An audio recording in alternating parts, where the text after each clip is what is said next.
use taxis or public transportation to get to EWC, I always end up late. So I'm taking matters into my own hands. Borrowed it from my producer. He's doing pretty well. Oh, bonjour. I think I'm too tall. Ugh. Okay, that's terrifying. Now it says Def System Control Motor se rendre l'atelier. It's normal. Does that mean that the car is on fire? No, it's normal. Okay, where's the prindle? What? Okay, so here there's like different buttons. There's sport. Different mode. Different modes. Sport. And CT off and CST off. Okay, but where's esport? Esport? No, it's just sport. It's not possible actually. Sorry. You can't have esport mode? No. So now what do I do? You can upshift. Upshift? One gear. What's this button? One gear. It's good? No. Why is there dual wielding horns? Look, there's a horn here and there's a horn here, so I could... It's good. What if I press it both at the same time? Okay, let's go. Corner difficult. Corner is difficult? No, I got corners, watch this. All right, now when you're on this track, what's important to remember? Eyes up. Eyes up. If I want to check my phone really quick. No. No, I can't? No? Oh, okay, all right. Eyes up. My eyes are up. Where else would they be, sir?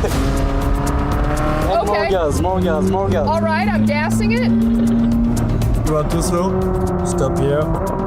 I feel like I'm doing a good job. Yes, but let me drive. Okay.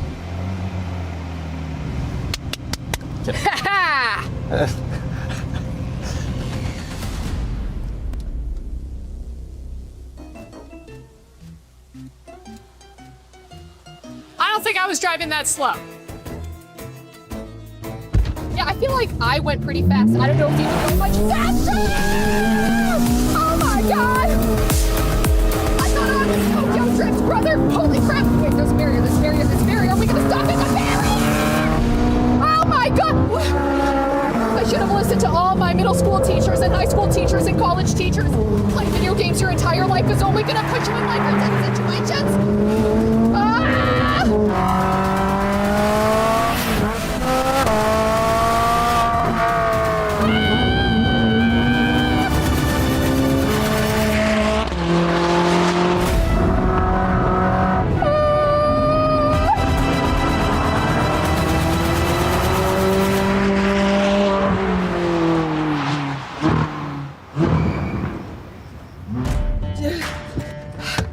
You should not have a driver's license.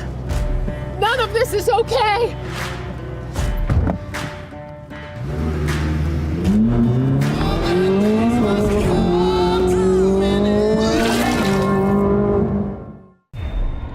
$75 million, 25 tournaments, over 200 clubs, only one club champion.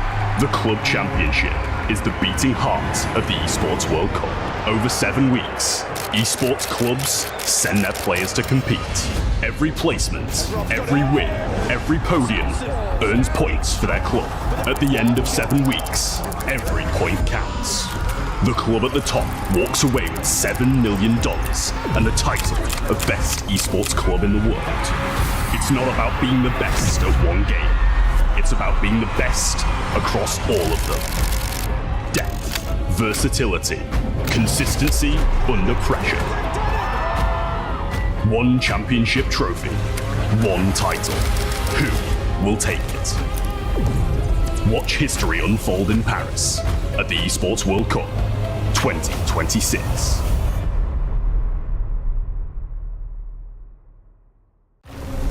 The Esports World Cup, the most elite competition in the world. Its trophy system is built to match. The Club Championship Trophy, awarded to the one club that rose above the rest and reigned supreme across all EWC games.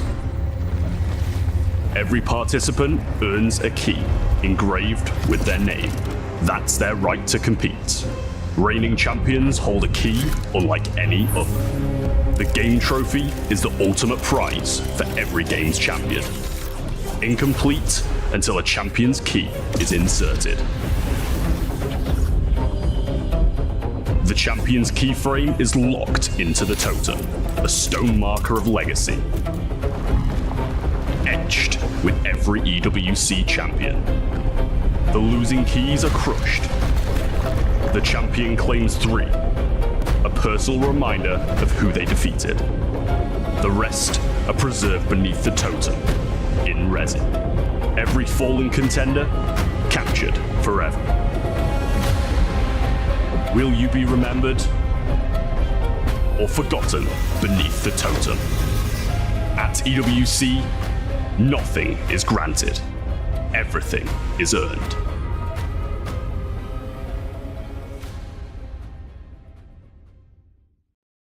Je suis prêt, c'est parti, voir où m'emmène la vie. Chrome sur mon green, tu m'entends quand je respire. Top le veston, jamais film, trop de pas, big plan, j'ai fait changer toute la piste. Regarde ma page, je pense pas à dire. Je coupe la line, laisse la qui laisse frémir. Nouvelle état, new name, toujours fluide dans le move. Main en l'air quand je rentre dans le groove. Garde ce regard, je suis déjà posé. Deux pas, je tourne, glace dans mes yeux figés. Beat encore, puis je prends tout ce qui est à moi.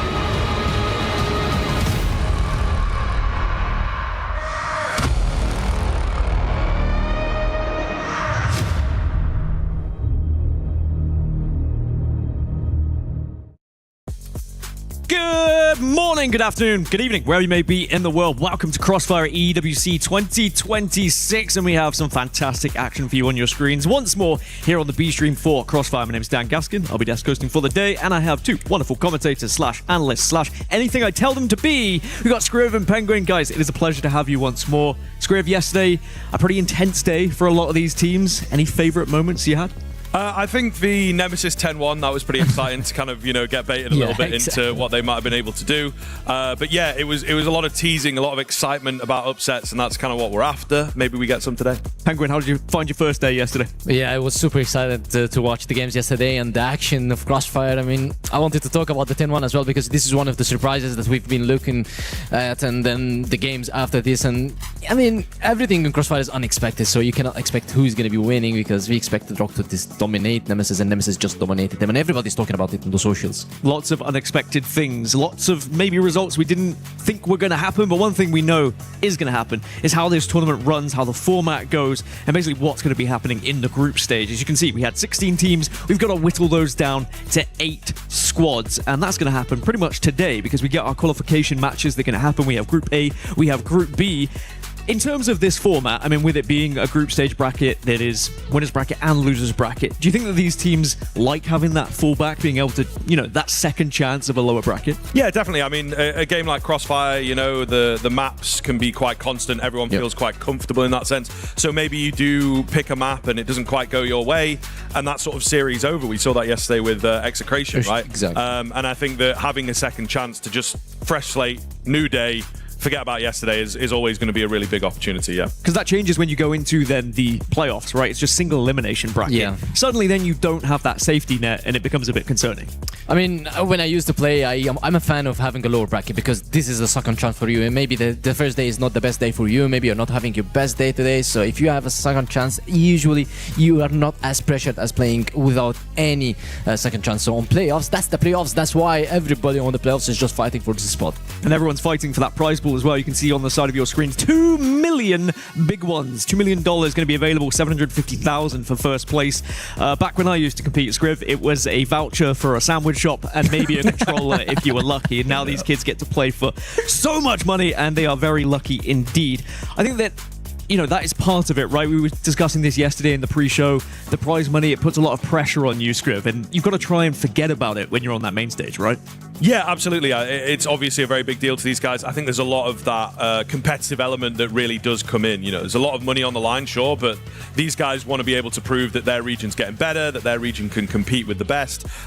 So the money is one aspect, and I think it really does make a big difference, but it's also just all to play for, to be that, best team in the world. There's not many internationals that happen across the course of the year, so a very big deal to just get in there and get the wins. Well, speaking of the teams, we can take a look at all of the attending teams as well at this tournament. At the moment, all of them are still in the competition, but we have to start to say goodbye to a few of them. Well, actually, it's probably going to be 8 of them today.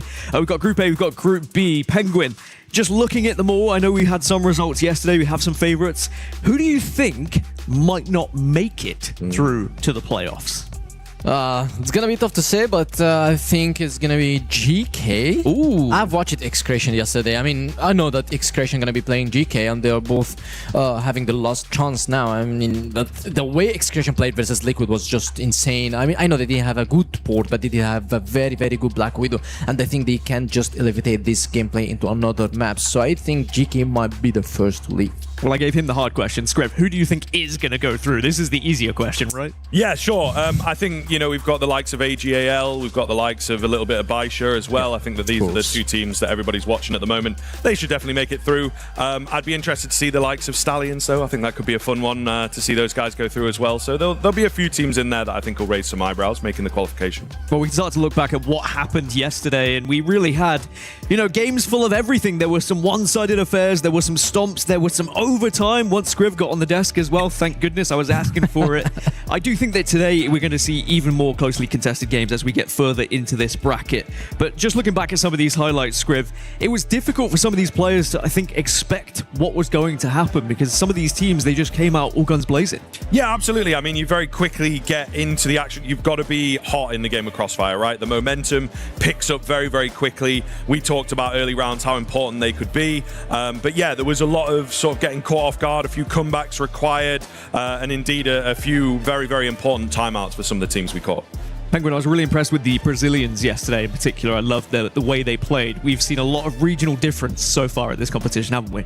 I mean, we watched all the Brazilians. We've watched first seed, second seed, and third seed, and we're gonna be watching them again, and we're gonna be watching them facing each other. I love the Brazilians' play style. They usually they don't have the scripted rounds like all other teams. Sometimes they have to compromise. Sometimes they have to be adaptive inside the game. That's why it makes this region one of the best inside the world. Would you say that Nemesis was the biggest surprise yesterday in terms of like an underdog that almost made that upset?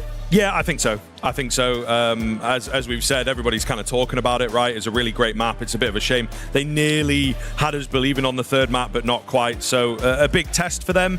I think they've not quite passed it, but they got close, right? And they obviously get another chance at that today. So we're hoping that they don't just kind of filter out into today and they continue to impress and maybe take a win here at EWC. Yeah, we'd love to see an underdog win. I know that on the A stream, on the main stream, we had a few interesting results that were happening, but here on the B stream, they didn't quite get over that finish line. But we can look at the brackets as well. I mean, it's going to be an interesting day with how the bracket system works. The group stages, we will have 2 teams that qualify from the top, and then we need to see teams qualify through that lower bracket as well, which will be tough to do because some of the biggest and the best will be competing. This is how the bracket looks and how it stands right now. We saw Stallions take down GK yesterday, Liquid beat Execration, Vitality took down Evolution Power Gaming, and AGAL took down Q9 Club. This was in Group A. Was there any big surprises for you here, Penguin, just looking at those results? I mean, I don't want to say it's a surprise, but Vitality just revenging Evolution Power is just an insane. I love the game. I was casting, I was trying to check the scores because they were playing on the same time, and it's just our West League team. We would love to see them just going forward, and Evolution Power, I believe that they still have the chances and they can make it throughout the lower bracket. There are definitely going to be some interesting decider matches, but we move over to then Group B, and we, of course, were lucky enough to be able to see some of these incredible ones on our screens as well. The biggest one for me would have been Na'Vi beating Falcons. I know that wasn't as much of a surprise as maybe I thought it was, but the fact it was a 2-0, Squiff. Yeah, no, absolutely. I think we're all in agreement there. Falcons, we had high hopes from last year. We had some high hopes this year as well that they were maybe going to be the best of their region, but it's not quite panning out in that way. We want to see them find a map We want to see them be competitive, and they were close, but yeah, Na'Vi I think ultimately looked very, very comfortable there. And I do worry, you know, they're up against Nemesis, who of course have got all the storyline and everything, so they'll be looking to really just take a scalp, and they don't care who it is. They will be after that victory today. Another big thing was the club championship as well. I mean, Na'Vi, I saw today on socials, they have a 0.22% chance of winning the club championship. Well, part of that is by beating Falcons in that first game to get one step closer. Now, day 2 is almost ready, and to give you a little bit of a teaser and how exciting today is going to be, check out this video.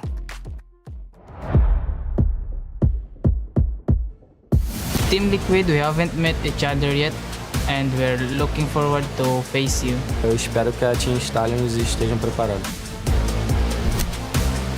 A equipe da Rock é uma equipe muito forte, tem grandes jogadores experientes, mas acredito que se enfrentar a equipe da Na'Vi em um torneio internacional, eles vão acabar sendo eliminados.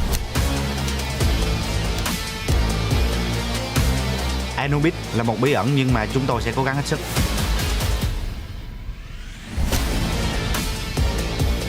SCTN thì đã trên với bọn em rất là nhiều và có lúc bọn em thắng, có lúc bọn em thua. Nhưng mà đến với EWC năm nay thì bọn em có thể nghĩ là bọn em có thể giành chiến thắng.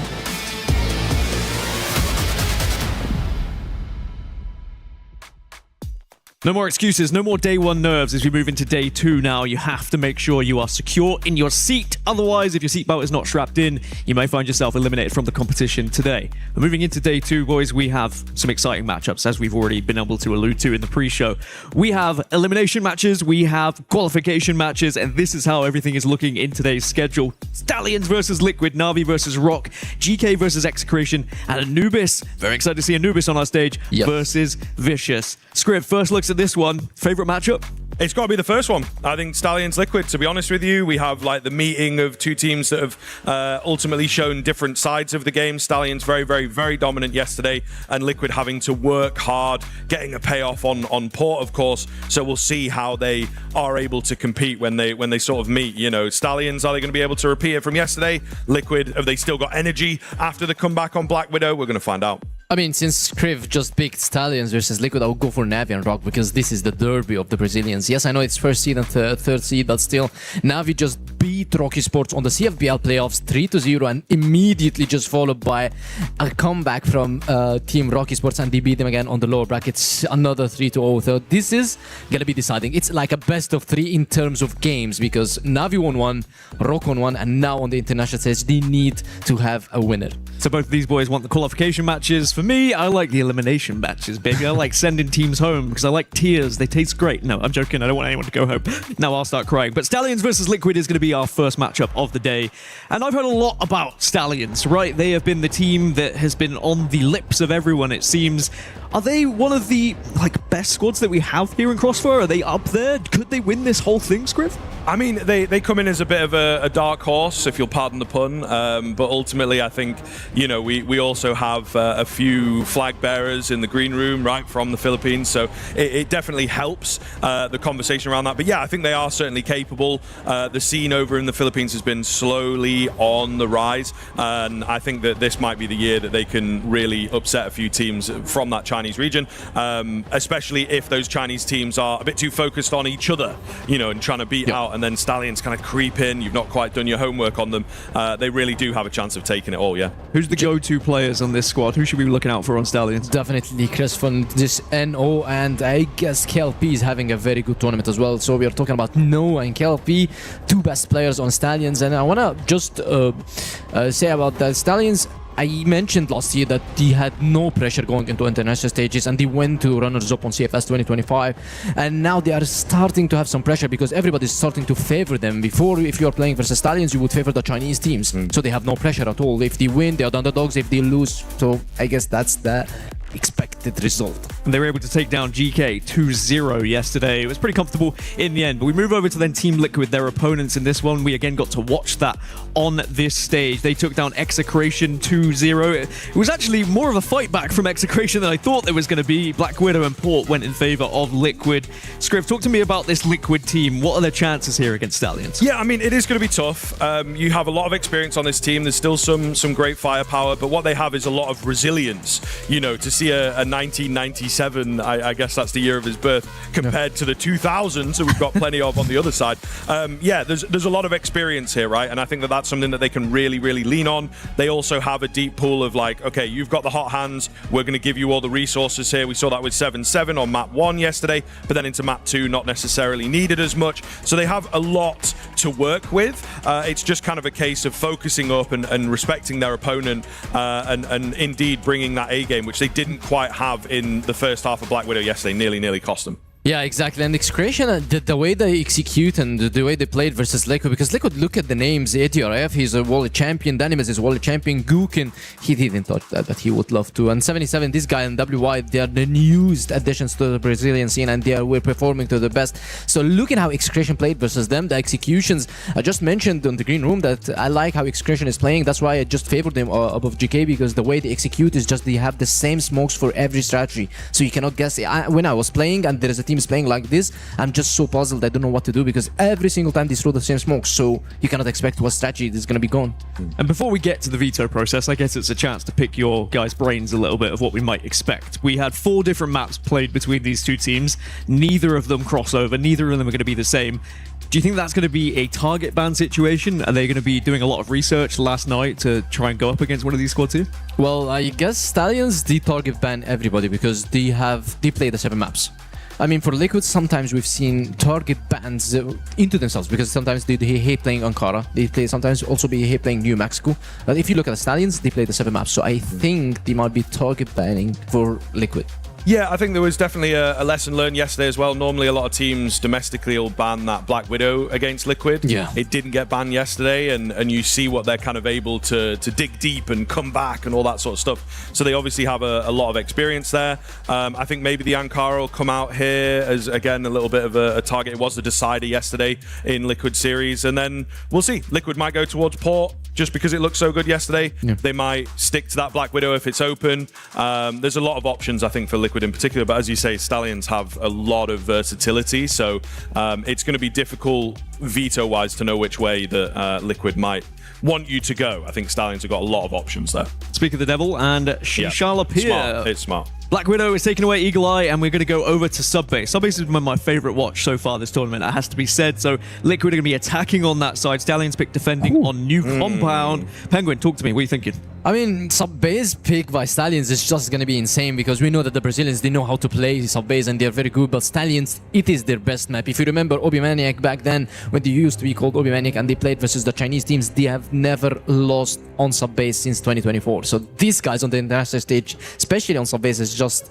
so strong. And now we get to see Ankara again as a decider, as he mentioned. The big new compound, in my opinion, this is the surprise of this veto, let's say. You think we can go all the way to 3 here, Shriv, or you think this is a 2-0? It's going to be tough. It all comes down to the new compound, like Penguin is alluding to. I think I've seen Liquid pick it a couple times domestic, try it out in the group stage or something like this, and it's not quite worked for them. It's a little hit or miss. So it does feel slightly risky. Very, very, very intrigued to get into things here, but I want to go through maps here, Penguin, I think, as we get into the action. I think it's all going to be really down to that new compound. But yeah, we're straight on the sub-base, not wasting any time getting in here. And we'll see if Stallions can come out of the gate absolutely raring to go. And I think that's maybe what some people are wanting after yesterday. Exactly, and this straight to the game, and now we are seeing sub-base picked by Stallions, and now on the attacking side, Liquid. And we mentioned that sub-base usually for the fans, if you're just watching the game, you should know the blacklist. It is a blacklist-sided map, so you would see a good strategies from Liquid right now, especially on the Brazilian League. We know that they love sub-base and they know how to play sub-base. Yeah, I did potentially expect to see this yesterday, actually. But then the Black Widow wasn't banned, so I suppose they went that direction. But I thought that with where that veto opened, but we are straight in towards this attacking B bomb site, and it has not gone well for Liquid. Goodness me. Goodness me, they've been absolutely flattened there. No, with a triple kill to open us up. Not a single kill coming in for the Blacklist side. That is not a good sign. I mean, that's a flawless round. I don't think anybody from Stallions just got damage. Yeah, right. So if you look at this round, it was a quite fast one. We've seen Liquid going high, going just sharp before the game, and they were just shouting. And then suddenly it's all Stallions just sweeping them off from the floor. And now they're going to be trying to fasten the pace a bit. And Loy is just a bit caught off guard right here and he just got eliminated. WI is one of the best players on the Brazilians league that can just thrive kill with the HK, and now he got the kill on the Loy and gives them the advantage, and Liquid are back immediately in form. Yeah, that's going to feel good, I think, opening up this second round after such a dominant first one. Just to ease some of the pressure, get that first kill. And actually feel like you have a chance. You don't want to go into 2 or 3 rounds getting dominated. Moving towards A here. Pretty pacey. Nice flash, though, from KLB. That slows them down, makes them reassess. They are still going to try and look for it. The nade stacking coming in doesn't quite hit the target, though. So they have to draw back, even though they are man advantage here. They're still looking a little shakier, lacking some confidence. I mean, I love how Stallions are playing. Like, look at this. They were just very close to his side. Liquid tried to push his side. KLP just flashed him, and then no, immediately he left after he knew that there is no push, and he wanted to kind of just support B-side because he knows that they are man down and he needs to be the rotating guy for them to be able to secure the sides. And now KLP, I like how this guy is playing it on. Honestly, he's just the guy that he takes the fight. He's not afraid to be killing 1 or 2 or 3 players. And Liquid, they kind of slowed this round because they knew that they got spotted and they have numbers advantage. No need to rush anything into the round. 40 seconds, and the execution is probably going to be again on his side with 1 or 2 lurking players. It's so late, though. It feels really quite late here, and it feels like they're lacking some decent map control. A push off of A towards the end of this round for Stallions just to gain some information. So they're setting up a decent flank, but also preparing their B players a little more. It is going to be straight through mid, though. Noah's here on the edge of the smoke. It's KLP who comes around with a sniper token to take out Noah. Is a pretty big find.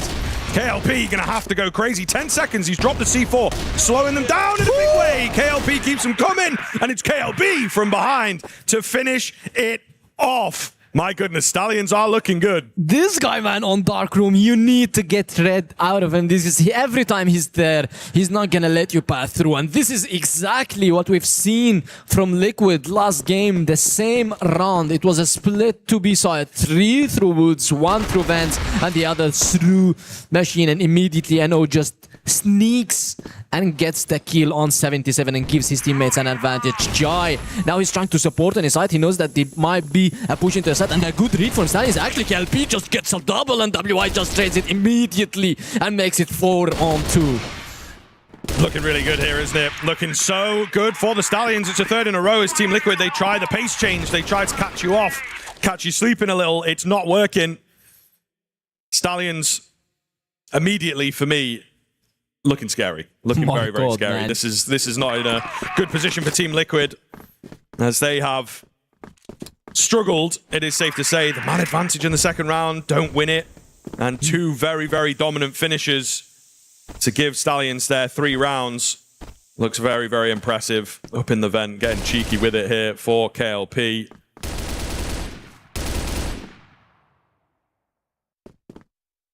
Team Liquid in a pretty scary position as they are playing the far back default here.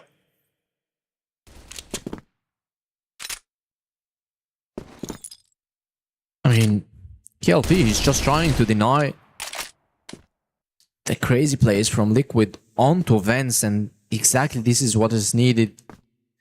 WI might lose his life if he just goes straight forward to the Vents. And KLP is just the patience is the key. Yeah. Right, now I think that Liquid, they can't execute without having at least 2 man's numbers advantage. We've seen 1 and it didn't work out, and now they need 2 at least. And WI already just took a lot of damage. 77 is still quiet, 7-3. And I don't know, there's just not a lot of movement here from Liquid. Not a lot of attempts at gaining control or anything along those lines. So they've lost a fair amount. And again, KLP's in a position where he can maybe get in behind. We've also got the advanced position from KLP, who's going to try and slow things down. Flank is dealt with. KLP low here as well, and he gets finished off. The pistols go flying in, nice and aggressive to get it done. Jay does find a good one. Is there going to be any more? Oh, with this left. They're looking for a pivot, though. Drawing away from the A bomb side, not trying to risk it, and looking more towards B.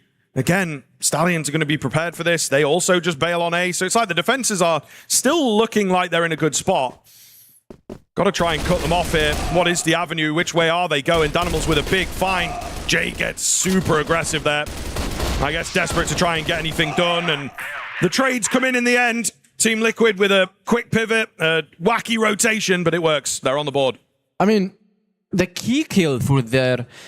I guess it was Gookin on the vents. He got rid of KLP, and he just took a lot of space, and he just allowed him to rotate because he was very, very close to B side, and that was a call from him. And this is exactly what you expect from Gookin. He expected someone is being boosted on vents, and he knew how to dodge it and just kill him and get the kill. And now we are seeing Stallions. They're trying to change the pace. They are trying to take the woods control, because if they leave the woods for Team Liquid, we've seen that they used it 2 times out of 3, and now the Flash, they're trying to get 1 kill, and KLP just immediately fall down. And then 77 and WI, both of them got 2 kills, and now the numbers advantage is suddenly for Liquid. Wow. Okay, Liquid back. Liquid are certainly back here, looking good. You can hear them getting loud as well as they will. That is something that the Stallions are going to have to deal with. They get in your head.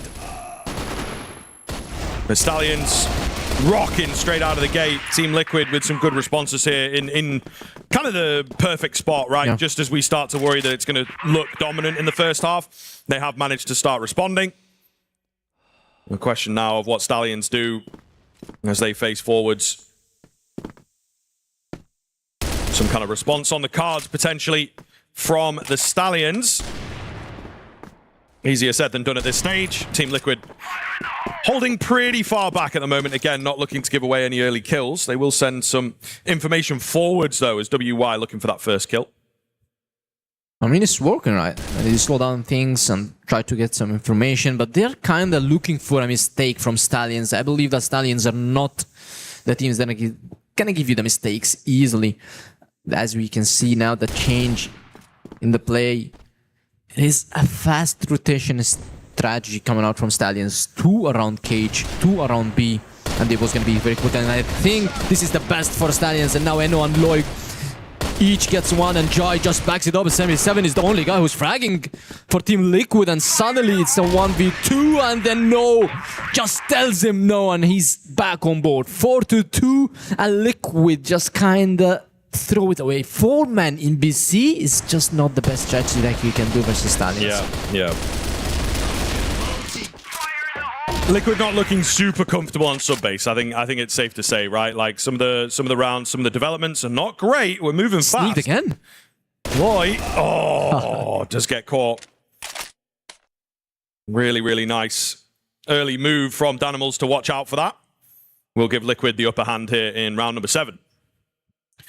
I mean, he tried to sneak as No, but when we've seen No sneak, he just immediately went for the push and got the kill. And Lloyd tried to be a bit passive.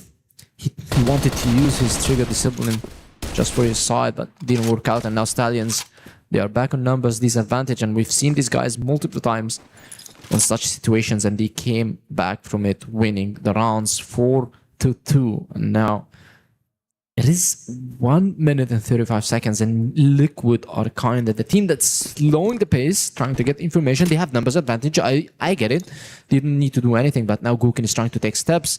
If he can get rid of No, I think it is going to be a good ease round for Liquid. Yeah, we'll see here. No is in a pretty good spot. Here's that nade coming in. What's his thoughts? Does he want to get aggressive? Does he want to chase after it? It's obviously a lack of information for him to work with. Moving back towards mid here. As Team Liquid, again, winding things down before they get going. Well-timed flash, but Jay not really able to find anything off the back of it. KLP here on the sniper. Totally caught off. Some missed shots as well. 7-7 looking good, but they really were not expecting him to be there. Team Liquid, it feels, have pulled the wool over the eyes of this Global Risk side. No remains alone against 5, so we'll see what he can do. Potentially just a few stats at the end of the day. He's having a pretty good game. Find another clean one, maybe I start to believe, but an unchecked angle, down he goes. And we are now within 1. Stallion still keeping them at arm's length, but Team Liquid remaining competitive, which is good. Definitely what we wanted out of this game. Exactly, and look at 77, man. He was 0-3. Now he's 9-4. This guy got 9 rounds and 1 death. So he just immediately activated when we asked for, and Liquid, it's finally And when you're seeing 77 is just fragging, definitely you're going to be see Team Liquid on the board and 3 to 4. I know it's not the best for the Blacklist side because we mentioned that sub-base you need to have 5 to 6 rounds on the Blacklist side, otherwise it's going to be very, very tough for you, especially that if you are playing Stallions as well, because Stallions themselves, I used to see how they play on sub-base, and there's other teams as well calling their strategies Stallions because it's the play style how Stallions play this sub-base. So, for example, on West League, they call, okay, let's do Stallions, and this is a specific strategy for them because they know how to play the Blacklist side map. So, Liquid, they're going to be in big trouble if they don't secure at least 2 more rounds. Right. There you go. Some lovely contextual information for you. Team Liquid feeling nervous then, as they need to find a big round here. Time and time again, things are looking harder and harder. A lot of nade damage coming in, some spam as well through smokes. So a good start for Stallions, even though they're not quite sure, they don't quite know it. But at this stage, starting to feel confident. Maybe too confident. Jay finds a nice kill onto ADRF. Advantage in favor of Stallions as they look to try and absolutely hammer home a 5th round here. Would be a really big deal for them.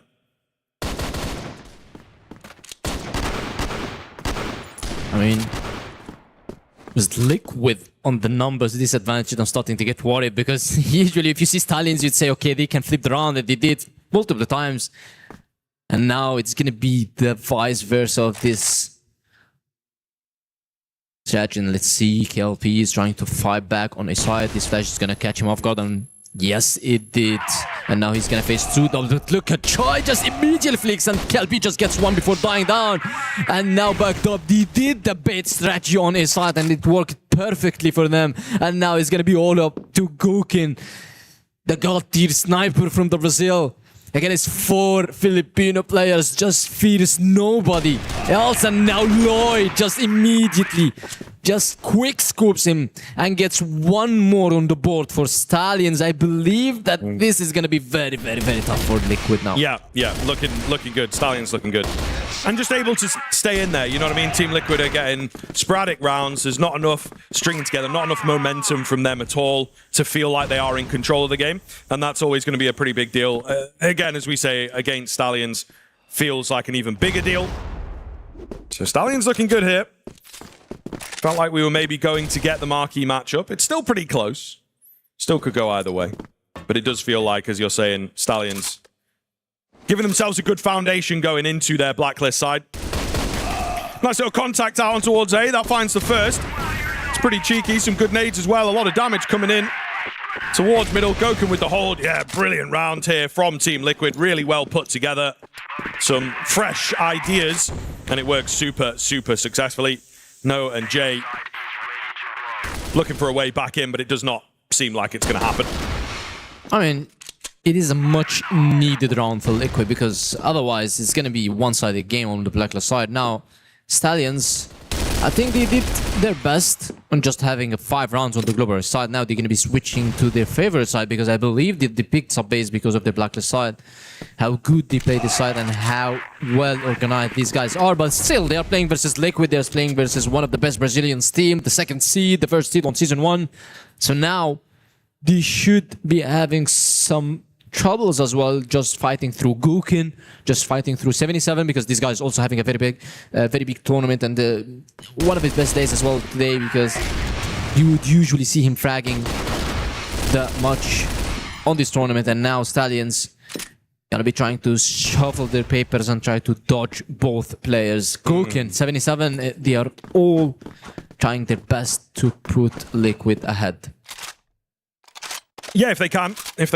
We are going to see. It was ADRF here. You know, you picked him up yesterday as a bit more of a recent addition and hoping to change things up. Looks really good domestically, but he has been quiet, let's say, across the course of the EWC Championship here. So, yeah, I'm gonna keep my eye on him. Oh. All right. He needs to step up then, because we said that 77, he's not having the best day. He's 9 kills, and then we stopped talking about him, and he has 5 deaths now, so he didn't get any kills since then, and now... Been a while. Well, but he's switching to sniper rifle. As we can see, they're playing 2 snipers, 2 TRGs from the side of Liquid. 77 and Gokin, both of them are locking down sides. Gokin is just locking down A side. And 77 is just watching B connector, killing the first entry, and this is the hardest you can face if you are pushing from BC. And now you're seeing Stallions, they're preparing for an A push with the flash, smokes, nades, and look at that, 2 players only pushing, and now KLB just immediately destroys WI, and it is a 5v3 because only Gukin down, he's trying his best and he gets the double, the cold shot, and he misses, and KLB is still whiffing and whiffing on him, and finally in the end it's a 2-on-2 after a 5v3, just Gukin holds on. Into the 2-on-2. Taking a little bit of time to get here, Team Liquid. And a great angle for No to just stop them in their tracks. ADRF goes in first, goes down too easily, and No will get both. They weren't ready for him on that angle. A big find from him, as Stallions will win kind of a key 50-50 there in the 2 versus 2, making it look easy at the end. They retain their lead. They're starting to edge ever closer to that number 10, but a good keen start from them in the second half here. I mean, Stallions, if you looked how they pushed this side, they only pushed with 2 players. This was so worrying for me, but then suddenly it turned out to be very good because the other players just arrived very quickly, and also they cut the rotations from Cage, and so it was a perfect round from them. Everything is well executed, well organized. These guys done their homework yesterday of watching Liquid probably through their local tournaments, and now they know how Liquid is playing. Liquid is usually relying on the rotations from Cage. That's why they put 2 players cutting the rotations from Cage, from Vance, from BC. Usually you would put someone just trying to waste some time, and it is exactly what happened and worked out very well for Stallions. Now they're up 2 rounds, 6-4, and they're still starting their blacklist side again with an A side push. WY in the key spot here does get taken down. Gurken's still alive though. He's able to chime in, take down a mid player. Loy flying in, nearly the double from him. Not quite enough though. Danimal's left very low after that exchange. They're going to get the C4 down. He's just about able to survive the nades. So yes, 3 versus 3 on paper. I mean, it could swing either way. We've got chunks taken out of the Stallions guys as well. So Blacklist side just looking to hold on to this site as best they possibly can. KLB nice and confident on a headshot angle here, trying to find those first kills as they entry into the bomb site. Flash comes round, he avoids it, and he will indeed strike for 2. 7-7. That supportive element with the nades from behind. Looking for a sniper angle. It never happens for him, and now he's too far away, right? Not enough time to get the defuse in. They'll track him down. KLB gets it all done. 3-piece for him in the end. He's on his feet. He's feeling good. And Stallions with another round. We might be seeing the tactical timeout right now from Liquid. As we can see, the players' hands are off their keyboard, and now they're going to be trying to talk, trying to think what is going wrong with them. I mean, they only played 2 rounds and they only pushed aside. I don't think anything is going wrong except that Stallions are so good on sub-base and they picked the right map for them, and now they're probably going to be trying to, let's say, try to play more aggressive, because I know that if Liquid leaves the woods open for Stallions, it's going to be troubles on A side. If they leave the machine open for Stallions, it's going to be also troubles on B side. So they need to be taking one of those angles and try to fight for the other. Probably just gives a retake, gives some kind of hope for themselves. Other than that, because Liquid is just playing super passive, Gukin is just unleashing himself only on it down. And yet 77 is just doing a retakes. You need to put this guy in one of the angles that they're going to be pushing. You need to put him more aggressive. Just give him a rifle and let him unleash himself. Absolutely. These things need to be hopefully relayed in the tactical timeout, but difficult to figure out. Not a lot of time, right? You've just really got to try and pull the team together. Can they hold on the GR side? Yeah, Liquid's key a little under threat, not massively just yet, as of course they will still have some room, but this is a key game. You want to get in there early, don't you? You know, when you're looking down the barrel of the playoffs, you want to get in there as quick as possible. Yeah. Now they're back. Let's see what Liquid would change in the play style right now, because we're seeing the same setup. It's just a stack around beside, and immediately Gukin just gets killed in the beginning of the round, and now they're going to be playing this round after the tactical timeout with mans down, and guess who is down? It is Gukin. the guy that can carry his team, and now he's left. 77 needs to fill his position, and exactly that's what he did. He moved to cage because he needs to be looking at these areas.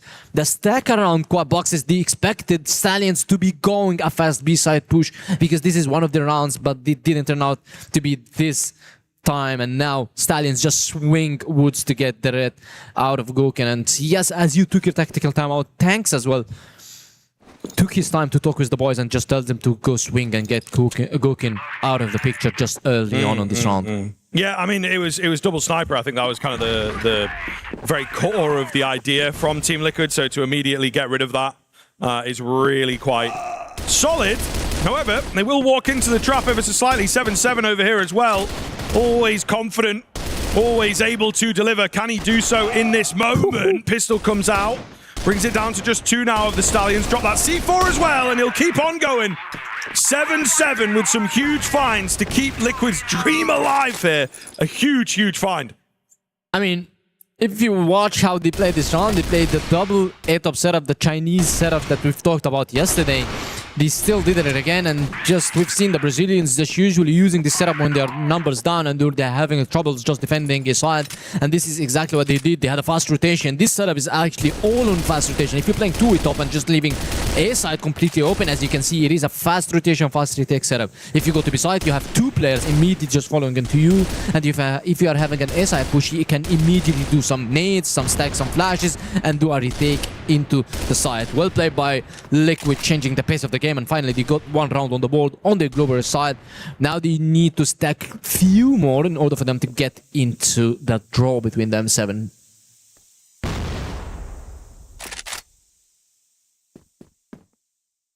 Pretty key round here. Stallions need to make sure that it's just the 1 round for Liquid. And Stallions can't lose sight of the finish line. Not quite on the horizon. Couple more rounds. If they can get them nice and early, nice and easily, it would be a really big deal. Danimals at the bottom of the stairs here. Oh, up for the double. Beautiful spray transfer from him. Ooh, the C4 is here as well. Yeah, I know. It's really not a good start. He's in an advanced position. They were not ready. Goken's coming in towards middle to make sure that it's all locked in. And just KLP to get it done. And he cannot find anything. A flawless round from Team Liquid to follow up. Really quite a big deal. Timeout now for the Stallions. It's getting dicey. It is getting dicey. I mean, this is Liquid you expected to see after the timeout, and now it is time for Stallions to be talking about few changes. They had a 7-4 lead. It's down to only 1 round lead between both those. They need to be changing few things. We've seen the aggressive pushes from them is not working out very well right now because they put the snipers in the positions where they can get multiple kills and frags, and Goken is just insane out of his world right now. As I know that he got eliminated early on the first round after the tactical timeout, but now he changed his play style, he changed his position, and he got multiple frags, and the Animals as well is very good on holding it down. Stallions needs to change. Stallions needs to go through B. They need to use B connector. They need to use defense more. Yes, they put 1 guy only. They probably, if they put 3 guys or 2 guys and just jumping into a top, gonna be countering the strategies coming out from Liquid. Stallions only showed us an A side push, and this is exactly how Stallions play, by the way. We know that they have variety of pushing aside, but I believe that Liquid are now kinda having the let's say the counter strategies for this. So Stallions needs to switch, they need to flex other rounds, and I guess Liquid is gonna be expecting this as well, because if A down pushes are not working, if Woods pushing are not working, you're gonna be going to B side. So probably you're gonna be seeing a stack into quad boxes from Liquid back again, as we've seen from them after the pause, and maybe Stallions might fall for this trap if they change their playstyle immediately after the tactical timeout. Because sometimes when we play Crossfire, we just say that the adaptation is going to be starting from the round after the tactical pause, because the enemy team is going to be expecting. Time to find out. Big timeout coming in. Stallions losing some of their steam, hoping to get it back. Some of the magic of the defensive side seems to be missing. And we moved on to the blacklist side. I was expecting big things. You know, you bigged them up. You said they'd be very capable here. Teams learning from them even. Well, maybe learning a bit too much. And Stallions now having to reevaluate, reassess be less predictable. Oh, triple nade stack, it's a nice idea. No one there, though, on the end of it, but I do like the thought. Maybe pull it out in a future round. Either way, they were trying to really force that first kill to go their way. Just hasn't been the case here. So they have to back off. They have to look elsewhere to create this round. Exactly, and we are seeing now Stallions, as we mentioned, they tried to leave a bit onto the A side, and now Liquid kind of just overthink this round and they played their minds. And they stacked it down, and Stallions did change it the pace a bit. They want to be going through this B side. They want to be testing a DRF. Of course, he's having a 3 to 10. That means that it is not his best day, so you need to be testing out him afterwards. And then Stallions suddenly just wants to go to a side where two players from Liquid are there. It is WY and Gookin to defend this side, but WY just got an information and he knows everybody where they are, and now KLP is just trying to fake into a side, and the push are already, he's already going onto a side, and KLP is the only guy to get the kills, and oh, immediately just trades back on Gookin. WY just leaves with 16 HP back to Spiral Stairs, and he's like giving the hardest information for his teammates because he's saying that I'm very low and it is an A side push. Now Liquid gonna be having a troubles of retaking two areas. They need to retake A top from NO and they need to retake also a side, but NO just stays behind the box unchecked from 77 on W1, and he's only a DRF left alone. 3 to 10 just to make it 6 to 10 if he wants to put his team on board, but NO just gets the red out of him, and now KLB is just yelling back again to Liquid, and they are back on board after the tactical timeout. Yeah, which is always big. I think, you know, you take that timeout, they're quite lengthy in this game as well, so you have a lot of time to really figure out what you want to do, especially if you're trying to build a round from scratch. So you need to find success with them. If it goes south after a timeout, we saw it a lot yesterday, the game just doesn't get going, does it? You feel so demoralized, you feel like you are really stuck for ideas, so the fact that Stallions have managed to make it work is a big, big deal. 2 more to go. Getting ever closer. TL will come out with the double snipers again, looking to try and find an early pickup. And Danimal's in that same spot that he was in a few rounds ago, had great success from here. So feeling confident for more of the same. They go for the triple nades once again. I mean, there'll be someone there eventually if you keep doing it, but maybe it will be figured out. Nonetheless, they're able to make their way in towards B. Both snipers are around, though, and they lock them out for now. A quick 5 versus 3 ensuing, make it 2. Team Liquid holding off, looking good. Indeed, Gookin. This guy is just insane right now. 14 kills on sub-base versus Stallions is just a big numbers with the rifle, sniper rifle, because usually Stallions don't give you a chance to retrade. Yes, if you get 1 kill, immediately you're just gonna collapse on you, but now he's getting the multi-frags needed, and look at Liquid, he's just taking everywhere, leaving no gap for these guys, leaving no chance for them to flip the script and get the round. Giant KLP in a very tough situation, 2v5, to get Stallions into the 9th. Which I doubt is going to be there because Danimals, look at Danimals as well. He's just getting information. He got all the info needed for himself. And he puts his team into where could be these guys. The flashes are ready. And Danimals is ready for the push. We've seen him doubling down 2 players. But look at WY just immediately get wiped out by Jai. He's very, very low HP. Danimals just need to hit 1 bullet on Jai. And he gets it. And immediately just KLP is on a 1v3. If anybody can make it, it is going to be this guy. Slow game though. Oh, and he hits a nade. So the optics not looking good here. Flash is also pretty effective. He'll take the peek, but he's traded immediately. I think that's probably the best he could have done given the situation. So Team Liquid with a response. Staying close here, Penguin. It really is difficult to split these two teams as Stallions. They can now see that finish line, but Team Liquid holding them back as best they can with the 7th round. I mean, Liquid are doing very good in my opinion. I expected a bit of Stallion one-sided half. Not a game, but a half, because we know how good Stallions are on the Blacklist side, but still, they are relying on their A pushes. And every time it's not working out very well for them.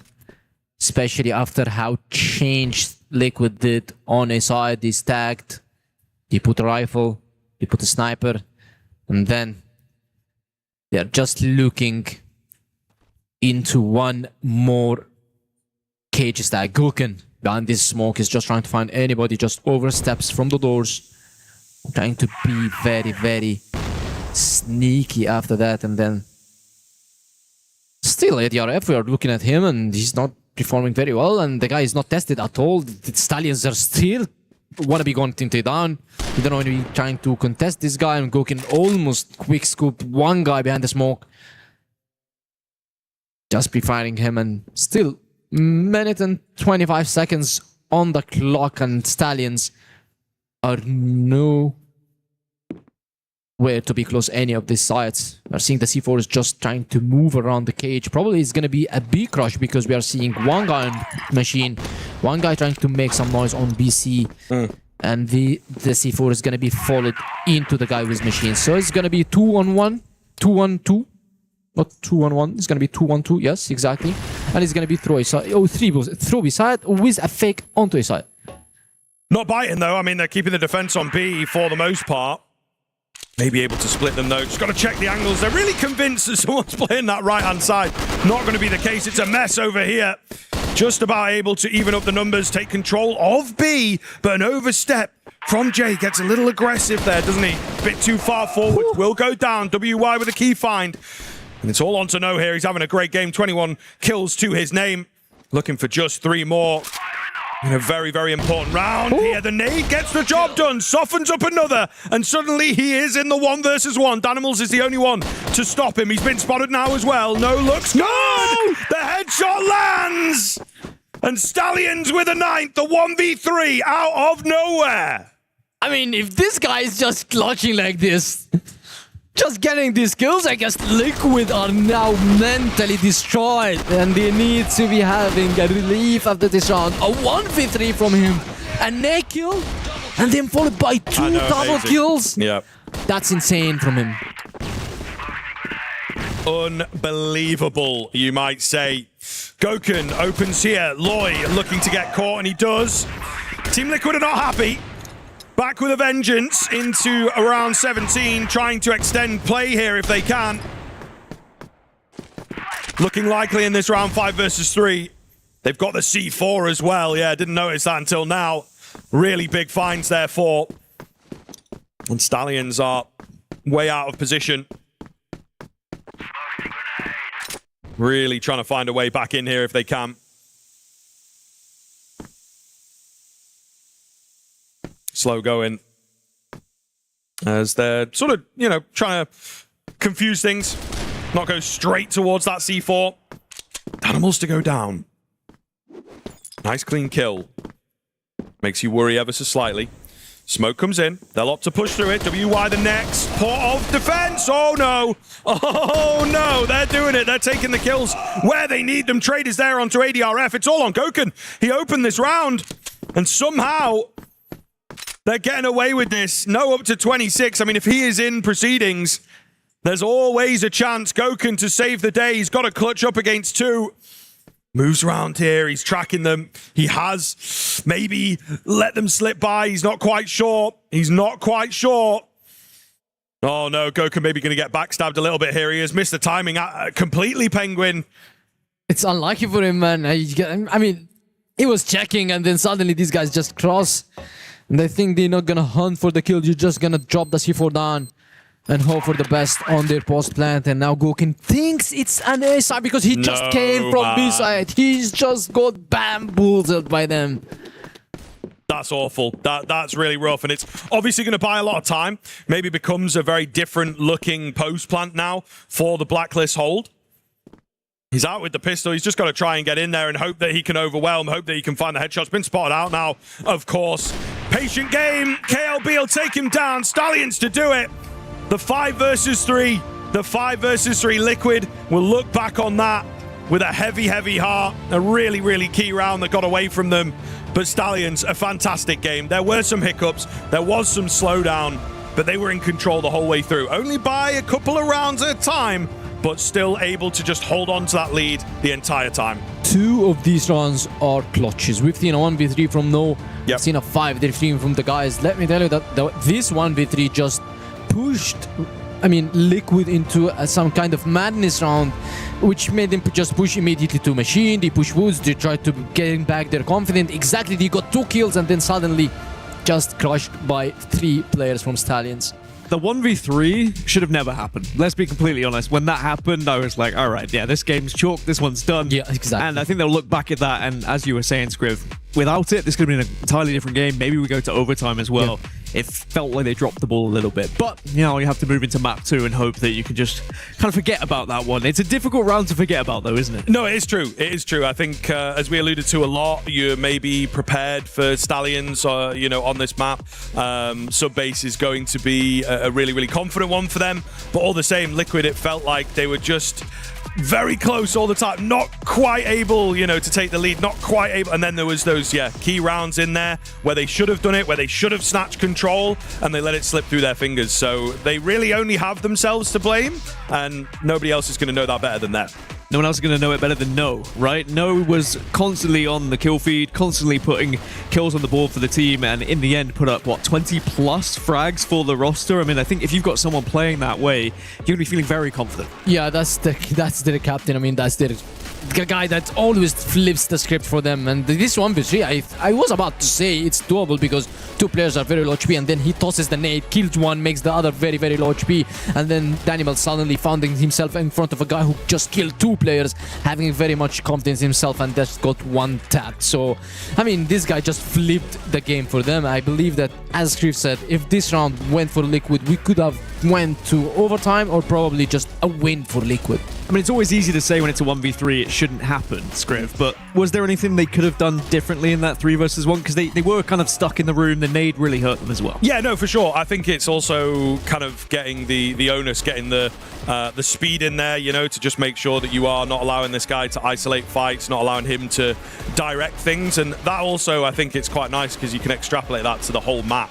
It just felt like Stallions were mostly able to direct, and a lot of the Team Liquid rounds were off the back of an early pick that they would then try and convert. There wasn't a lot of X factor to them. It was maybe just right place, right time, more the Stallions making a few early mistakes that, cost them their own rounds. Maybe it was a little closer than I expected it to be, considering how much everyone's talking about Stallions as well. I thought that this was going to be one-sided, but the reaction from Stallions, I think, said it all. They know how close this game was. They know Liquid came to play, but now they get that first map on the board here with a 10-7 victory in the end. But a little bit too close for comfort as they move into map 2. I'm sure they're going to be hoping this one is a little bit more comfortable for them. No was the standout player, of course, 26-9, which is just a ridiculous statistic. Do you think that now they'll take this momentum and carry it through to a 2-0 here? They should, because that's why they picked sub-base, because they know that they have high chances of winning sub-base versus Liquid, so they need to take this momentum into new compound. Yes, I know that maybe Stallions, they went so overexcited because they won the first map, but they still have to go through new compound via 77, Goken, 2 sniper setups, so it's not going to be easy. Yeah, new compound coming up next, but before that, we're going to jump away, we're going to step away, we're going to have a little bit of a break. Go grab yourself a cup of tea, some water, stay hydrated, and we'll be right back after this.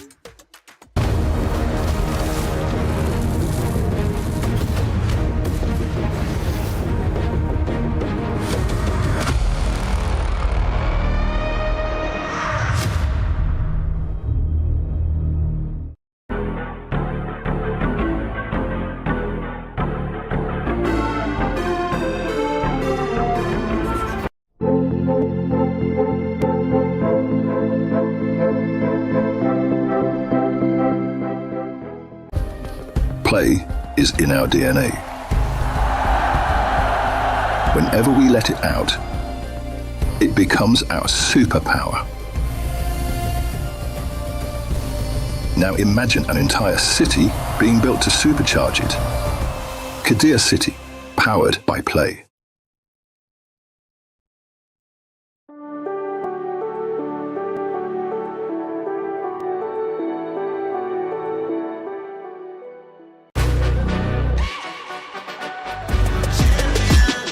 This ain't no regular thing. I came for the ring, you know what I mean. You see my name in the lights, better get right, I'm champion.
grab a cup of tea? English breakfast? I hope, Scriv, I know you're an English breakfast man, aren't you? Absolutely. What's your tea of choice, Penguin? Black coffee. That's not tea. That is don't not drink tea. any You have tea. just avoided the question and you've gone for coffee Because instead. I don't drink any tea. That is a Just man. black coffee. He knows his caffeine, right? Yeah. He just wants to get his fix. All right, and I want to get my fix of some Crossfire. Welcome back, everyone. We are moving into map 2 now between two giants. We have Liquid and we have Stallions at the moment. Stallions have taken a 1-0 lead against Liquid here, which I guess was the expected. We thought the Stallions would be the better team, but it was far closer than expected. Now going into map 2. Talk to me, Scriv. Give me some hope. Are we going to map 3? Do you think this is going to be all Stallions instead? I mean, I'm a little bit worried. I am a little bit worried. I think that Team Liquid, obviously, it's going to be tough. There were the big moments in there, the big rounds they lost, so we have the morale conversation. But also just the fact that this new compound, it kind of comes in as a slight curveball. And I think that there is definitely a chance that Liquid are not going to be as clean, as prepared as they wanted to be. And I think the Stallions look good. There wasn't enough fragging power for me on that Liquid side in that game. So yeah, I think this is Stallions all the way now. Does New Compound lean towards a Stallions gameplay for you, Penguin? I mean, it leans towards Liquid because they have the double sniper setup, they have 77, and they have also Gokin, so they know how to defend on this map. But I think they picked it for a reason, so I think still Liquid, they have the chances. How good they played also on subbase, I thought it's going to be 10-4, 10-5. But it was very close. It was, I would say that it could have gone into 10-8. So I think Liquid still have the chances. Sorry, I couldn't hear you over the battle cry that was coming from the stage. But it's time to get into map number 2. Our casters are Scriv and Penguin. Enjoy this one, guys. Yeah, absolutely. My first time, actually, Penguin, doing the new compound, so that'll be fun. I think it should be a pretty interesting map here, of course. But yeah, curious to know what has been talked about in between. Liquid looking to put their best foot forward. WY charging up and leading the battle proceedings here to kick things off, trying to get in towards B, trying to be a nuisance, but also quite a distraction that he is causing over here. I mean, always we're going to be seeing fights onto this big mini, but KLB just grabs the first. WI, the first one to fall. Nobody was close to kind of just trade or try to recontrol, but this guy is just insane. ADRF just gets picked off as well, and Stallions, they find themselves 2 man ahead. And let me tell you that Stallions, they picked Global Risk on this map, so if they have a very good first half, they might just end it. Not started off well for Team Liquid yet to get a kill in this round, despite trying to take control of things, being the first in there. Gokin will be all alone at the back of the site. He does have the C4. That's kind of the only thing that he has in his favor here. Hoping that there is an over-aggressive contingent of players for Stallions that he can catch off guard. But not looking too likely. Moving into the last minute now as he stands back.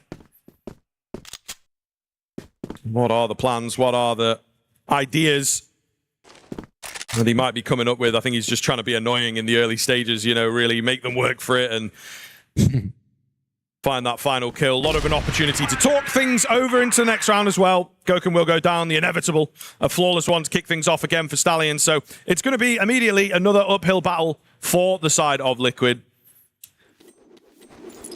I mean, again, a flawless round in the first round. We've seen this on subbase, but this time we've seen Stallions took some damage.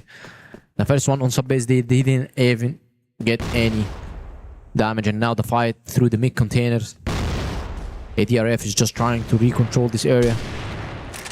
Trying to keep the control active for his teammates, because last time they went to big and mini control, it was not the best at all, in my opinion.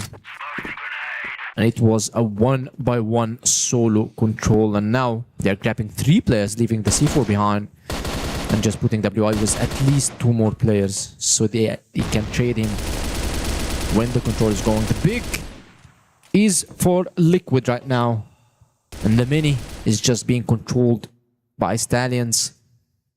This mini box room area is just where all the fights is going to be, because this is one of the crucial spots that we talked about yesterday, and usually the teams are fighting for this area, because if nobody's around this area, they're going to be stacking in a site, and it's going to be very, very tough for you to push into a site with a big stack. And B-site is usually the side that if you took B-site and you planted the C4, it's just completely done for you. You won the round. Just waiting here for these smokes to dissipate, and then potentially looking to make a play Out towards B. Stallions, no chances taken, no aggression to contend with this time around. We do have decent info outside of A. Set up and ready for B. Moving into the servers here. Slow going from Liquid, though. They've been sat out there for a little while. They've been spotted nice and early into proceedings as well. The flash gets the entire team. That'll buy even more time. Smoke coming in, try and cut off the rotation. But they are yet to move. Team Liquid been building this one up for a little while. They'll start bursting forwards and try and just find the heads as best they can. Jay's still alive, though. And he comes away with 3. It's a big, big deal. KLP traded out by the sniper.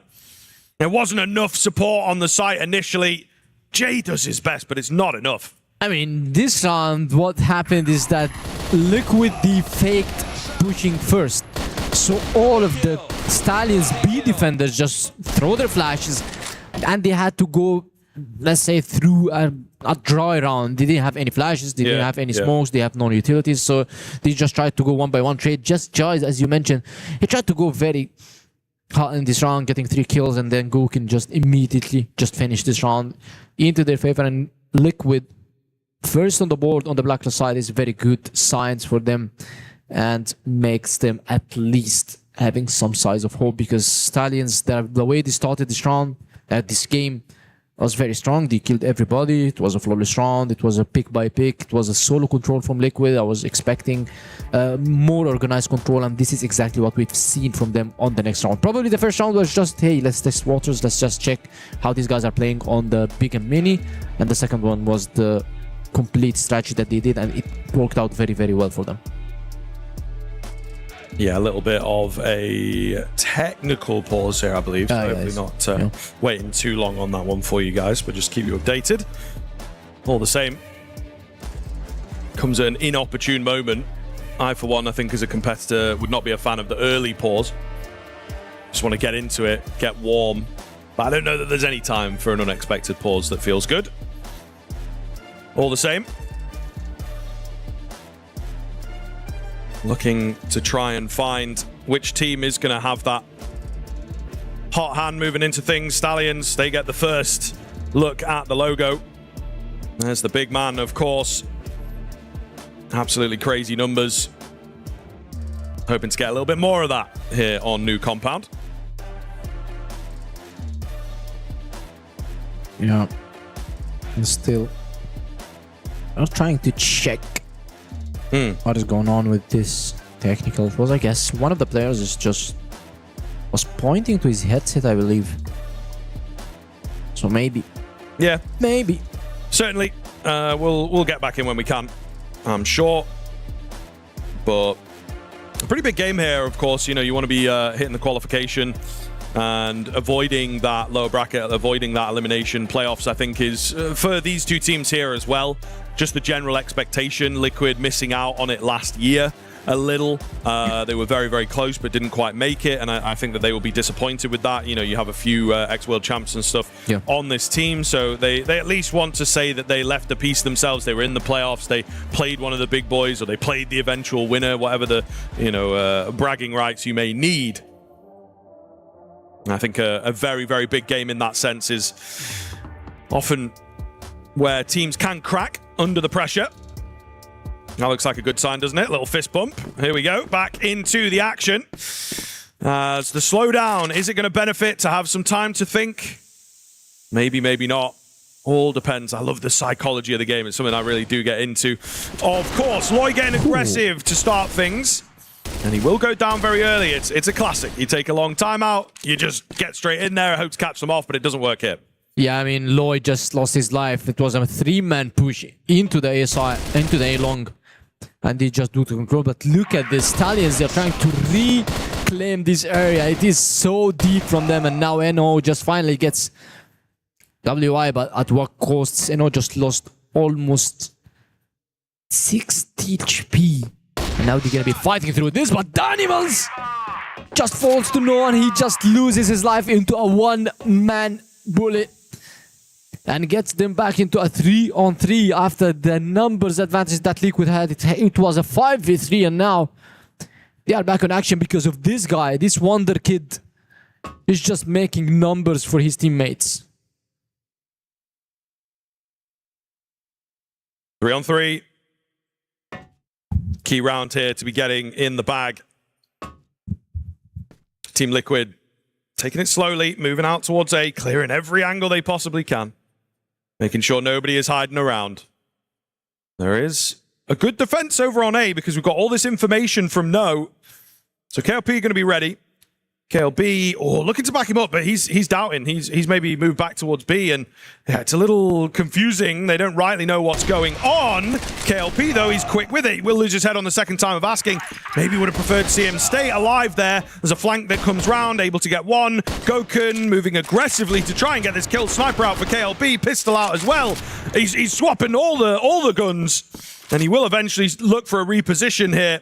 With very little time remaining, but Gokun gets the drop on him. And a big clutch coming in, as it will be Team Liquid moving up to a second. I mean, this guy, just Gokun every time. There's more pressure on his shoulders. I mean, he just delivers and immediately just clutches 2 rounds. By the way, the last 2 rounds for Liquid were Gokun shots, and now he just gets that drop shot onto that. And he's replying to the yelling probably from Stallions because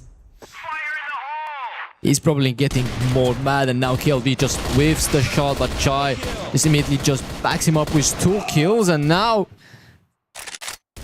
I mean, ATRF is not having the best, but WY is trying his best, he's swinging, he's doing everything, but this guy needs to... I talked about 77 and Gokun double sniper setups on Liquid, and we need to talk about this. KLB, KLP, and also sometimes Loy is having his sniper, so I think they are still getting matched by those players. Yeah. Certainly in agreement. And again, it is just going to be so very back and forth between these teams. I think that, as we've talked about, very, very evenly matched. So the rounds will keep swinging. Get used to this.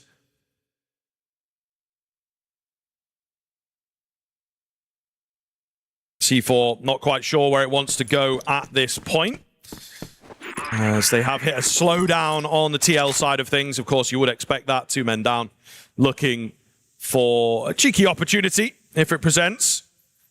But easier said than done at this stage on this map as well, right? Like, trying to get back into a round is really quite tough on the Blacklist side. KLP with a spot. No kills coming off just yet, though. Still in this 4-on-2. That's maybe what they were looking for. A double push here. No will bail on it and manages to survive. Oh, it's getting very disjointed here. Loyal come in late. He baited his teammates out, and he will find success. God, that looked really tense. They weren't quite sure. Are we going? Are we running away? But it works out in the end.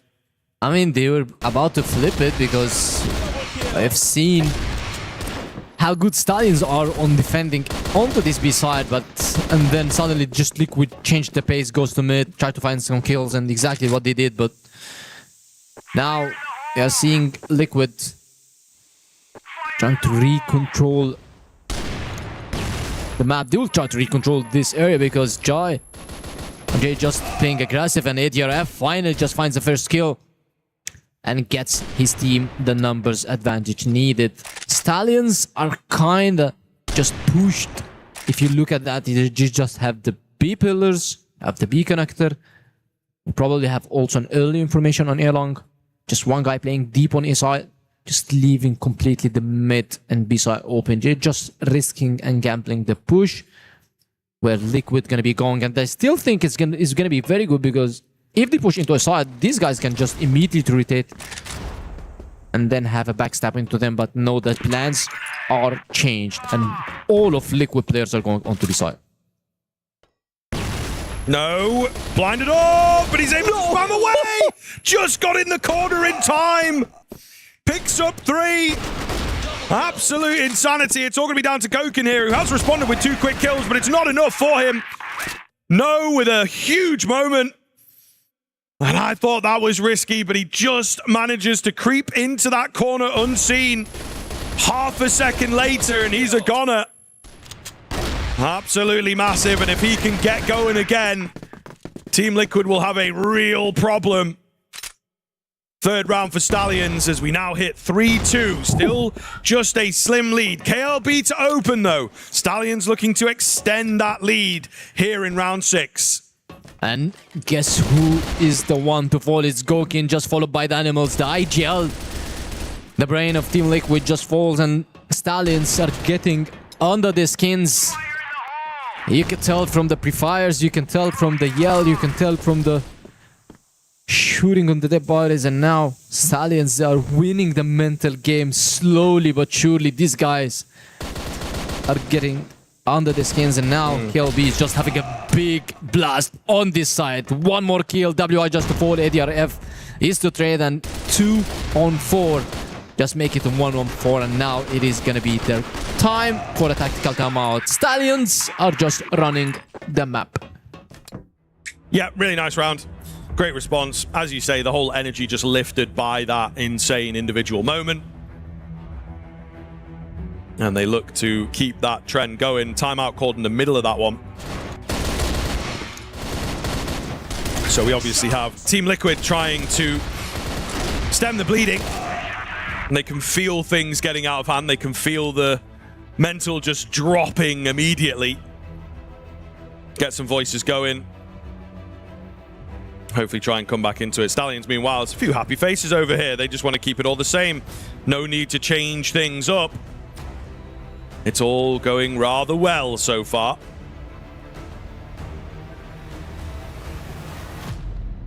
I've seen ADRF is just quite, not only in game, but also outside the game. If you just watch him, probably he's just not having the best days right now. Now we can see Liquid players, or they're just trying to talk, they're just trying to calm down. I believe that this tactical timeout is just needed for them, because we've seen Stallions, they were just unleashing themselves, having a lot of confidence, and they're just building this confidence into rounds and just destroying Liquid on their pushes. And I know that Liquid, they are on the hardest side on this map, but there should be a slight change in the playstyle that can secure more rounds for them, because I believe that both of the rounds were clutches from Gokin. If Gokin lost 2 clutches, it could have been 6-0 right now for Stallions, because 2 wins, 2 clutches is not the thing that you'll be looking for. There is no dominant win, let's say, or a dominant round from Liquid we've seen from them. Usually it is all the way to Stallions. That's why you rely on some luck, which I think there is a sprinkling of. You know, players won't admit that there's necessarily luck involved in these games, but there is at times. And indeed, the clutches, there's often an element of that that goes in your favor. Loving the camera. Just kind of paying a lot of attention to him, to be fair. He's probably getting nervous now. Team Liquid on the other side of things. Not quite as energetic, is it? You know, we're obviously hoping to bounce back. We stretch into a little tech here, I think, once again with the headsets. So fingers crossed, not too long for you guys. As I think this one is just starting to heat up, and we're going to get that question answered. You know, are Stallions going to find a dominant first half? Are they going to be in the seemingly unassailable position? Yeah. Or will Liquid stay close as they have all series long? Will they ever gain a lead? Will they ever take control? And will they threaten that third map? Only time going to tell on this one, Penguin. Yeah, Stallions might be the first team to be locked into the playoffs on B-Stream. If they manage to close this map, I mean, they're playing very good so far. Yes, we've seen them on sub-base, but we expect them on sub-base to be pretty much dominant on this map. Usually that it used to be one of their best, and we've seen them just having an undefeated runs on sub-base, and now they're going to be elevating this and taking this into the next maps. And you compound this one, they're having a 4-on-2 lead. 2 rounds lead right now on their global side. Liquid needs at least 2 more rounds for them to secure, to be able to get close to them on the switch after the switch into Blacklist side. Ooh, nice little trade there. We'll keep the pace up for Liquid if they choose, but they'll just take the trade. They don't rightly know what's behind it. Meanwhile, Stallions with a very, very, very fast rotation towards B off the back of that. So we'll find out. Could get a little weird here. Gokun is having a look. down the A-long, but not too much to spot. So maybe they will go in towards B. It's a deep position for KLB. Gets a smoke down as well. Deciding where he wants to go, having a little look around. How does he want to play it? Oh, nearly caught off, but he is able to get away. Drops a flash down to give him that space, but confirms the location of a couple players. And as the clock starts to wind down, maybe the entire team, if they try and guess correctly, KLB here with that sniper in kind of an unorthodox position for it. You've also got KLP. You know, bear with me now. But they're both on the snipers. They're both looking good. So this could be really, really dangerous trying to entry into this B site. I mean, we've seen Liquid when they did. It was a bit shaky, yes, but Gokin just clutched this round and Jay just got 3 in a row. Now he's not in the picture, so it needs to be KLP. But look at Loy already again creeping behind them, but the leg shot from KLP, just Danimals eliminate KLB and just straight for 1, and Danimals gets the kill, and it's only Loy who misses and waves on Gokin's Colt, who flicks and gets the kill. And now Liquid, after the attack timeout, we've seen a cleaner execution, and this is one of the cleanest rounds for them. Yeah. It is not a 1v1, it is not a clutch, it's just a classic 4v1, and they get the round. Although it started very, very shaky and very slow. Yeah, for sure. And, you know, the early pick, that's going to mess you up a little bit. But it also felt like Stallions were in a very good spot to defend against what was coming. And they just did not deliver. So seemed like we're going to feel confident for that. Spam through is successful. On small. Yeah, really, really big find there from No. Completely untraded. And he could be anywhere now. So that's a perfect start for Stallions. Into the smoke. This guy is having a smoke in his face, and now he gets 1 kill, and O just puts his team in a big numbers advantage in this round. But look at this stack onto mid from Team Liquid. They are trying to push through mid. We can hear the information. ADRF already just tucked in through beside. KLB is just in a very tough situation. He cannot get any kill. Jay and KLB, the B defenders just to fall. Gulkin just to open, and Team Liquid again. They are on B side. Yeah, looking good once again to hold on to this. The blacklist post plan. Lloyd got to find that, and he doesn't. He takes a lot of damage, actually. Nade goes in, doesn't follow up. There's a lot of low HP bars for TL, in all fairness. But you look at these M4s, they're not super healthy themselves. So we'll see how it goes down. Stallions charging in. KLP to find 1 No as well. It's a missed shot from Gokin. He gets the pistol out. The trades are there. KLP to spin around. And Gokin run out of ammo. KLP clutches it up in the end. It was tight. It was close to Stallions. A hard site to retake.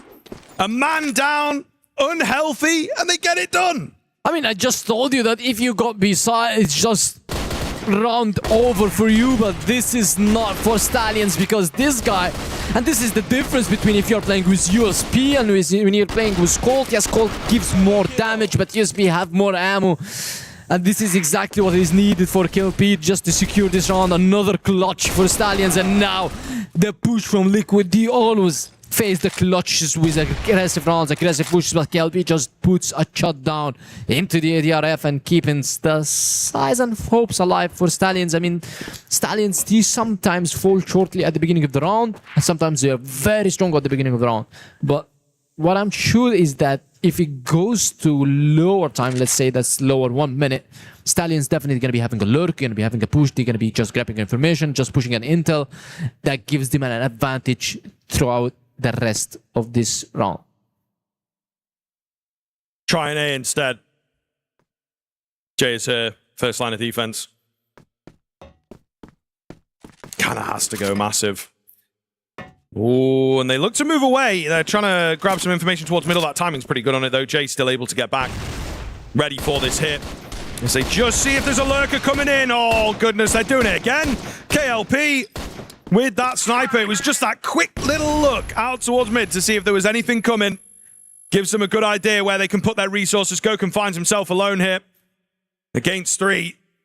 At one time, that felt pretty good. Now it feels like an insurmountable task.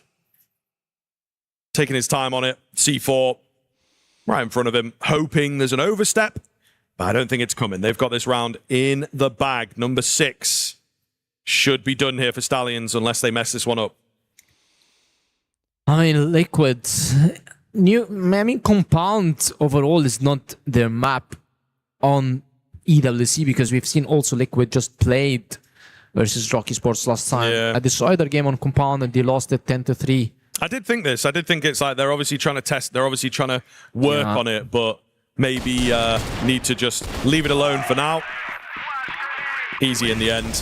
Stallions will hit 6. You feel like that's enough from the GR side?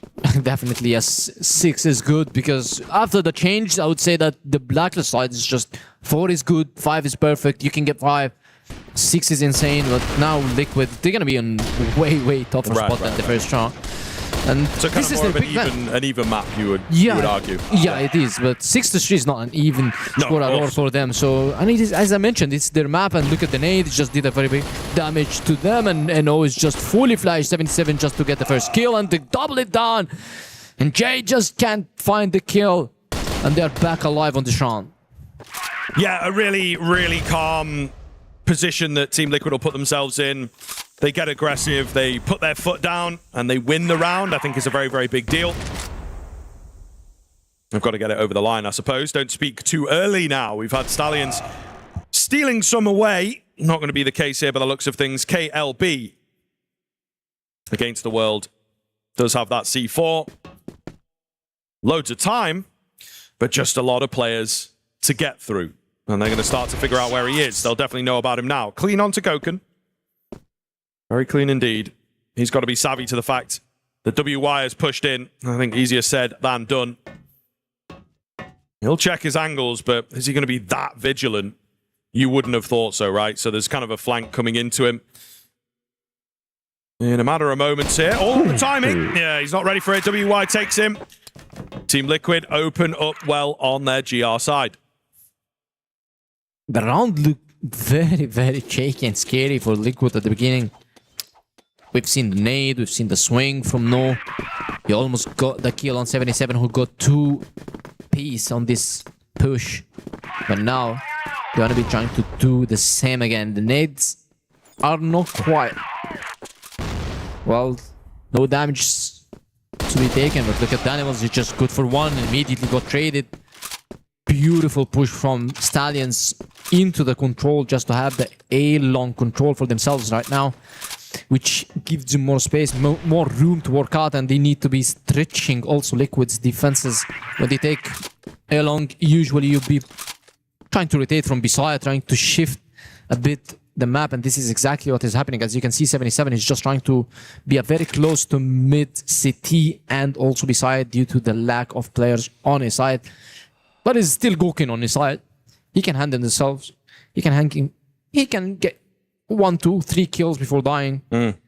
But 77 just decides to move forward and holds along from him. So it's 2 on his side, just single-handedly ADRA from B side. And probably he's hearing some noises. Yeah. He knows there's some presence. Maybe a fake out though. C4's not with this contingent. Now just becomes a one-man entry job. Oh no! ADRF should always be finding that. Somehow Loy takes him insanely low, 3 HP. So ADRF's going to be annoyed at himself, at the game, at everybody. WY though comes in for 2. Really key finds, gets the 3rd as well. And they do manage to recover it back. It looked dicey there, didn't it? But WY with a hell of a hold in at mid. This guy is so good with HK. He's just not only tapping, but you can see his strafing kills, his pre-fires. His swings are also insane and just gets Liquid 1 more round. So Liquid 2 on the board for them on the global side. Makes it very comfortable for them, but you can see a fast push coming out from Stallions. Now Goken just shut down Slow and the push around mid. 2 guys around mid. The first is fall and WY just gets 2 players. Immediately got traded and Goken just claimed his spot on side. Nobody knows that Goken is here. He can at least get 1 kill, and always the pre-fire just gets him. But this leaves No on a 1v2. We've seen him on a 1v3. And now they're going to be respecting this guy. Yeah, they have to. They absolutely have to. He's got the C4. He's got a lot of options. What does he want to do with it? It looks like he still wants to find the fights. Confident for them. Oh, 7-7 spotted. But him too. ADRF on the double swing. Really well done there, Team Liquid. Looking good here as the Stallions are as yet to pick up around in the second half. The score has evened up. The Brazilians looking really promising here. And Stallions have got to figure this one out fast. The map is slipping through their fingers. I mean, they still have their tag time out, so they can pull it anytime. Probably after this round, if they didn't have some success, they need to bring this tag time out. Otherwise, the game could be slipping. It's 3 on the board for Liquid on the global side. This is a thing that we haven't seen Stallions even on the global side, but look at the bait. Danimals just gets the first kill. Loy just fall. And the nades just put a little bit of damage on Danimals, but he's still holding to his position. He don't want to be retreating back to the mini, but I know, just trying to check. The smokes are blocking the vision completely, and Stallions, they look very shaky, and Danimals replies, yes they do. With one more on ADRF, that tag time out should be coming from the Stallions. The Filipino players are not having any success on the Blacklist side. No, it is true.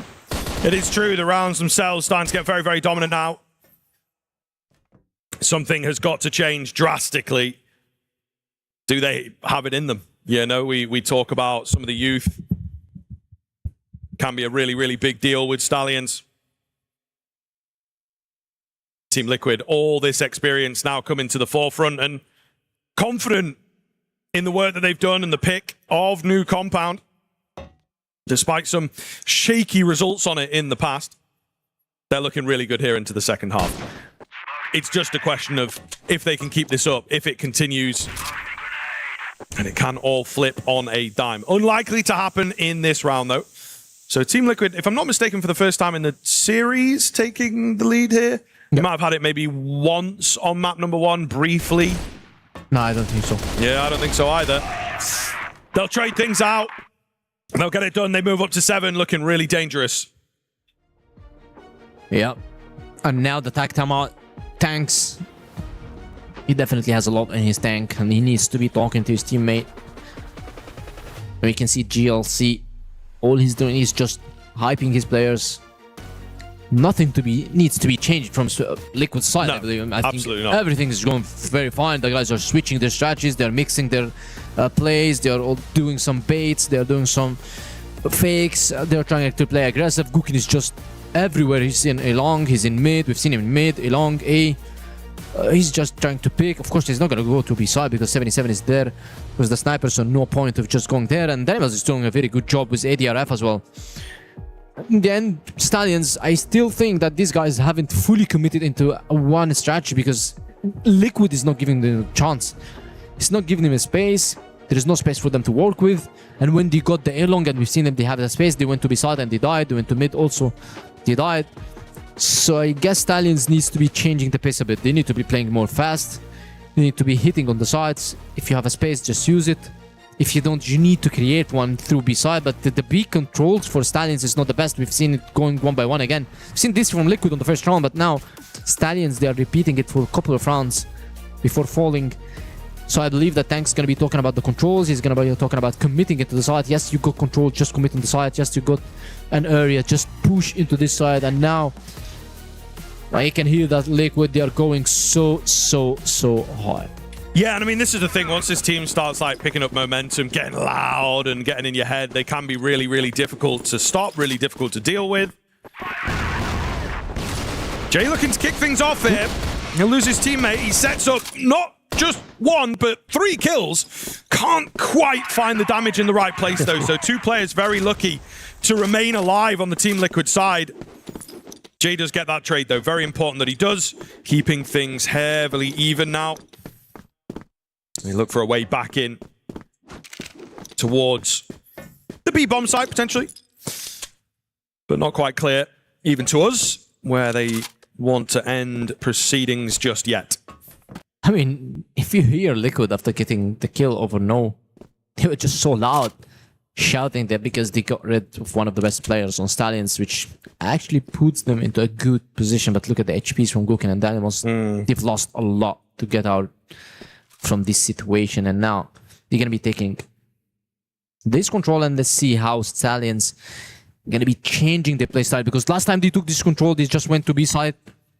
They tried to fake a bit and tried to waste some time. Louis, yes, he did flick ADRF on this round, but still it wasn't a successful one. And I believe that there is no fakes, there is nothing. They're just going to be going and running onto the stack from Team Liquid. They already read the situation, and the C4 is moving onto A side. Danimals making a play here.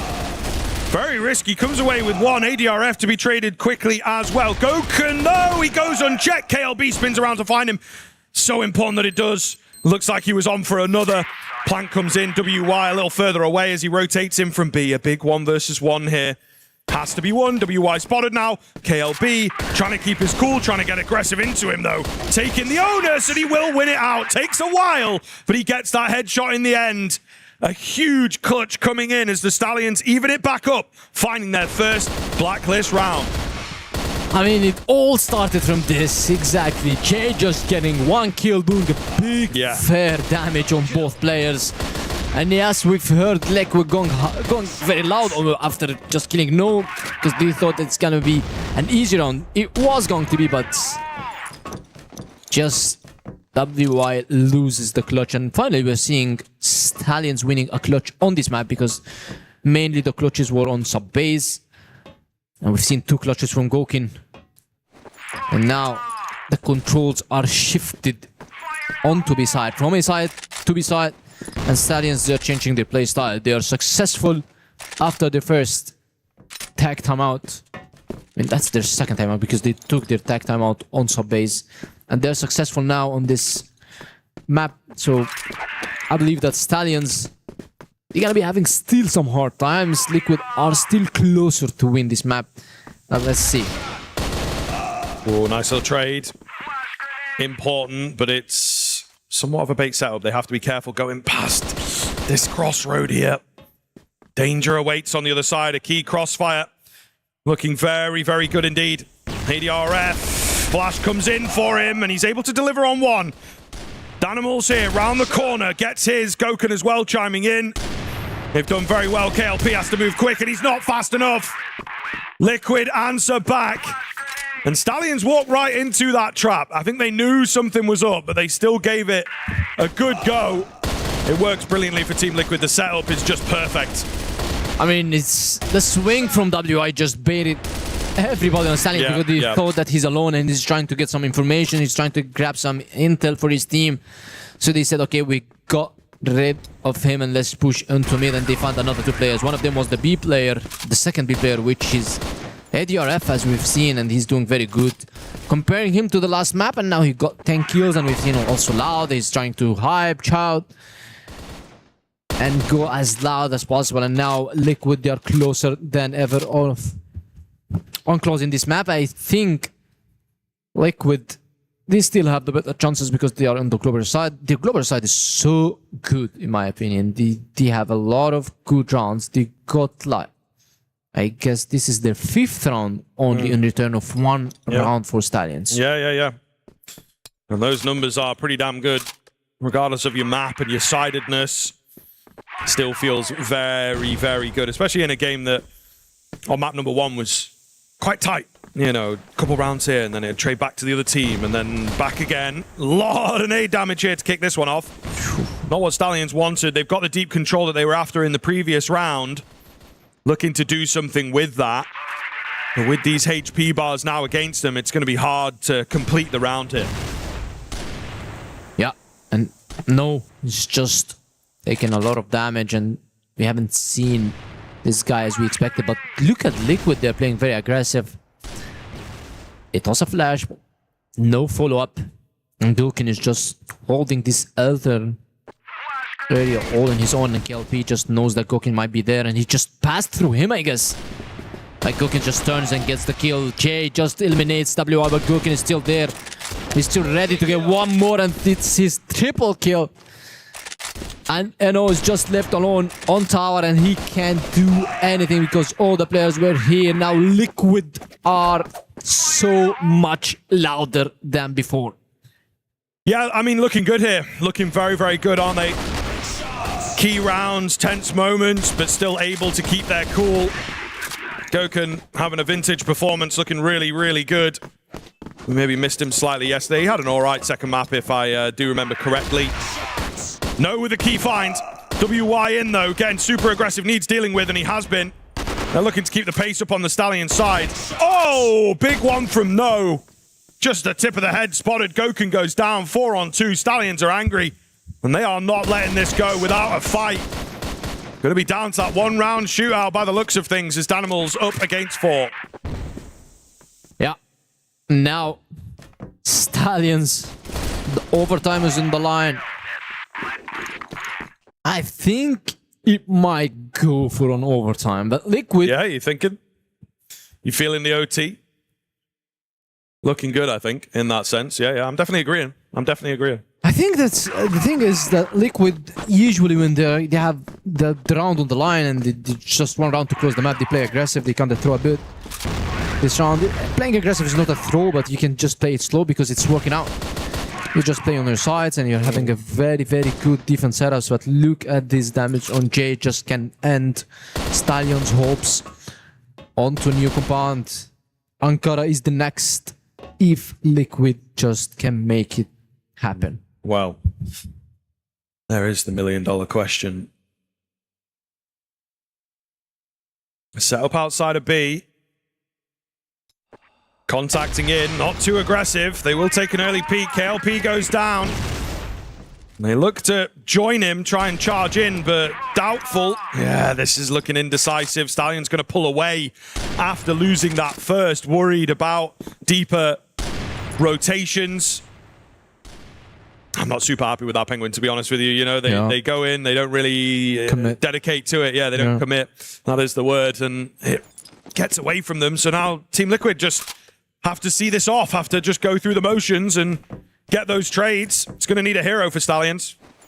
I mean, we said this before the tech timeout from Stallions that they do not commit onto the side. They just keep playing around and they're super hesitated when they're ending into one of the sides. And now they're going to be triple stacking or probably just double stacking the nades on the tower. There's nobody there. WI is not there anymore. And you can see that Loy is single-handedly just having the control of Big and Mini, probably for a fake or for a collapse. I think it's going to be a collapse on B side. 3 players on B side, 77. WI and ADRF, only Gokun and Danimals who are found there on his side. But look where they are. They are also on Elton, so they're going to be having a very quick rotation. This is not looking good for Stallions. Yeah, they look really uncomfortable for sure. Going to try and get through the smoke, and WI just flattens them all. I think that's going to be all she wrote for this map. Ankara around the corner. They just have to deal with one more. Loy, against 5 in total, does manage to find one, but that's all he's going to get. Team Liquid, they get it done. What a second half from them. The global risk side, so strong. They drop a total of only 2 rounds, securing 7. Perfect half, I think it is safe to say. They picked it for a reason, and that's the reason for you. Yeah. I mean, it took a lot of work. But they bring it back. They look very, very good while doing so. And yeah, very excited now for what Ankara's got in store. I mean, it is a very good map by them, and I think that the global side from Liquid just chipped everything. If you can play as good as this on the global side, and I mentioned that 77 and Gokun on both snipers on the global side is going to be tough for Stallions, and yes, Liquid got the chances and they took it. Well-ity. Here we find ourselves in a map 3, just like on the mainstream. They've just gone to map 3 as well, so having some very closely contested games today, as expected, really, when you start to get to this stage, get to the qualifiers. We were hoping they were going to be a little bit closer. That being said, with the amount I heard about Stallions coming into this event, I thought they were going to 2-0 this one, but somehow, someway, Liquid have been able to overturn this, and you saw from the reaction what it means to them as well. Yep. Talk me through it, boys. I mean, was there any fundamental issues that went wrong with Stallions here in this game? I mean, I think we saw at the end the indecisiveness for sure on their blacklist side. Maybe thinking the job was done a little, that it would just all fall into place after a decent first half themselves. They were late on the timeout, in my opinion. I think they maybe needed to be more respectful there, get that in as early as possible. So certainly the one map in hand effect, that they just weren't feeling the panic in the same way that Team Liquid were after that first half. I mean, yeah, exactly. I'll just double it down. The guys were just not committing to any of the sides, and I've talked about this when they went to the overtime. I mean, when they went to the tactical timeout, I said if they want to be going to the overtime, they need to be committing more into the sides. Just take control, push to the side. You'll have a higher chances of winning the round if you're trying to trade. Otherwise, just going around and around, just hoping that maybe Liquid will stack the wrong side, and it didn't happen because we've seen a good mid stack from Liquid that's paid off, and good A side stack from Liquid also paid off. And when they went to be side, they were also stacking. So a good call from Danimals. He just flipped the script and won this map. Yeah, they definitely need to be a little bit sharper on their communication, I guess, making sure everyone is working in tandem, not too many individual plays being made. But I guess if you look back at map 1, then what No was able to do as an individual, perhaps Stallions just expect that they can pull things off even if it is a 4 versus 5, even a 3 versus 5. We had the 1v3, but, you know, Team Liquid have shown and they've proved that it doesn't matter if they are the underdogs in this matchup. They definitely have a chance, and it would be huge for them if they can qualify through from this group into playoffs above Stallions. But I'm sure that lower bracket would look very terrifying if we saw, to be honest, either of these teams, right? I would imagine either of these teams, even if dropping into the lower bracket, they should be able to get through the playoffs, right? Yeah, for sure. They're definitely not like, you know, these super clear overdogs in every single matchup, but they're always going to be capable of coming back into games, as we've just seen, you know, the second time Liquid have done it here on the B stream, actually. So, you know, they're really quite formidable opponents, and there's a lot of depth to their game. But it does sort of go to show, yeah, we see the scoreboards here, and not quite the same heavy-hitting performance. We've got Loy not quite pulling his weight, and it makes a difference when the game is that close. When you see like an individual perform in map 1 like No did, is there a way as a team you can target them? Like, can you try and take them out of the game a little bit, would you say? I mean, it's very hard because this guy is not only moving alone, he's just backed up by a few players. But I think that No had some also unsuccessful rounds because we've seen him falling at the beginning of the round for 3 times in a row, 2 times in a row.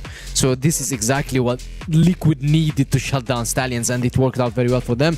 I think that New Compound, that's how you play New Compound. You just need to play passive, so Stallions needs to go aggressive. And when you are playing aggressive, there is much higher chances of making mistakes. Well, New Compound provided victory for Team Liquid, but Stallions will try and bounce back now as we go into Ankara for map 3. We're going all the way and going the distance here. But before we get there, we're going to go for a quick break. When we come back, we'll be back into map 3.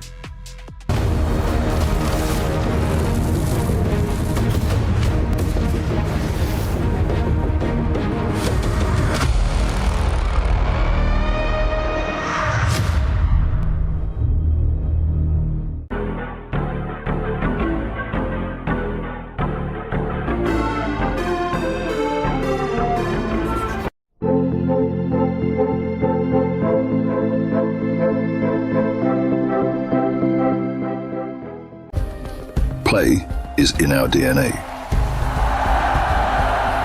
Whenever we let it out, it becomes our superpower. Now imagine an entire city being built to supercharge it. Kadir City, powered by Play.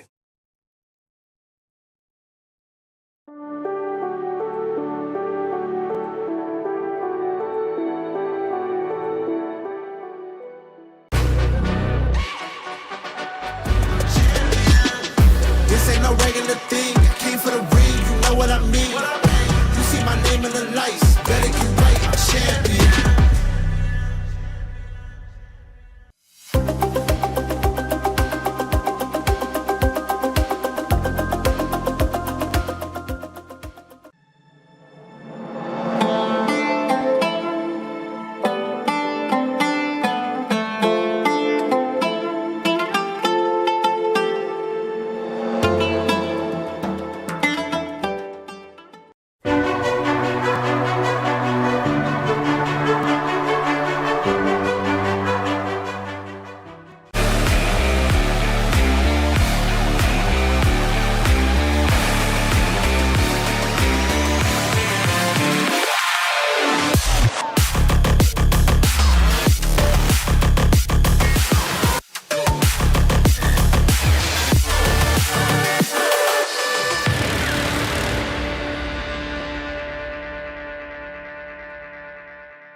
I knew you'd be back. Welcome back, everyone, to CROSSFIRE EWC 2026. Dan Gaskin alongside Scriv and Penguin once more as we move into map number 3. We're starting the day off with Going the Distance, which I'm happy with. I like that we get closely contested games. But now, Ankara, right? We did see yesterday Stallions played on Ankara. They're pretty comfortable on it as well. Yep.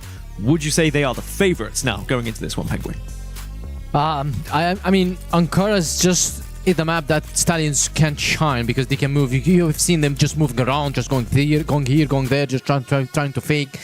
But new compound, if you're doing this, it's a fast rotation for global side. That's why Liquid had a very much success on the global side. So I think if they keep playing the same, trying to take control, go back to A side, trying to fake, go back to B side, I think it can work at least better than new compound. Yeah, I think there was definitely space in there for Liquid, it feels like, because they have had it as the decider in 2 series now. They play it domestically. It's kind of a classic map, you know, in the game and whatnot. So I think there's certainly a chance here that Liquid will look good, but we'll see. We've got a lot here. Both teams have really battled hard, so I think it could go either way. I'm going to do my best battle cry now. Right, we're into game, and there we go. Scriv, Penguin, take it away. I scared you. He did a little bit. He made me jump with that one. It was pretty good. The land halls of old here, no, you've done that before, I think it's safe to say, but we are indeed into the action. As it'll start off fast, Gokun looking to pick up where he left off and have that sharp performance here if he can once again help the team out. Not necessarily the full carry performance, but certainly look good. On that second map, we're looking for a little bit more of that from Team Liquid. Yeah, and now Stallions, they are on the blacklist side. I mean, they are on the favor side. On Ankara, yes, we know that Ankara just favors the blacklist side due to the... Talked about the Elon controls. Whoever is watching, you would usually see the blacklist team just having the easiest controls if there is no match. But look at this, a stack from Liquid onto his side. We've seen Rock playing this map, and they failed like 8 times on his side. I mean... Fefe wasn't having the best days on his side yesterday, and now they decide to just counter this, and look at Stallions. They just completely dodge and ignore his side. Yep. Not thinking about it. Pretend it doesn't exist for now. What a nice little smoke there from Gokun, though. That's going to slow them down. They will try their hand at getting through it, but it gives him a lot of room to work with. He's got some support as well from 7-7. They're all chiming in now. And the smoke goes down at the perfect time. It baits them in. A dangerous task to run through it. They will pay the ultimate price. There's not a single player going down. Team Liquid, they get loud, and they are looking good with that first round. Comes in flawlessly. Ah, man. A flawless round from Liquid. This is the first we've ever seen on the opening on this map. And now Liquid are one on board. A good defense side from Gokun on B side. A good read from Stallions, actually, I would say, but still, having Gokun is just a plus for your team. And now, Gokun just completely having the mid control to himself. That's why they need to be having a stack around, probably, let's say, B side. And while we're talking about Gokun just WI falls, and 77 just trying to hit the double shot, it's not working out very well for them because KLB just gets him down, and now all the B-side controllers for Stallions, even with the underpass control that we've seen after the swing from KLB to eliminate 77, and Team Liquid will need to do a good, clean retake afterwards. Yeah, I mean, are they going to have the resources for this, though, Penguin? That's the question. Everybody is worse for wear. They're a man down. I feel like you would not have a chance here, realistically, but stranger things have happened. ADRF goes down early. He was the healthiest player. I don't think it's happening here. Gokun, the last to fall, and Stallions answer back nicely. So we are once again off to a very competitive start. Stuck around for a while on sub base. There was a big split between these two teams, though. Yep. On new compound. So we'll see which side of the coin we get here for Ankara.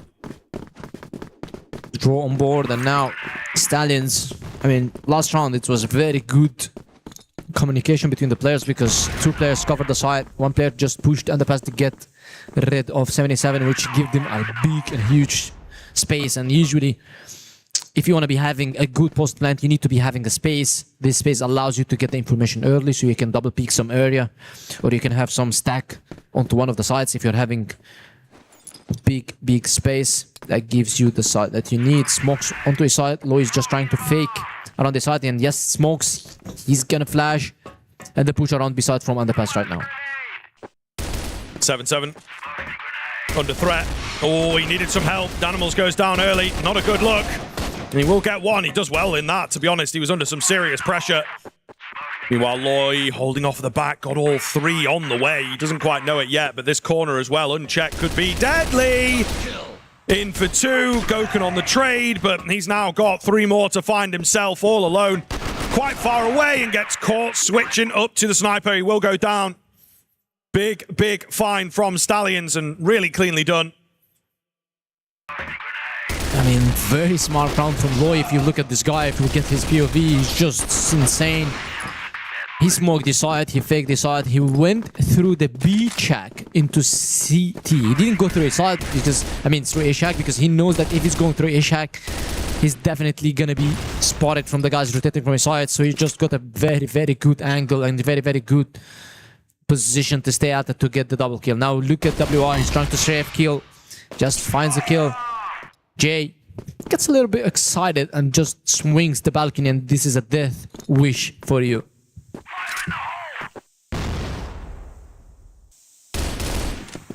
Spamming away behind smokes.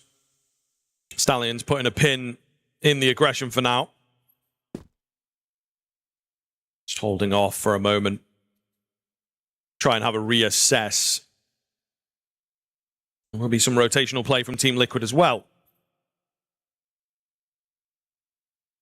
Key 4-on-4 here. Jay with the C4 does have to be careful. He's isolated. So he does have to be very careful not to go down in a silly spot. Could make a difference.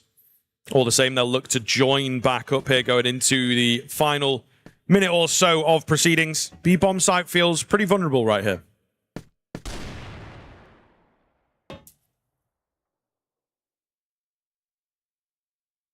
Yeah. No. Just alone. Trying to take. A connector just swings to underpass and pushing with Jay. Now Lloyd just collapsed with them, and all the players of Stallions are suddenly together except for KLP, the sniper, who's going to be cutting the rotations. And now Jay just swings to get 77, and this is a guy you would eliminate if you have a beside, because it's going to make a lot of troubles if he's still on the side, and KLP is just doing the cutting rotation strategy from bridge. And then no, he's trying to have kills on underpass. He doesn't have any information. The flash from Gokun just makes everybody blind. Except for no, the double swing from underpass by Gokun and ADRF. Everyone was a piece, and now ADRF just doubles it down. And KLP just arrives to help with 1 and 2 kills, not enough. A good, clean retake from Liquid players. I mean, I thought it's gone for Stallions. Yeah. Usually when there is a retake, you would expect it on B side. If Stallion just goes to A side and plants the C4, it's just done.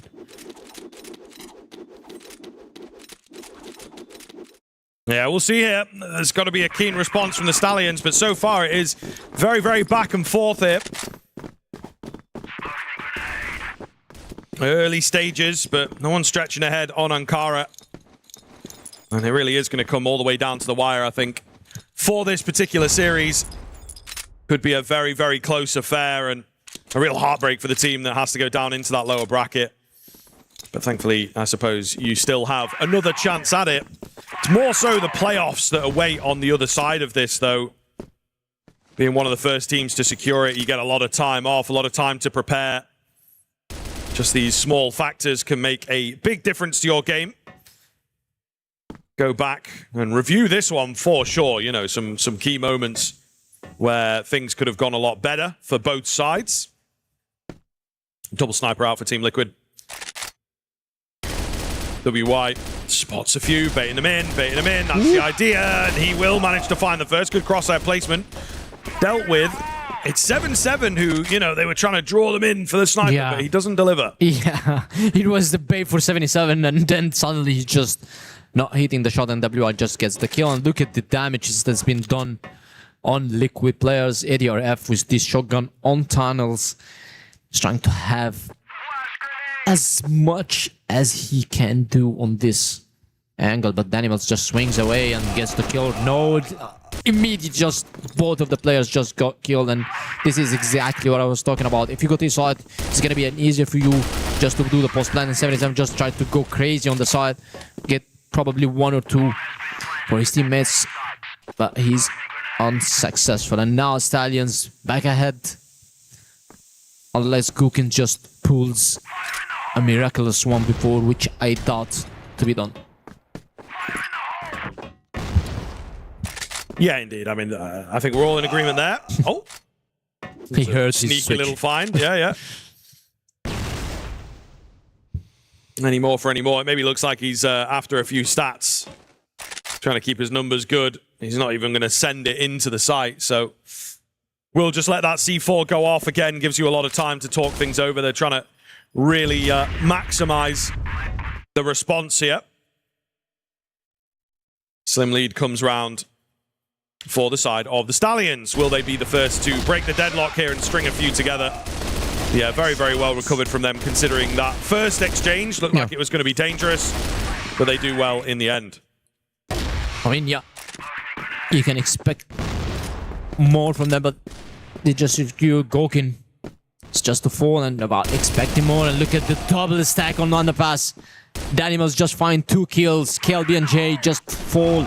And now 77 just doubles it down with another double kill. And now Loic LP falls again with a triple from 77. These guys are just insane.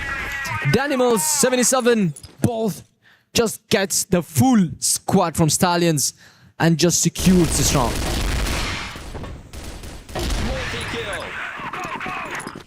Again, the response comes back, so it will continue being even. No team yet to string any together and looking to try and make that the case here. KLP, though, he opens up. It's big aggression from the side of Team Liquid, trying to force the issue as much as they can. KLP gets caught. Any kind of response. They weren't expecting this kind of aggression, were they? They're all getting caught off here on the Stallion side. Loy in a good spot. No is left in the clutch. Not foreign to this, not afraid of it. 1 versus 3 in total, brings it down to just 2 now. I mean, the question is, did they know about the C4 is just dropped on the balcony? Because if they know and just claim this area or claim this spot, it's gonna be kind of doomed for NO, especially that he has an EBR, so he needs to get quad shots on the heads to kill 2 players or just to spray both of them. Yeah, 77 is a bit low, so he can get 1 shot with this EBR, but Gokin is now claiming this area and he knows where he is, and 77 just takes him down. And now Liquid, they are back in action. I believe that this round that they're pushing to a side, if just Stallions could have backed off, just kind of talked about it and tried to retake it instead of just trying to swing one by one, because 77 here had a very good position on tunnels, just securing.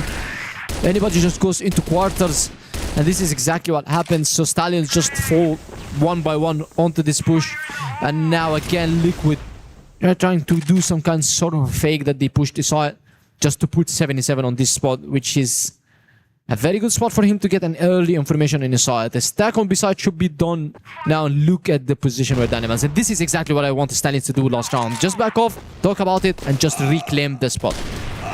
There you go, nice. Really, really nice finds. And looking to get that response. Keep the back and forth going, man. Danimals is in the conversation here. It's a big tag there. Danimals, though, in the key spot, failing to find anything, in fact. It's just WY that now remains. Stallions with a great statement round here as they do not lose a single player. Who's going to get that 5th? I mean, Stallions, they should, because they are playing on the blacklist side, they should be having the 5 to 4 instead of just Liquid just going to the 5th round, and you switch to the blacklist side and you're going to see them just executing and having a very good game versus you. They're probably going to be spamming assault versus Stallions, because we've seen them just dodging this by stacking assault onto the first round, which wasn't successful in my opinion. But now Stallions are slowing the pace. They just took A-long control, they dominate the tunnels, they're trying to eliminate anybody who's trying to play very aggressive and just to check for some information, which Liquid is not giving them. We can see that Liquid are kind of leaning towards B-side. 3 guys are around. It's 77 Dynamos and the ADRF and Gurkin, sorry, on Hotel. He's trying to get an early information in the smoke. He's playing very aggressive, Gurkin.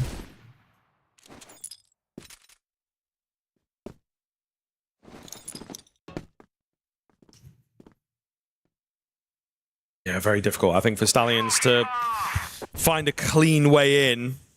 They are going to have to crowbar things and get some messy kills, potentially. Trying to take as much space as they possibly can in areas that allow it. Loy and No are just on an adventure right now, trying to spot a player if they can, but nothing being revealed by Team Liquid. Creeping into the final proceedings of this round. There goes 7-7. Catches no on a timing. And so, the numbers look good. 5 on 4. And no real progress for Stallions. It looks very, very difficult for them, I think, to get back in. Gokun looking to be aggressive here on the sniper. Flash comes over. It's 7-7 that's finding success. Gokun joins him. Loy and Jay, the only 2 that remain. There's some low HP bars in here. If they can keep the pace up, maybe they can isolate some fights, but they've slowed it down. They have managed to find some responses, but it's just not going to be enough. Gokun's still alive, still finding kills. Left all on Loy now. And he just can't find this player. Gokun's had a great round. Absolutely insane finds. It will beat TL, just squeezing out a lead. I mean, this guy, man, every time I said, okay, he's 1 and done, he just gets 1 more. Okay, this 2 undone, and he gets 1 more, and there's 3 undone, and he's still alive, waiting for everybody on this side. I mean, Stallions, they haven't hit an SI push except for a round. It was an adaptive round for them after they got the kills onto the Danimals and ADRF when they pushed. At this time, they went to side, but after that, I mean, rather than that, they just went to the side where Gurkin is. And if you're going to Gurkin, you need to be having a better execution, because this guy, if he's not 1 and done, he's gonna secure the whole side by himself. A good, well played half by Liquid to be winning on the global side. Still, it's a 5v4, a 5-4. It's not a big deal, but still, they can take this lead into a win if they can have a good organized Blacklist side. I expected Liquid to be spamming a side. Let's see how this guy's gonna be going, because first round is definitely an A side. Yeah, looks that way. Try and test the water over here. Taking their time, waiting for the smoke to go down and see if there's anyone on the other side of it. It's a re-smoke, though, so they are going to be slowing this round way down. Stallions keeping them at bay for the time being. Here we go, though. Bursting in. The flash has come over the top. KLB under the stairs gets totally blindsided. Was expecting more action to come his way there, I think, and just not ready for the angle. It's looking good for Team Liquid as they charge in. Loyal try his best, but it's not enough. All on KLP here. On the long-range angle. I think they potentially know it. C4 going to go down in a safe spot. Not taking any chances with this one, despite the numbers looking so good. Team Liquid with some decent discipline. WY does eventually get bored, but that'll just confirm it. Play it safe from here. Well, they should be able to convert this. Yeah. The execution was good. The flashes were perfect because we've seen both of the defenders. They were both fully blind. And KLB didn't even have a chance to shoot back to get this kill. And Gurkin just gets the final kill. And Liquid, you just play the simple game. We don't need to go to B-side so we have chances even after taking the side that we might lose into a retake. All we need to do is just take a side and it's completely done. Double flashes from them. Stallions, I'm very scared for how they played the last round. They didn't even push into an intel. We usually got used to that Stallion. When it's 1 minute on the clock, they push for an intel, they push to get information. Someone pushes underpass, someone just swings mid, tries to go for A connector control, and this is not the case for the last round. But at this round, we are seeing Stallions, they are early on this A connector, trying to shut down the push before it's even happening. 5-on-4. Very early kill, very important kill at that. Jay thinking about it. He's trying to not get banged around this corner. Really, really wants to pull things back, but not going to be the case. He drops back, as does the rest of Team Liquid here, looking to secure yet another round. That first kill comes nicely for them. They will try and just play things slowly, catch any aggression, and go for a later execute here should they need it.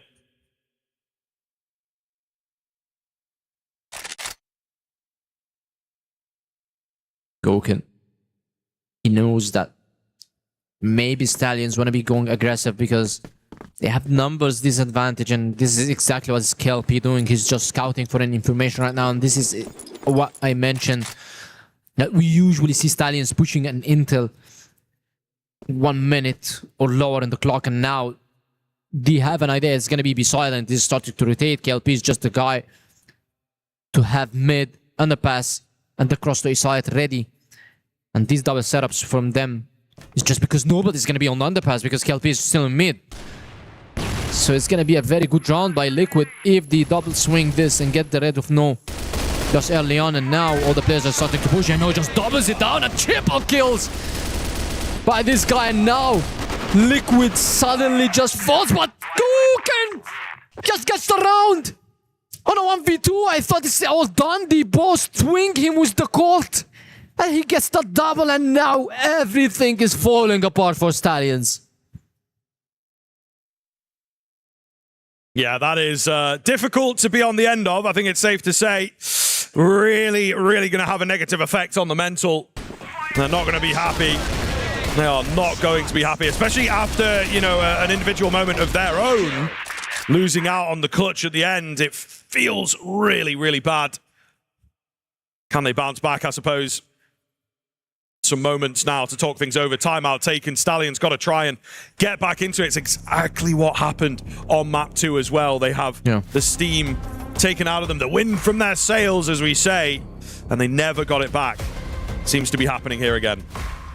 Well, I guess Liquid are closer than ever of qualifying into the top 8, and this is exactly was their goal, just to get into the playoffs. And Stallions, I think that they throw this game a bit on their blacklist side, because we haven't seen any SI push, which is the easy side you can push versus Liquid. Liquid just they kind of stacked this out on the first round, but I believe that Stallions execution could have just got onto this stack, because that's how Ankara's being worked. If you just spam his side, definitely is gonna be working out.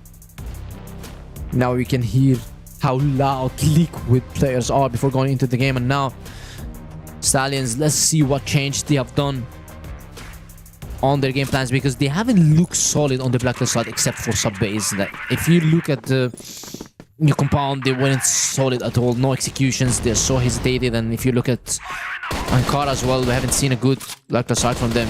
They did 4 rounds only on the blacklist side on Ankara. It's just a fail, I would say, for you. Moving fast here, as they are trying to get in towards A, try and squeeze things out with that first kill. Not quite presenting, it's immediate bolster up as well from Stallions.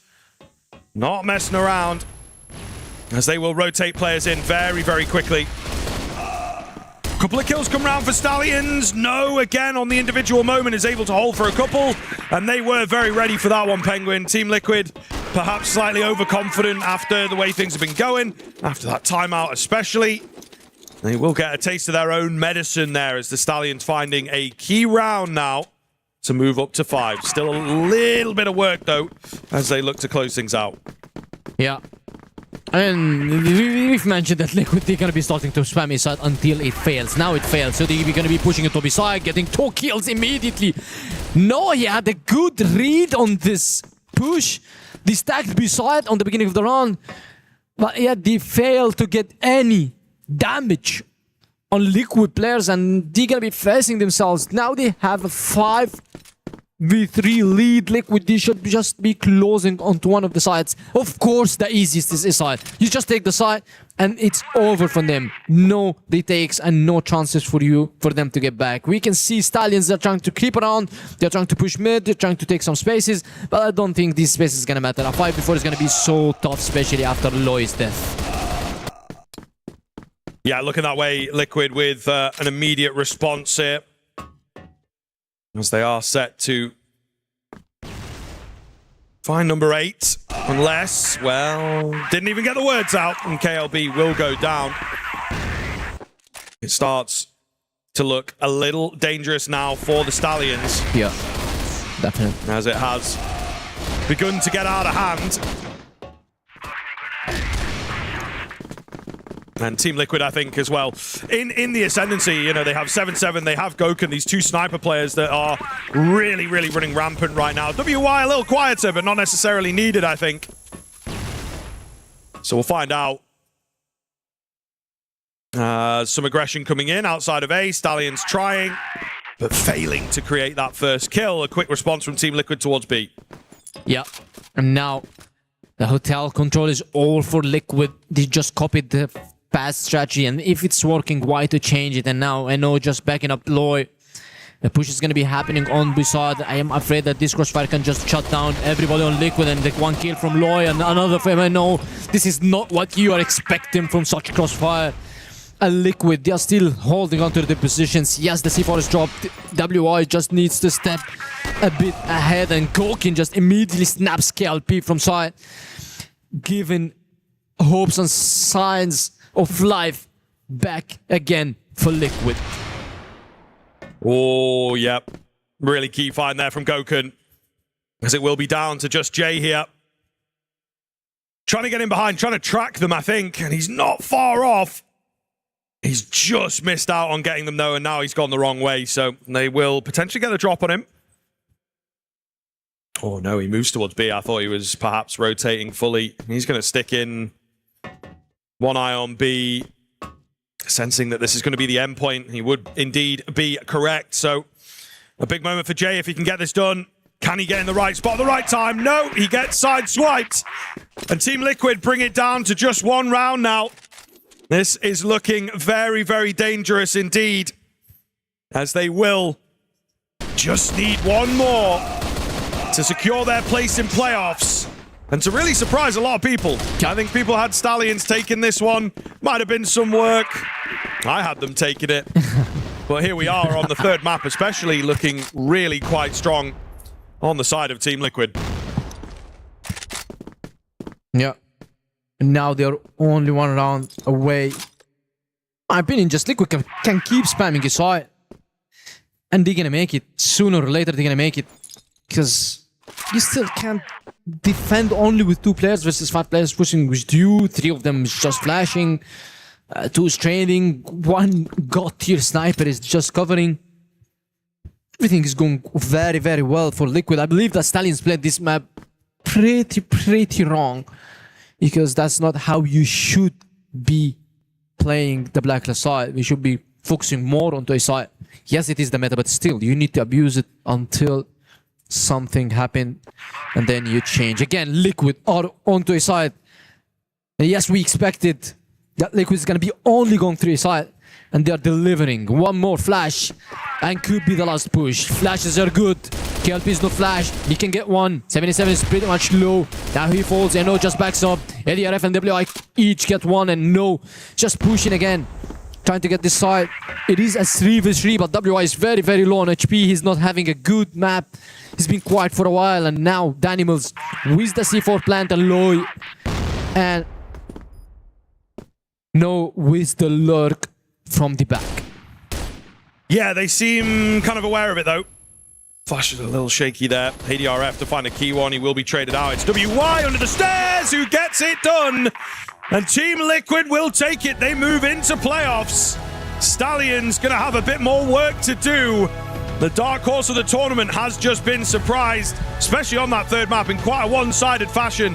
But Team Liquid showing what they can do. There's so much depth on this international stage, so much to draw from. The experience being the key element of their game, and they are able to deliver really, really well.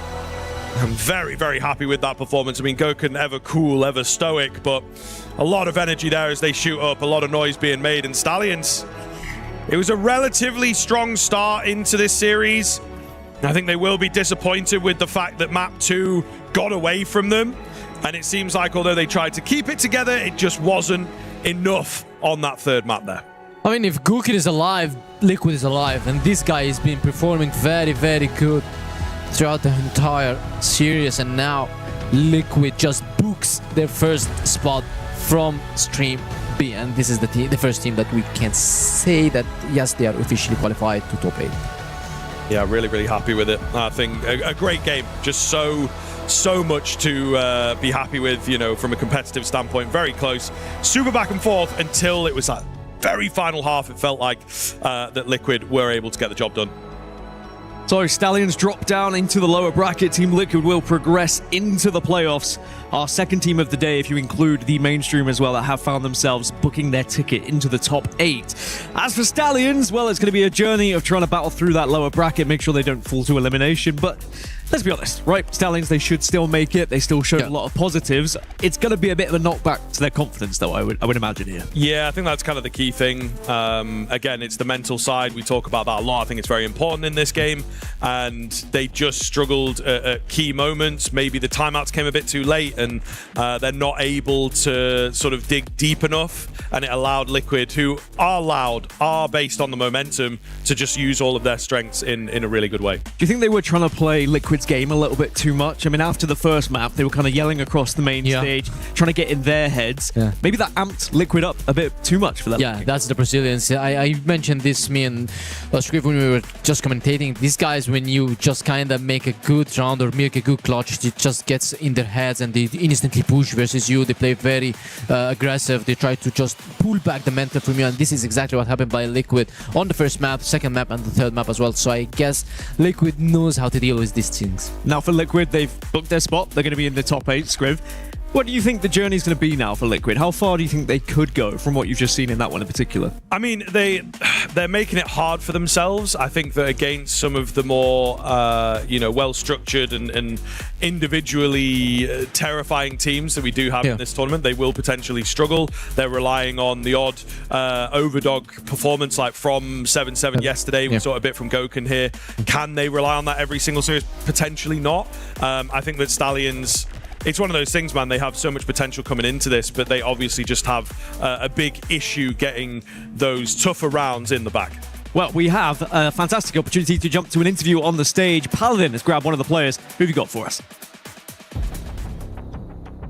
I've got 7-7 from Team Liquid here. 7-7, congrats on the win. You qualified the playoffs. Talk to me just about the raw emotions after such a huge win against Stallions today.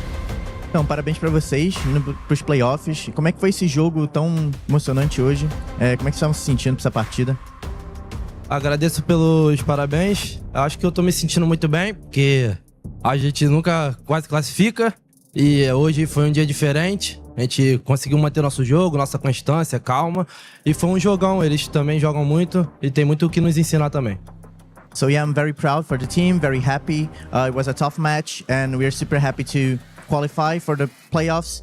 Sometimes we make some mistakes when trying to qualify for the playoffs, but we maintain our game plan and our gameplay, and we managed to do well. Talk to me about having a player like Gokun on your roster. I mean, he is such a spark plug for you guys. Like, I feel like there were so many X-Factor situations that he turned around. What's it like to have a guy like him on your team? Como é que é para vocês terem o Gokun no time, né, fazendo plays muito importantes, ainda mais nessa partida? E como é que vocês se sentem tendo ele jogando com vocês? Acho que para todos do time, ele é o melhor do mundo, o que já existiu nesse jogo. Qualquer coisa que ele faça vai dar certo, no estilo dele, no estilo de outro. E pra gente é muito gratificante sempre. Eu acho que a gente sempre tá feliz de estar com ele. Ele é uma ótima pessoa, tanto dentro de game quanto fora. E é isso. So yeah, he's one of the best in the world. A lot of teams sometimes get him as one of the best. And we are super happy and super proud to have him on the team. He's a very nice guy inside the game and outside the game, and a very nice person. Awesome. And well, so now you're into the playoffs. You know, the competition is going to get a little bit more tougher. how's the preparation like, knowing that you've got these Chinese teams on the horizon? They've always been very dominant within within international spaces. How are you guys preparing for that kind of moment now? Agora você chegando pros playoffs e podendo enfrentar as outras equipes talvez mais fortes, as equipes chinesas. Como é que vocês estão se sentindo? Como é que tá sendo a preparação de vocês? Como todas as perguntas que foram feitas, eu tô me sentindo muito bem. Acho que o time também, a classificação traz muita confiança pra gente. Não que a gente não esteja com confiança, mas a gente tem muito mais agora estando classificado. E acho que a gente vai chegar muito bem, a gente tá bem preparado. O time lida muito bem contra outras equipes. So we are really prepared. We are very confident. When you qualify like that, you get more confidence. And I think the whole team is feeling like that right now. So we are super comfortable facing the other teams on the playoffs. Well, congrats against the 7-7 and Team Liquid, and we will send it back to you, Dan. Thank you very much. I think you could ask the same question to Gokun, really, and just be like, what's it like having 7-7 on your team? Because both of them just were able to stand out and look excellent every single time they were on our screens. I think even going back to yesterday, I was like, it seems like it's the 7-7 show. I think that having an individual like that is always important. Someone you can rely on for that clutch factor who can step up. But I think you made a good point. You can't always rely on that person, right? Someone needs to also be able to be behind them and do the same thing. And perhaps that's why having both of them just gives Liquid this opportunity to progress a little bit further. But as we look back at the highlights then from that third map, were you surprised, Penguin? Was this... I mean, it does seem to be a bit of a shock in the green room. Like, people thought Stallions would be able to take down Liquid, but from what you actually saw on your screen, were Team Liquid just the better side? I mean, Stallions played completely wrong on Ankara. If you just talking about strategic-wise, they just played off-meta, and this is so weird for me. Stallions are playing off-meta. Usually these guys are playing versus the Chinese more often. They on the Asian servers, so they know how to meet these guys. And you are playing an off-meta, and the West League teams, we're talking about Liquid here, they're playing, they're just sticking to the meta and just winning. This is kind of the thing that's kind of... I was worried how Stallions are playing this map when I first saw them. They're just spamming Versailles. They're trying to make some complicated strategies. On Ankara, you just need to be very, very simple, and the trade game is going to win you this map. But this is what we've seen from Liquid and we haven't seen from Stallions.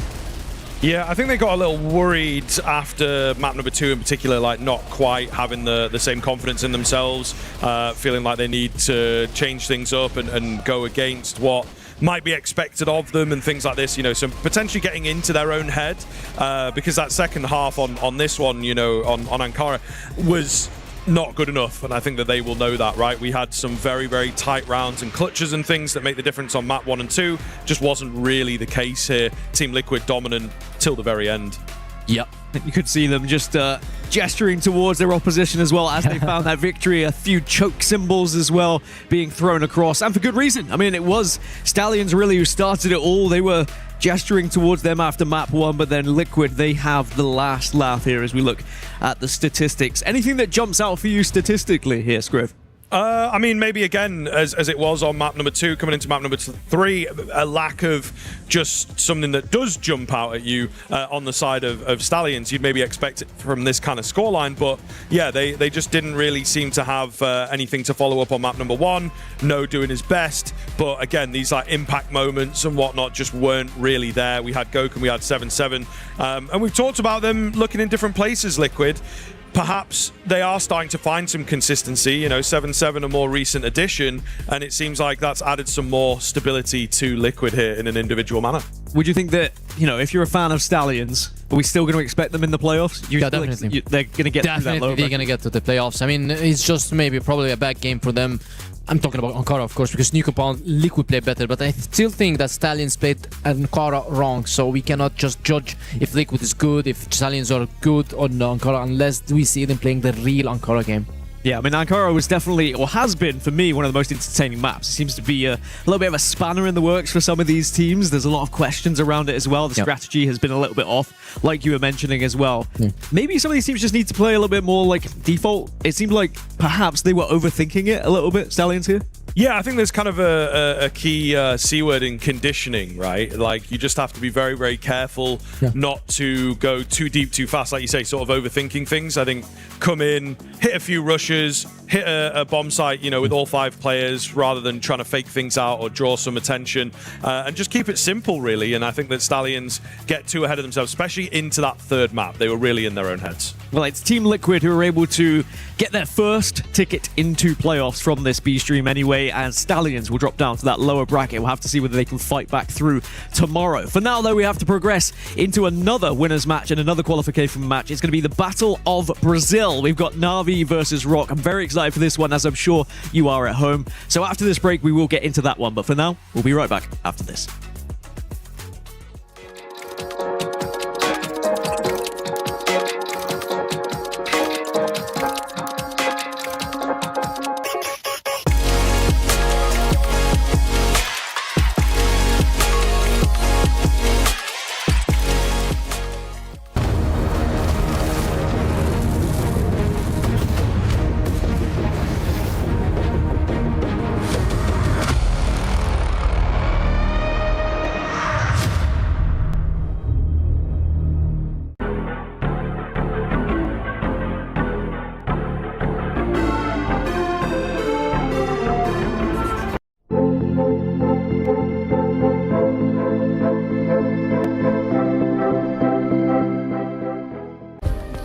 Play is in our DNA.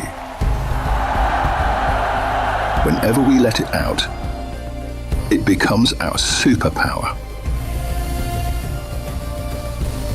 Now imagine an entire city being built to supercharge it. Kadir City, powered by play.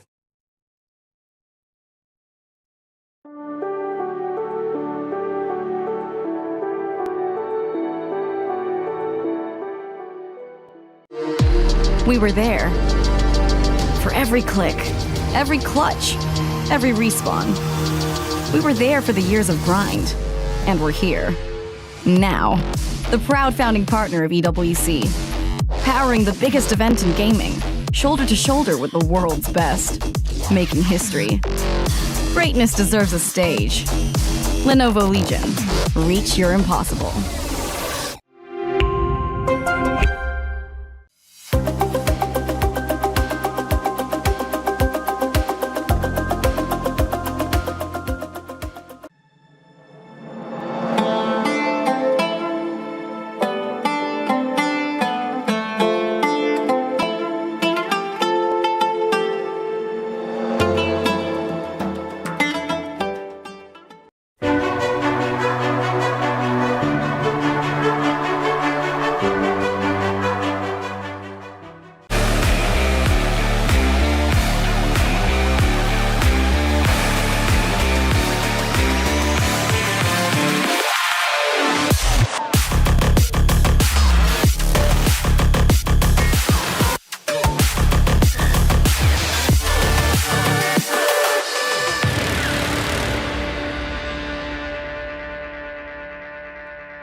Welcome back, everyone, to CROSSFIRE EWC 2026 live from Paris. We've had our first match here on the B stream, and now we're going to start gearing up towards our second. It's the Battle of Brazil.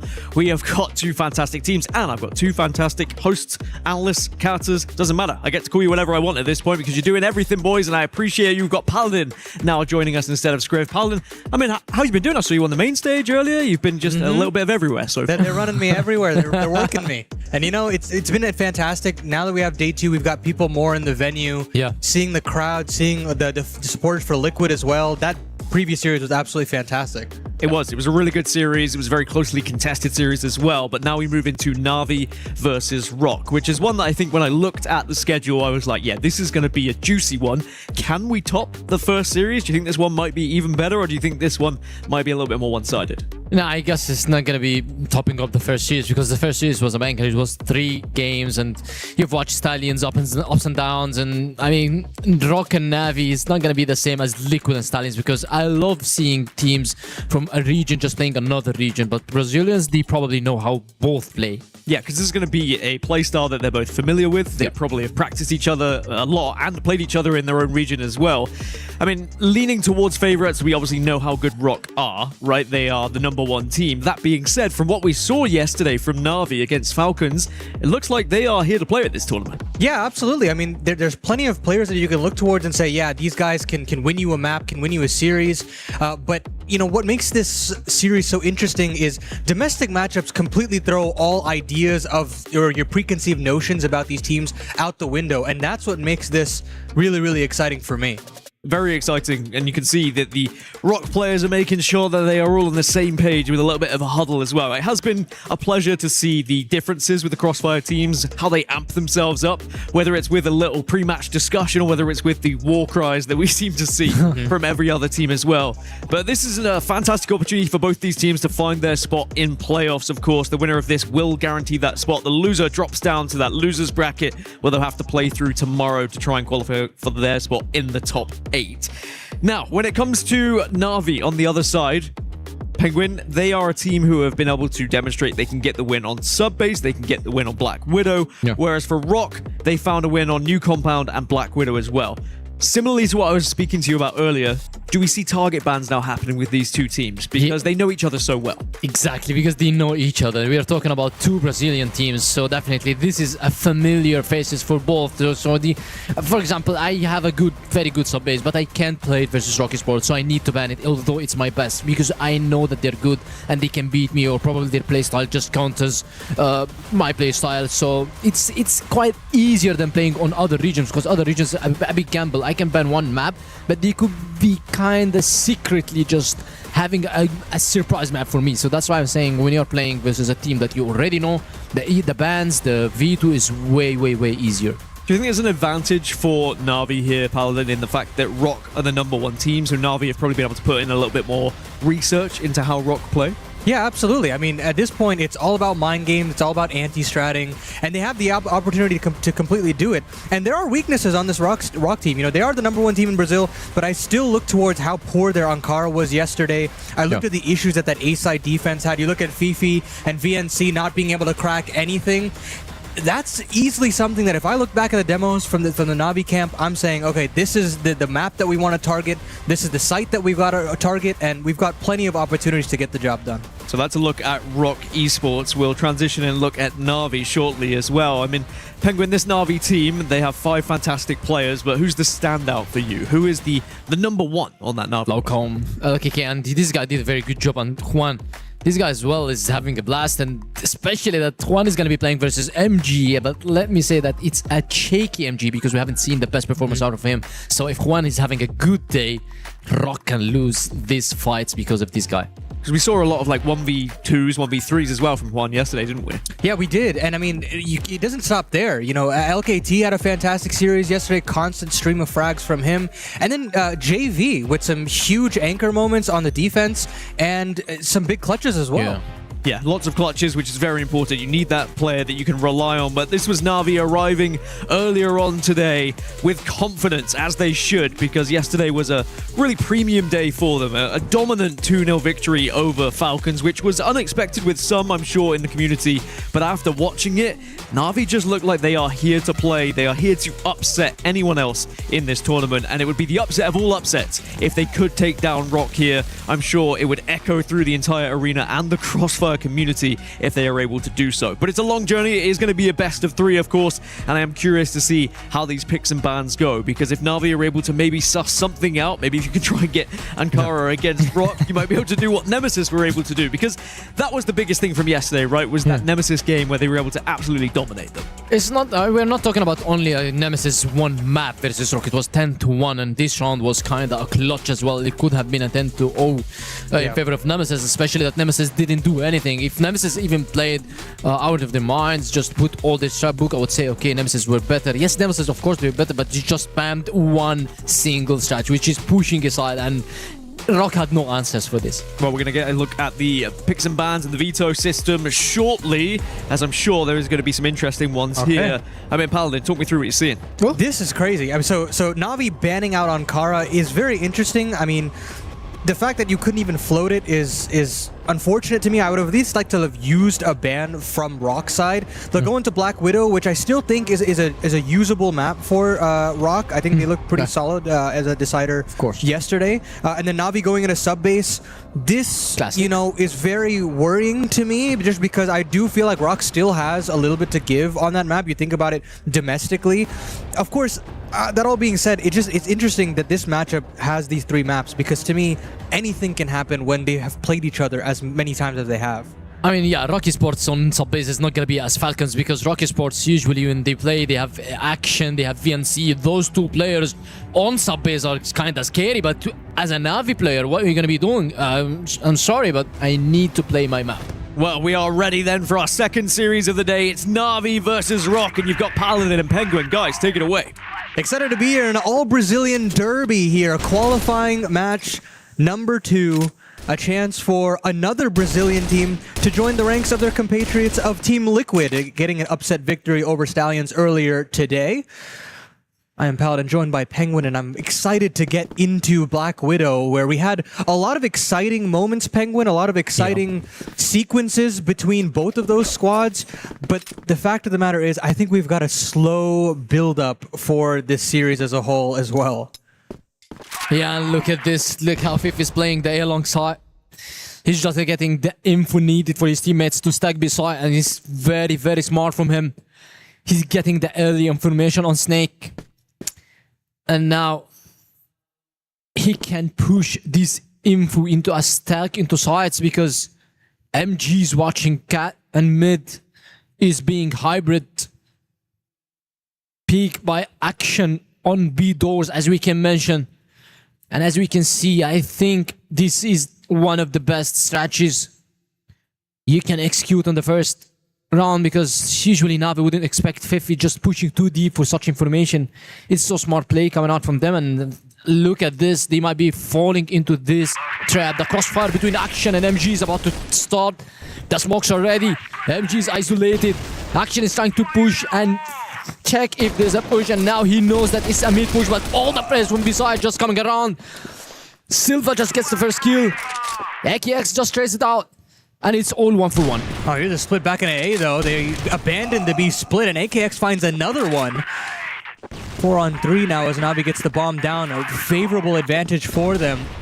Trying to retake through the spawn is obviously going to be a difficult task, and they've taken down that aggressive Fifi over there. AKT is still firing away on the retake, but he's down after 1. So VNC will try his hardest, but Na'Vi get the first round on the board, and it all comes down to just snap decision making. You know, they see a couple of players, they see that extra lean over to that B bomb site. They say, we don't like what we see. We're going to go through our own spawn smoke and surprise on that A side. And it did. I mean, you didn't have that long lurk to potentially answer back. You didn't have players in the right position on the A side. It was just that lone site defender, and you can only ask so much from him. He's able to find one in the end of it, but not enough to win the round for Rock, and that's exactly the start that you're looking for Na'Vi. This is just such an interesting best of 3, Penguin, because again, when it comes to these domestic matchups, they play each other so many times. There are so many permutations and combinations that can come from in the veto and the results.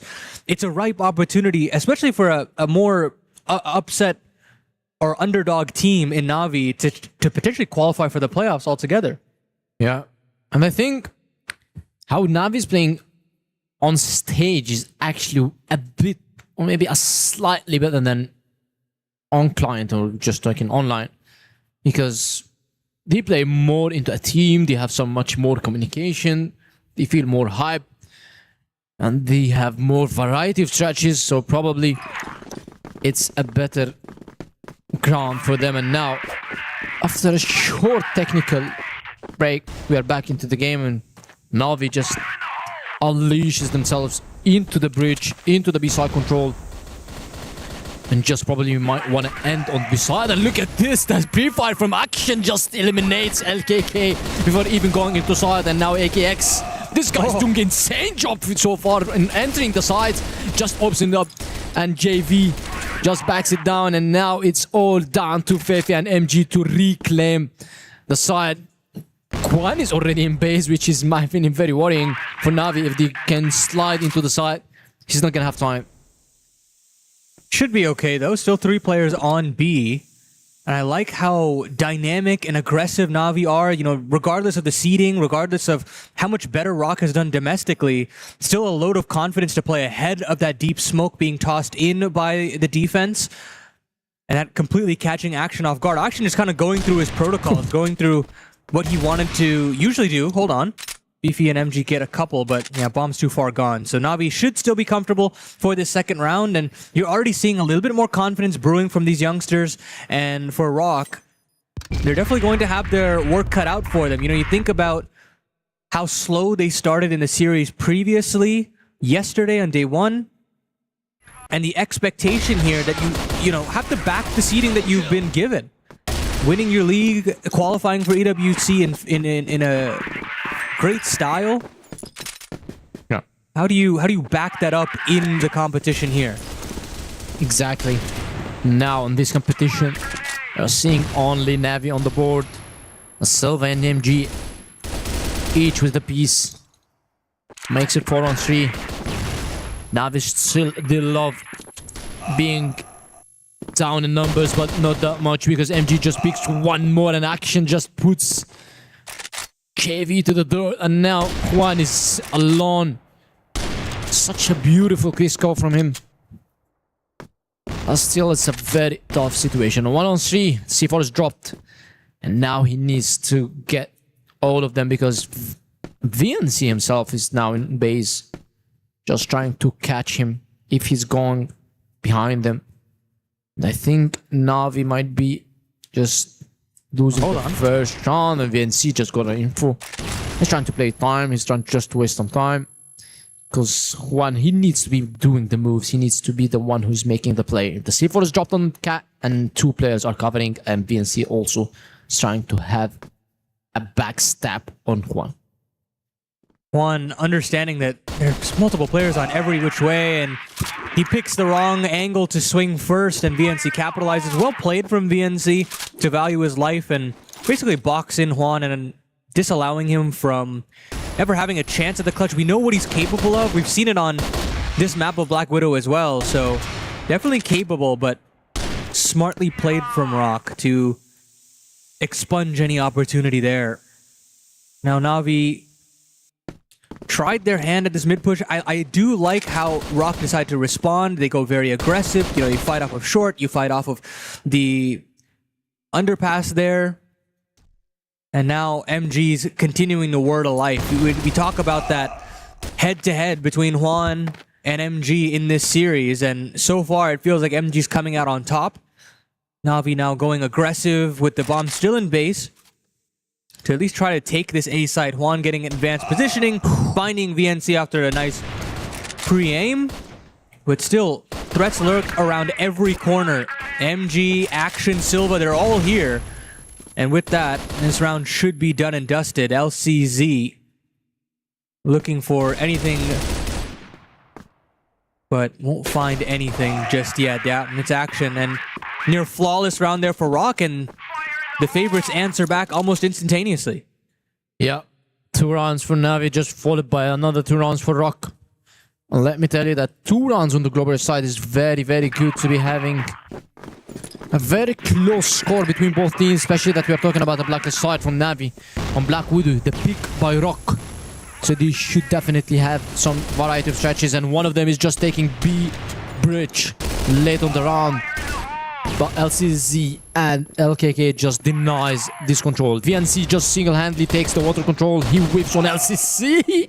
I probably don't know how to get this kill from the back. That's why he falls, and JV just saves his teammate and makes it a 5-2. Silva and MG, the two snipers for Rock Esports, are alone in a difficult situation.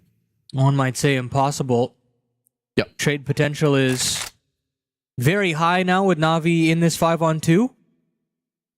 And again, looking toward that initial B pop that has worked so well for them, but they get the kills handed to them on a silver platter. They take it with both hands. Now turning their attention back over to long. You know, you've got this lurk in JV, and MG will take some time to shoot just off the basis of maybe another couple bodies show up, but the real hit's coming to A, and MG will have to give over a plant and potentially this round as well. He's trying to see if he can suss out a player, and he does find LCZ, brings it down to a 1-on-3. Still a very difficult round to piece together here for the Clutch Maestro himself. Hearing in to search for AKX for Juan around the other corner, but hasn't actually taken into consideration that LKK is also on that box. And the lead is retaken by Na'Vi. Yeah. What a beautiful round. Just started off very well for Na'Vi. Just denied the push, but look at this.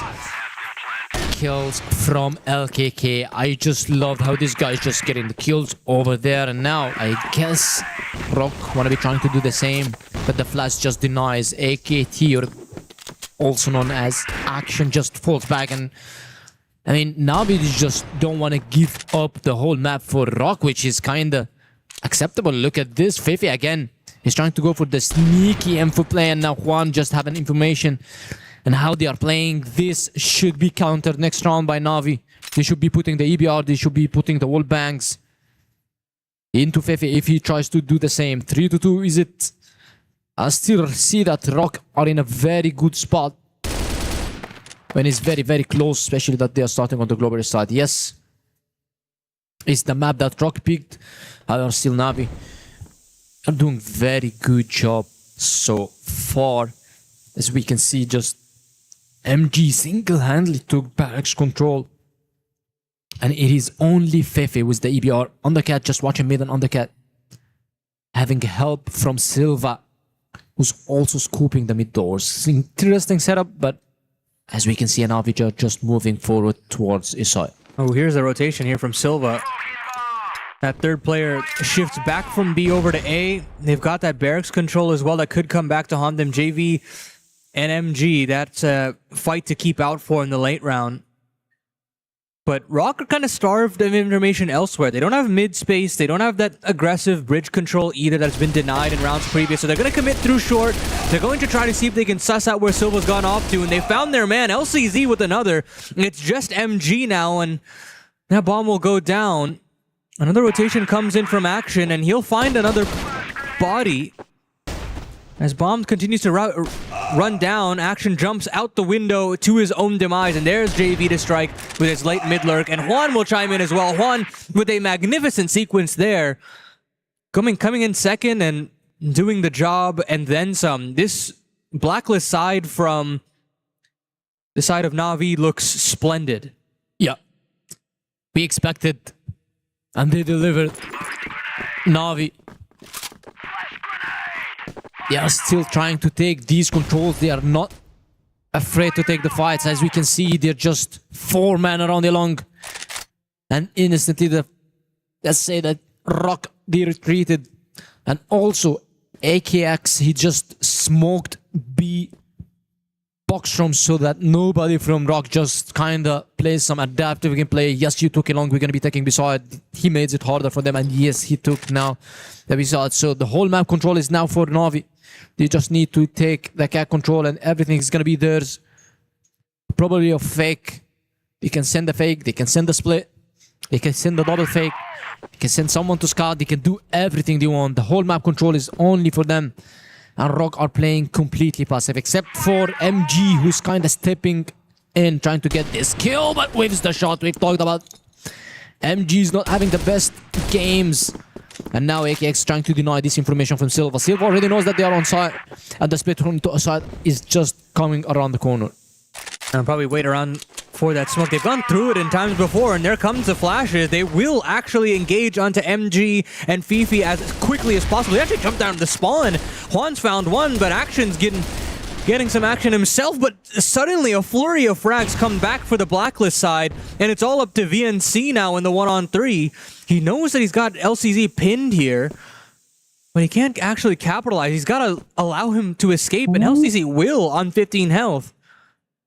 VNC decides to push ahead, and instantly attack timeout being called by Rock. They realize that they're having the right reads, but they're losing bodies. Something has to change here as VNC pulls it to a 1-on-2. Still plenty of time for him to play around here.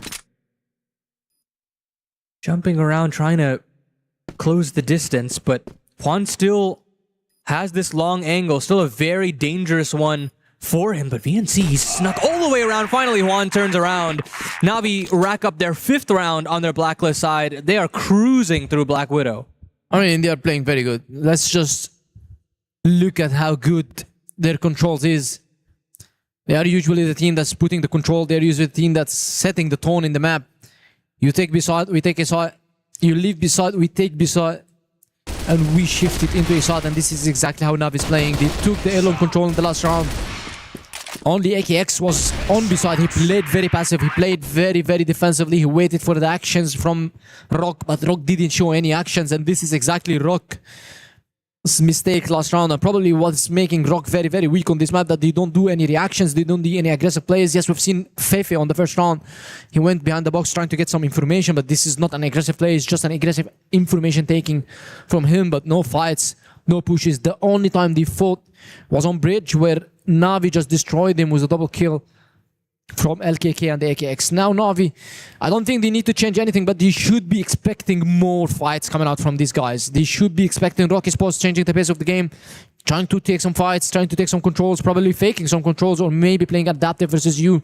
If you take B side, you're going to be taking a side, and if you fight for a side, they might be there for you. So I guess all what they need to do is just not to talk about changing anything, but to talk about being careful after these tag pulls.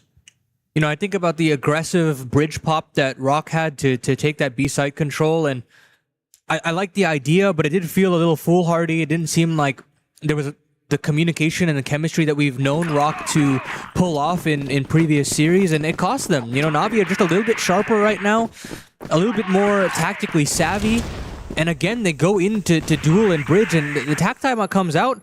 You still really only have that aggression from Fifi over on long side. It's going to be that B play yet again here from Na'Vi.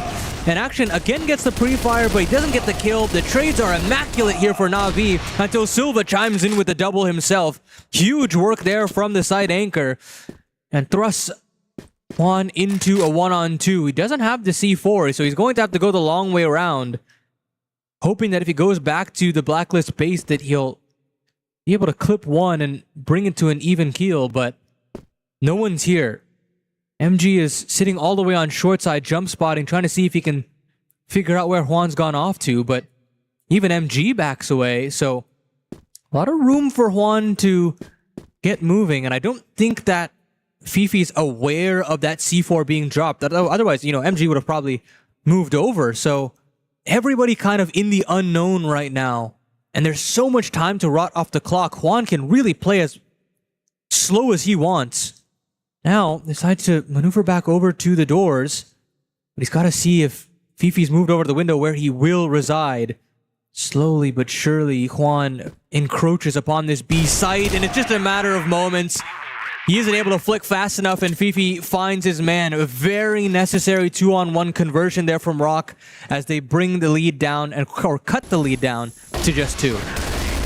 Yeah, I mean, we expected, Na'Vi to be kind of a bit defensive because they should wait for the actions from Rocky Sports after the tech timeout, but we saw them just pushing into B-sides, so it was a fail from them, and now LCZ just give them the lead that's been taken out by Silva right now. Our 4-on-4, and in terms of HP, it's also very close. JV just lost a little bit of his HP, and VNC as well. in return, who's not having the best games, 2-on-7. And now, Rocky Sports, we said they're gonna be fighting for some angles, and this is what is happening from them. They took Versailles. Yes, they leave it, but I think that they saw that, okay, we did some damage, we took the control, they think we are there, let's just leave it and try to play around stacking around the side. And this is exactly the best call, because we are seeing now moving to the side, and 3 players are waiting for them. Yeah, as soon as that lurk smoke is dropped and that lurk is down, it forces Na'Vi into this long play, but AKX still gets an entry. Trades go every which way, and they all favor the global risk side. It's just Juan again in a 1-on-3, make it 1-on-2, and he's figured out where VNC has gone off to. But again, no C4, no opportunity to potentially pull this into a reasonable clutch, and he's got to clear out this window. He hasn't just yet. Silva is having a couple of fantastic rounds here. A key reason as to why Rock have 4 rounds to begin with. A couple of impactful multi-kill rounds from him, and now as we swap sides, feels like Rock are slowly finding that beacon to get them involved back in this series again. Yeah, the attack timeout from Vienna is just insane. He just grabbed 2 rounds. If you're on the global side and get 4 rounds, it's quite good for you. And this is exactly, look at this beautiful flake from LKK. Just takes out Fefe and immediately traded by action. Just around the corner, and it's 4-on-4. I mean, Rock, they started very strong on this blacklist side. They took controls very fast. They took big control, and also Fefe just single-handedly went to a mid-cat control. And now everything is on the line for Rocky Sports. They have the controls, they have the C4.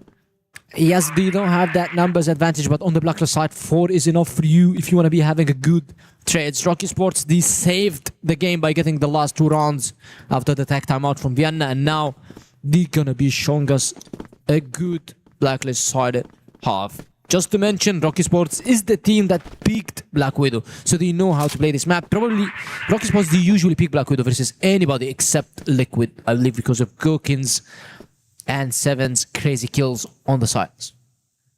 Now they move back over to that B tunnels here, try to retake that control. They've still got a little bit of utility to suss out where JV's gone off to, but it's this high-low setup that you're hoping essentially just wins you the round outright. If the trades still go Rock's way, this could be disastrous. JV finds the first, AKX chimes in as well, but here comes Silva back the other way. Another big double kill from him. Minute left on the clock, so plenty of room for him to potentially get that C4 down, but he decides to move back over to A, and he spotted out both of these players, brings it down to a 1-on-1, gets a little bit of damage off on Juan. And now that he's figured him out, he wants to just cut this 1-on-1 down right now. Tries to chase after him, but a little too much time has passed at this point, but clock continues to rot away. 30 seconds left on the timer here, and Silva's got to make his move. He's got to make his action right now. Juan, very keen on just playing passive here, okay with giving the plant over on A, knowing that he can still rotate through the base. So Silva should have the opportunity here to get that C4 down, and he absolutely will. And now it's a ripe opportunity here for Silva, who's had a tough tournament so far, and a chance to drag Rock back into an even keel here in round number 10. Juan decides to approach this avenue through short. We'll continue to cut down this space. But bomb halfway gone. At this point, Juan's really got to get a move on. He's got to make some guesses. I think he's figured out Juan's gone back to the van here. Trying to cut down some more space, and he switches back over, but there's the shot. Juan's given up his position. He'll try to tap the bomb, but Juan will still find the kill. Does he have enough time here is the real question. Oh, I don't think so. I don't think so. And Rock, in the nick of time, pull it off. Silva is doing everything for Rock right now. It's just 0.1 milliseconds, I guess, for him to defuse this C4, but now Rock, they put themselves on board, and it's now a draw, 5-5. Ah man, he was 4 HP. Rocky Sports just gets it done. Now, controls on a long from Rock. I mean, they've been doing so good in these controls on Blacklist side. Same for Navi. This is what you should be expecting from the Brazilian teams. They are good in controls, they are good in communication, and also in terms of team-wise strategies. And now AKX just sneaking. Wanna get the information, and usually you'd see a teams taking bridge control after you take it on control, and this is one of them. Na'Vi just takes the bridge control, but they're stacking with 2 players. One is watching BC, and the other is just watching belong. 3 players on his side, and one is about to get tested right now. First shot miss. Fifi just gets a kill. One just gets it back, and JV just doubles it on Fifi, who dropped undercat. And now it is a 4v3. While Juan is very low HP behind the train, he falls down to AKT, and now he swings and gets the double kill. That's one of the best players in the Brazil, and makes it happen for Rocky Esports. Hold on. LCZ still has an opportunity here. Spots out a body, but can't actually convert. Silva now and Action. They're just trying to figure out if they can deal with LCZ pre-planned. And AKX is still kicking, so we're still in a 2-on-2 with a minute left on the clock, and this bomb still has not gone down. Finally, it does, and LCZ does not bite just yet. It does give a little bit of time for AKX to join with his partner, and he comes up short, but Action's still kicking. Action's done plenty of damage at this point. Pushes back Na'Vi, and Action will find one more. Huge round from the Stars. Action completes the quad, and it just feels as though Na'Vi take a little bit too much time there. They don't respond in kind. It's a double push and a B that, you know, eventually need that third rotation to pull back into A, and it just isn't in time. Action basically gets these kills for free, and now Rock take the lead after just a grueling comeback through the Global Risk side and now through the Blacklist side as well. Yeah, they're extending this comeback into the Blacklist side because it was 5-3, I believe, in favor of Na'Vi, and now it is 6-5. 3 in a row from Rock. Just want to be making it happen. And I guess Rocky Sports are on the right foot. They are trying to take a slow controls, as we can see. Just deny the map control for Team Na'Vi. As we can see, they have the barracks control, they have the bridge control, they had the CAG control as well. And we've seen also Fefi, while he's grabbing the C4, he checked mid. So he knows that nobody from Na'Vi is just doing any crazy plays or any aggressive information gathering. So they bring back their squad on B side. Flashes are good. Smokes are good. Counter flashes from LKK. He just waits on the corner, just trying to slow them down. The rotations are coming, and AKX is the first to grab, and now he doubles it with LKK. VLC is the only from Rocky Sports to trade. Action reprise, and it is a 3v2. One of them is lurking on his side. Look at MG. But now they know that he's here. That's why you're playing versus your opponents on your locals. And you know exactly how they're playing. MG just gives away his position, and Action is in a very, very tough spot. Very low HP with the C4 on B side. That falls into the base and leaving the side fully open to Na'Vi. Finally, I would call it a successful round so far from Na'Vi, unless those two players just pulls the clutch. I mean, AKX and LKK have done fantastic to hold down that B site.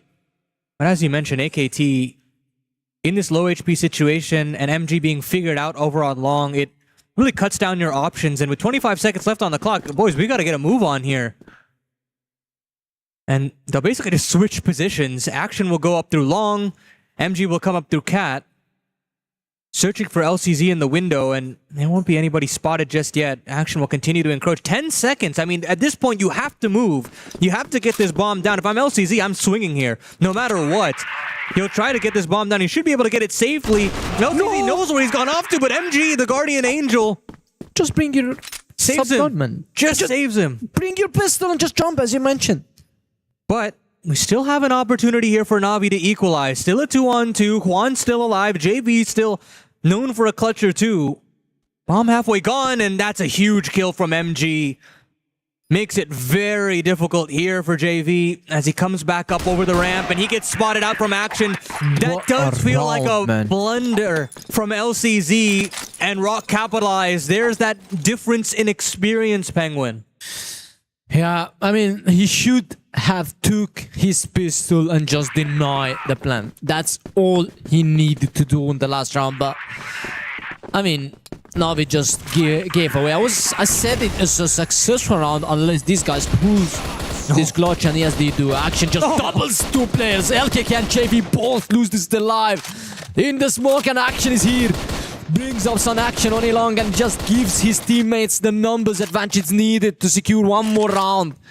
They picked Black Widow for a reason, and I guess that Team Rock are just setting the tone. From 5-3 in favor of Navi to probably 8-5. Talking about 5 rounds in a row if they win this round. Yeah, and I just think that Rock have been playing a very smart Blacklist side. It's not, you know, overcompensating, not forcing plays that don't exist on the table. And, you know, they get themselves long control. Action gets 2 kills. You know, maybe you commit to A at that point. Maybe you go into another 2-player stack. But no, they play it intelligently. They leave Action in barracks. They scoot back over into base. They retake mid control. And you look at that. MG is now spotted out. Another player fighting off of short. Plenty of ideas brewing here for Rock. Plenty of options for Rock here.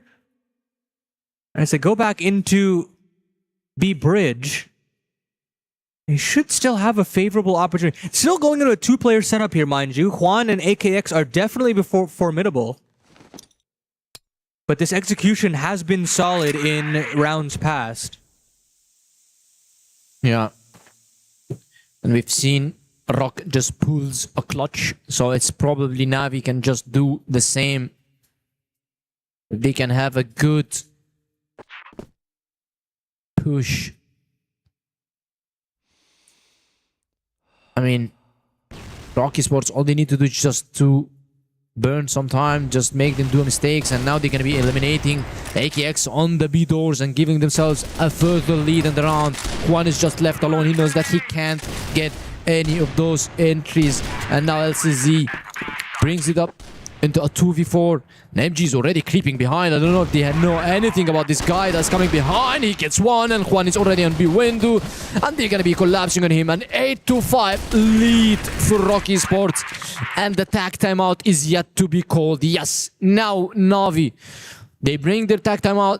They want to be talking. Probably it's a bit too late because it's 5 rounds in a row, but still it is one tag timeout that needs to change the map. I mean, no, it's definitely too late, in my opinion. There's just no reason to throw it down now. I mean, sure, it's not a bad decision to do it right now, but it's definitely diminishing returns as Rock have just unlocked themselves, so to speak. Silva with some fantastic openers now, switching over to the Blacklist side. Probably my MVP, done enough just to get them back into the game and allow for Action to wake up. I don't think we get to this position without Silva. And now donning the secondary, he will still be encroaching upon taking some B space, keeping those global risk players in check. But again, so much room taken for Rock. You know, they get barracks control. You still have a player peering in through mid. And as JV and AKX decide to play a little far forward, they could still get punished. This is an important duel, and neither team really wants to re-engage in that situation. They all pull away, and we still have ourselves a 5-on-5 almost a minute into the round. Oh, there we go. LCZ with his secondary will chime in. A very necessary 5-on-4 found for this global risk side. Yeah, and Navi, after this tag timeout, LCZ just goes aggressive on Cat and just gets the kill onto Fefe, who's just been taking mid alone for a while. We've seen him just doing this the same over and over just for a couple of rounds, and now a group from Rocky Sports into beside 3 of them, and Action again just gets LKK. I guess this is the second time he just pre-fires him, and BNC is in a very tough spot because he's alone there, and Action just unleashes himself onto the side and gets the kill. JV just trades, and it is a 3-on-3. VNC is just lucky to be alive so far, and MG just puts JV onto the ground, and now this guy's always coming from his side, always doing the lurks, the flanks, and he has the guts to do it. I mean, yeah, solo lurking with the sniper is not an easy task. He's failed a couple of times with this, but this time successful. Juan does cut Silva down, so we still have ourselves a doable 2-on-2. LCZ swaps over to a rifle, and Juan still retains that sniper. MG spots out a leg. He spots out a shoulder. Still doesn't pull the trigger, though. still willing to gather a little bit of information. Finally wants to shoot that shot off, and he will find MG. Juan's been figured out into the window. Juan will get back onto the site now as he continues to cut down the distance, but MG swaps over to the Colt. He gets himself Rock's 9th round, and they are just cruising through Black Widow here. I mean, 5-3? 5-3. And look at the result now. It's too tough, man. Too tough. Only for Rock that you expect them doing such things. What a, let's say, magical timeout, because it's Vienna who took the tactical timeout before the first half ends, and then they take this tactical timeout also onto their blacklist side because they've been playing so good so far. And talking about Fefe, and now he loses his life. AKX is very low HP, but LKK just gets another kill, and suddenly, all of a sudden, just Na'Vi finally just stay on their foot and get one more run. 9-6 curse can occur from this moment. We've seen a good consecutive rounds from Rocky Sports. That means that also Na'Vi can choose the same if they can continue the same way. And LKK, AKX, LCZ just keeps getting these entries and kills on Fefe and Rocky Sports. You know, Na'Vi did have a formidable Black Widow when you think about that defense that was holding so strong on that B site between AKX and LKK. And they've had a couple of good sequences here, but just anti-clutch, honestly, in the late round so far. Sure, they've broken the deadlock, this huge streak of rounds that Rock produced to claw back in this map of Black Widow. But is it too little? Is it too late? I guess we're about 1:40 from that result. Silva still on secondary duties, holding on to some B space, holding on to a little bit of bridge control as Rock turned their attention to long. And VNC will be that first body to show his head. Juan still such a force in this map of Black Widow, and LCZ, the secondary, will chime into place as well. So these double snipers doing their work in wonders as Na'Vi continue to try to claw this game back within 2. Yeah, it needs to be from there, but do not exclude Rocky Sports from the picture yet, because we've seen a similar clutch from MG and Action. Action was like 10 HP. But the 3 players, now it is a 3 full HP players with the C4 and with Action alive. Silva's been waiting and waiting for AKX to do, not to make any mistakes, but it's not happening. And now JV is in a very good position to line both, and exactly this is what happens. Silva and Action just falls, and now it is all onto this guy. MG is gonna be trying to waste some time, but Juan, I mean, he missed because this guy just looked on the ground instantly and just like missed his shot. And now Na'Vi finally, the 2 rounds in a row, can put their hopes, or can make their hopes alive. I mean, it's the 7th round all day for Na'Vi. The flank comes in from AKX.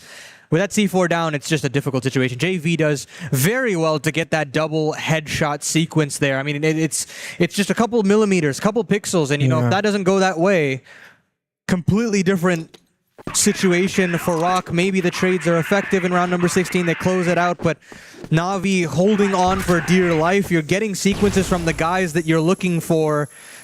And this B bomb site's closed for business, Rock. There's got to be another option here. There's got to be another strategy in the cards, and it seems like that A site is the answer. Fast up the short side. LCD, the secondary, getting kill after kill. Make it a double here. And still not pushed off this angle. No flashes in his face, giving every opportunity for him to just storm back into this first map. And as MG tries to look for something, he will be rewarded. JV does go down. Beautiful little flick there. We still have ourselves a 3-on-3. 2 players up on long. AKX making that rotation up through the window. Now we still have all 3 players here on this A side. They still have all the tools and the keys to the castle to pull this within 1, as AKX will get 1 more. There should be an awareness at this point that Rock can pull away. They don't have to commit to this play. And yet still, they're stoic. They're stone cold. They want to move forward into this A side. VNC now also spotted. LCZ with a couple of opportunities, but Doesn't want to pull the trigger just yet. Juan pulled to the back of the site as MG still wants to make a round out of this one, but it's all up to VNC, and he can't find it. One round the difference between Rock and Na'Vi, one round before overtime. I mean, LCZ did a very good round, and he also had a very good position.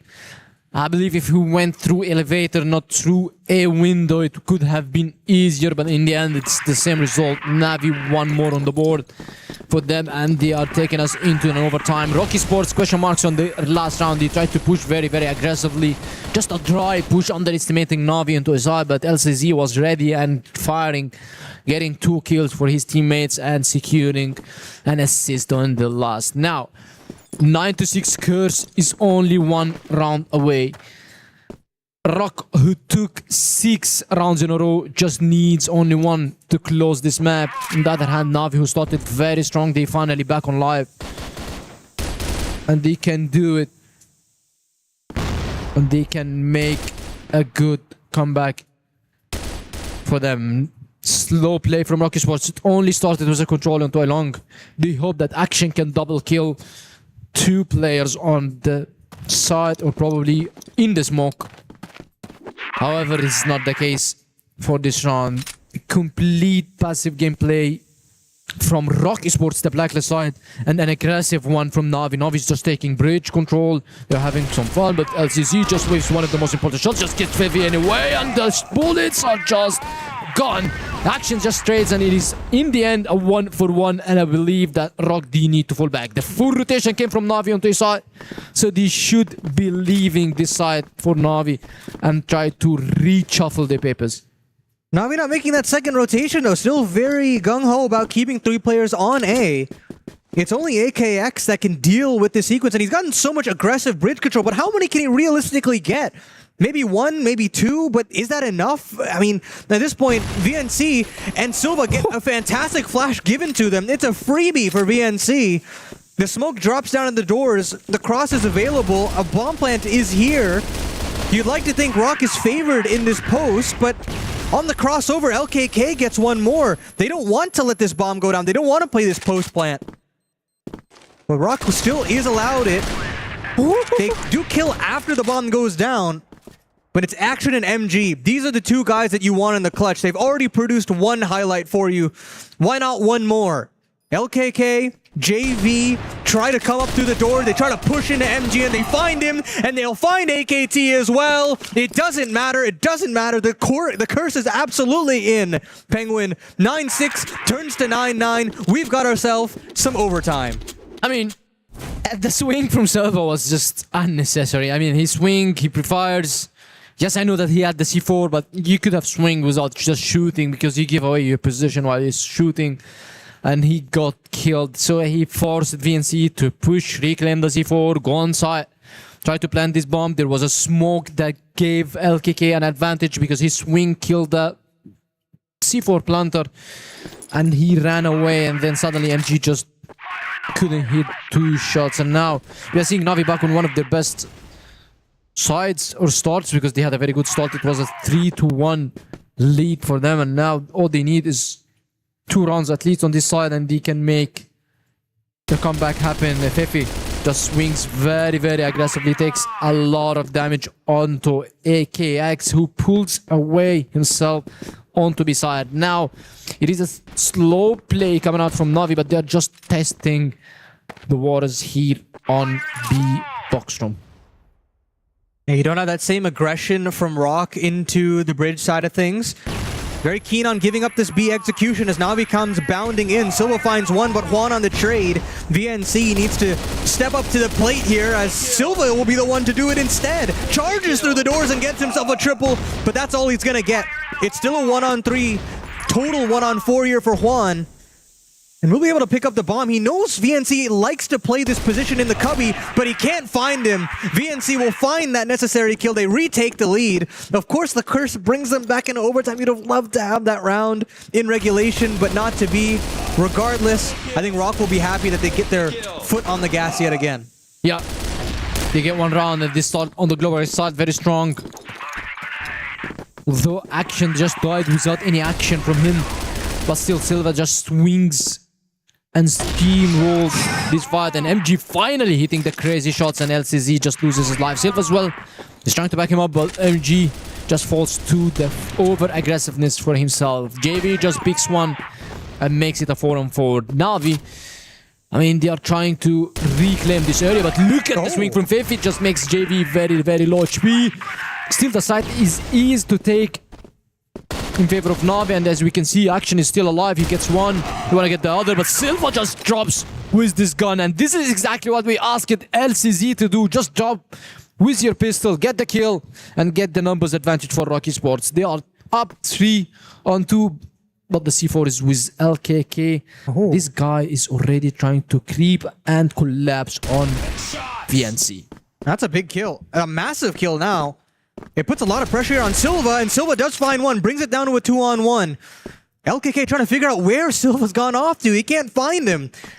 So instead he'll say, okay, screw it. I'll just get the bomb down. I'll bring it into a 1-on-2. Try to make this a little feasible for myself. Put some time pressure on the defense.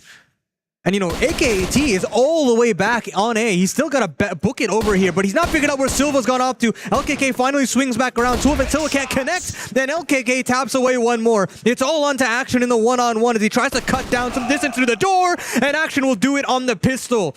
Rock continue their winning ways. The clutch factor is back on for the top dogs in Brazil. I mean, Silva was about to throw it again, because he needed to wait Action. Why Action was on his side? It's because he needed to look onto doors. He needs to check if LKK just crossed into box room or no. He needs to keep his crosshair ready. That's why he needed to take this fight from his side. Other than that, I believe that Silva could have waited for Action and they could have collapsed together. But he just managed to fight. MG just finds one, trying to find another, but LCZ just took a lot of damage to trade this kill and makes it happen. Yes, it is a 4v4, but this nade, I mean, okay, AKX is full HP, but trying to get one of the lowest players. LCZ and Juan, they're both having a very, very low HP. However, 4 healthy players from Rocky Sports. One of them is Fefi, who's 6 to 15, is not having the best game out. That is still your IGL. You don't be expecting much from him. You'll be expecting more as a clutch master in terms of IGLing, strike calling, or adaptations inside the game. Well, Rock, in this 4-on-4, definitely the favorite. Looking to put all the comeback nonsense to bed in their mind. Got yourself plenty of box room control. You've got that second rotation in from Silva, who has had a hell of a game alongside Action. That duo has really been the beating heart of Rock throughout Black Widow. Utility primed and ready for this B hit from Na'Vi. It's been very good to them. Silva around one corner, VNC around another. And here comes those flashes, the tossed in. You don't have that third rotation up just yet. 50 seconds left on the clock. It does feel like this is where Na'Vi wants to end this round. They're going to go charging in, and they actually pre-fire VNC altogether. He gets nothing. Sure, Silva gets the trade back, still keeps it in a 3-on-3. And with this low HP, you'd like to think it's going to get a little worrying, and Silva finds another. Oh my goodness. 3-on-2 now as Fifi has figured out where Juan's gone off to. Sure, Juan will get one, but he has no idea that Fifi could be here. Sure, he's got 6 kills, but he makes that 7th happen, and that could be one of the most important kills in this map altogether, as Rock now get themselves 3 chances to close this out. Yeah, I mean, last time they had 3 chances as well. It was 9-6. True, true. But now, this time, it's going to be 4 chances, because even if they don't get the 3rd, they're going to be going into golden round. Of course, so it's more rounds for them. That means that more probabilities of just closing this map. And they're going to be going also on the blacklist side, on their favorite side, the side that they did a very good run on it. Yes, they had some failures on the last couple of rounds, but now all they need is one run, one good push, and they can secure this map for themselves. A 1-0 lead on your own map pick. It's good to start this best of 3.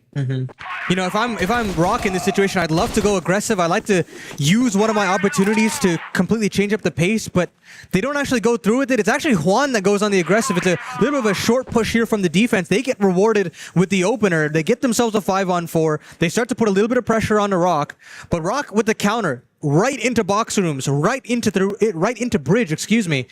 And now, with an opportunity to go at LKK and AKX, they've been very consistent in this B defense, mind you, so not all is written off just yet in this best of 3. But look at Rock, still looking for that execution. They still have the smokes at the ready, they still have the flashes, and here they come, straight into LKK and AKX, who still finds that first kill, pulls it into a 5-on-3. They still want to cut down that distance, and AKX will find yet another. It's all the AKX show right now, as Na'Vi just do not want to quietly go off into the night here, Penguin. They want to stay alive just a little bit longer here on Black Widow. Yeah, I mean, it brings me some memories that also Rock, they kind of, when they have a big lead, they kind of, I don't want to say they throw, but they sometimes play very aggressive. They just try to end the game, and we've seen Rocky Sports when it was 9-6, just Fefe took the team and went to cat, just pushed dry without any use of utilities or any communication, and they got punished immediately by LCZ, who got double kills. It's the same situation. They try to go onto a side, they try to get onto B side, sorry. They try to get the round done, but in the end they faced AKX. As you mentioned, it was an all AKX show on this round, and now Silva's just toying around with LCZ, trying to find any signs of hope for the round, because we have two very low players. Also Silva's half HP.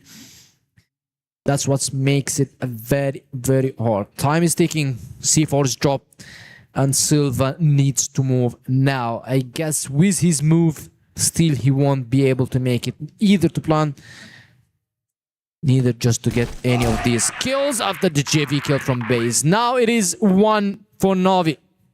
3 more to go. And they did it from 96 to 99. And you need to do it again. And go one further, really. It's going to be a difficult ask for Na'Vi, but Rock now running out of at least one opportunity to close it out here in OT. And that's another opener from LCZ. Such a paramount reason as to why they're in this place in the first reason. But Na'Vi now in a 5-on-4 can peel away. They don't necessarily have to commit to this aggressive short presence. They don't have to commit to this aggressive spawn presence either. But they'll still retain it. There comes the deep smoke. Rock now looking towards Silva as their primary sniper is out. That sight line, that long line to pull rounds back is not available to them. Yeah. And now Rock have a couple of options. You know, you want to retake short, that's an option. You know, you retake bridge control, that's another option. You want to see if you can try to pull some rotations away, and they haven't done that necessarily just yet. Now they're going to be pulling rotations because JV just got an info on Fefe. He knows that he's trying to get some intel for his teammates, but just going to B side from Na'Vi is just going to be so hard. I mean, Na'Vi is just only having 2 players on B side. And the pushes around this side now. Fefe just swings after the flash and gets kill, and VNC as well. This might be it for Rock, and he might be closing the map. Alves, Juan, LCZ, AKX just do the works needed. Fefe takes a chunk of damage by this nade and just replies with another. LCZ is just trying to play very defensively, but he gets one kill, and Action just stops it down, and that's it for them. Because Action gets the last one, and finally, Rocky Sports manages to close their own map pick. It took a little bit of time. You know, it was not necessarily the cleanest win from Rock, but I think they'll be happy that they convert Black Widow. You get to see a little bit of aggression out of Silva, some really creative openers from him, and it gives them enough time to allow Action to really come to fruition, and he just takes over. Rock should be very happy that this result goes the way that it is, because otherwise, Dan, it feels like this could have been a completely different result. Yeah, it could have been a very different result, and it was certainly looking a little bit nervy for ROC, especially if you consider they are the #1 Brazilian team. Well, Na'Vi, they don't look too far behind, despite being technically third coming into it from qualifications. But all that matters is the result, with ROC taking the win here on the first map. But of course, it is a best of 3, so still plenty of time for Na'Vi to get back into it on their pick of sub-base.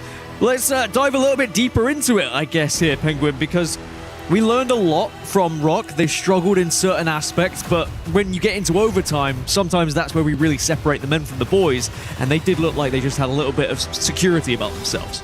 I mean, yeah, they started 9-6. I started seeing that ROC are not playing their play style. They're playing just aggressive. They're pushing around. And when it came to an overtime, we've seen the real ROC. They're trying to play together. They're trying to play on trades, more into communication and intel information gathering. Unlike the last 3 rounds of the game before the pause.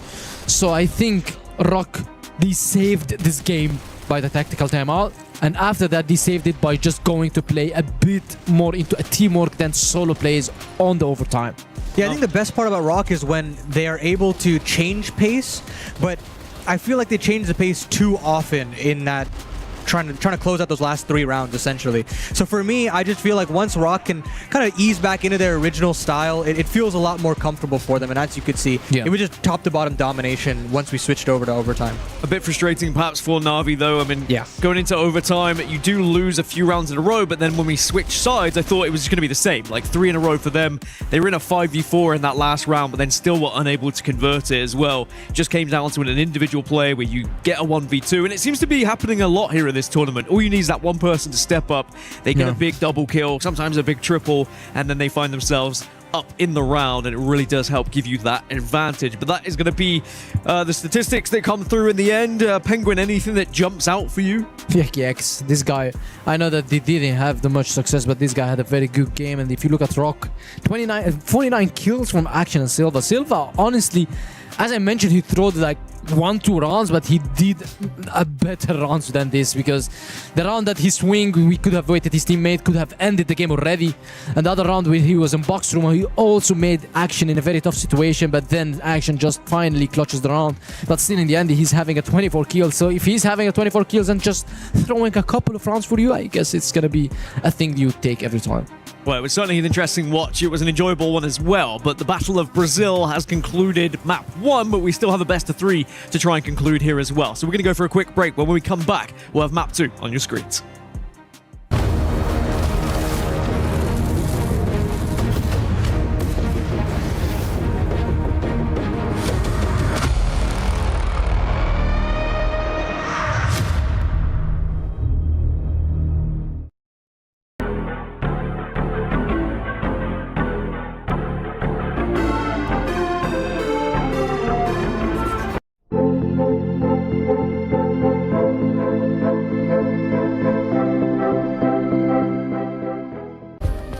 Play is in our DNA. Whenever we let it out, it becomes our superpower. Now imagine an entire city being built to supercharge it. Kadir City, powered by play.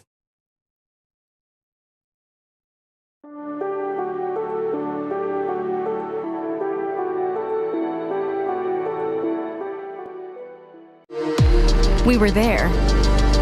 For every click, every clutch, every respawn. We were there for the years of grind. And we're here. Now. The proud founding partner of EWC. Powering the biggest event in gaming. Shoulder to shoulder with the world's best. Making history. Greatness deserves a stage. Lenovo Legion. Reach your impossible.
Welcome back everyone to CROSSFIRE EWC 2026, Na'Vi versus Rock. We are underway at the moment and map 1 goes in favor of Rock, but it wasn't too far behind from Na'Vi. They gave it a fantastic effort, but now we move into map 2.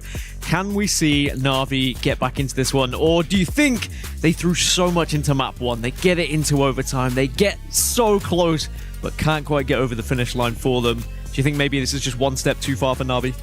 I mean, if Na'Vi want to get back, then subbase is the place where they can make it happen. I don't think any other chances. So yeah, I wish to see Na'Vi and their own subbase, so they should get back. And what makes them so good at subbase? For those who might not have seen Na'Vi compete there before. It's because the guys knows how to play the map, they know how to rotate, they have variety of strategies. Their blacklist side is so good. They had some pushes from Woods, from Machine, from everywhere.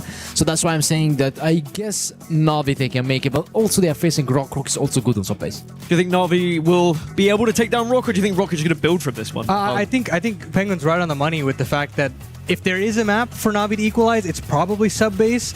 I like their global risk approaches as well. Like, I mean, you got some great anchor plays from players like JV, players like AKX as well. And I think they've got the juice to do it off of their blacklist side as well. I mean, you think about the aggressive or the silent peaks that they would have on the global risk side, where they would take machine control. Yeah. And then, you know, on the offensive side of the ball, taking Woods control and finding ways to come up with creative splits. They've got so many options to themselves. The question is do they have the firepower to back up those strategies, where it feels like Rock have really like whirred back to life as that first map kind of goes underway. I think what I liked at the end was Rock didn't over-celebrate when it came to winning that first map as well. If we go back to the first series of the day, right, we saw a slight over-celebration, then the reverse sweep happened. I think that Rock respect Na'Vi. They've played them before. They know they're capable of coming back into this one, so they stay calm, they win map 1, and it's focusing on to map 2. How do you beat Na'Vi on subbase then? If you're Rock, if you're the Rock coach, if you're looking at this one, what's the best way to shut them down? Just deny the Woods control for them. These guys, I said for the Falcons game that when they play Falcons, they're good in having the Woods control, so Falcons needs to be fighting for this, but Falcon never did, and they gave them the whole map, because if you give them Woods, that means that you are giving them a down, vents, a split from BC, splits to be sought from everywhere, so you need to deny this information, and Rock is a very good team in doing so. Yeah, being passive as well, and actually dealing with aggression from the defense. You know, those pushes in a machine, those pushes in the Woods, they will happen from Na'Vi. But I think this is where the mismatch comes into play, where Rock are a very slow, methodical roster, and they can deal with that kind of aggression coming from the offense. That I just feel like if you want to talk just philosophies between these two teams, there is very clearly a way for Rock to get through this and complete a sweep. Yeah, certainly the pace of play interested me between these two squads, and I like both of you in your commentary. You were talking about taking risks at times as well. If you have a couple of rounds on the board, why not just send someone with a quick early push, try and catch them off guard? And Na'Vi were doing that quite a bit against Rock as well, and I do think it rocked their socks a little bit, but maybe now going into the second map, they might be expecting that a little bit more. So we'll have to see how the change of strategy is implemented into this second map as well for both of these teams. I'm hoping that we're going to go to a map 3. I'm sure that a lot of viewers would like to see another map 3 as well, but with how Rock were able to finish that one, momentum is certainly going to be on their side. I mean, you know these teams far better than I do, right? Na'Vi as a team, morale-wise, are they a squad that can come back from something like this, or are they a squad that often gets down on themselves? I don't think it's gonna affect them, because it's not the stomp win on them. It was like a close game, and they did a very good comeback, and they went to overtime, and although the overtime didn't turn out very good for them, but still it's a 13-10 win over from Rock's pick. So I guess they still have the confidence because they are going into the mapping. Yeah, I think Na'Vi will be very comfortable going into this one. I mean, you've got all the players that you're looking for to come online. You know, you showed a pretty promising Black Widow, and then you go over to this comfort pick of sub-base. I just feel like they've got all the tools to potentially push us to a third. Now, will they? I guess we'll have to find out. Well, we're going to find out very shortly. It looks like map 2 is locked and loaded. It's sub-base, it's Rock, it's Na'Vi, and you've got Paladin and Penguin. Welcome to Subbase, folks. Map number 2 in our best of 3 series, an opportunity to qualify for playoffs. And I know in Na'Vi's mind, they're probably not going to get a better opportunity than this. A chance to go in that upper pool of playoff rosters, a chance to take down their top dog from your region. But for Rock, eyes on the prize, wanting to repeat another playoff appearance at EWC between back-to-back years and looking to get a little bit deeper than they did last time. Starting on the offense, that blacklist side, Rock decided to be a little slower with their approach. They do get themselves some woods control, but nothing beyond that. Yeah. Slow play going on from the Rock guys, because they are playing on the blacklist side. If you pick sub-base versus any other team, they will just be happy to pick the blacklist side. And now, Rock Esports are trying to slow down the play. Minute and 15 seconds on the clock. They need to move the C4 into one of the sides. We can seeing a stack on a side from Team Na'Vi, but now this unshifted. Yes, this nade was to fake the stack. This nade was to tell them, hey, there was one nade before and this is the another. We are stacking a side, but probably Rock Esports will not eat the fake and they will probably move to a side. And this is a good call from them. Now it is the time for them to push one player in the vents. It is going to be Silva. The flashes are ready and the execution will be happening. Flash in A. But it's that kill from Fifi that comes a little too early. I think that vents play should not be happening that quickly. Maybe the stairs player takes that first contact, but it doesn't happen. Instead, it's all defense, all Na'Vi as Action and MG, the duo that seemingly has done it all in this series, are up in another clutch situation. Make that just MG. 1-on-3, bomb on his back. He spotted out his counterpart. He's taken down Juan. And he should be able to get this C4 down, you think. LKK gives him a little bit of respect, mind you, and isn't able to convert the kill after he swings. So MG has a chance to get his gun out, a chance for a no-scope, and he can. He cuts it down to a 1-on-1, over the pistol. AKX just hoping, pleading for this last kill. Yeah. And just off the mark for MG. Usually good for those, but not good enough this time around. Na'Vi get their first round through the skin of their teeth. I mean, it's so shaky, right? It looked so shaky from Na'Vi, but in the end, he got the round.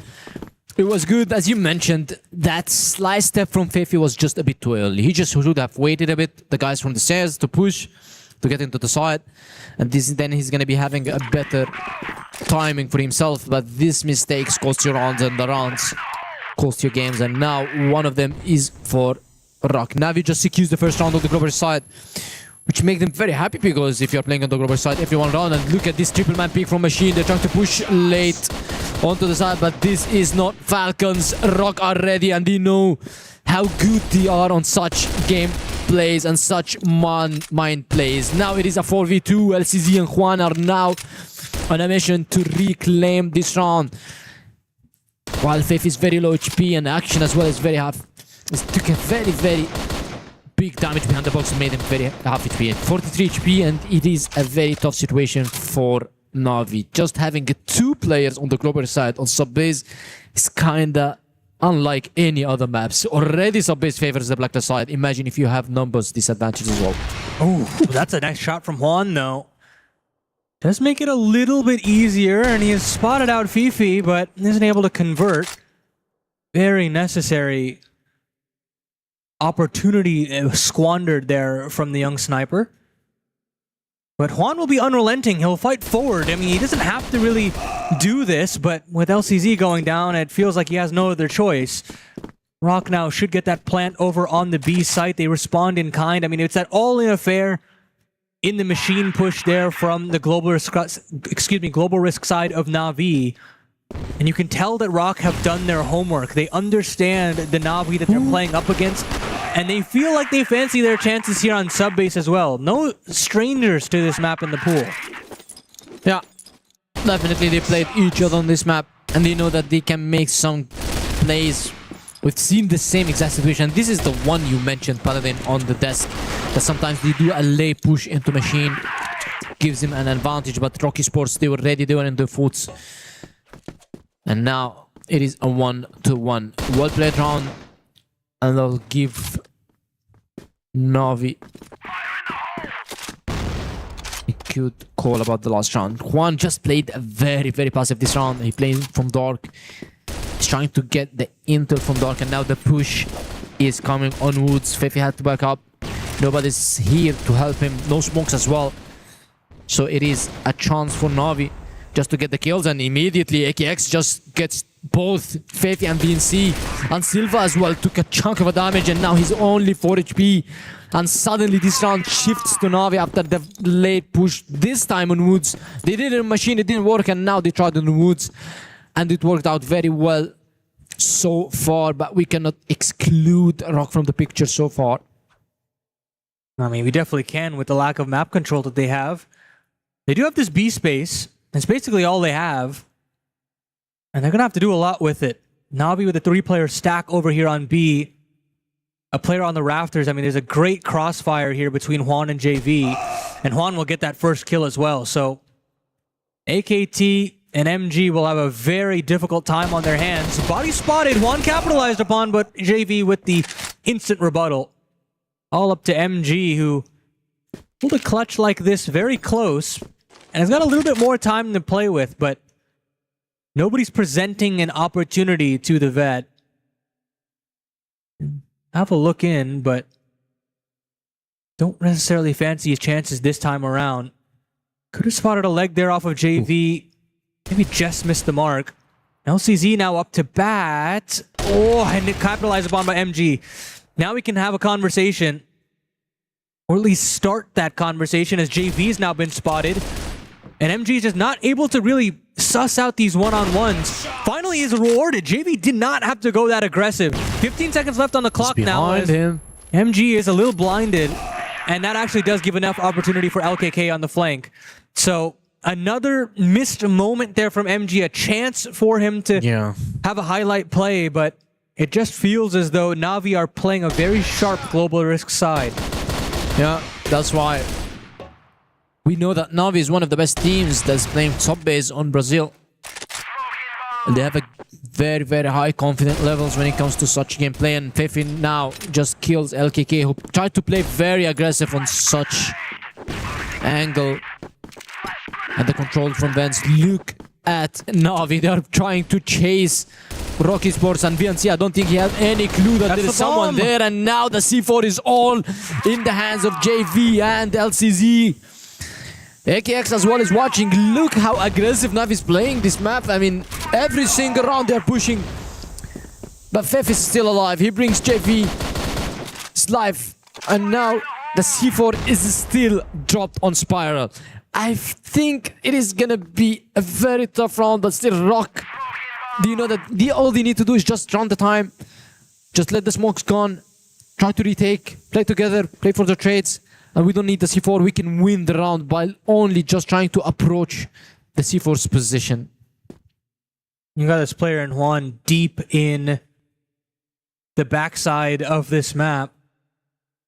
Action has a look in, but I think the priority right now is just see if we can try to at least take out the defense near this bomb or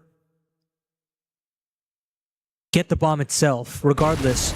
Here comes a flash. It blinds up both AKX and LCZ, and they go down with absolutely nothing. Fifi does very well to find that double. Nice setup, and unfortunately Na'Vi not privy to the idea that they could be flashed in the first place. It forces Juan to go for a big clutch, and Rock will capitalize. So proactive in the initial approach there from Rock. A little dicey with how they were bounding around with the C4, but threat neutralized. Rock move on to equalize. Yeah, it is a 2-on-2 now. Still, I'm saying that Na'Vi are playing very good. They're being very, very active, and we are seeing again a push onto Machine with 3 players. And Rocky Sports, they are trying to do an adaptive move, but these decide just to wait for the smokes to be gone. Probably you're going to be seeing a Machine retake from Rocky Sports. We've seen one on the Spire space, and it was very, very good. We can see one also onto Machine, and now I mean, Na'Vi is not giving a chances for Rocky Sports to play the game. They usually are the one who's making the plays. They're smoking Woods, they play Woods aggressive, they push Woods aggressive, or they just push Machine aggressive to try to take Machine controls aggressive, or probably going to be pushing late round on you. An absolute push from BC, Machine, connector, everywhere, just pushing you to the base, just like the round before. And now you're going to be seeing a push into a down without any casualties so far. A leg shot only on VNC, but this is not going to make it. Silva just swings to get LCZ And now Juan is trying to find whoever is behind him.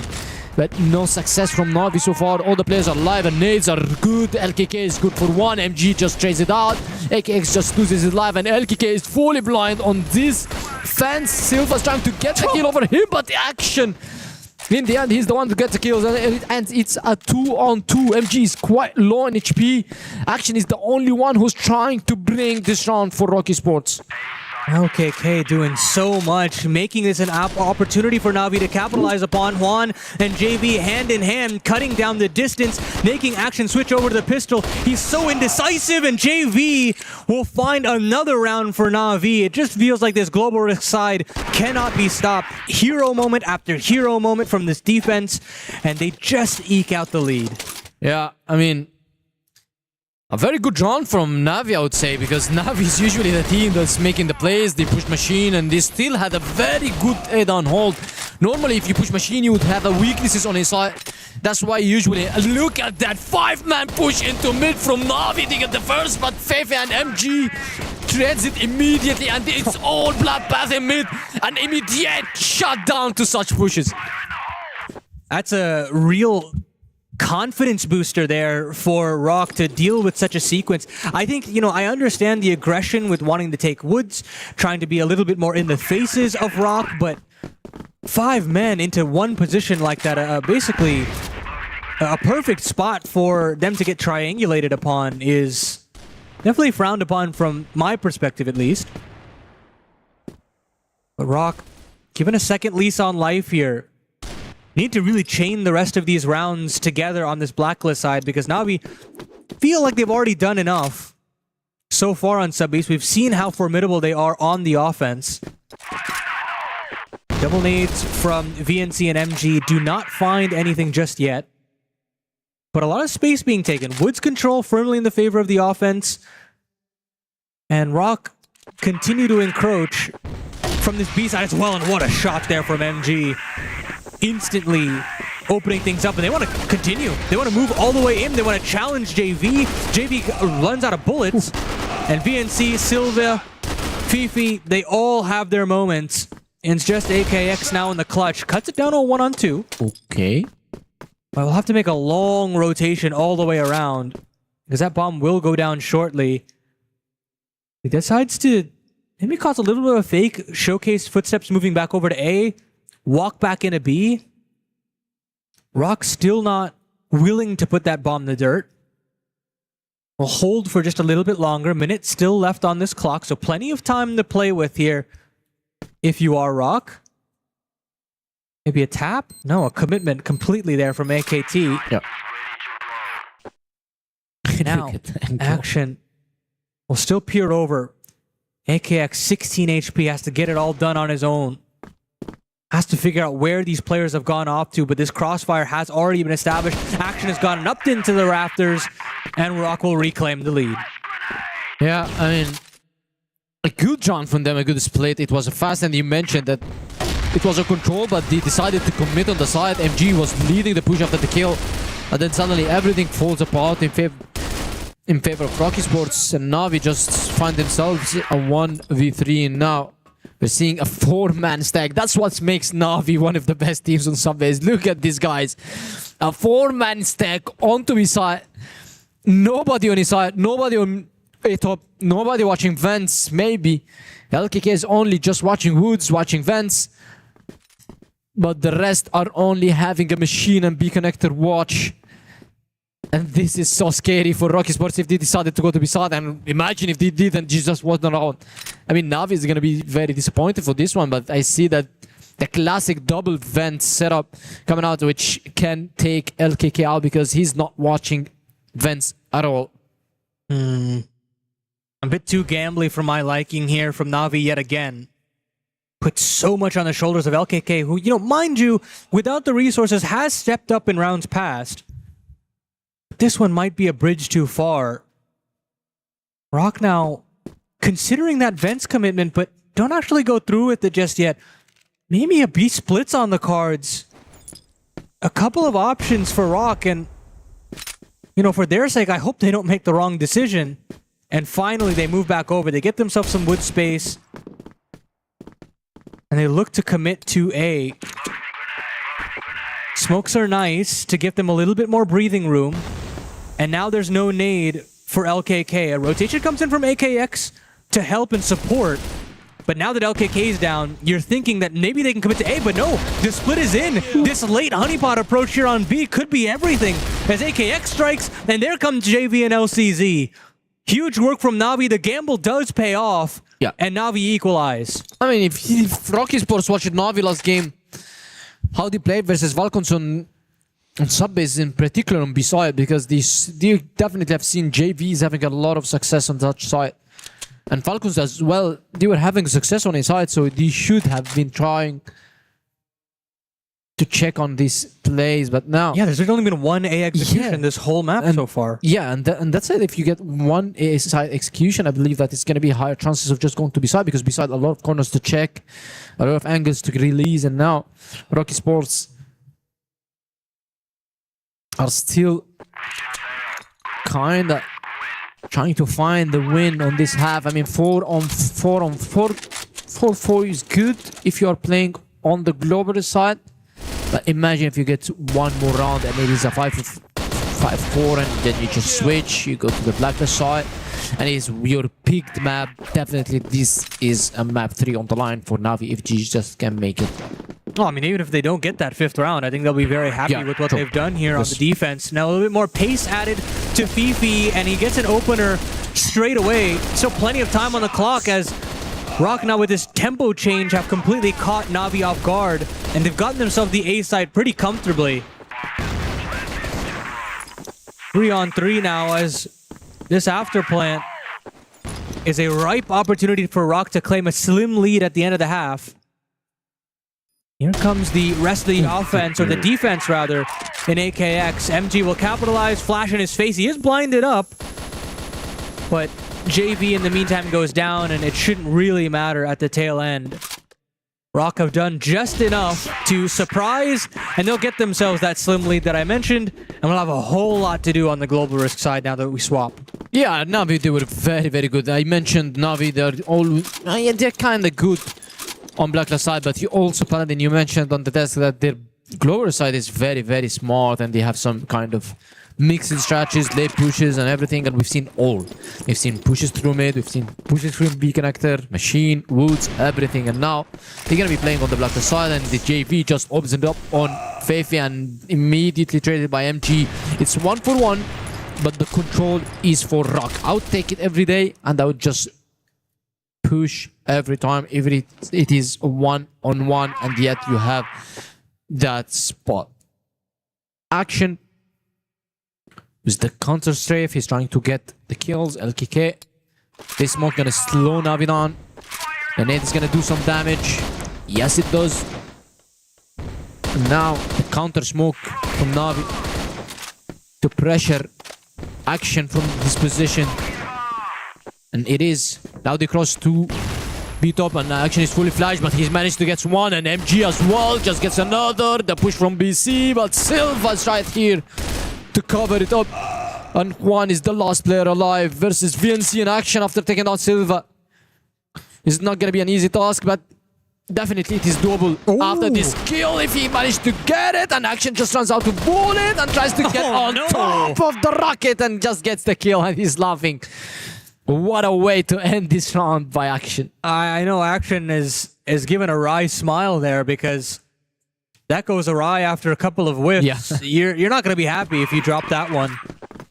Juan makes it another real round out of it, but not to be. So many almost moments from Navi in this series, but almost is not good enough against the top dogs in Brazil. Rock now extend play. 2 rounds the difference. A huge defensive round to notch for yourself. 4 rounds away from qualifying to the EWC 2026 playoffs here at CROSSFIRE. Slowdown now from Navi. Happy with Woods control, happy with machine control. 2 valuable parts of this map in their favor for the offense. And a lot of opportunity around the corner for this squad. Yeah. I mean, 6-4. Just getting also your first round on the global side is very good to keep your dreams alive. I see that Na'Vi, they still have the chances of winning. And they still have got the things to do it. And now, a slow gameplay coming from Na'Vi, but look at the stack. 4 guys around Machine, and the smoke's just gonna slow them down. And now a stack from Rocky Sports. They have a very good read. And as I say so, he just leaves MG on his own, gets one. He attacks the other as well. He wanted to get the collateral kills, but now he dumps it down. And JV just gets the trade immediately in action now in position. LCZ gets one more in Fefi, but nobody knows about action. He does a lot of damage and he falls to his death. No. And JV just loses his life after just falling to his death. And now LCZ is just doing a very good job into holding this side. But as I say so, both of the players just died immediately. And I guess Rock are kind of on their foot and Na'Vi might be pulling their attack. Yeah, I would not mind at all if you take attack at this point. Action, while he doesn't get the most amount of kills in that sequence, stays alive for so long for a couple more rotations to come through. Silva chimes in, and of course MG with that beautiful double. He's really come alive in this series. You know, we've talked about some of the poor sequences that he's had so far in this tournament, but he's coming alive when it matters the most. Yeah. 13 and 7, and they want to be a little bit more pacey here, Na'Vi. And it's worked out. AKX, LKK chime in, but again MG with the double. And now VNC's made the rotation but can't complete the kill. It's got to be MG. Trying to figure out where Juan's gone off to. Tries a pre-fire but can't connect. Flash in his face. Same for a smoke. And now Silva and MG have got to join hands. They've got to find a way to clutch up here. JV's hearing all of this, but he can't actually stay alive for too long. So we bring it back to a 2-on-2. Na'Vi cannot drop the ball here. That's a great nade. It softens up Juan even further. Silva wants to wait around behind the smoke, but he can't. He's got to go forward, and Silva will still find Juan. It's all up to AKX in the 1-on-2. He finds the first. Has so much time to run off the clock. He's not figuring out where MGF's gone off to. And MG has found yet another clutch. He might have just enough time here. Oh, it's going to be real close, but he's just got it in the nick of time. MG is having himself a series. I mean, we've talked about this guy. And now he just gets right on his foot when it is needed. A fast round from Na'Vi. It was a successful one until the retake just started from Silva, the guy who checked everything. The guy who had everything on the line. And now look at MG. He's trying to play aggressive, trying to get one, but now just a little bit of damage on MG. But still in the end, Rock, they showing a dominant performance from them. An 8-4 lead. Not a single round from Na'Vi on the Blacklist side. And this is the map you picked, Na'Vi. And we've seen Na'Vi doing very good on this map. But this is not the case now. Action is still playing the same action way as we say. And this nade can do a lot of damage. But okay, LKK just steps forward to try to dodge it. And he does again the same smoke just to counter the push from Action. And Action knows that this was one of the rounds that they did before. MG kind of countered this round by pushing into quad boxes, getting the kills. But now we are seeing Na'Vi, they're trying to play a little bit slower. 8-4. 1 minute and 30 seconds. And this could be the 9th for Rock if they continue. They are playing the same passive way, just all on the same line. Double stack on it down. While Na'Vi just picking themselves to go to B-side. I'm very surprised that nobody went to A-side this game. Yeah, I know, it's very strange, but I mean, Rock are considering the mid-round change-up here from Na'Vi, but it doesn't come through. Only 2 players here, but I thought it's honestly been enough in rounds past. Blockers taken by Na'Vi as they encroach, smokes in. MG looking over to the heavens to see if he can take one down before he falls away, but he can't. Utility is great here from Na'Vi. LCZ blinded up though, and MG decides to play forward. He's done this many a time, and this time Na'Vi actually capitalize. And finally, their game plan of taking this B site has worked out. Better late than ever. I mean, the smokes are good. Like, they smoked the machine to deny the info from MG on the cross, and then MG had to rotate back to the pillar just to watch B-top. Then they had another smoke to deny this information as well. So they just isolated Dark Room completely from the side. And they collapsed on both players inside the dark. One of the best strategies that we've seen from Na'Vi.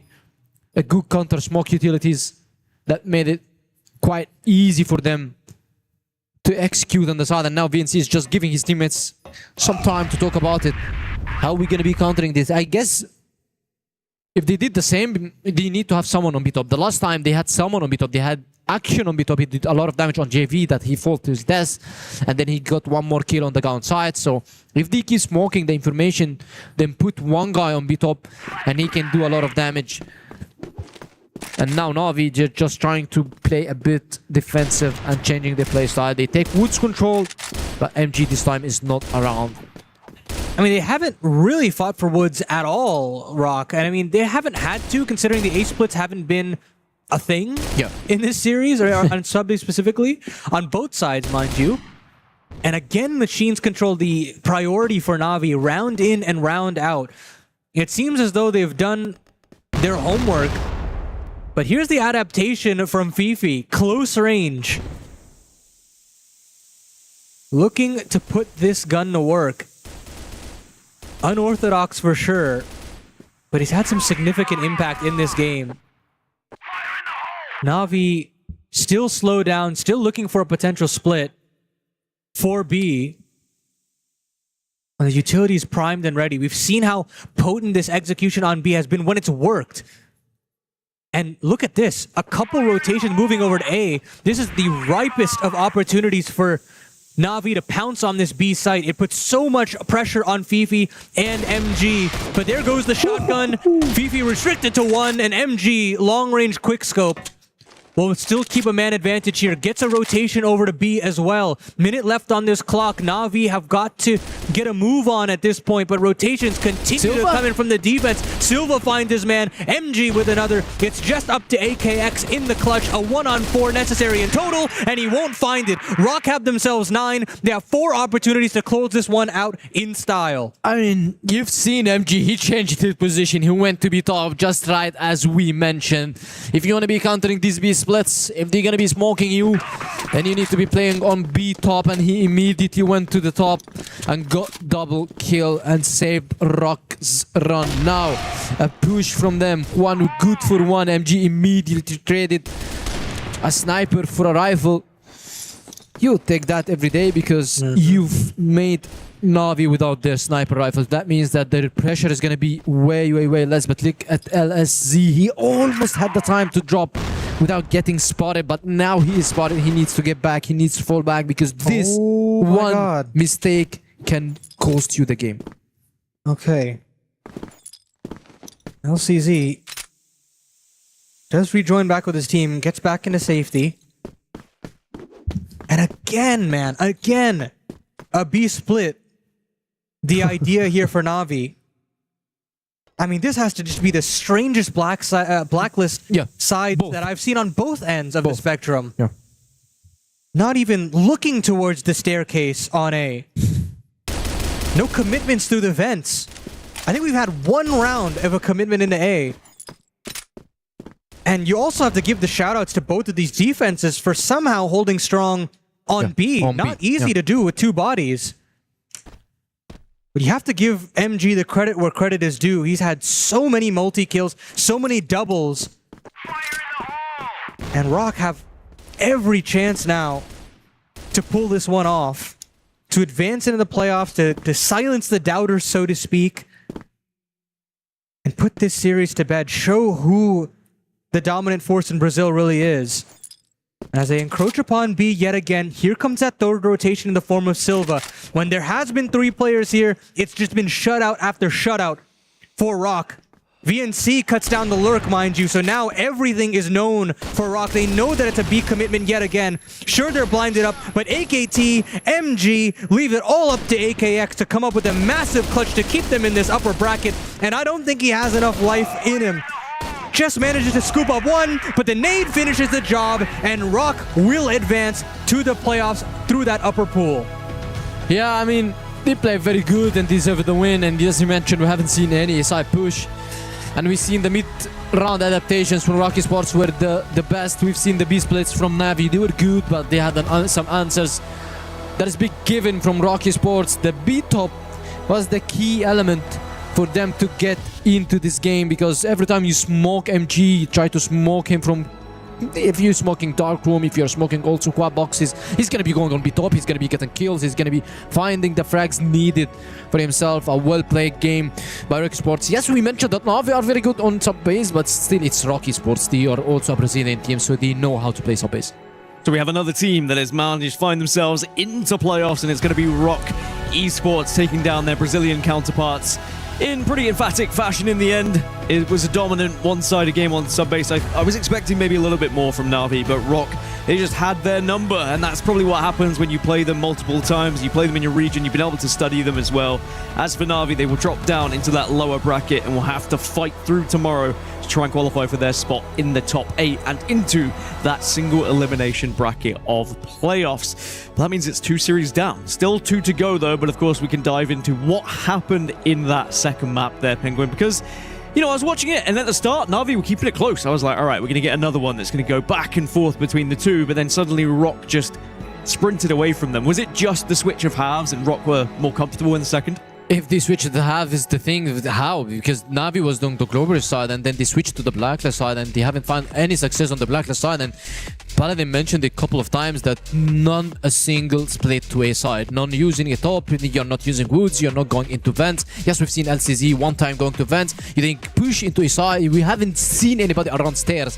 So if you're not using this area for your favor, that means that every time you're going to be going to be side, they're going to be stacking this side for you. Because last round, if you watched, Silva was just watching A down from A top. He was swinging woods. They're leaving A down completely open because they know that these guys are not an A players. So I think that they needed to play more into A side, just to shift rotation, probably even a fake, just through some utilities. And then after that, I believe that Na'Vi could have done better if they did so.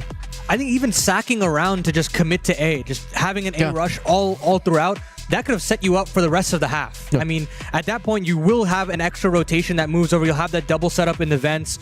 There's enough bodies there to deal with that AA sequence. And after that, I mean, the offense plays itself. There's a reason why this map is so blacklisted, but unfortunately, not to be. Not to be, sadly, but something that is guaranteed is an interview post-game. And we've got Scriv on the stage. Scriv, who are you chatting with? I've got Fefe here, of course, IGL over from Rock after that victory, looking really, really clean as a squad. And I wanted to ask you how you feel after winning that. You know, you're against your countrymen, which regionally is going to feel quite comfortable. But of course, here at the Internationals, you want the Brazilians all to do well.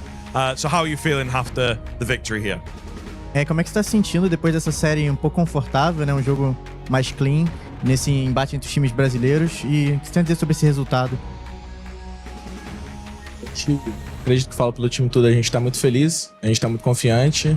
Acho que a gente ainda tá errando muito, só que ao decorrer do campeonato a gente vai pegando o ritmo, a gente vai resolvendo o que tem pra resolver. E é isso, a gente se sente muito bem.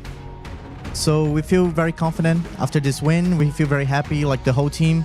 So we can improve a lot this tournament, so we keep playing and keep improving for the further matches. Yeah, on that, I mean, yesterday a slightly harder game for you, but much, much better here today.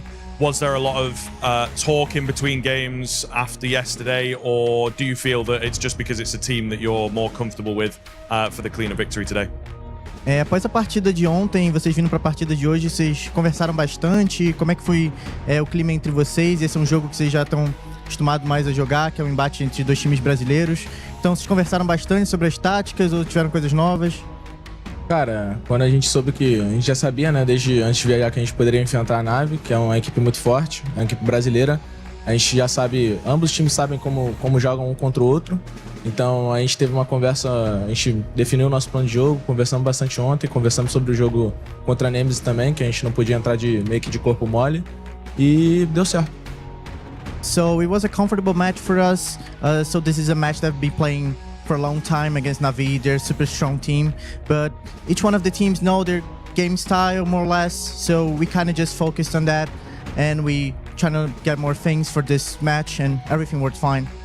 Yeah, and I think the final question I have here is going to be around those playoffs, of course, that you make it into. There have been some quiet mix-ups. You know, we've got Baisha down in the lower bracket and whatnot. Is there a team that, you know, you want to face in the playoffs? Is there a squad that you're hoping to maybe get a bit of revenge after some previous internationals? Depois dos resultados de hoje, tiveram algumas surpresas ali, a Baixa indo para Lower e alguns outros times também. Tem algum time que você quer enfrentar? Você tem algum time em mente que você quer enfrentar nos playoffs? Algum time que você talvez tenha uma rivalidade a mais? Cara, pra ser sincero, obviamente, hoje no jogo de Baixa, KZ, não foi surpresa, eu acho que, acho que quando é confronto de região, assim, ambos se estudam muito, já estão acostumados. Pra próxima fase, eu não tenho nenhum time que eu quero enfrentar, não. A gente vai sentar e conversar, vamos estar preparados. So the results, they don't surprise me that much because everything can happen in tournament, the clash of the regions as well. Anyone can win, and I just feel comfortable. I don't care who I'm facing. We're just gonna train, we're just gonna talk, and we're gonna be prepared for the next matches.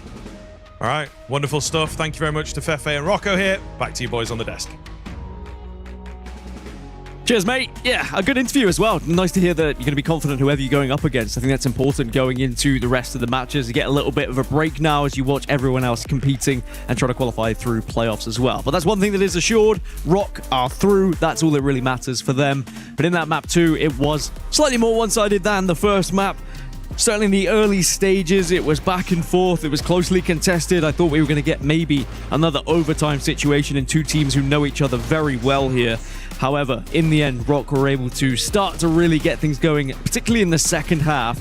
I mean, for the early rounds, what was it that really had these two closely contested? Was it pace of play? Were they just feeling each other out? Was it they ran out of ideas a little bit later on? I think Na'Vi had a great idea as to how they wanted to approach their defense, right? It's all-out aggression in the early round, making sure that the default, these slow, methodical setups from Rock never actually come to fruition. And you have to give them, you have to commiserate them, right? That they're having these opportunities and they were still finding ways to get the job done. Obviously, there were some rounds where it felt like they were kind of jumping the gun. You had that 5-player push through mid. You had like a 4-player push up through machines at a certain point. And that's definitely where you give Rock a little bit of room to breathe, and you just can't against a team that you've played so many times and give them that foot in to potentially, cause this sweep to happen in the first place. Yeah, exactly. Especially that usually when you're playing the game, the first couple of rounds, it's just like you're testing the enemy team, you're seeing how they're playing aggressive, they're playing defensive, what play style they chose for this game. And definitely Rock on the first 2 rounds, he knew that Na'Vi is going to be just pushing everywhere. They're going to be choosing the aggressive play style. That's why Rock Esports, they played very, very passive, other than just going very aggressive at the beginning. And then suddenly, we are surprised these guys are playing very, very aggressive. Nah, so they're gonna be playing slow, they're gonna be trying to trade some rounds, and in the end, whoever is having a better adaptation inside the game just will close it out. What do we think of Na'Vi's chances getting through the playoffs through that lower bracket? I mean, it's tough, it's tough. I don't think they definitely enjoy the teams that could be down there. I mean, I know Baisha will be there, and they won't be in their side of the bracket, but they play the winner of, Anubis and the Vicious, which is a favorable matchup. I don't think that, either one of those teams are ones that are jumping out for you. And I still really like the foundation of Na'Vi. It's this aggression that they have. They have these young players that can really surprise you. LKK had a little bit of an off series. I don't think that's going to happen again. AKX is still very formidable. Juan still had a great series. I still think that they have an opportunity to just eke into the playoffs again. Yeah, we'll have to see whether Na'Vi are able to get through to the playoffs tomorrow. But of course, today we are still getting through our earlier games. But now we move from winner's bracket down to that lower bracket. It is now an elimination game rather than a qualification game. Yeah, the games that I love. I like to get my elimination games. I like to send teams home because apparently I'm just mean. But we are going to have Execration going up against GK in our next match. So if you are fans of either of those, or if you're just fans of CROSSFIRE, you're going to want to stick around. For now, though, we're going to go for a quick break, allow these guys to get a rest. So go get a rest yourself. Make sure you get hydrated, and we'll see you after this.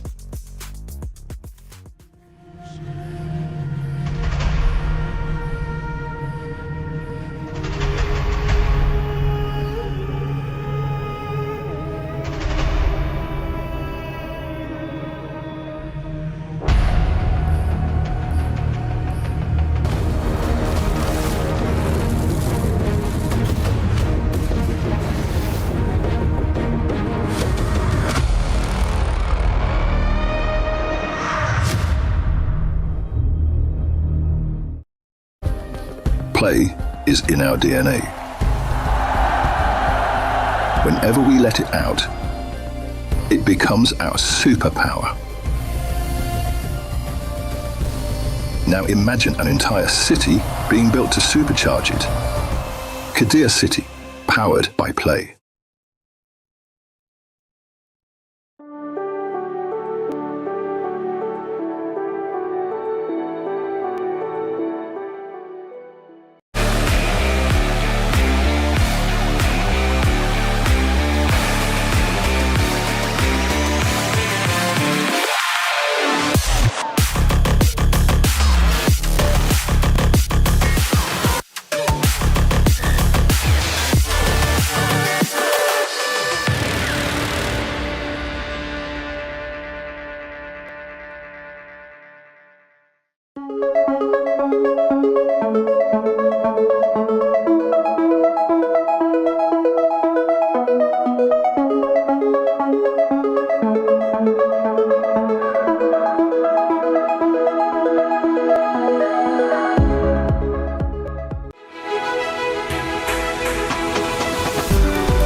The human body was built to move, not trapped at a desk in one singular posture for 12 hours a day. It's time your chair evolved. This is Secret Lab Titan Evo. Ergonomically engineered for you, gamers, hybrid workers, artists, backing your every move.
CROSSFIRE at EWC 2026, you say? Yes, that's us, that's me, that's them. And we've got Scriv now on the desk with us. Welcome back, Scriv. Did you have a nice break? Yeah, I would say so. Yeah, had some You didn't food, get one. you know. We saw you it on was the pretty stage, quick. mate. It was pretty We quick. saw I was you on the interviewing. stage. We're kind of all over the place here on the B stream. It's true. It's great to have you back, though. We did get an overtime without you. I was surprised. I thought you were the overtime man, but no, we got one extra. But now we move into another series. We get 2 fresh new teams, and now it's elimination time. My favorite time. I love sending teams home because why wouldn't you? Someone has to, right? It's the job that we all hate realistically because now we get 2 teams who fought hard yesterday but found themselves in the lower bracket. Execration, they showed us that they could push some teams all the way, but sadly didn't get that map on the board. Do you think they could do better here today, Scriv? Yeah, I think so. The problem that we have on the opposition is that GK potentially our weakest showing so far. Yep. They got absolutely slammed yesterday, so they really don't have a lot of precedent in the same way. So yeah, I think Execration in with a pretty good chance here today, actually. Well, speaking of Execration, they've had quite the journey to get here to EWC, and to tell that story a little bit more, take a look at this. Welcome to the road to EWC. My name is Salvatore. I'm joined here together with Execration, ZYK, and CBN. Gentlemen, glad to be here with you. So we'll be asking them a bunch of questions on how they got here and what it feels like to be part of EWC. So, ZYK, CBN, first question is, when Execration was first formed, how did the players feel about it? Kumbaga sa isa't isa, since iba-ibang player, iba-ibang team galing yung kampi ko nun. So medyo hindi pa kami kampante sa isa't isa. So nung tumagal-tagal ayan, nakuha namin yung kampante na yung tiwala namin sa isa't isa. Kaya ayan, nandito kami ngayon sa EWC. Yun din ako, nung una hindi ako kampante sa kanila. Okay na. Going into CROSSFIRE Stars, Philippine Masters, which you placed 5th, and the regional finals, you placed 3rd, and then Sea Masters Spring, you guys placed 5th. So, how was the team feeling about the results? Medyo confident na kami na na feeling namin na kaya na namin talaga na lagpasan yung mga nakuha namin, yung 3rd, yung 4th, yung 5th. Kaya itong CFS Sea Summer, medyo umangat kami naging 2nd. This is Execration's first appearance in an international tournament. How is the team feeling about this? Masaya yung team, syempre excited sila na makakapaglaro sila ng rito na sa EWC. Tapos first international pa nung 3. So sobrang saya nila na makalaban yung mga dating pinapanood lang nila. Kumbaga yung mga ginagaya nila maglaro.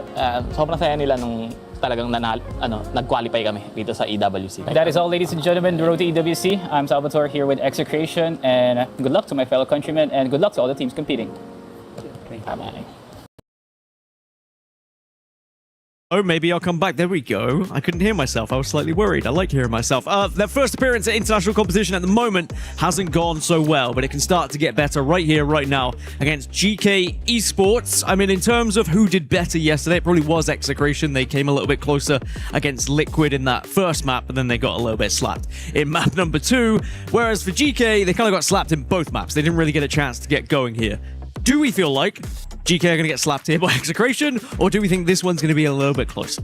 I mean, I don't think it'll be quite as hard, if we're talking about slapping. But yeah, for sure. I think just a gentle slap. Yeah, right. But I think it's still going to be pretty tough for them. Execration, obviously able to show a lot more. It's tougher losses in a way. You've got that opening day. It's just not our day. We get thrown about like that. Maybe there is a little bit of solace in that for GK, that they can come into today a completely different team, completely different expectations. But yeah, I think there is certainly a chance that GK are going to struggle.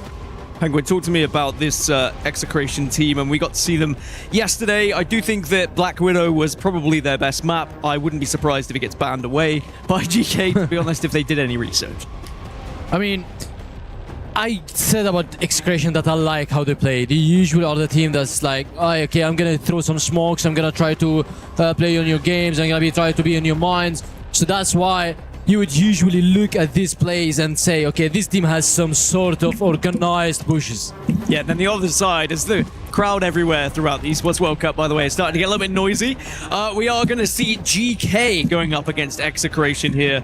And GK, a team who need to prove something to me. They lost to Stallions 2-0 yesterday. They were only able to put 6 rounds on the board in both of those maps. So they're going to have to step it up now here against this Execration roster. Otherwise, they may find themselves eliminated from the competition. I really want to get something positive from GK here, Penguin. Can they do it? And who is going to do it, if anyone? Why did you ask me this question? Come on, I need something. I Some mean, substance.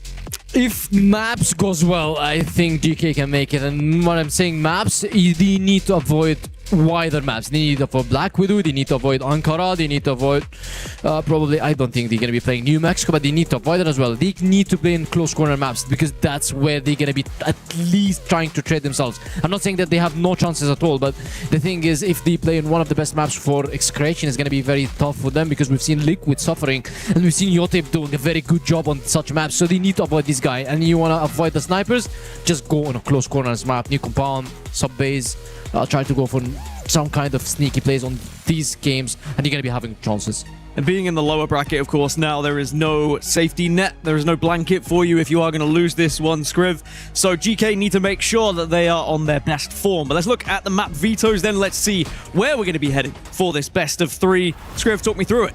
Yeah, I think as has been kind of noted, we need to stick to those sort of simple maps and indeed just play the basic Crossfire. The Ankara coming out. The new compound, again, it feels like you might want to go for somewhat of a curveball here. Interesting that we don't see the Black Widow come through early, just because maybe there'll be a bit more confidence there. Yeah. So leaving it as that decider, are you going to make it there? Execration, certainly with a confident veto there to not put the Black Widow right at the front. They pick new compound. I mean, this is the map I would say, okay, GK would have a chances on it because these, as I said, it's a close corner map, and now they're gonna be showing more and more of this. So I think it's not that bad veto because talking about Black Widow now is in the decider. But if it went to map 3, I don't think GK is gonna be having a chances. They need to 2-0 them, otherwise it's gonna be too tough. Well, everyone in the arena is starting to get a little bit louder as well, but we're into our first map then. It's going to be Execration versus GK. Scriv, Penguin, take it away. Yes, indeed. Maybe a new challenge to deal with here for the teams is the increase in volume. A lot louder in here than it was yesterday. And maybe you can guess why. Nonetheless, we are going to get kicked off on Ankara. Will be a little bit of pressure towards A as they will try for some aggression here. Pime will take the first, pretty clean from him. MVA goes down as well. He was the danger man yesterday, and Pime back in for a bit more to take 2 early on. Very, very impressive indeed. Going to put GK in a strong position. I mean, we asked GK to avoid wider maps because of the snipers from Excretion, but look at that, just... This guy just unleashes himself from the A connector and gets double kill immediately, giving the numbers advantage to his team. And GK, they are back on the foot now. And Doctuan is trying to probably do some damage. I'm looking for Pokute in this game, but let's look at Kimbom. He's being now tested on his side. CBN just gets a kill, and BML directly just gets one more onto Yotep, who tried to play a bit the Guardian angle for his teammates, but it didn't work out very well. No, certainly the case. They have got some space, though, on this A site. So we'll see if they can do anything with that. Can GK break back in? Now becomes the question. We do have that chip on the flank. Tone going to get caught, but he doesn't go down. It's CBN. However, who's left up in the clutch here? Oh, he's so close. He's so close, but not able to get it done. GK will indeed secure that first round here on the GR side. Yeah. I mean, it was good. Okay. They reminded us of the old game, but now that's the replay that we would love to see. I mean, beautiful round. Look at that chip, man. He's playing a very tight angle. This needs a 1.1 milliseconds probably. And now talking about that, Yotep just finds 2. Kimbom just to fall. Him and that chip is the same as the first round, but this time for Excretion. And the numbers advantage is back to them. A 5v3, and Yotep just unleashes himself right when it's needed. He's got a good angle for anybody who's swinging from outside just to get some information. But I don't think GK is going to be doing such so as they are stacking beside a blind stack. When the numbers disadvantage, that's going to be okay. Nice from CBN there. Oh, second is pretty clean. I'm going to be the only one left here. So, Execration with a great answer back after GK start well. Just got to see through the formalities here. Nice pick up on that sniper far back, but they now will be after him. Or at least looking for a clean plant. 4x round the corner. Ooh, it's a little close there for a moment, but he does manage to get it done. And we'll move into that 1-1. So looking to see which team is going to streak ahead in the early stages now. What more is there to do? As Execration in a pretty good spot after a round like that. Fairly dominant, I think it's safe to say. Yeah. I mean, the reply for the prime play that he did on the A connector and Yotip just finds 2 now. They're back into the full defensive gameplay. Look at the stack on the pass.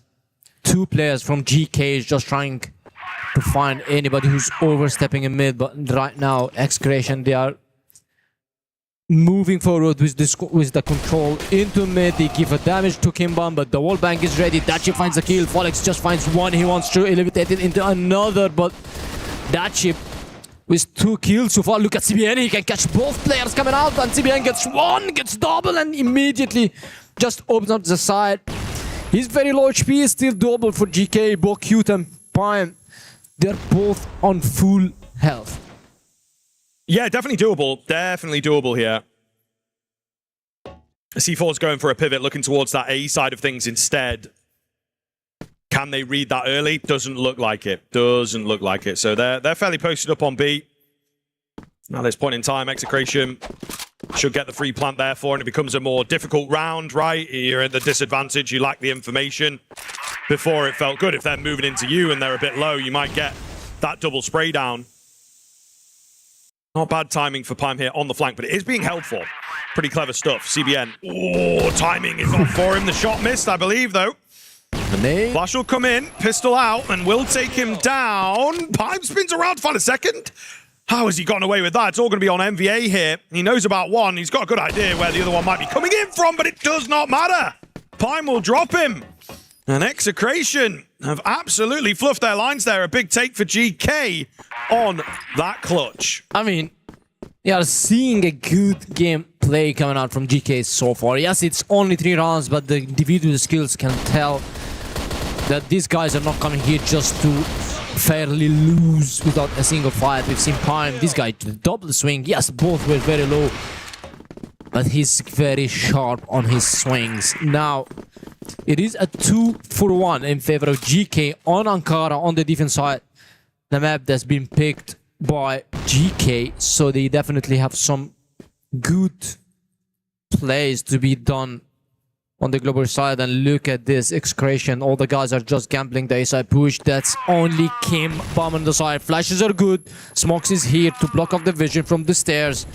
But now he needs some help. The nade's gonna rain. Flash is not gonna hit.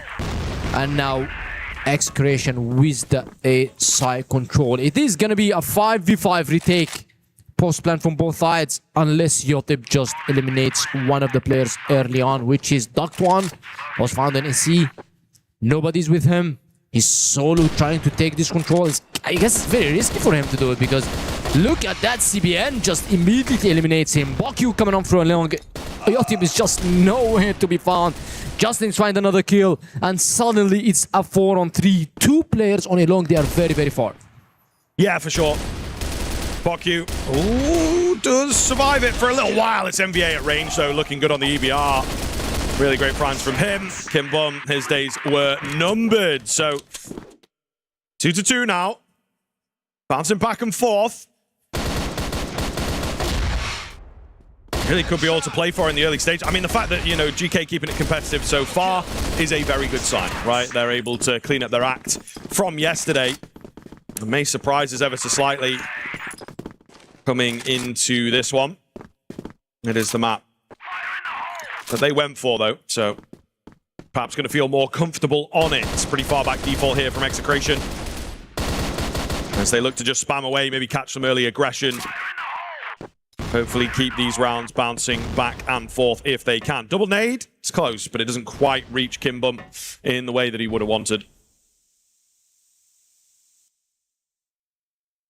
Yeah.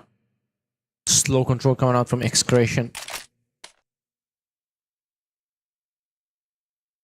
That makes it a mid-A control for them. Slow plays, NBA just being very vocal in Prime. Just finds Yotib on the underpass. C4 is dropped in the base though. I still think that Excretion is just trying to try to find some mistakes into GK's defenses. However, the guys are playing very, very defensively. Bokyut on the tower is not doing any mistakes. I guess the double peek in mid is gonna be happening right now because the C4 is gonna be arriving very soon. But Bokyut just double kills both Justin and Folix. Are both to fall, and Prime now is in a tough situation, but makes it easier by getting the first kill on NBA. Is it a flawless run? Is Prime gonna fall down? And Excretion is just out of this round after a clean, flawless round coming out from Team GK. Yeah, lovely find from them, and honestly, a really great response if they are to keep it up. If they can have that kind of momentum, I think we could most certainly be on for a game. GK looking to be a very different team from yesterday. And so far, so good. How long will it continue? Datchip opens up on that sniper. We are on the double snipers into this round as well, so a big change up coming in from GK as they try their damnedest to just get another dominant round. Datchip is going to be a big part of that. 3 remaining now for Execration. What can they do from here?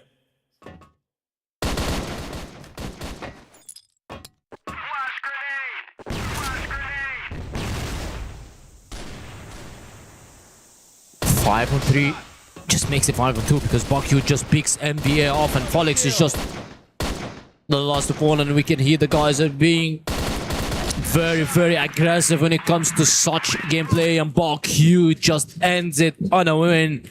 I mean, GK are surprising me, honestly, so far. They're doing very good. They have some couple of strategies to show. Yeah. They picked on God for a reason. Yes, they played it last time. They weren't successful, but they played Stallions, and Stallions is a tier A team, I would say. Yeah, right.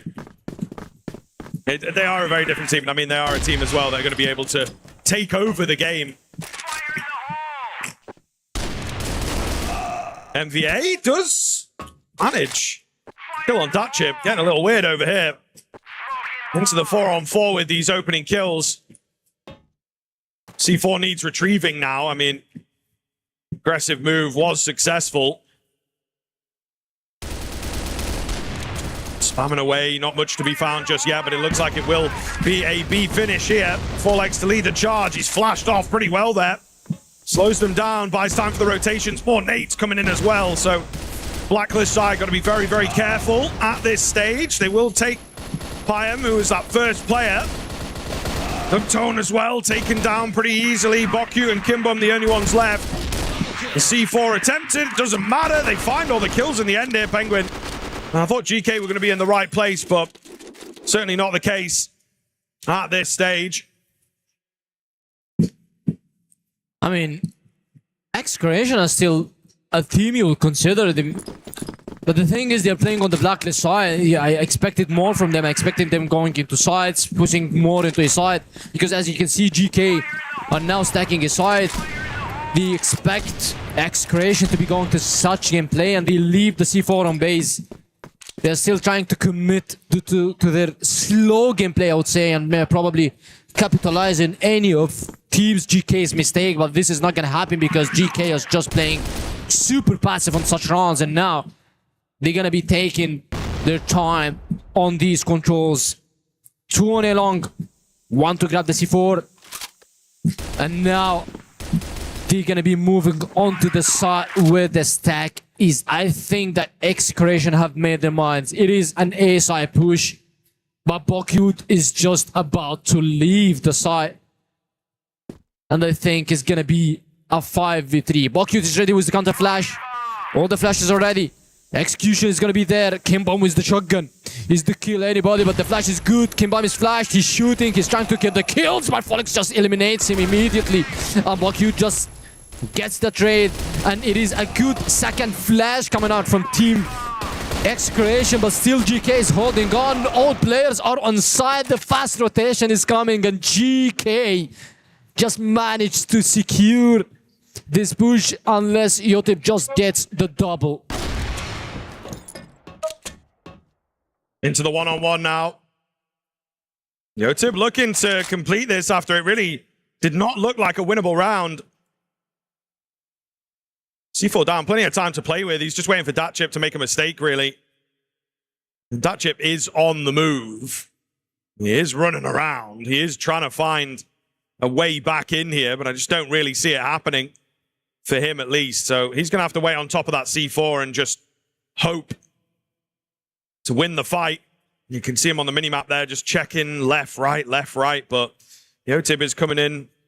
A conventional entrance here, not playing anything too weird, too scary. 10 seconds left. There's not going to be loads of time to get the C4 down, so he probably has to commit to the plant, and that chip's in at good time.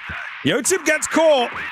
He worked so very hard for all that and just played it a little too slow in the end, I think. Yeah. He just played it so slow. He gave himself no room to do any play or to make any play. And now he got punished for such a slow move from him. Yotip, nice try for this, say, a reserve for his strategies. And now, I mean, Execration, they did around 3 or 4 strategies so far out of 8 rounds. We've seen double SR setups. We've seen a clean slow play which just ended into a win without a full execution. We've seen a mid push fast into underpass. Now, this is going to be the 9th. He should have something in reserve. GK are already successful. They're going to be at least securing this half. On the global side, on Ankara is actually very good. That's why they picked it. Probably the first game was an off game for them. But now the guys are just shooting back. That chip is just doing a lot of damage, him and Pime. And again, one more time inside push. And look at that, Duct One just finds 2.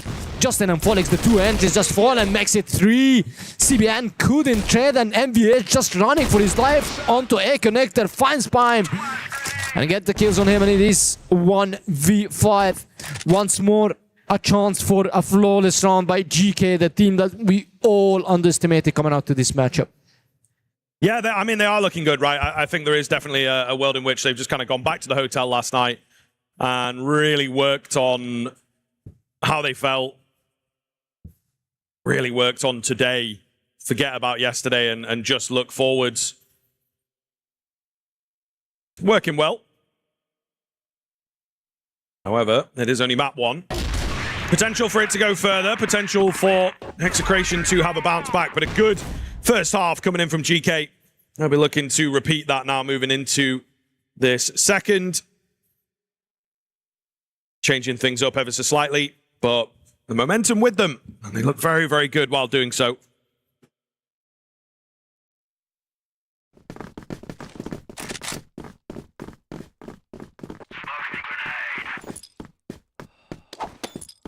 Straight into it here, as things will be getting underway.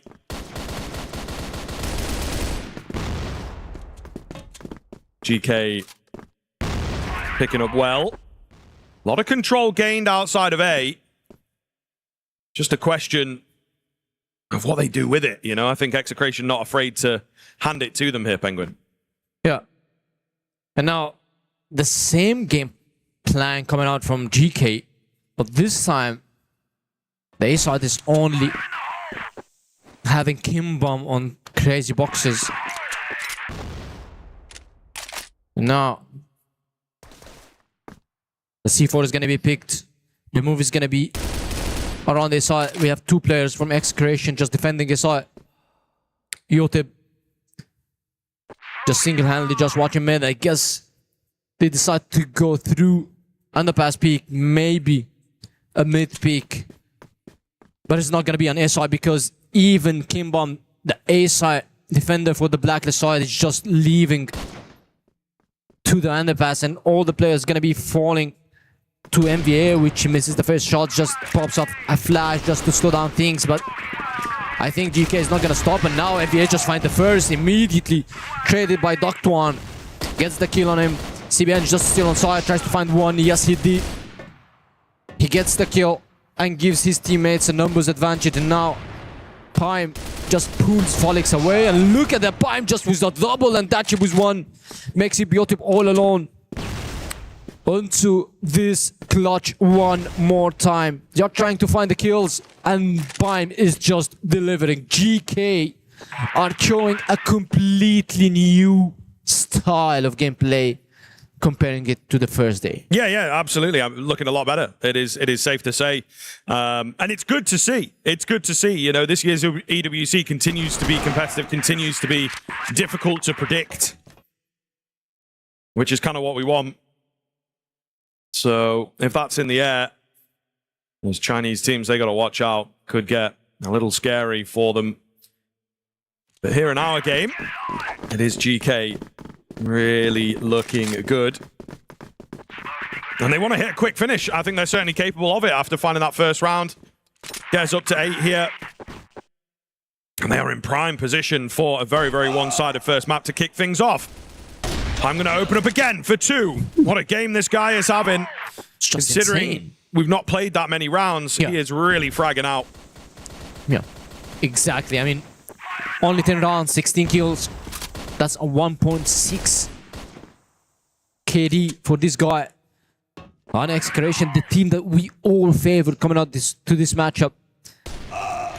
And now he puts one more into his name, a 17 skill.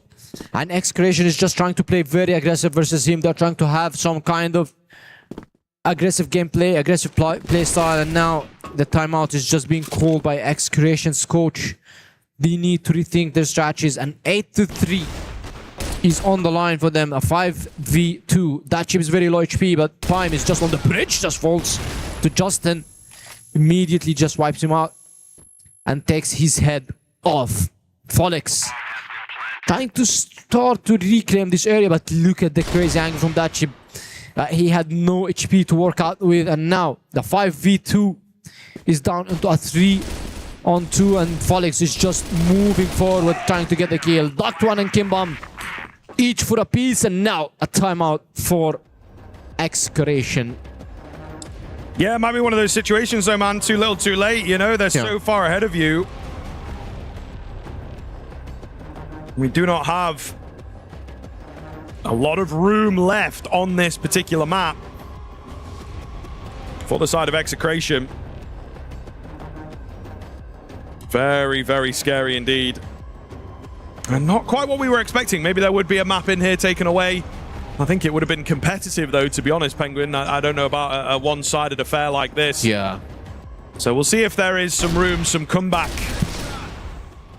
in the bottle for the side of Execration. This time I'm going to have to really do well, as GK now within touching distance of taking map 1. Yeah, 2 rounds away of getting this first map. The map by their own pick, which is Ankara. Yes, I said that they need to avoid Ankara Black Widow, but I didn't know that these guys can just pull these rounds. And Pime to have one of his best games, I would say. Getting 17 kills on 10 rounds is not a thing that you usually see every day. Just Pime is putting a Gokin over there and trying to be the star for his teammates. Yes, he did. And they're just only 2 rounds away. They're going to be going on to the others pick, which is going to be New Compound. But I think if Pime is just having such a good game, probably Execration is going to be having this in their heads and probably going to be with some shots. So I would wish that we see a better gameplay coming out from Execration, because that's the competition is. However, GK just, if they won, they truly deserve it this win. Oh, that chip. Lucky to be alive there. Yotib was kind of on the angle, just not quite confident enough to take it. Quick moving round here from GK after the timeout, looking to catch them off with some speed. Simple flash comes in. They'll go bounding in towards B here, up the ramp. MVA on the corner. They're looking to deal with him though, but it's an easier said task than done. CBN also on that crossfire looking good. They've held them off pretty effectively, so going to need a hero to step up if they are to take this round now. And it has to be Popcute. He's the only one that remains. He is dealt with. Execration with a nice find. Yeah, after the timeout, winning the round just gives you a momentum boost. And this is exactly what you need to, after having a very checky rounds. Yes, you might have said it. It's kind of a little too late to have the tag timeout, but it's never real late to come back into such games. And now it's 8-4, down to 4 rounds only difference after being 5. Slowly but surely they can creep back and crawl back the way into the draw, or probably just get the round. We've seen a couple of comebacks actually. 9-5 EP versus Vitality to 9-9. We've seen 9-6 or 9-5 Rock versus Na'Vi to 9-9. These rounds, these kills, all what matters in such comebacks. So Execrations, their chances are there, but GK, they look stronger across the whole map. Slow gameplay still coming out from them. They are completely respecting Execration, which is, I like how GK is just trying to play all together as a unit. This is a thing that you would expect from a team wants to move forward to the next step and don't want to be going home early and their keys to get crushed.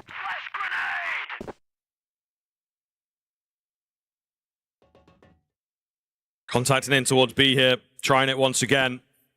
Didn't work for them in the previous round, but looking for a different avenue. And there's actually a lot of room over here. Much more than last time. Great crossfire in the previous round, but not in this one. So it looks like it's probably just going to be a flat retake coming through for the Execration side. Ductoan's caught off, and he gets the 180. Still going. MVA does manage to take him down, but still solid advantage and a lot of deep control taken as well as those kills. So it's going to be a lot of regaining ground for Execration here. That chip is in behind. It looks absolutely perfect, doesn't it? Forlex goes down, and he'll be looking to be a nuisance. Is he coming for you? Is he dropping back? You know, he's really caught the attention of MVA and Justin. Not looking good, MVA, the only one. He's tied down, and that chip will take him. Great round from GK, and a fantastic response after the previous. Really, really well found. Yeah, I mean, that chip was very smart on this round. He's just waiting for this guy to go in the underpass, and then suddenly just puts him to the ground. And now GK, they have 5 rounds to close the series. Each one would matter the most, and Execration just will give them no room any longer. They're pushing along, triple nades, 4 nades, and Kimbom might have got so far, but he lives this push, and now it is a 5v5 still.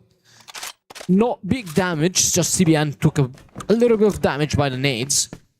And all of the Execrations players just fold from their side, and look at GK. You just decided that, okay guys, you took it long. We're going to be trying to retake the site, or we're going to be doing some kind of adaptive gameplay, probably take hotel, go through underpass, but we're not going to be fighting you. We know that you need the skills, but we're not going to be getting you those. And now GK, they're back on the foot. They are gathering. C4 is ready. Popcute is being spotted. And the retake onto his side. Only Forlex on the tunnels, just swinging to get the info needed. And now it is going to be worrying for him if he gets caught. A little bit of damage done to the Execration boys here, but nothing too substantial. Forlex got to be careful. He's moving into them, and he will go down.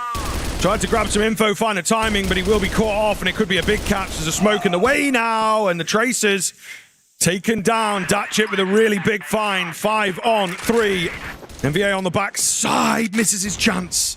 And Pine's been gifted. Still misses the shot, though. Oh, man, will eventually go down. MVA's done well, but it just takes too much work. He gets traded, and they don't have that kind of time. They don't have that kind of space now. 4 on 2. Just Yotib now remaining, and GK, it looks like they are going to take it here. Ankara in the bag, unless Yotib can pull out something incredible. He does get the first, but he's so very low. Not going to happen for anything more, and Ankara goes the way of GK in pretty one-sided fashion here, Penguin. What a surprise. This is exactly what I wanted to mention. It's not only a win by GK, it's a storm. It's a one-sided game, and the guys that we all underestimated They are coming here as the favorite on the next map. Yes, Ankara was their own map pick, but do we expect X-Creation not to have any fights coming out to this game? Of course not. And GK just shows us a good gameplay. Pime, this guy is just out of his mind, man. Yeah, absolutely. Been having a great map there. It blows the series wide open now. I think there's so many options for this GK side. They've got 2 more maps to play with and looking really comfortable after that one. Yeah, I feel like Execration just looked a little bit lackluster in the end, and GK took full advantage of that, and Execration going to have to wake up, otherwise they will be executed, really, from this tournament. You're going to be taken out very quickly, and GK may be the ones who will put them to bed. But, as you mentioned, going into map 2, it's going to be a different pick. It's going to be who is going to be focusing on it, and then if we get to the third, Black Widow could be very interesting. And again, I hope we do get to the third, but with what I've just seen, it's tough to believe that Execration have what it takes, because at the moment, GK just seem to be on top here, Script. Yeah, a fantastic showing from them. The energy felt high. Didn't quite catch everything yesterday because we were, working on our own games, but it definitely felt like they had quite a good outlook and really feeling themselves after getting a few wins. It maybe took a bit of time, but certainly after the half switch to that Blacklist side, they really felt like they were in control of a lot of the rounds. Yeah, I mean, the switch is acceptable, honestly. After the switch, GK dominated. Yes, this is a thing that I guess Execration gonna accept it. Yes, they switched to the Blacklist side and they dominated on the Blacklist side. This is quite normal. What's not normal that we are on our Blacklist side, we haven't got except 3 rounds on Ankara. This is the thing that they're gonna be looking for, because if you don't have that much strat-wise, if you don't have the strat book for you to execute on Ankara, then you need to get rid of this map. Otherwise, it's going to be very tough for you. And we heard from the content piece we had prior as well. This is the first international tournament for Execration. Yeah. Do we think that plays a part in it, where, maybe there's nerves, there's just a situation where they haven't experienced as much as some of the other players have? Well, I mean, that's it. Like, when you're on a stage like this, you have to... you need experience to get experience, I think is the phrase, right? And it's a little bit tough. Exactly. You can't necessarily go to other teams and be like, how do I deal with being down 6-3, and how does that feel? And it's different for everyone. Yeah, you really have to know. You have to be in the moment, I think. Yeah, you need to feel the moment. You need to live the moment. You need to have it on the stage, because otherwise you're not going to be having so much experience in such games. So I guess, Execration, that's experience plus for them. But we need to see more from them, because 10-4, that's not what we're expecting. 10-6, 10-7, it's okay. Yeah, a lot of players struggling statistically as well, not able to get as much damage on the board you would expect in that game as well. And I think that, today it's very different from yesterday. The venue is a lot louder. Other games here at the Esports World Cup have started to arrive, whereas yesterday it was a little bit more quiet. It was a little bit more comfortable, but now you start to hear everything echoing and booming through the arena. They're going to have to change something, otherwise they may find themselves going home, because at the moment it is GK who are on top, and we'll have to see whether that happens going into map 2. Can they close it out in 2, or will we go to a map 3? We'll find out after this.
Esports World Cup.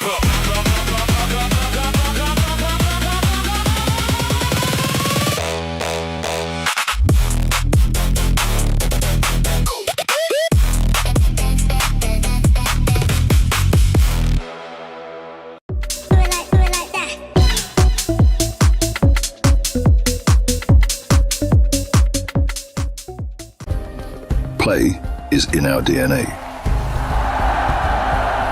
Whenever we let it out, it becomes our superpower.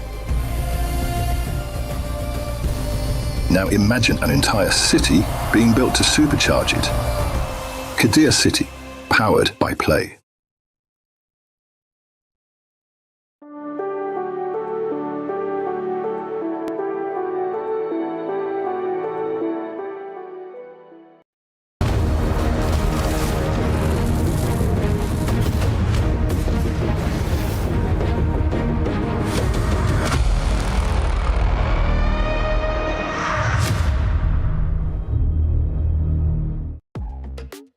Welcome back, everyone, to GK versus Execration here at CrossFIRE Esports World Cup 2026. GK have the lead after map 1. We'll have to see whether they can close this out in the second or if Execration can come back with their map pick now.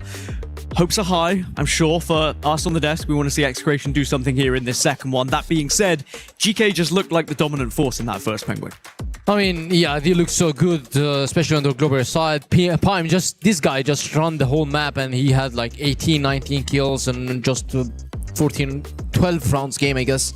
So I think if they need to win this game, they need to avoid this guy. This guy's gonna be definitely on A side. He's the sniper, so they're gonna be the guy who's guarding A side. You can try going B side, you can try going big, mini, try to go through mid, try to push him out, and try to do something else than just pushing versus him, because this guy's good on getting these kills. And I believe that Execration, they should show us something, because on Kara they haven't showed anything. So if they picked new compound, they definitely have something on this book. That being said, the other way is you just all rush the sniper, right? If you could avoid him, but then maybe you're just giving too much space. If all of you go with the sniper, he can't get all of you, right? Yeah, I suppose. Surely. I suppose. You've got to maybe I should be a coach. Maybe. I think we're onto something. Yeah, it sounds good. It sounds good. We'll have to see, because I do think Execration, they just lacked like a plan C. I don't know. It felt like they tried a couple of things, didn't really go their way, and then they move into the next round and they just look lackluster. So I'm hoping that now it's their pick. They should have something else. You would have thought? Yeah, I think so. I mean, maybe you should be an analyst as well. That was pretty good. That was pretty good. No, I think that hit. Yeah, I'll come on this way. I'll come on this way. No, I think that hit the nail on the head, honestly. Like, they did really seem to lack, some kind of a plan C for sure. The initial idea didn't quite work. They maybe had, some execute to fall back on, but yeah, they just couldn't get off the ground. And I think that was a really big problem the whole way through.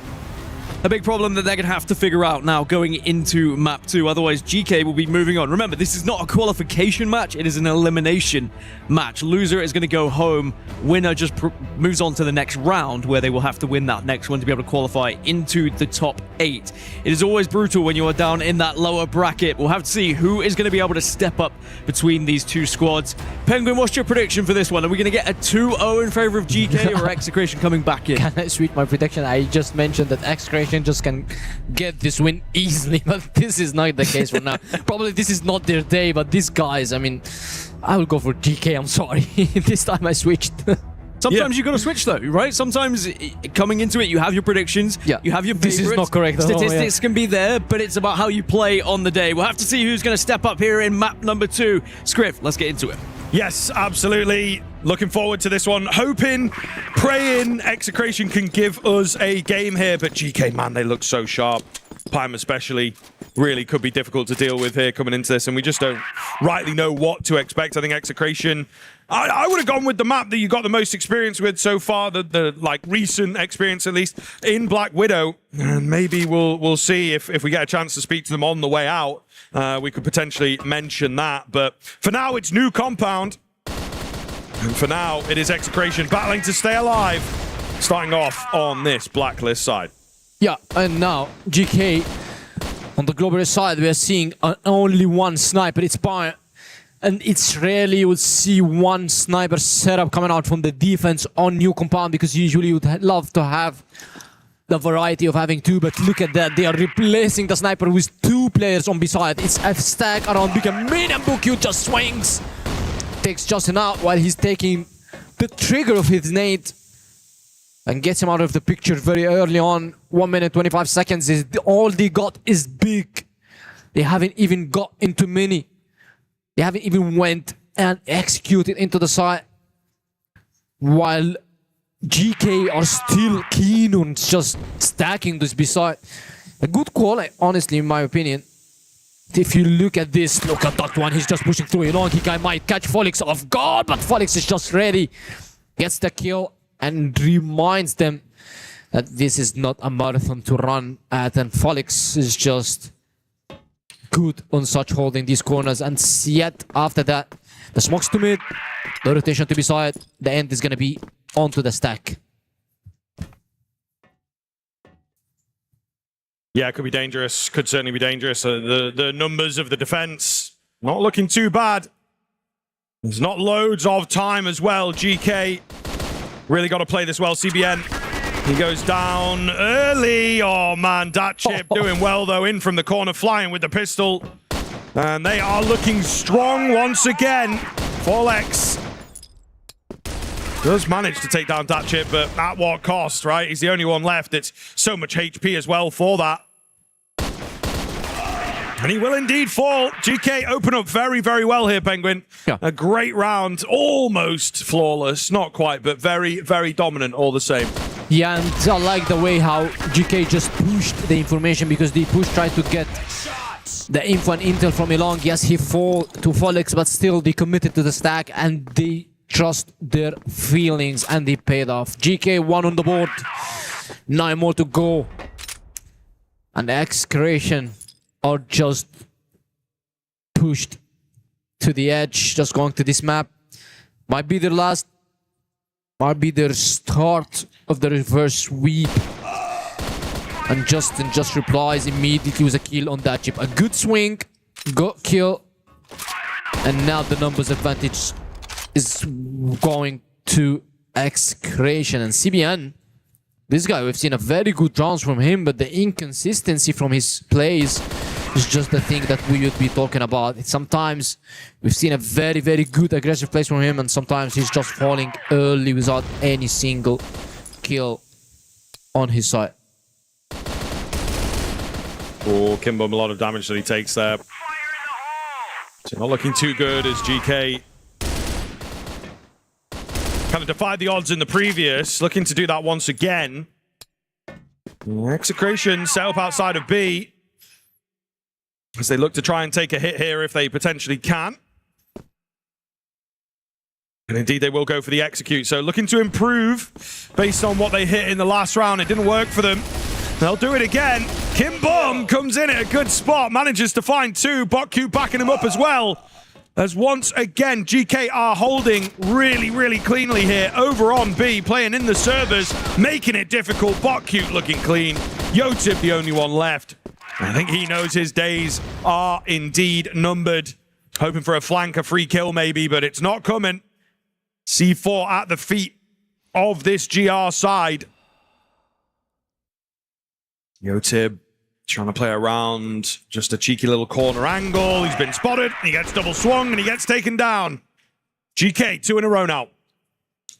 Yeah, they're looking strong. And Execration, if they need to change the thing, I mean, the attack timeout needs to be a bit, let's say a bit, needs to be way more early on. Not an 8-3 attack timeout, just what we've seen from the first game. So I believe that X-Creation are only 1 or 2 rounds away from that. And they need to show us a thing. And exactly I was talking about the attack timeout. And it is here. They finally fixed that. And look at this. A stack onto a side this time. The switch between strategies from GK is just insane. They know that now X-Creation, they had their numbers advantage on the last round. They tried B-side and yet they failed. So B-side is not the thing for them. So they are switching their gameplay. We're not going to be stacking B-side again because you guys can't push B-side. We're going to be stacking A-side with 3 players. Prime is one of them. And this is a thing that you will be worried. He's 0 on 0 now. He haven't got any kill. He haven't done any damage. But definitely can be tested now, and just by that, X-Creation switches to B-side, which is the side that is held only by 1 player because Bocute is leaving to City. Yeah, could get a little scary here. We do have Ductron pushing through. Gathering information, so a bolster up towards B once again. They feel confident for it. Thatchup and Botku in on the servers themselves. And then we have Pime holding out here with the sniper. Just below that minute mark, they're looking to make a move once again, hoping it will work a third time in a row, but we shall see. Certainly questioning the logic at this stage. Some change-ups. That chip gets one. His teammate gets caught off. It's Bot Q at the back end. Overconfident. Does go down. Rotations are here, but it's all going to be on Duck1. He can't get it done, and they will finally break through onto that B site. You know what's went wrong for Execration this round? The tag timeout that they took, because now they are 1-2, and they lost their tag timeout on the first 3 rounds. That means that they will have to compromise and adapt for the rest of the rounds. But yeah, this can make them crawl back their way, and this can make them way better in the upcoming games. 2-1 in favor of GK. It's not the end of the world, and it is not the end of this half, but they are looking very strong. I mean, as a GK player now, what are you going to be changing? I guess all they need to do is just try to not overthink too much, because they've been doing so good on these stacks on B side. They thought that maybe this time it's not going to be a push into B side, because you guys pushed 2 times and you failed, but yet that commitment from Execration just paid off. They went to B side, nobody was there except 1 player, and the rotations were not fast enough, and they won and got the round. This is the commitment that you would need to see from them, and they are about to get into the game again and to see how change they're gonna be doing, because Execration, they definitely have something on their minds going on right now.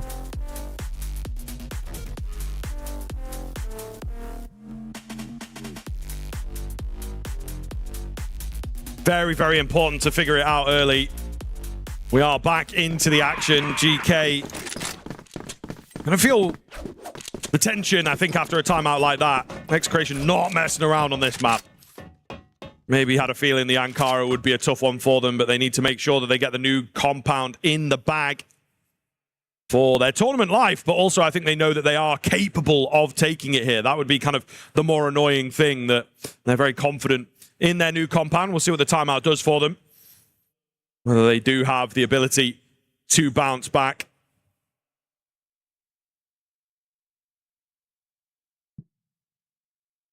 Yeah. Bouncing back is where Execration needs to be. And I mean, the guys are now still committing to this side. I like it, because it's probably easier for them. They are dodging this man, Pime, on his side, but look at this sneaky angle. He might get 1, he might get 2nd, but no.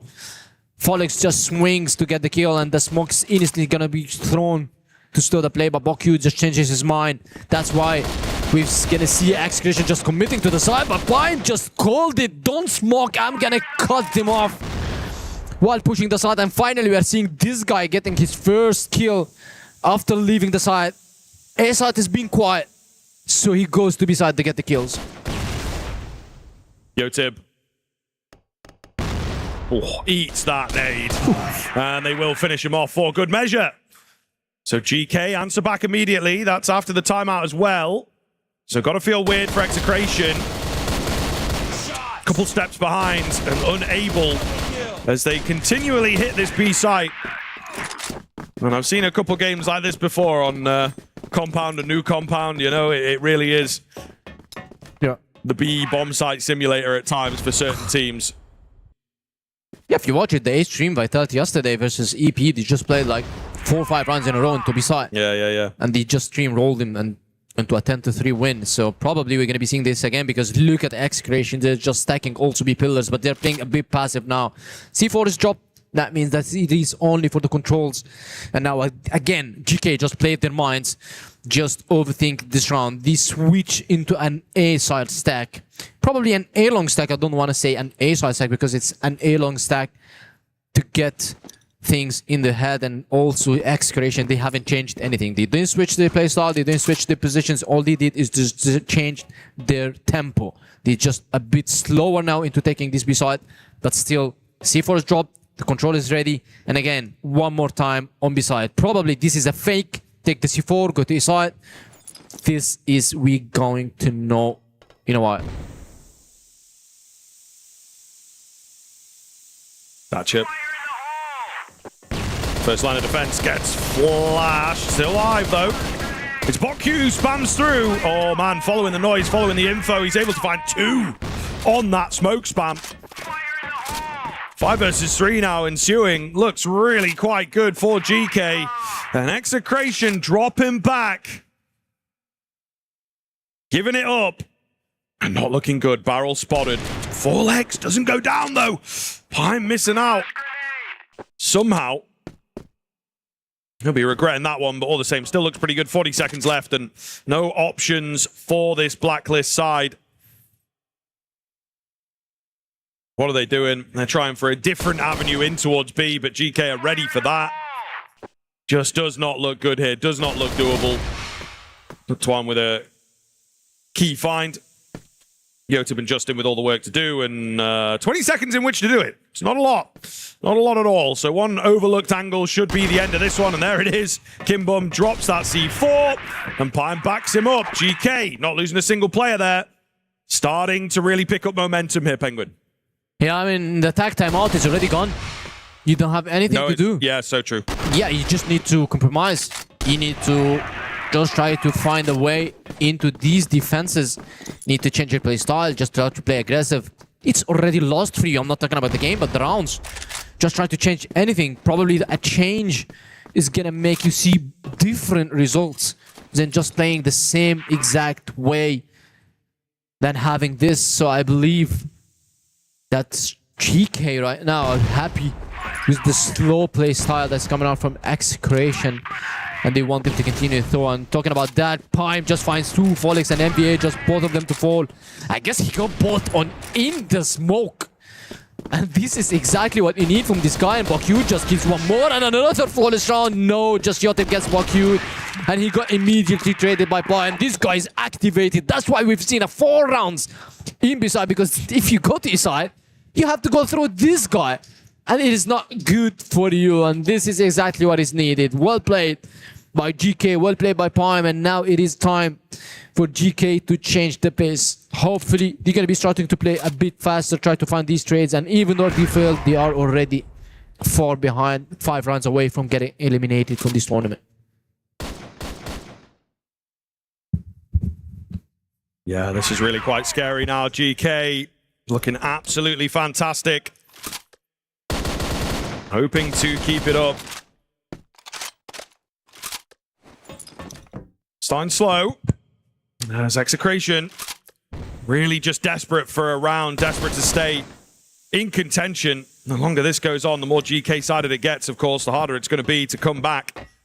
That much is evident. Advanced position deep into A as well. A lot of info for this GK side of things. They feel pretty comfortable with their setup. And everything seems to be working for them, right? Why not try and take a few liberties and play things nice and aggressive? Yeah.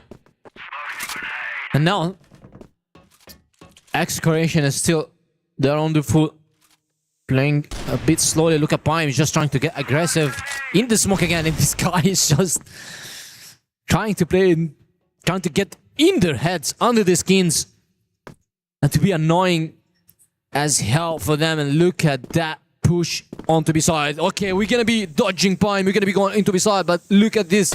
Bokyu can be ready, the pre-fires can be paying off, the smokes are ready, nades are okay. Dachib is already having a big lurk behind him. Yotib is nowhere to find that kill, and now he gets one. They are going into his side. Justin and gets the double. Pimes replies with another double, and it's another round to fall for Execration.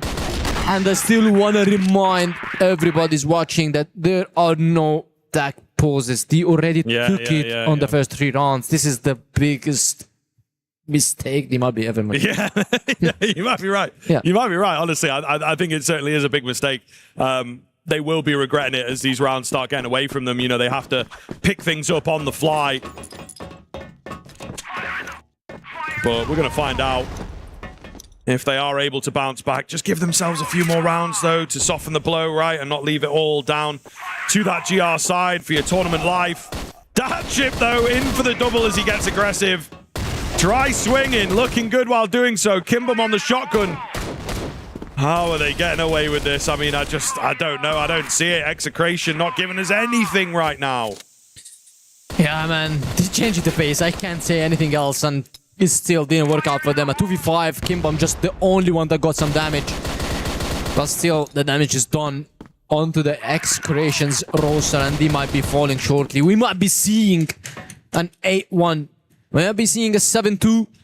Definitely we're going to be seeing at least a 7-2, because this round is no way they can pull it back. Yotib is not having his best days, but still, we don't want to be harsh on the guys. We don't want to be harsh on the boys. This is their first international stage. I remember my the first international stage for me, I just lost all the 3 games. It was a group stage. It just got destroyed by every team. It was a Vietnamese team. It was a Chinese team. It was a Brazilian team. I played the first seed of every region, and they got destroyed. Probably we got like 10 rounds in 3 games. Yeah. So it's just... That sounds a little unfair. Yeah, that was back in the days of 2021. So... Sure. I was saying to myself and to my teammates, that's for the experience. So if this for the experience, X-Creation should play pressure-free. They're going to be here again and again if they continue the grind. Yeah, and as we know, I mean, it's their first outing, right? Like, it really can be difficult when things don't go your way. I mean, that's quick from Yotib. Yeah. He'll take that for 1, but he's going to need a few more to go along with that. Not going to be the case. GK moving up to 7, so they are really looking at a nigh-on flawless first half here. And you see some long faces. Yeah. What can you do? I don't think they have an answer for that. That's the problem here. That's why it remains so one-sided. And the rounds are not even like coming close now. You know, sometimes you get a game, it's like, damn, they lost that clutch. Damn, they maybe had like a 4v3 lead and they let it slip. Here it's just like domination. So the scoreline paints the full picture. You don't need the nuance. You don't need the ins and outs. They are indeed getting picked apart. Missed shot. Pine with a rare one. A lot of flashes going in, though. That's going to slow them down. They are unthwarted in towards A, trying to mix it up. A different bomb site than usual. And, well, it's going successfully. Maybe they should have been hitting A a little earlier on. There's a flank that comes round. Bokyu eats some nades. He's going to take one with him. He's able to drop back. Datchip's also flat one. We're 5 versus 2 here. I mean, if they're able to get this done, it would be absolutely insane. Not looking likely, however. All going to be on to Datchip. He's down to the pistol as well. Not got time to pull off a reload. Let's take CBN. Swap back to the HK. Attempting to get back in here. Not loads of time left on the C4, though. I think that's what they'll be looking to play. Execration. No way. He's got to move fast to find this final kill. Looking for it in the corner. Not quite able. It's damn close. Yeah, but it's man. Execration for the second. Almost the one before. And, man, I mean, you said that you should have hit Izal more early. And also, I want to add to it and kill Pime immediately before getting anybody. And this is exactly what they needed. But a 7-2 half on the global start from GK is completely a successful one. Yes, we know that sometimes you can get crushed on the global side, but I don't think GK is going to be choking all the rounds. And look at that X-Creation just ready for this. They want to play aggressive. Justin might fall, but he gets the Datchip. Ducked one on the other side, just gets the kill. CBN is here to cover. A push from Folix might be a little bit aggressive from him, but still he brings it back onto a 3-on-3. I like how the guys are not afraid of anything. They're just pushing everywhere. They pushed mid, they pushed along, they pushed pillars. They did an absolute push throughout the entire map, and now they are rewarded with a 1-man advantage. Can they close the round? That's the question we're going to be knowing in 1 and 45 seconds. I mean, Kimbom and Bokyu are having good games. Talking about 8-3, 12-4. Of course, definitely Bokyu, and he's having also the C4. It's only Yotib on this side. If they can somehow dodge it and get into the side, I'll tell you that this is a round done for X-Creation, because they will not be able to retake versus those 2 guys. That's what you would assume. Yotib goes in. The shot is missed. There's the first step of your little prophecy. He's so lost. He's so lost. CBN the next one to fall. That's exactly what just finishes them off. You were so right. Absolutely perfect call coming in from Penguin. It's exactly how it pans out, and it's a key round just to shut down those hopes and dreams. It's 2 more required now for GK to send Execration home. I mean, mentally Execration are at home now. I mean, if you talk about mental-wise, these guys already in the Philippines. Because that round should be yours.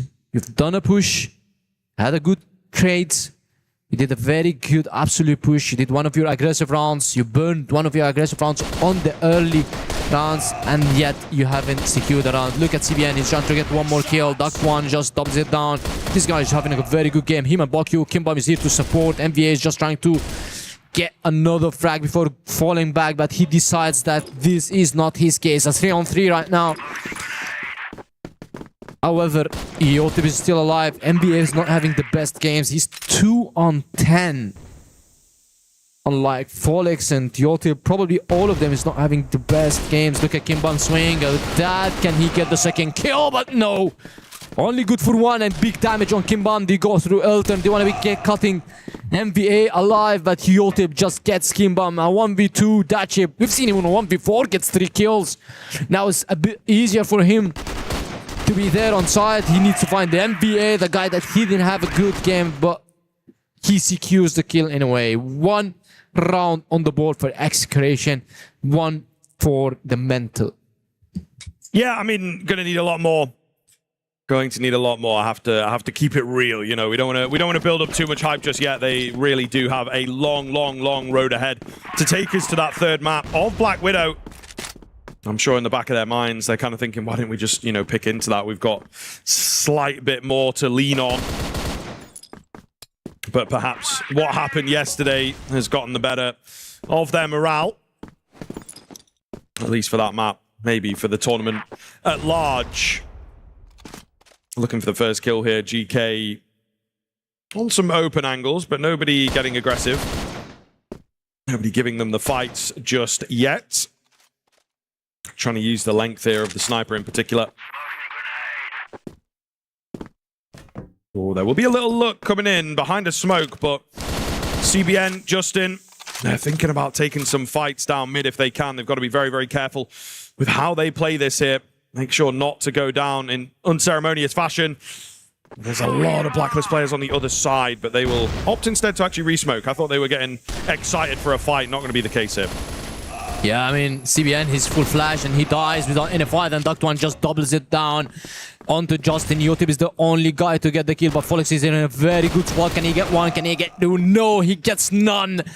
Duck1 just pushing with the USP, killing everybody and getting the numbers advantage for his teammates. Bakyu just eliminates Yotib, the only guy that got a kill on his teammates, and now MVA with the 4-on-10 needs to be the hero for his teammates to flip the round. We've seen a 1v4 turn it into a 1v1, but this one definitely not going to be.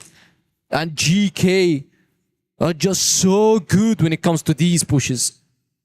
Yeah, absolutely. Looking fantastic.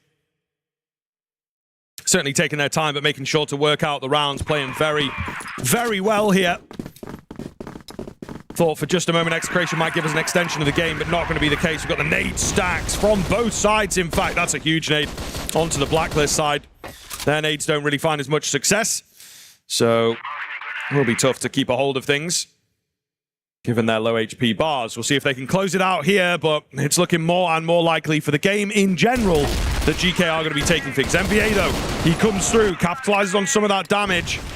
They will trade back onto CBN. Different area of aggression. Nonetheless, 4-on-4. A 4-on-4, but look at that aggression play coming out from Execration on the B pillars. They're trying to find any angle. Trying to secure a kill.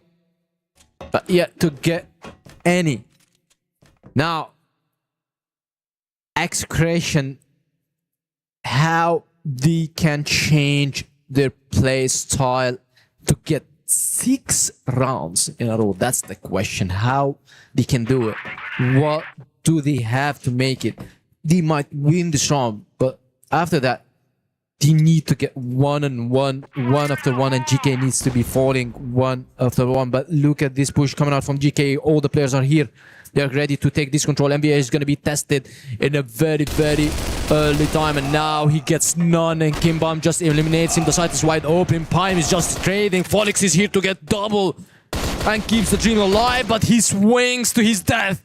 And the death's named Bokyut. And he needs to find one more kill into his name to secure the round. And look at Yotip. He's trying to be sneaky on these scoops. And now he gets it. And Execration are still here and ready to fight. Yeah, feels good. Certainly feels good, but they have to keep it rolling here, of course. No room to breathe anymore. Just trying to use time in their favor. Keep things rolling.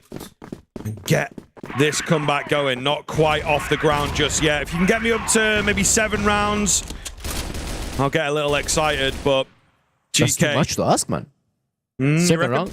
Yeah, I mean... They're not getting there? I would say 5, maybe. That's max. What? Okay, so like 5 that they get. I'm saying I get excited if they get 7 for like the comeback. You know what I mean? Do you think they can make it? No. Okay. I'm just doing my job. Trying to like, you know. But no, I don't think they can. I don't think they can, unfortunately, based on what we've seen. Pime in a good spot. I like this.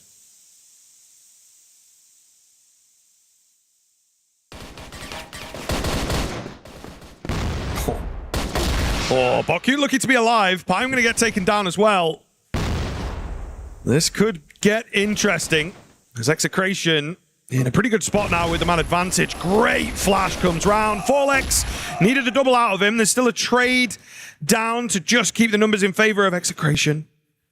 Boku very, very low, so it still looks quite good by my estimations. Big things out of that chip. That's how GK get this closed out here and now. Yes, it still looks good, but MVH is going to make it way, way, way worse for Team GK now because he's going to get that chip out of the hand, and now the tag timeout is just pulled by GK. A smart one. They don't want to be going to 10-7, probably. So they're just going to end it. They're trying to end it on the next round. Still think that Execration is just doing very good job on their first internationals. You cannot expect more from them. You cannot expect them just beating everybody on the first internationals, but if it is for the experience, I would say okay. And Bokyut now 17-on-7 with the C4 down and the dream just not to take this tag time out. CBN is just trying to be the bait, trying to be the fish for his teammates, and yes, he does and gets the kill. 9-5 is it? And the tag timeout is ready by GK. I think GK, what they need to do is just they need to play a bit slower, because I've seen Execration, they're trying to push so hard, they're trying to take the controls, they're going for the B pillars, mid push, and mid round you do some crazy peek, and Pime just loses his life early on, so Pime can just stay on the back and do an MG, because MG usually he showed us that he's always the guy that's staying on the back, trying to get the rotators, trying to get the guys who are just switching sides. And this can be the change for them. After that, they can execute all together with their flashes, smokes, nades, and it's going to be successful because we've seen a very good execution from them. And probably Execration on the defense side, sometimes they are kind of unaware of where the push is going to be going, so they can catch them off guard, they can secure the round, they can secure the kills, and they can end the game on a 10-on-5. It's smart though, I like it. You know, it's a good placement of the timeout. Yeah. And I think that that's very, very respectable. We have seen a couple of teams a little late with those timeouts, or, you know, trying to close a stable door after the horse has bolted, as the saying goes. So, you know, I think there's a lot of credit there to call it nice and early, nice and respectful. They know that Execration are going to be capable of the comeback. Let's get this job done. Let's not take any chances with this one. Yeah, and we are seeing the players now talking with each other. They're probably having some ideas. What do you think? Where do we need to go? Do you see any mistakes, any gaps? This is the best time for the players to talk, because sometimes I can see that there is a gap between a smoke and another, so we can get use of it, but it needs a lot of explanation, so you need some time, and this is the best time to do it. And GK, they're right back away on the game, and they want to be ending it Now they went for the slow B long control. They want to be checking if Excavation is going to be having another aggressive round. And if not, they will need to be the guys who are doing things on this map. On the blacklist side, on the map picks by Excavation, because Excavation or the team that picked this map, probably maybe they have a good GR side. I would love to see. But on a 9-5, it's gonna be very tough to take another 4 rounds from GK, because probably it's not because GK is very strong, but probably Excavation gonna be falling to one of these mistakes early on. Until now, they are all on the foot. Nobody just overstepped from Excavation, and this is exactly what GK wanted to secure first. Now we're gonna be seeing the change that they did on the tag pose. Yotib holding patiently. Big opportunity here. Does manage to get one. Ready for a bit more as well. He's able to drop back. Really, really, really well calculated here. Yotib holding once again for a little more of the same. The nade's going to start rolling in this time around. There's a lot of bodies here, though, for the GR side. Yotib looking good as he keeps them coming. 3 for him so far. He knows there's probably a flank brewing, but it's not really going to be a flank because they're pulling the bomb out. They're trying to hit B here. Time is unknown. Can he get anything done? No, he can't. CBM gets the drop on him. It's all on Datchip. 1 versus 3 to secure this game. MVA might just have spotted him there and does indeed take him down. So now we are getting kind of dicey within 3 rounds and looking good while doing so. You starting to believe yet, Penguin, or still think it's going to finish? No, I'm going to believe. I'm going to be... Okay, it might finish. It might finish, but it might go to 9-7 probably. But yeah. I mean, 9-6 curse. We've seen it today. Navi versus Rocky Sports, and then they come back. Navi just did a miraculous comeback and showed us an overtime after a 9-6. And now Excavation, they are in the global side, so they can make it. And they're playing the same way. They don't need to change anything. GK just tested few strategies and didn't work out very well for them. And the question is, what does these guys have for the next rounds?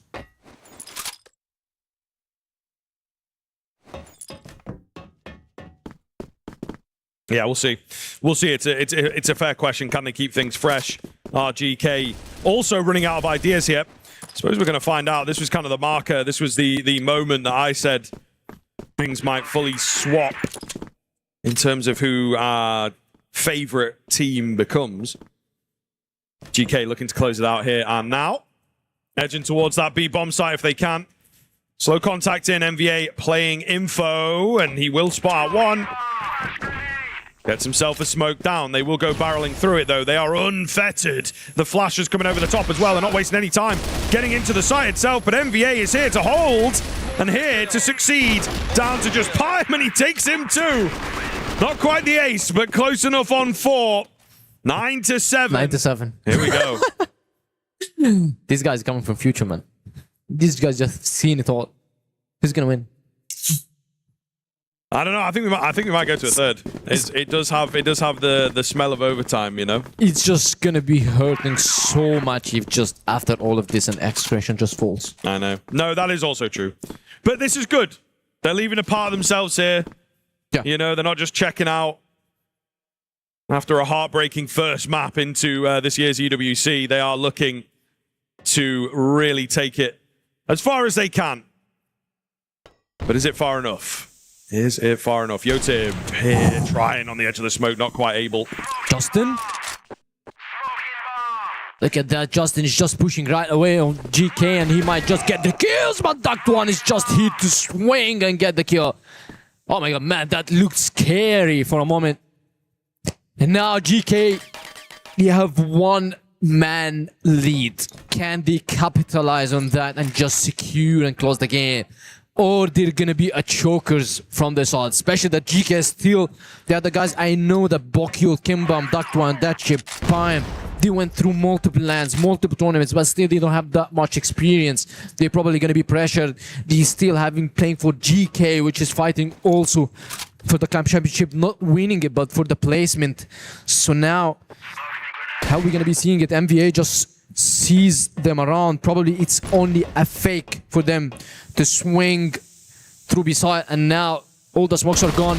The push is coming. That chip is here for to trade 1-for-1, and the A side is fully exposed from Team GK. This flash cam might slow them down a bit, but Leo Team just gets the first kill. Can he get the second? He's spamming crouch. That one is here for you, and the third for him on the round, and GK are about to close the map. It looks that way, doesn't it? We'll see, though. MVA and CBN, they're here pretty quickly, trying to catch them. A missed shot as well. Pyam gets the nade out. That's going to buy a lot of time to close the gap, but it's Duktuan who's done so much work. Closes it out. A beautiful round from him, and GK will indeed be staying alive on their feet, feeling good. Execration, unfortunately eliminated. Our first one here on the B stream, but they gave it their best try there on the comeback. I think ultimately, to be real, 75% of that series, they just weren't quite in it enough to really make us believe that they were deserving of staying at EWC 2026. You've called it 10-7 and you got it. And still, I still think this is a more heartbreak loss for them than 10-3, 10-4. We just say, okay, it's not our day, but just going this far and still not going to end this, the map is just going to be breaking them apart. But still, Execration, that's their first international stage appearance. I would say it's a successful one. Yeah, I'm definitely in agreement. I think that they've performed very, very well. They've left a little bit of themselves in each series, but there's a lot that needs improving on, I think that is safe to say. But, you know, happy faces here across the board. Well, Scriv said he was going to get excited at 7, and it's like they just wanted to give him a little bit of hope. They wanted to pump some energy back into us, and that's exactly what we saw. It was a late fight back. It was the what if. Maybe we could go to overtime, but in the end, GK still able to overturn and still able to be the successors here with a 2-0 victory. And it will mean we get our first key crushed over towards this B stage as well. Sadly, Execration will not be able to put that key in the trophy, and instead it will be destroyed right in front of our very eyes. As for GK, they will continue to march on. They set up a date with Vitality in the lower bracket to try and get their qualification to the top 8.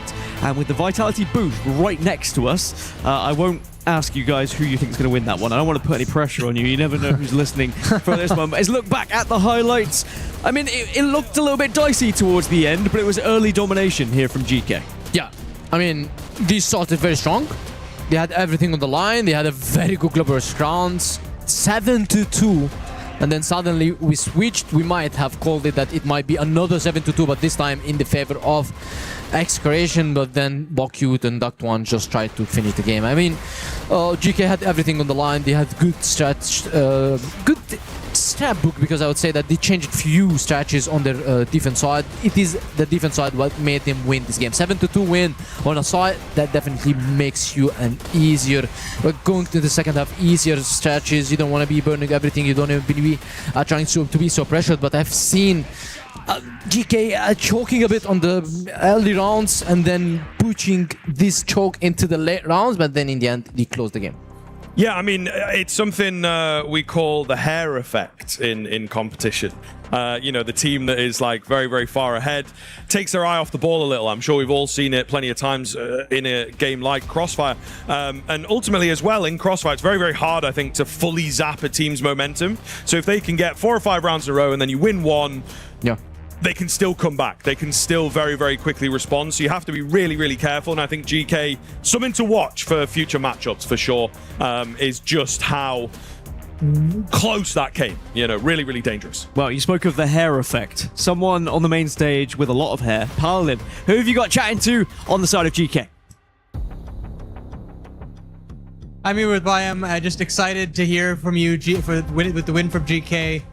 Talk to me about the bounce back after that tough opening matchup yesterday. Ngày hôm nay mình đã quay trở lại đường đua sau cái trận thua ngày hôm qua. Hiện tại mình cảm thấy như thế nào? Bọn em cảm thấy rất là vui thôi, chứ cũng không có gì. We absolutely very thrilled to finally bounce back from the yesterday match. Well, you definitely didn't have the greatest EWC in 2025. How does the team feel now that you've got a win under your belt in this tournament? Năm ngoái thì mình đã chưa có kết quả tốt lắm ở cái EWC năm 2025. Thì hiện tại bây giờ với kết quả như thế này thì mình cảm thấy sao? Bọn em cũng cảm thấy bình thường thôi, tại vì mục tiêu bọn em đặt ra là vào vòng trong, cho nên là Em thấy cũng khi nào vào vòng trong đi rồi mới thấy là tốt. So our goal for this year was to advance more into the playoff. So right now we are not really happy, like satisfied with ourselves yet. We will have to get to more, and we have to be more. So how important is this matchup against Vitality tomorrow? That's that qualification match, a chance to go to the playoffs. Are you feeling confident about this? Thì ngày mai mình sẽ đấu một trận nữa và mình sẽ đi vào cái mục tiêu của mình, đó chính là vào vòng loại thẳng. Thì mình có cảm thấy là mình tự tin không? Thi đấu thì bọn em lúc nào cũng tự tin rồi, cho nên là nói chung là bọn em cũng sẽ cố gắng hết sức cho trận đấu ngày mai. We definitely very confident in ourselves and we will try our best to give the best performance tomorrow. Well, we'll see a little bit more from GK tomorrow, but back to you, Dan, on the desk.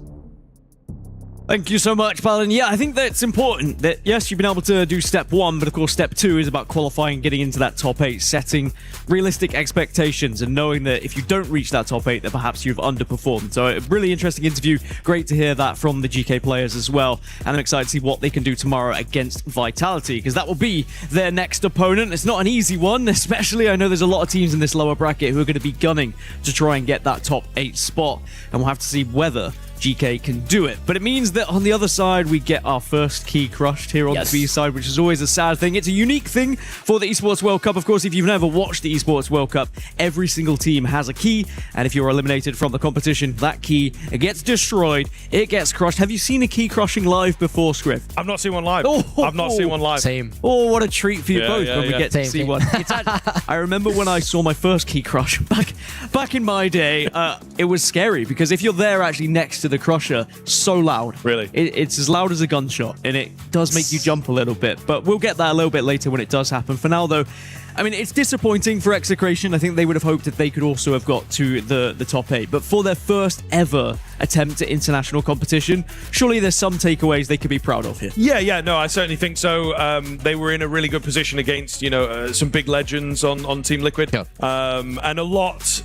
Unfortunately, they won't see it now, but a lot to learn from. There's been some difficult moments, there's been some comebacks, and in a way, that's where maybe you forge like the best lessons. So yeah, I think they can definitely be happy in maybe a few days' time once they get home. I mean, good experience for them, of course. The guys are very young if you look at them, and I think it's gonna be very good for them for their competition.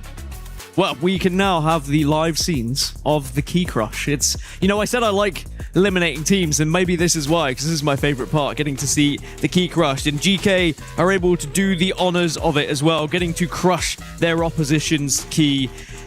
And it is a big responsibility, Scriv. Maybe one day we'll get you to crush a key. How do you feel maybe. about that? If I'm lucky.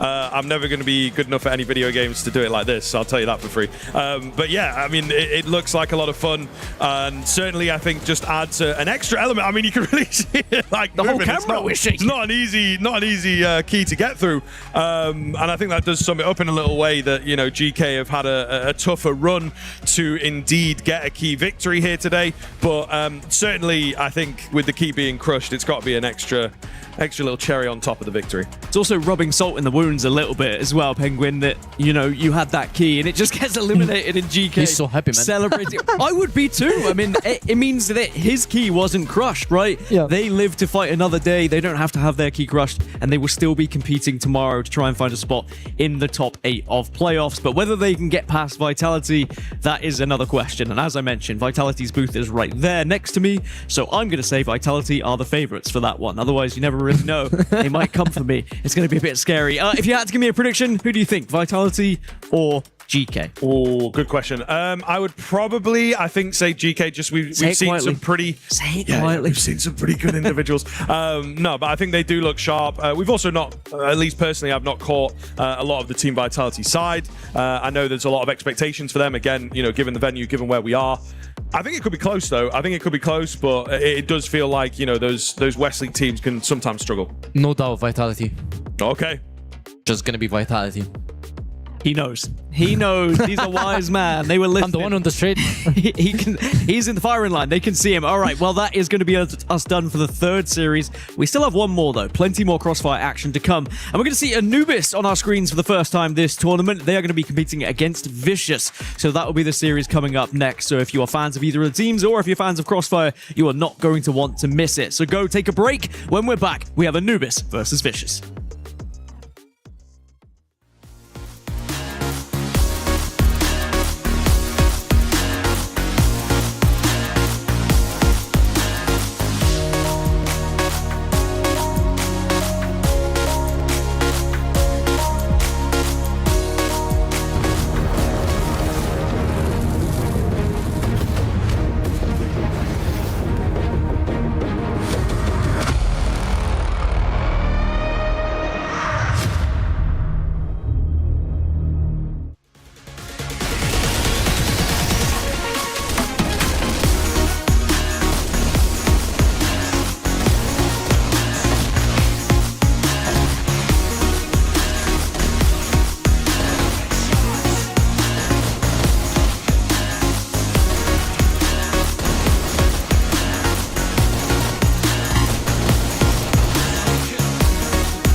Welcome back, everyone, to Crossfire at EWC 2026. I hope you are refreshed because we have a brand new spanking series coming your way. Dan Gaskin here alongside both Paladin and Scriv now as we switch things up on the desk, ready for our last series. And we've got Anubis versus Vicious. We haven't seen Anubis yet on our stage, and I'm interested to see how Vicious do as well. Two teams who will be desperate to get to that next spot in this bracket, because as a reminder, this is another elimination game. Winning this does not guarantee you qualification either. Instead, it is just about trying to progress through that bracket. Kick us off, Scriv. What are you thinking about this matchup first and foremost? Yeah, well, I think it is going to be tough. We have Anubis, with a difficult situation yesterday, let's just say that. And I think that will make things kind of hard for them today. How are they going to be feeling? Are they going to be prepped enough? They have other things to deal with. And also, I think they come in as probably the weakest team across the board. Up against the Vicious, who are not too much further ahead of them. So it's kind of worked out. It makes sense. But I think Anubis is still going to have a really hard time.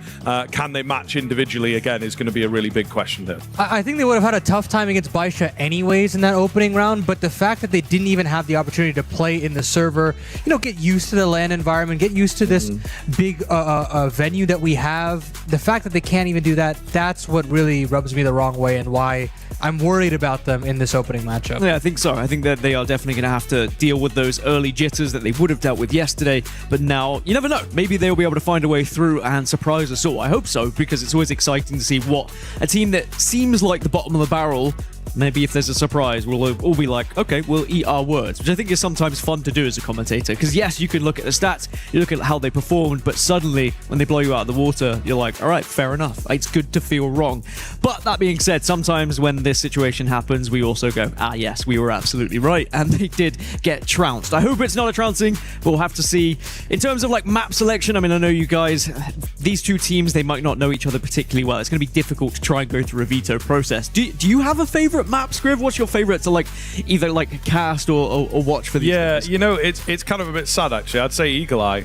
We've not had it, or at least I've not had it. So, it's been a little bit of a shame, but that was kind of one of my favorites coming into Crossfire last year. Paladin, what about you? I really like Subbase. Subbase has really blown me away with some of the mid-round decisions. I think both sides have a lot of options that they can go through with, and I think that if we can get it today, I'll be pleased. I'll be very pleased. Well, let's look at Anubis to start off with then as a roster, because we've not got to see them yet, but here they were arriving at EWC 2026, and let me just tell you, we're very happy that they are here and have the chance to play on the main stage here. At stage 4, there are plenty of stages here at Esports World Cup, if you were wondering, because we have all sorts of games that are going to be across the board. Scriv, this roster, they've got a lot to prove to us here. Anything that you can tell me about them? Any favorites? Any players you like? Yeah, sure. I think Gainer is certainly one to watch. He ultimately carries a lot of the mantle for this team. Good to talk, a good brain on him as well. But Anubis, for me, are a little bit of a weaker side. They do okay in West League. They do manage to, compete relatively well over there. But it's when they come into the internationals, whether they have enough experience in this kind of stage. And it, again, just sort of comes through as a very, very difficult realm for them to play in, right? This is why I think there's a lot of hype behind Vitality, because people are like, maybe they can start representing for West League and start impressing against some of the bigger teams, and they're getting close, but Anubis are still on a learning journey, let's say, in terms of that. We'll see in this particular matchup, because like I say, it's not like they're against the heaviest hitters that the international stage has to offer, but certainly, yeah, Anubis are a very exciting team. Well, then we saw Vicious also arriving to the venue as well. Are they vicious and are they delicious? Paladin, talk to me about this team. Are they just that one step above this Anubis roster, do you think? I think so. You play in a little bit more of a competitive region, to be completely honest, and while they are also one of those teams that kind of squeak through, the expectations are a little higher, You've got a lot of experience in players like Ice Cube. I'm looking towards him to kind of lead the mantle on the side of the Vicious. And, again, they had the opportunity to play on the server against arguably the second, third best team in the entire tournament against King Zero. Obviously, it didn't go their way, but the fact that they got that jitter out of the way, they got to, I believe, play on the main stage as well. So the fact that they were able to get that under their belt, I feel like this should be an easier time for them to kind of get reacclimated to something a little bit simpler, so to speak. Yeah, they lost on Ankara 10-3 and then Subbase 10-8. So Subbase was a lot better for them, and perhaps that might be a focus for them going into the pick and ban as well here. Yeah, I would say so. I think they are definitely capable. They do have a few maps, you know, in the back pocket that they can rely on. And I think that they may well be able to angle into a little bit more of that Subbase in particular that potentially fills them with confidence. Against Anubis, it's more of a challenge to know which way they might lean in terms of the veto, and maybe we'll see some Eagle Eye. That'd be nice, but I think that here it is going to come down to a lot of whether Anubis are able to really answer back. Yeah, I think I'm in the same boat as you.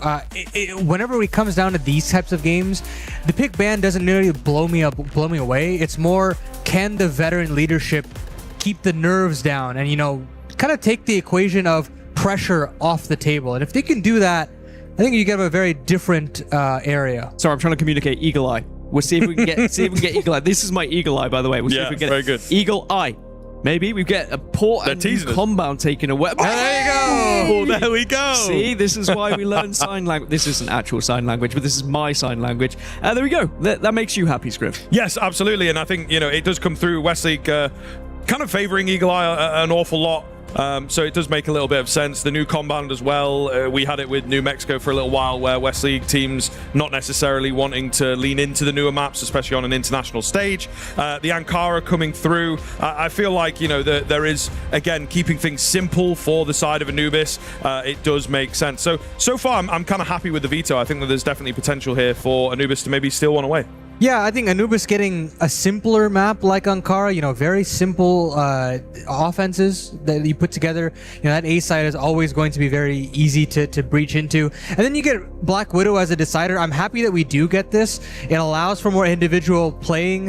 It allows for, again, simpler offenses. And for both of these two teams where you kind of want to just sit back and say, let our individuals do the talking, this is a great veto to basically showcase that across the board. Yeah, I do feel like Anubis maybe targeting Ankara a little bit, would have watched probably the VODs and what happened yesterday as well on the side of Vicious, and perhaps they'll be able to take something away from that and be able to punish them with any strategy they've been able to find. That being said, it's always the same for the other team as well, right? When you lose a game, you're going to go back that night and you're going to watch and look what went wrong for you as well. Yeah, I think you got to be very careful on the Vicious side of things. And, you know, we can come in with this narrative of the Anubis are maybe not going to be the strongest team, maybe not the warmest team either, but they have to be really careful themselves not to get upset. And I think there is a world in which they maybe look a bit beyond Anubis as a squad, and that might, you know, be their downfall. Yeah, sometimes that'll get you. I remember when I used to compete, I would always look at the bracket as a whole and be like, oh, I'll be playing third seed in 2 series time, and then I didn't even get there, and I was like, maybe I should have been focusing on the earlier team. All right, predictions. How do we think this one's going to go, gents? Scriff, let's start with you. Ooh, I think I have to lean the way of the Vicious. I just think that the region that they come from has a lot more firepower. I think that they can lean on that and maybe even take the 2-0. I'm very worried about the situation Anubis is in or have brought themselves into at this point. You know, I'm happy that they have the opportunity to at least play in the tournament. I was very worried that wouldn't even happen. So it's nice, but I still feel, as you're kind of mentioning, Harvey, having the chance to play in a competitive league like the Vietnam League, I feel pretty confident the Vicious taking this as well. I'm going to go for Anubis. You know what? Right. Because I can, and I can be different from you guys if I want to. Of course. And if I'm wrong, doesn't matter. You know, that's the advantage of being the desk host, is no one really cares about my opinion. That's why these guys are here. All right, Eagle Eye is where we're going to start things off. Scriv, you said you loved it. You like to cast it. Why? What's so good about Eagle Eye for you? Well, I feel like there's a lot of different angles. You know, the snipers can really get in. There's kind of this, you know, angle across the top of the map where you can see from one bomb site to the other, which is kind of cool and opens up a lot of plays. But there's a lot of things that happen quite quickly towards Hotel. That can be quite exciting. But it feels like there's scope for both sides to be effective. That GR sides get aggressive as well, and yeah, it just opens up some faster play, which I think we've seen quite a slow day, to be fair. You know, that open courtyard, I really like that as well. You know, sometimes the global risk side can have a little bit of difficulties having those setups on that side of the map, and sometimes they say, you know, let's just mess around with all-out aggression in through that courtyard, have some early round skirmishes. There's a lot of options for the global risk side, even though they have a tough time, you know, racking up rounds. My worry for both of these teams is the winner gets to play Na'Vi in the next round. And we've seen what Na'Vi are capable of doing on this side stage, right? They've looked like a ferocious team, the third Brazilian team in terms of like where they finish. But to me, they didn't look too far behind number one. So it's about getting past this team and then focusing later on Na'Vi tomorrow, if of course you can get there. But I guess it's about just right now looking what's across from you on that stage. Are you able to take down Anubis or are you able to take down Vicious as the players now are gearing up and getting ready to lock into Eagle Eye? And you know, I think that both of these teams will be a little bit nervous coming into this one. Not just because it's the first time for Anubis, but I think for Vicious, it's the unexpected, not knowing really what Anubis are going to have to offer here. They haven't had that extra time to look at their preparation because there was no footage from them yesterday. Sadly, they were unable to compete in their game, and that's why they find themselves down in this lower bracket. Tournament as a whole, boys, I just want to talk to you a little bit about what we've seen all-encompassing, right? Every single team we've seen so far. Who would be your number one team that we've seen on the B stream? I know we've not seen some of the teams that are on the main stream, but who's impressed you the most so far? Maybe Rock. I think they maybe look like the most consistent, and when we say, okay, this is a solid team, they have delivered. You know, there's not necessarily been too many moments where it's like, oh, I wasn't expecting that. They've played very, very well from the front. I'm going to go with Liquid. And, you know, it's another Brazilian team. I think there were some inconsistencies from Rock, but there's that talismanic figure of Gouken on Liquid that just completely reshapes how you perceive Liquid. And then after that, you get to see 7-7, WY, a lot of fun characters. And so I'm excited to see more of Brazil in that playoffs bracket soon enough. Oh yeah, there's definitely going to be a lot of Brazilian teams progressing at this rate anyway. We've already had a couple go through, and it looks like there could be more later on down the lines if we get there. But for now, we have to find out who is going to make it to the lower bracket semi-finals. Is it going to be Anubis, or is it going to be Vicious? The players are just about ready. All right, we've got Scriv and Paladin to cast us through this one. Let's get into it. Yes, thank you very much. Excited to get into it. We've got the Eagle Eye 2.0, a little bit of variety here. If you've been tuning into that B stream, not been super common, and of course first opportunity to get casting on it. I'm looking forward to this one. We'll see if it does indeed deliver and give us a good game of Crossfire. Ice Cube to open up, some early nade damage coming in as we talked about the long range angles for those snipers. Lots and lots of aggression on the cards. It goes well for Vicious to open. It puts a lot of pressure on Ice Cube. It puts a lot of pressure onto Dirty as well. You know, they've really got to lead the way for both of their teams as far as the firepower is concerned. And if you're the Vicious, you're very happy to start off with a 5-on-4. Rest on your laurels a little bit. Play out the man advantage. The hotel is still occupied, though, and Noor will find the equalizing kill. Now, these offenses, they don't tend to be that quick on both sides. But for Anubis, I think they'll be happy to up the tempo right now. I mean, look at how much space that they're getting, encroaching upon this A bomb site with haste. Nevis and Origami will have to come face to face with their fears. Yeah, gonna have to hold off cleanly here. Origami, he's maybe missed that timing. Might have heard a footstep. He looks to pick up the pace himself and get aggressive. Not able to find anything just yet, but he is indeed being annoying. They overlook Nevis, and look at him go, finding two. Origami to go down to Dirty, but he's now the only one left. 3 more to get through if he can. The question is, can he? Up on the sniper, plays it patiently. Out with the call as well, not looking too bad. There's a lot of damage done here, Paladin, but it is that flank coming round to finish him off. The Vicious find the first round.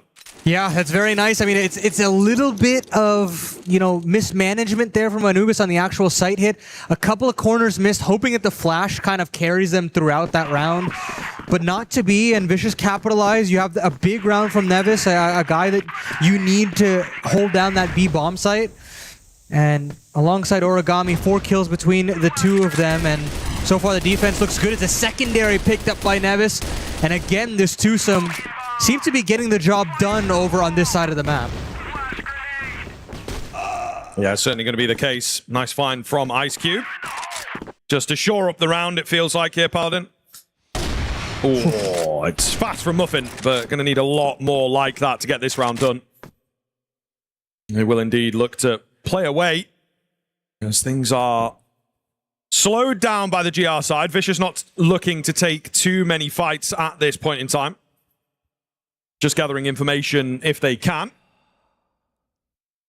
I mean, the best part about this map if you're on that global risk side, is if you have a man advantage, I mean, you can give up the courtyard, you can give up every angle in terms of the encroachment because there's so many angles to clear once you do get to the site proper. And double sniper setup to open things up makes things even more of a nightmare. They've spotted out PBZ in the back of the A site, and Muffin will try his hand. He's trying to flush him out some way, somehow. It doesn't really matter in terms of the HP. And J-Leo's on the other side as well, and unfortunately Muffin just slightly off the mark. Sure, Dirty can pull one back, but the Vicious continue to compound the pain here on the global risk side. They look very nice with how they're managing a lot of these angles and getting a little crafty, so to speak, with these crossfires. Yeah. No, for sure. This, of course, comes through for the Vicious, their pick, so you maybe expect big things out of them. It is that Ankara up next for Anubis, which feels like their avenue of opportunity. Oh, okay. I'm a little surprised he didn't spot him. Maybe just not quite reacting fast enough. All the same, they know that they now have to deal with an advanced angle in hotel. That's definitely how it looks at this stage. Certainly so. Anubis do get that mid space.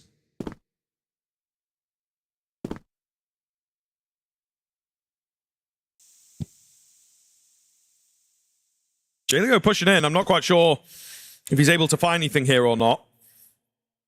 Nor just holding at this stage. A really, really slow round here, guys. I mean, they really haven't pulled anything out. We had a little bit of a spot from the sniper early on, but that is our first bullet fired, I do believe. Dirty will manage to take advantage for Anubis, and now they have to be able to convert that as best they possibly can. But we'll see here as things look pretty difficult for the GR side. However, it's still moving quite slow. Despite the man advantage for Anubis, they're not really acting upon it. And look at this gamble now from Vicious on the A side. 3 players here, a player kind of peering in with that secondary in Nevis. And the Vicious don't really see anything they like on that A side, so now they're going to go and gamble the other way. And this is what happens on the defense. If you're not as proactive, or the proactive maneuver didn't work, as you saw in the form of J-Leo, your options are kind of limited. You're forced to basically make a grand call with very little information. So right now, we'll leave that second player, and you have a third player creating a flank as soon as possible. Here comes the hit, though. Yeah, moving in quick as they start to pick up that pace. Origami trying to do what he can from behind, but it's not enough. PBZ hiding away. It's Nevis to help him out as well. Oh, and the snipers are getting the job done. They're holding them back. Dirty, low, needs finishing off as Muffins come in from behind to catch them off. Wow, the flank really threw them for a loop there. It felt like Vicious had done enough to spin it back in their favor, but not the case. That is a real mistake, I think, from them. Just the comms all over the place, maybe. Yeah, the smoke certainly didn't help with how much vision was obscured. And then you have to talk about Dirty staying alive for as long as he did. That's 2 big kills, swapping over to the secondary to get that 2-piece. And now Vicious, he really would have wanted that one back to keep this 3-0 clean sheet alive, but Anubis have a lot to do in terms of replicating some of these rounds, because so far the offense does look a little bit uninspiring, a little too slow for my liking as well. But here's a little bit of creativity, a triple nade into Origami's noggin, and he still lives to tell the tale with 33 HP. But starting to see a little bit more variety, some more detail work for Anubis. Yeah, just for the time being. Again, Anubis looking to draw that clock down and bait the aggression into them. Very, very West League style, isn't it? That very slow, far back sort of default. Punish you for aggression and then break into a bomb site with the man advantage. But Fisher's very quickly going to learn that lesson, I think. There's still some overlooking players, though. Slightly overconfident. J-Leo going to go down. And indeed, that will open the door once again for Anubis. Again, J-Leo, I mean, this time not aggressive, but it's that first death. Lot of long lines that are able to be taken by these snipers, especially on the offense. Dirty now with another opportunity at another frag, and he takes down the secondary. in the form of Nevis, and now Anubis have got themselves a load of man advantages to play around with. Nor gets a little bit more aggressive than you'd like, but it has opened up the route into this A site. PBZ, and Ice Cube will be last alive. Make that just Ice Cube, swapping over to the rifle. Nade is good, but lands to the higher HP player of Doom. So now, the Vicious seem to be giving up the equalizing round, unless Ice Cube can come up with an insanely magical 1-on-3. Kill certainly entices him into another, trying to reposition as quickly as possible, but bomb halfway gone, and Dirty still in a compromising position, and yeah, that angle is just too difficult to deal with. It would have had to have been an absolute stunner there from Ice Cube. Little dicey, but Anubis get the job done. Yeah, I mean, Dirty looking really good. Great round from him, it has to be said, and he has done a lot of the heavy lifting in that round and the game so far. For the side of Anubis. Vicious, just got to watch it here. Anubis starting to find some momentum. Getting in the groove, looking good while doing so. And indeed, it is this playstyle that can just be a little tedious to deal with. Waiting on the long angles, waiting for an overswing. So far, Vicious have given them 2 or 3 that they need, 2 or 3 that they've been asking for. So maybe deny away those early pickups. Let's play some tight-knit setups. No crazy gamble from Vicious this time around. They have a lurk smoke into that wrap into A from Anubis, but nothing dropped to really convince them any which way. No real aggression from the Vicious, as you saw in rounds previous, trying to take hotel control. Instead, it's Ice Cube kind of perusing through these angles, checking through that sequence, and still doesn't find what he really wants to make a hard read or a hard call. That's the problem when you're playing up against such a slow-paced offense. They recycle those smokes over on the A side. It does give an opportunity to Doom here, and PBZ, I mean, spray goes everywhere, and he loses Ice Cube in the meantime. The sight hit is swift. It comes out of nowhere. Usually you're expecting them to take quite a bit of time on this sight hit, but instantly skipping a phase of the default and getting themselves a bomb plant makes this round look very simple. Yeah, for sure. Looking really, really good in that sense. They're going to look for the retake, though. They still do have some numbers to go here, Vicious. And Dirty is trying to hold 4 flanks. Not really much coming his way, though. Nevis will go down. Oh, man. And it's not looking good. Anubis starting to get very, very dominant. As I think they have a lot to prove here. Very, very sharp so far. Vicious not quite delivering in that same way. And it starts to get very, very intriguing indeed. As the eagle eye for Vicious, not as effective as I might have thought. They anticipate some aggression towards Fountain. Nice nade stackage over there from Anubis, but it's not going to be the case. There is aggression coming in, though. Jaleo to go down. 4-on-5. And there's this mindset from the Vicious to take over all of that long B space. And they'd use that in the form of Jaleo, and it's just not been working out. It's been read like a book by Anubis every single round.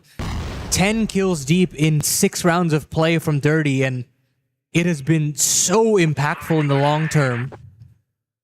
A bit of a lurk smoke being tossed over on that B side. And look at the congregation of defensive players from the Vicious over on B. It's completely the wrong read. I mean, I do feel like they're sending too many bodies at the problem. Eventually, they're going to have to speed up the rotation, or PBZ is going to have to stall out. Either which way, it doesn't seem like they've got much time left for themselves, the global risk, especially after Dirty's found yet another. The C4 has been dropped in the courtyard, though, and that means Origami can take things over on his own. 2 kills make that 3. Beautiful triple there from Origami, completely flipping the round on its head. Muffin and Gainer still have to recover that C4, so round's not over just yet, but now Ice Cube can arrive to the party, can find another one, and it leads on to the 1-on-1. Ice Cube switches to the secondary, but it's Gainer with the 1-on-2. Big, big find. That's going to keep Anubis moving forwards and looking very, very good. They've got all these big moments for them, you know, some dominant rounds, some clutches going their way. I'm sure they feel like they're walking on water right now. A very, very cool look And you've got to watch out. Didn't quite get it out on the desk, but a point I wanted to make. You have to be very, very careful of a team that has nothing to lose, right? They're really going to be difficult to play against. And that feels like the case with Anubis' story coming into this year's EWC. Vicious holding off and trying to just put up something more competitive here in the latter stages of this first half. Not necessarily a team that was expected to perform at this event, and yet still seems to be the sharper team so far, but it's these double snipers that have sung to life here for the Vicious. Nevis and Ice Cube now chime in again, and that has to seemingly be the win condition here for the Vietnamese. It's those long-range duels and making Anubis feel uncomfortable in these initial goings of the default. If they're allowed to sit back in the 5-on-5s, the 4-on-4s, it does feel like they're able to run with whatever tone in the round as they want. But these secondaries seem to be holding strong.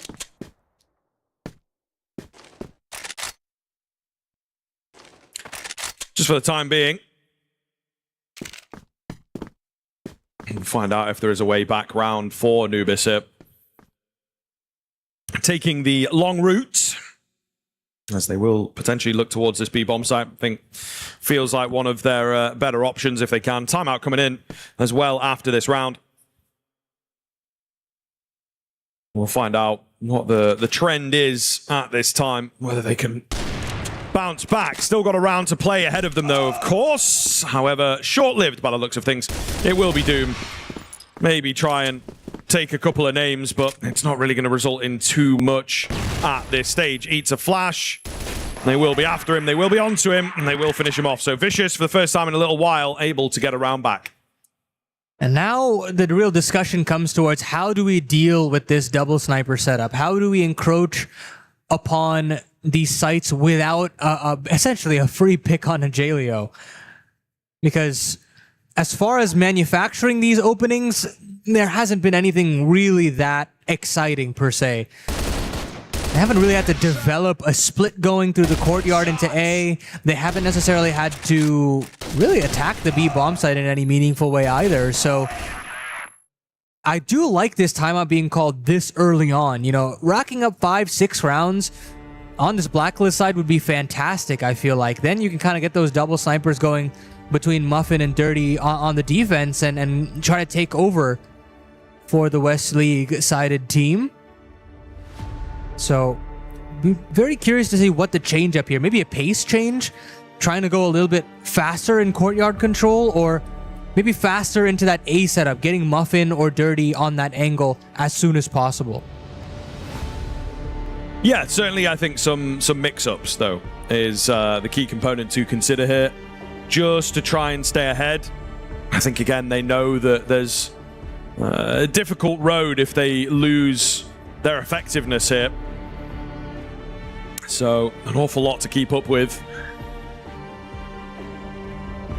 What time indeed going to tell. It feels kind of challenging to know which way this is going to lean. I think that's the case for both of these teams, but particularly Vicious. Like, they're really unsure of what to look at on that Anubis side.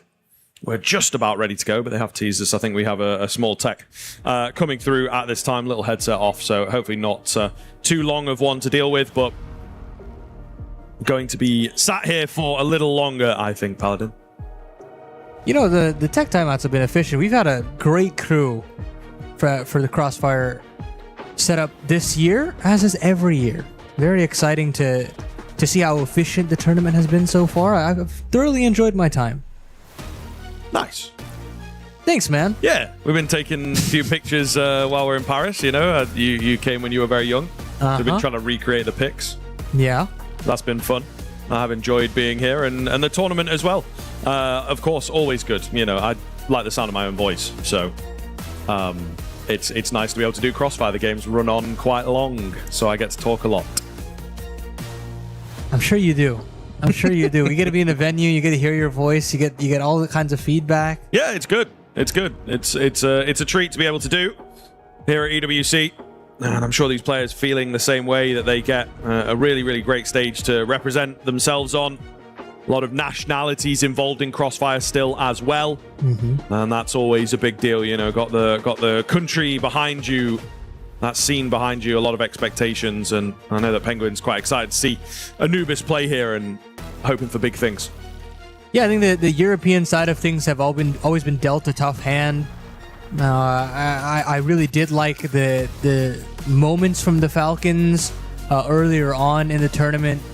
Or sorry, excuse me, not the Falcons. I meant to say Nemesis, who are both playing each other right now. Right. In their other lower bracket game.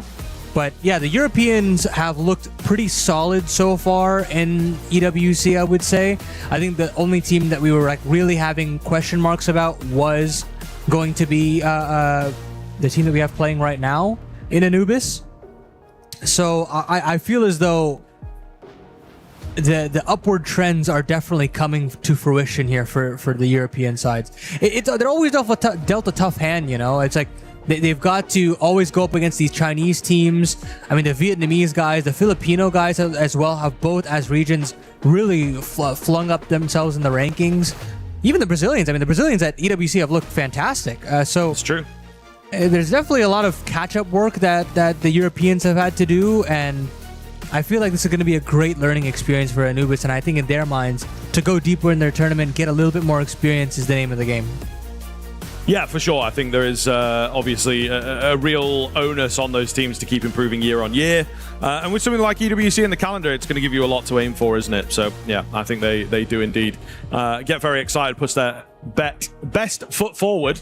It's been a long day. That's my first little trip up. But all the same, we are just sat here in this technical pause, hoping to get things going into the rest of this Eagle Eye. I was excited for it, and, well, it seems like we do have a bit of a wait before getting into things. Can't quite catch. It does look like it's on the side of Anubis, as we've got, you know, referees and whatnot a little closer to the action than normal. Maybe looking to change things up. Not quite sure. We'll try and feed you some info if we get it. Who's your dark horse for this tournament? I mean, we've seen a lot of secondary stream matches, so we haven't necessarily seen like the most amount of qualifying. We haven't even seen the Chinese teams, to be completely honest. No, it's normally the case, though, isn't it? You know what I mean? They stay in that upper bracket. Yeah, but we likely will be seeing some tomorrow in the form of Evolution Power. I'm actually curious if we do get them on this stream, but that might be the one Chinese team that we can watch. Sure. I think Stallions probably fit in that bracket a little bit. That's maybe what the hype is. We do have 2 Filipino members of talent, so, you know, they sort of drip thoughts into our ears, you know, about the Philippines, we're getting so much better, guys, you know, big us up. On the broadcast, of course, they would say that, but it is also true. I think Stallions come in all guns blazing, and there is a world in which they can kind of make that lower run. That being said, you know, the side of Liquid, a little impressive. Maybe you could say Rock, would they be a dark horse? But yeah, coming into today, I did feel like it would be Stallions, but they have a long run back in order to do that. And a bit of a tough game earlier against Liquid as well, which I think will potentially have knocked them for 6. You know, 2 very, very, very close maps there in that particular series might be enough to stem the morale. And I think that's something that a lot of these teams do struggle with, is kind of keeping their heads together. The Chinese teams, the Brazilian teams, that's why maybe they stay in spot 1, spot 2 as a region, because they just have an extra layer of maturity to them, able to bounce back after tough maps and tough series. I think they value the mental side of things way more, right? You talk about how loud they get in some of those like late round situations, or, you know, after a big clutch happens, they really make it known that, you know, the opponents have lost a very critical round. And you have to really stew in that. And it's not something that I feel like some of these European squads, I don't think they get the most loud, the most excited. And I think it could really, you know, be a net positive in the long run. I would like to see that kind of lightning rod of a player in this region. And hopefully we'll get to see that a little bit more if, you know, Anubis can take this map, we can potentially move on further along in this tournament. As we get back into play, round number 8 now is Anubis trying to manufacture an opening pick over on the A side. A little bit pacier here as they encroach upon Ice Cube. They find their man almost straight away. PBZ now cornered. shrinking into the back of things, but he fights tooth and nail alongside Jaleo. Then Jaleo, now that he's alive for a little bit longer, has found his impact as well. Yeah, we indeed come back to a faster round, as is the classic. Still got Dirty in the conversation, though, and I think he could be very, very effective here. He's got that C4. He's looking for the plant. Slow but sure, making his way towards the A side of things, as he hopes to just find a pick. Maybe his teammate gets one before they do indeed commit to this bomb plant. But easier said than done at this point. C4 going down. And we'll see. I mean, one quick kill from either of these snipers, I think, could change things. However, a missed shot from Muffin. Not going to be good enough. Dirty does come round with the information. However, he spotted out the next two. It's all going to be onto him. He's lost his teammate. Maybe wanted him for just a little longer. Trying to play around the edge of the smoke. Not going to work out for him. Sniper's still up. A positional change. He's trying to isolate the one-on-ones. That missed shot will cost him. And that one will cost him his life entirely. Vicious back to even things up. You know, I felt like Dirty had every opportunity to win on that. Like, you know, positionally, he's played that perfectly. He's found a safe haven to dodge a flash, to dodge a nade. He used the smoke very critically to join it up on the staircase, but just isn't able to be as accurate as you'd like. He even had the pre-aim set up and everything. It just felt like destiny for Dirty to win that, but not to be. That is just CROSSFIRE for you, a game won and lost by mere pixels. And the Vicious equalizing things, they'll certainly be happy that they have a second lease on life here, clawing back a couple in a row. Especially now that you've got Jaleo off the mark, you're still having these snipers cooking up a storm. The core of this team is slowly whirring to life. You're getting a little bit more consistency out of them. Yeah, absolutely. Might take a bit of time, might take a bit of adjustment, but they are indeed looking a hell of a lot better here as we span into the final round of this first half. Where do things go from here? A pretty key round, I think, to, you know, feel comfortable moving into half number 2. But it's starting very slowly once again. Anubis really do want this one, so they go back to what's worked for them in the past, you know, trying to refine that success. And it's a late lurk from Muffin peering down A. You've got that classic lurk from Gainer in the middle of the map as well. And it's this 3-player sequence. They've got this lurk smoke to give them a bit of space. But still, dealing with Nevis is going to be a tough ask. This pixel angle is always very deadly. Hotel Presence is the name of the game for Anubis on their side. And they've gotten quite a bit of inroads here, but it's just a standoff everywhere you look. Nobody wants to be that first point of contact. Now, Doom will think about it, or Gainer rather, and Nevis will nail the shot straight away. Jaleo still, I think, spotted out a couple players in that hotel area, and this is giving plenty of relay information over to Vicious. 35 seconds left on the clock, though. We swing and seesaw back between these two sites as Anubis now wish to end up on A after a bit of a fake thrown out by Doom. Yeah, absolutely. Ice Cube in on the site. He's going to be the last line of defense, it feels like. He's able to hold the line, however, and his teammates come round. Lovely, lovely spray control from Origami, all onto Doom. Looking to just try and find the first here, Paladin. Not looking too likely, is it? They're tracking him down. Know all about him. There's no time left in the round either, so he will be forced away. They might take him after time here, but not quite fast enough. They'll swap over, and, well, Anubis, since that timeout, since the, you know, extended tech, just totally disappeared. And this is something that can certainly happen. They've got to figure it out quick, though. It may well look like a close game, but it's starting to feel like Vicious are going to take over into their Blacklist side. Yeah, certainly so. And I mean, once you realize, like, playing the 5-on-5 is actually pretty advantageous for the Global Risk side, things looked a lot better for them. They were dealing with the site hits a little bit better. The crossfires looked a little bit more put together as well. And now the Vicious take to this Blacklist side. I'll be interested to see how pacey they want to be with things. And speaking of pacey, I mean, Anubis straight away, all out aggression in through the courtyard, and they've gotten so much room, that deep smoke all the way at the offensive base. Or nearly there anyways. Puts a lot of pressure on Vicious to kind of stall things out. Their first phases of their defaults are going to be a little slower, and actually forces them into this B side. Dirty has to look between multiple angles. They've given up Hotel, and because of that, he falls early.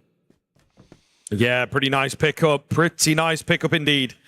Allows them a lot of control, pushing forwards towards B. Trying to move up the stairs here. Gainer, meanwhile, keeping an eye on things as he's found himself in behind one. Can he get any more?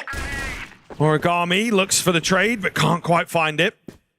Meanwhile, Nor does go down in the same spot as Dirty, so that's certainly something to look back on. You know, a little over-aggressive from Anubis in certain spots, but they have tiny bits of control. Courtyard, I think they can still definitely avoid all this action, but it does feel like Vicious are looking to give them the fight. Muffin on that sniper, looking good. He will go down eventually, and just thanks to these early pickups, I think that Vicious will get this done. Gainer trying, failing to find these kills, but they also can't find him. This is a real fiesta over here. Caught reloading, though, and he will go down. That's a little close for comfort. Paladin gives me a look. Very messy round from both sides. I mean, you've heard all three guns from the defense. At that point, you've got, I mean, even if you have a foot race over to either site, you will win that race. But Vicious try to kind of lay down the law from a firepower perspective, and very, very lucky to get out with that round. I mean, if they do lose that, I am scratching my head and then some, especially after you killed both of the two site players on the B side of things. So, very concerning sequence there, as the Vicious side of things want to actually capitalize on courtyard control now, taking down Doom, bringing us to a 4-on-4. You'd probably favor them in an even man situation, especially when Muffin is the only line of defense here on A. Nade's coming over the top, as Muffin will be indeed holding a long line, trying to be effective while doing so. But an easier said than done kind of task at this stage. Nevis trained in, finds Nor, big find actually. And again, a little bit of sloppiness from some of the Anubis guys with some of their peaks, with the overconfidence or the lack of bits of knowledge that is coming back to bite them here on Eagle Eye. You have to bear in mind, again, it is 6-4, but Vicious are on quite the streak at the moment. Really, really looking good as they've strung rounds together. Gainer, Dirty, Muffin, all split at the moment as well. Gainer's pushed in. Doesn't find a kill, however, so the jig going to be up over there. Can he get anything done? It's Muffin who is trying to hold them together. He's dropped that C4 with those finds. There's still plenty of time to get it back, but suddenly we're in a 2 versus 2 where it felt like it was going to be a more one-sided affair. The snipers could be super dangerous here. Absolutely. C4 still looking to be recovered by Nevis. PBZ has been spotted, and Muffin takes a significant bit of damage in that exchange. 30 seconds left on the clock, though. A little bit of pressure being put on. And look at Dirty on the flank. They're boxing in PBZ. And PBZ will fall, but now information given over to Nevis. Still has room to get the plant over on B, has booked it almost instantaneously after hearing that bit of information, and now has the chance to get this immediate sight line onto Dirty. Spots him out, can pull out the sniper, but isn't able to actually connect the shot straight away. Dirty's there to capitalize, and that is a much-needed spark plug for Anubis here on the comeback. Yeah, absolutely. A big find to keep things close and to just prove to themselves they can get it done, that they haven't completely lost their magic. Vicious will be looking to bounce back. It's going to be a close finish here on Eagle Eye, that's for sure. We wanted these teams to be close. I'm really not sure what to expect out of Anubis, but it looks like they have indeed brought an A game. They have indeed tried to avoid the small target that is on their back. At least so far on Eagle Eye. Can Vicious answer and destroy those hopes as quickly as they might have been built up? Look at all this aggression from Anubis here over on A. Deep smokes to push back the offense. And sure, they've got themselves a bit of courtyard control, but it really doesn't have much of anything else. They've got to basically wait these out before they want to re-clear. Doom's actually spotted in this entire sequence and is very lucky to get out alive. Deep smoke again to recycle. That's 3 smokes being deployed and just holding on to this A space. And it's going to rot essentially half the clock down. And with all of this focus on reclaiming A, you'd think that they'd have at least another alternative game plan, but no, they're still sending bodies at this situation and still finding really no net positive. Yeah, lots and lots of damage done. Muffin, though, to break the silence. Dirty joins him. And it is these snipers that are starting to take over proceedings for the side of Anubis. Dirty tagged up, looking for a little more if he can get it here. He's unable to find it, but, you know, they're pressuring them in a big, big way, pushing them back, gathering the info, looking to pummel this round, even things up very, very quickly indeed here, Anubis. Origami to find a couple. They've got to be careful. Low HP bars are dotted about. Jaleo the only one left now, though. And he will indeed go down. 6-2-6 as Anubis even things up. And now it's the double sniper setup that's looking to flourish on the Anubis side of things. It's Muffin and Dirty just consistently finding kill after kill, getting plenty of sight lines where they're not really contested or tradable. And with that, Vicious, I think this pace is not fast enough. I think at a certain point, you got to make these snipers feel uncomfortable. Muffin and Dirty are really having their way with things. And this time now, Noor is going to get a little bit more aggressive himself, but it's all Dirty on the other side of things, and it's an absolute sweep from Anubis. This global risk side now whirring to life on their side of things. Yeah, absolutely, and it really starts to open things up, of course. They've got their own pick of Ankara coming up next. Vicious. Suddenly, the onus is on them to deliver. Suddenly, it feels like the game getting away from them. So hopefully that's not in the backs of their minds. They just go from one round to the next. Try and keep it as competitive as they can. But if Anubis can keep that up, this might be a quick finish here to Eagle Eye. Sniper out, spamming away. Frustration spam, I feel, at this point. Ice Cube, he's still going. He's still going, using the entire magazine. Nearly said clip, but that's not what you say, apparently. I'm told. Nonetheless, nothing coming off the back of it. Ice Cube now taking hotel control. I mean, Vicious have really, both sides have really not prioritized hotel, but it's so powerful. And PBZ will be the first player to breach that side of the map. And now pressure on a Dirty once more. It feels like this guy has stepped up at every point of asking. And he's got Gainer right behind him to bolster this position down even further.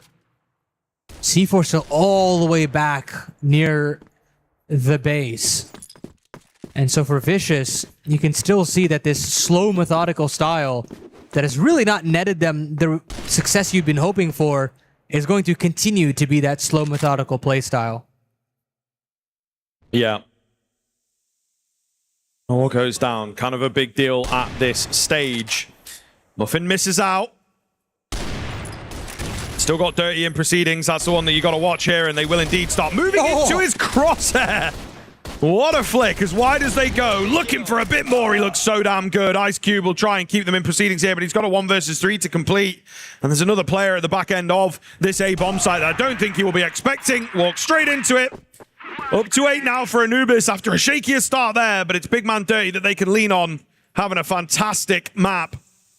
And Anubis are starting to turn some heads here, I think, with how they are playing. Yeah, nasty, nasty sequences here from Dirty. Just multi-kill, flicks, pistol work, everything looks just so sublime from this guy. The game looks so easy from his perspective.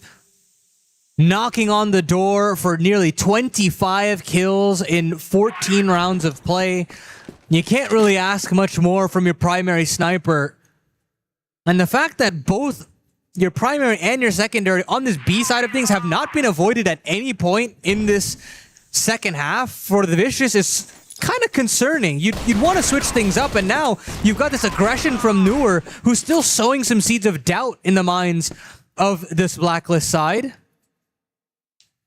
And with that, I mean, he's still not been found out. Noor's still not giving this up, and nobody's really watching for this. There's an expectation that Noor's just fallen all the way back, and now he's going to start this boxing as Muffin doubles up, brings us to a 5-on-3, and now Noor can strike Anubis, and this global risk side, it just looks magnificent. Now it's Muffin's turn for a highlight moment. It's just Origami now, and a 1-on-5 needed. He'll pull 2 back, but they all feel like consolation frags. Origami super low does get taken down. Fantastic here from Anubis. And I mean, Nor was in behind. It was information at the end of the day. The fact that he's able to strike and find kills is a really, really big deal. Man, these snipers, though, it's kind of what I noted, you know, when Dan was asking me why I enjoy this map. It really does hand itself to that, and I think it's maybe why we don't see it so often. They can really, really dominate. As we are seeing here, Dirty and Muffin looking very, very good. Very close there on the smoke spam from Dirty.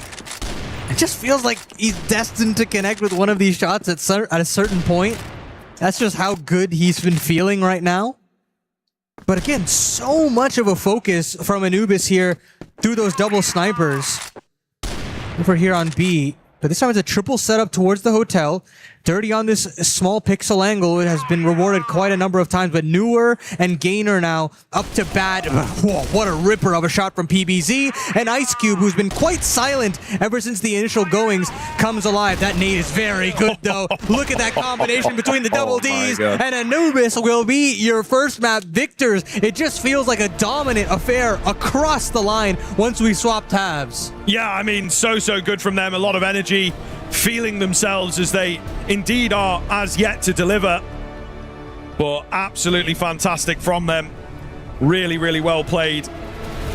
And, I mean, it is Dirty. It is all Dirty. What a fantastic map he has had to really pull them through. I think where things were looking a little dangerous, to say the least, it does sometimes rely on him, but certainly onto that GR side, they look so effective there. And yeah, very, very impressive, Paladin. Yeah, you're thinking about how long things were going to take in terms of getting this team online, and the answer was it's not really that long. I mean, it took like, what, 4 rounds of play before the Anubis Blacklist side kind of kicked into gear, and then once those double ops started, or double snipers started working on that defensive side of things, everything looked peachy keen. Yeah, I'd certainly agree. I think that there was definitely a world in there where, you know, the final few rounds could have swung the other way, but it just felt like Vicious checked out quite heavily. Well. I told you I'd be right. You know? I told you my opinion was absolutely correct, and I am the best analyst in the game at CROSSFIRE. But, wow, yeah, what a huge surprise. Anubis able to take down Vicious, and again, we didn't really know what to expect, right? I don't even think Vicious knew what to expect as well. So in that aspect, maybe Anubis had a little bit of an advantage coming into this one, but I think Vicious will be a little bit disappointed they didn't capitalize on some of those rounds where they did have an advantage, where they did look ahead, and somehow they were still able to throw it away. But it does mean that Anubis are going to have the lead now going into this series, and as we look back at some of these highlights, you know, Vicious had the lead, but as soon as we had that switch over, it just turned a new dial here for Anubis, and they looked like a different squad. Yeah, no, it was crazy. It was crazy. I think it was the fact that, you know, they go onto this defensive side, they get the double sniper setup straight away, and Vicious, they needed to step back. They needed to kind of reapproach things, and they just never really did it. They allowed Anubis to fully control that global risk side in the second half. I'm thrilled to see both Dirty and Muffin just look so good on those sniper setups. It really completes this team for me. And then, you know, you don't really have the best map from Newer, but I do feel like his aggressive movements were so important to making these crossfires look as good as they do, because without him, you're probably not turning your attention to another angle if you're this Blacklist side of the Vicious. And so I'm really happy with even your quote-unquote statistically worst player on the team. I had a Dirty Muffin for lunch earlier as my dessert, so it's good to see that it goes into the game here for CROSSFIRE as well. Dirty with 27 kills, 8 deaths. That is an insane statistic, and if he can keep playing that way, maybe Anubis are destined to carry on in this competition and find themselves in the losers bracket semi-finals, but they still have to, of course, get through one more map, or maybe 2 more maps if we see an equalizer happen after this one. But of course, we have to go for a short break. When we come back, we'll jump into map 2.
Anubis are 1-0 up in our final best of 3 of the day here at CrossFIRE EWC 2026 live from Paris. But can we see Vicious now come back into it? The only downside here is we move into Anubis's map pick as well. I was just discussing it with the boys here on the desk. Anubis have tried to target Vicious here. They've gone for Ankara, which is something we saw Vicious lose yesterday. So really, they have a huge advantage going into this next one. Yeah, I think it is safe to say as well that second half, again, we'll harp on it, but like it just sort of came out of nowhere. I think Vicious are going to be really blindsided. So there's a lot to contend with. We talked about how important the mental is in these series. But yeah, I think now moving into Ankara, they're going to be scared for sure. You speak about the conversation of nothing to lose, right? And Anubis are in that very situation, and it just feels like they're playing very freely. I mean, you're starting to hear them get a little louder as the series has progressed.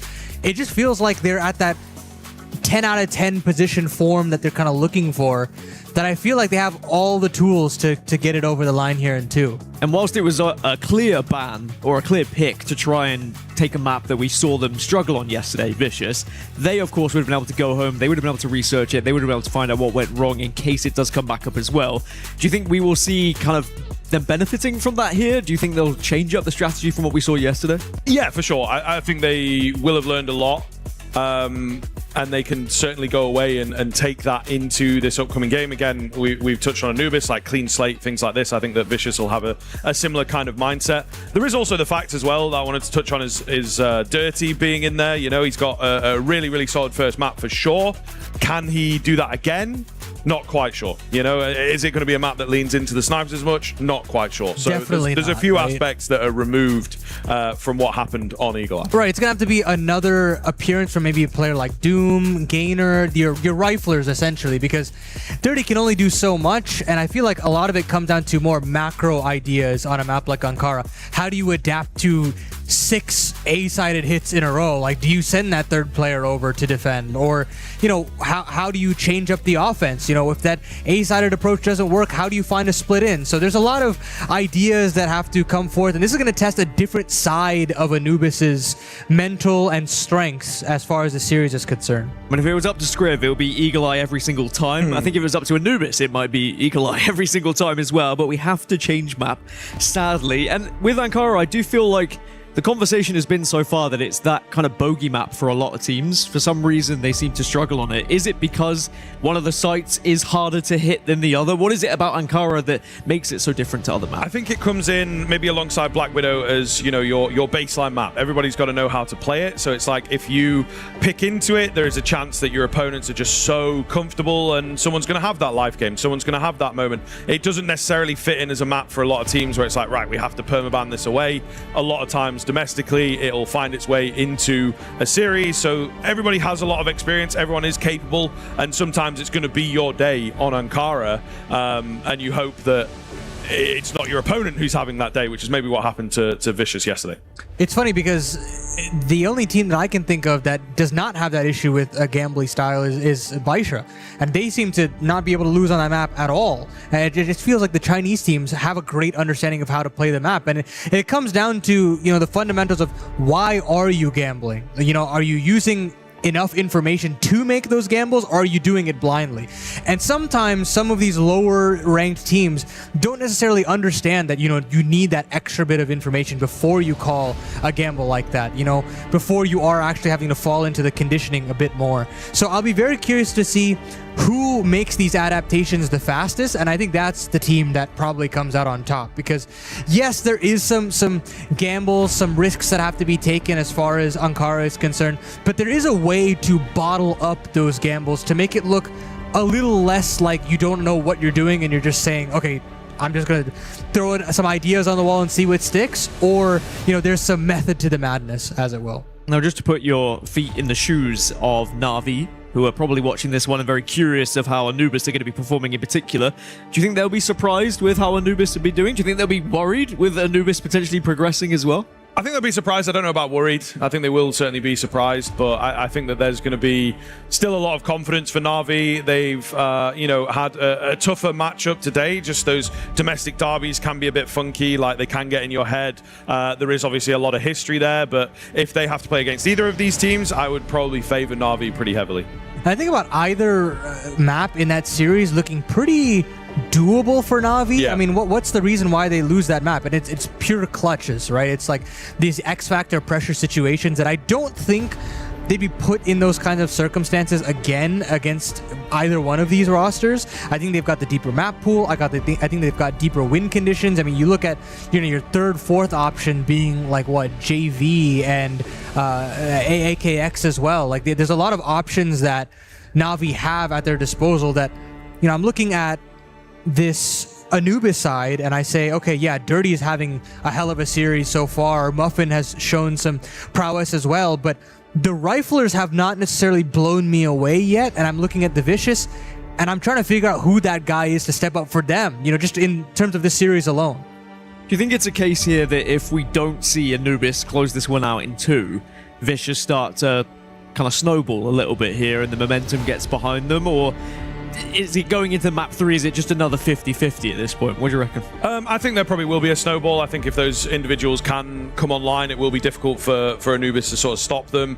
As Paladin's been touching on, macro game, pretty important for these teams. And I think that a large part of the Anubis matchup here is, as we've been saying, we're not quite sure what to expect. We're not quite sure how they're going to approach things. And again, they were straight into a very confident, very aggressive, sniper-heavy global risk side on Eagle Eye, and that really gave them a lot to work with. I think that in that first half, they played very slow, very far back. That's very sort of West League style. Took a bit of time for Vicious to get used to it. Once they did, they actually started, winning rounds and picking up momentum. And my point going into the second half was that it's not as close as it looks, guys. Keep an eye on this. And then, of course, they start stomping. But in terms of the scoreline, it didn't paint the full picture of how things had panned out in that first half, in my mind. So, yeah, I think there's definitely a position that Vicious can get to where they do start picking up a lot of confidence against this team. I think there is just a good degree of being unsure. Paladin, you had said that the Riflers kind of hadn't done enough for you. Was it more down to positioning or just raw aim they were struggling with? Well, frankly, they didn't even have the opportunity to showcase themselves in that game. I mean,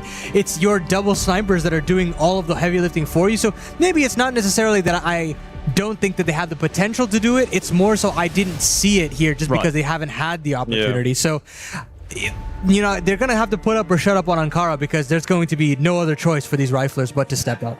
Well, we'll have to see whether Anubis can close this one out 2-0, or will we see Vicious tie us all up? We're going to find out right here, right now on Ankara. Thank you very much. Excited to get into things here and see if Anubis can deliver again a full surprise, a full upset, certainly on the cards. I think there was a chance, right? It's not this big deal, but it certainly felt like Vicious were going to be a harder team to put away for Anubis, especially given the circumstance and the lack of warmth for Anubis after missing day 1. But all the same, it's a question of whether they can do it again. It's hard to tell at this stage. Doom going to open us up, though. Really gets confident there. He will get taken down by the nade. A nice little backflip on the way out. Jaleo finds Muffin. That's a bigger deal for me, as it now gives Vicious that man advantage.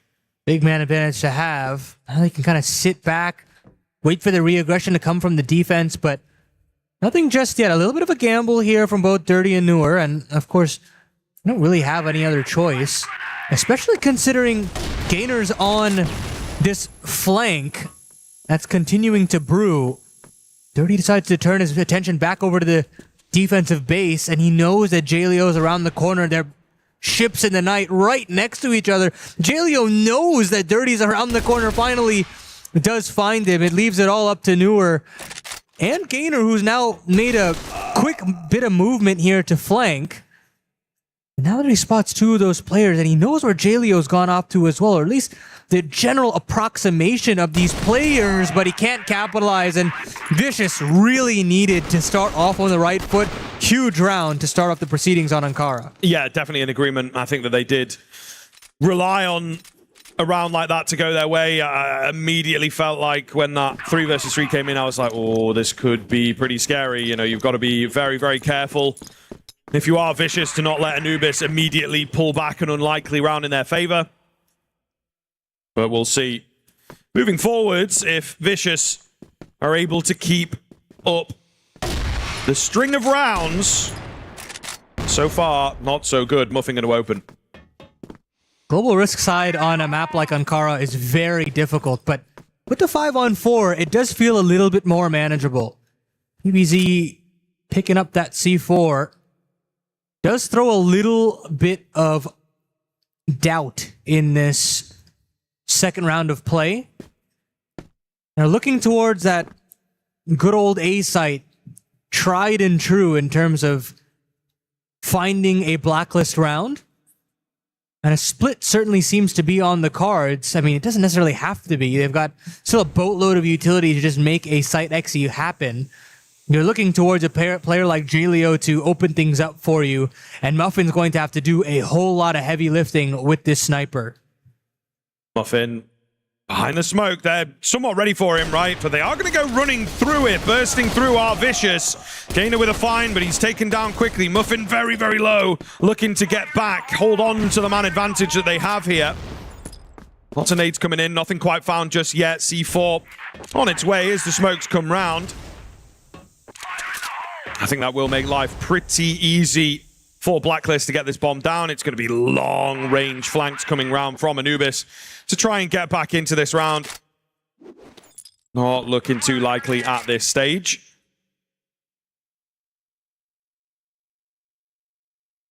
That's a bit pacey on this, you know, bombs nearly halfway gone at this point, and they're gonna have to give up sound cues. Origami has heard all of this and he's found the first, but are they aware of Muffin's flank and Newer? So many players coming from this direction. Now Nevis can strike. He's got plenty of kills on a plate, but he gets blinded up. They leaves it all to Dirty, but PBZ with a 1-on-2, massive kills, and there's so many opportunities for Anubis to get themselves back into it, but they just can't seem to convert these rounds. Yeah, looking a little shakier here, right? Lacking some of that sharpness that they had at the end of map number 1.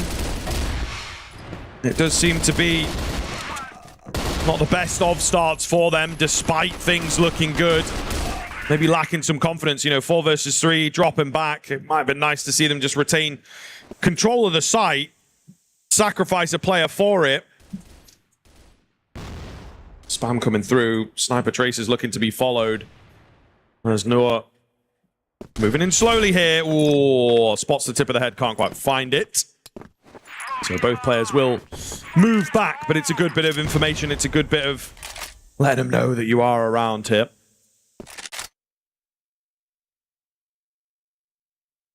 A 3-player bit of aggression could definitely yield some positive results. We've noticed how helpful it could be in a man advantage. I mean, multiple man advantages have been found by Anubis here so far, but hasn't had that killing blow just yet to get off the mark. Deep smoke over there on the B side of things. And you think that maybe allow for an extra rotation over to A, but not yet. Still eyes set on having a pretty default spread here, the defense. Yeah, for the time being. Vicious are trying not to give anything away themselves, though. 1:10 left on this clock. And it's moving really rather slowly. They will start to make moves towards that B bomb site if they can. But it's really not looking clear at this point if they're going to fully dedicate to it. C4 starts to join them. It's a small fake out. Very small fake out, though. They will draw attention. So B's going to be lesser defended. And the timing of it all, the jump spot, etc., has gotten away from them slightly. So needs to slow things down. Nice find from Doom. Nevis finds a kill towards middle, and they might know that this is all a ruse now, even despite losing a player there. Anubis still have to mount this retake. C4 getting tapped in. Big find on the cards, has to be picked up. Gainer gets it. Muffin chiming in with the sniper as well. Anubis have kept their cool here to regain a man advantage. A pretty hefty one for a moment, but now into the 3 versus 2. Jaleo down below, trying to win his fight, and he comes close, not able to do it. Ice Cube, low HP, will get finished off. Jaleo on the pistol, you think for a moment, don't you? But he's not able to fully convert, and Anubis are on the board. Nearly had it, but yeah, you gotta talk about the productivity of Anubis to suss out where Nevis has gone off to. If he stays alive, even in those circumstances, that's where you've always got that nagging feeling in the back of your mind that, hey, there's somebody around this corner. We can't really have all of our eyes facing forward, and with that, the rounds could potentially fall apart. But as soon as they deal with Nevis, the site retake looks a lot easier and they get the job done, albeit a couple of hurdles to overcome along the way. Anubis get off the mark as you'd kind of expected and start to hopefully, you know, put together this Global Risk side that looks a lot better than the scoreline potentially suggests right now. Yeah, we'll see. Anubis looking for another round. Quite a deep smoke coming in. Allows Doom to advance his position if he so chooses. But Gamble, as we were talking about, out onto that A side of things, starts out very, very early on. So we'll see if the bomb does end up going there. Anubis trying to get ahead of the guessing game. An educated one, perhaps. Vicious, however, have really thread the needle, found a lot of space here. Doom's got half an eye on these areas to make sure that there's not much happening, but it's all going to come down to the timing. So maybe looking to jump him here. We might get away with it. In due course, smoke goes down to just split him off. They'll go under him as well towards that B side of things as they look to split things up as best they possibly can. Dirty here, though, very ready for it. Picks up one, flash goes in. It looks good for another, but he hesitates, and that might be his downfall. He gets cut off by Jaleo. Meanwhile, Doom trying to trade things up. He's not quite able to do so. But it's a 4 versus 3, a kill elsewhere. A lot of damage as well done by Anubis. And despite the plant coming in, Anubis looked very, very good to get this one done. Oh, wallbangs look good as well. And yeah, it's as decisive as you like. And, you know, it's very different to that A side where you can keep chaining in the smokes and stalling things out. On this B side of things, it's a lot easier once you've got that underpass control. And you can see how simple those retakes become. And you got to give credit to Dirty. I love this pre-aim here. Already a little bit further away, anticipating the jump to the left. And getting that kill, staying alive, allowing for Newer to do his work over up the ramp. Also looked fantastic. Anubis, again, looking a lot sharper in terms of this Global Risk side than meets the eye. And unfortunately, we do have ourselves another tech pause. It feels like this one's been mired with them, regardless of how fast or slow they've been.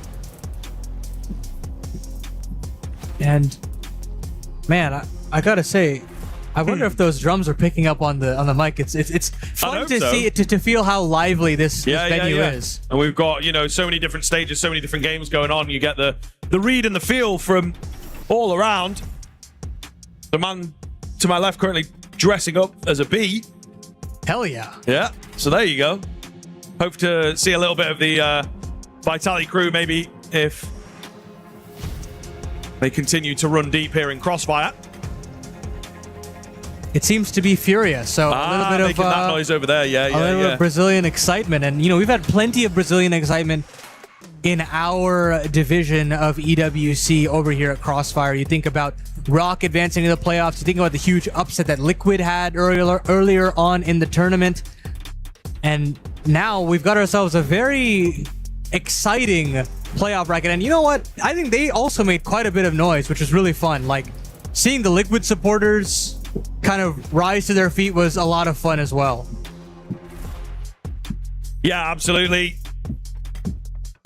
We'll have to check in with that main stage maybe once the B-Stream games are done here and see how things pick up. Are you any good at the drums? Listen, I'm pretty prideful about my singing. However, anything regarding an instrument, I just don't have anything to give you. I'm so sorry. Wait, don't be sorry. That's all good. That's all good. I'm sure they could teach you, potentially. Sure. Just waiting to get back into things here, of course. Not quite sure what is shaping up as the issue at this point in time. But it's a little bit of a shame this early on into the game to take a tech, as it will indeed just slow things down just as that, you know, momentum was starting to pick up. I think it makes a big, big difference to these teams, and particularly to Vicious, who just want to focus on the round in front of them, forget about what happened on the previous map. Easier said than done, of course, at this time. But yeah, it seems we're on a bit of a hold up, and it can, you know, some long faces, some slightly tired faces maybe as we roll into the end of the day. A question of where it'll go in these next few rounds.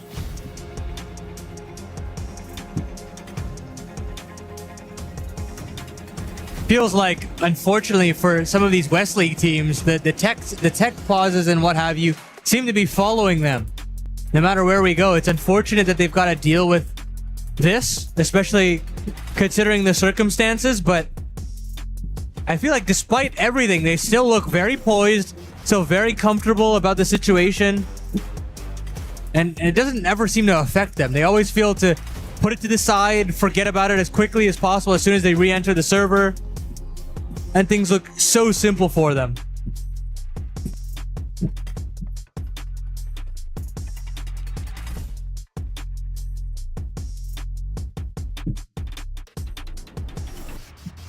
The vibe's off the chain.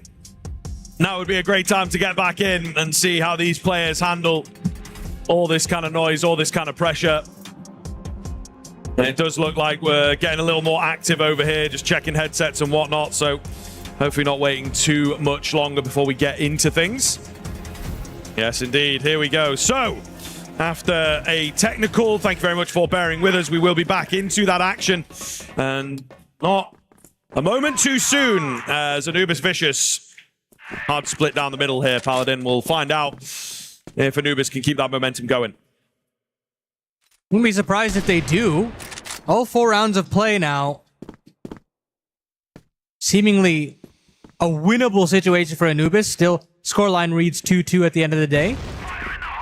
And now Vicious has started to set their eyes upon this A site, or at least the beginnings of an A site take.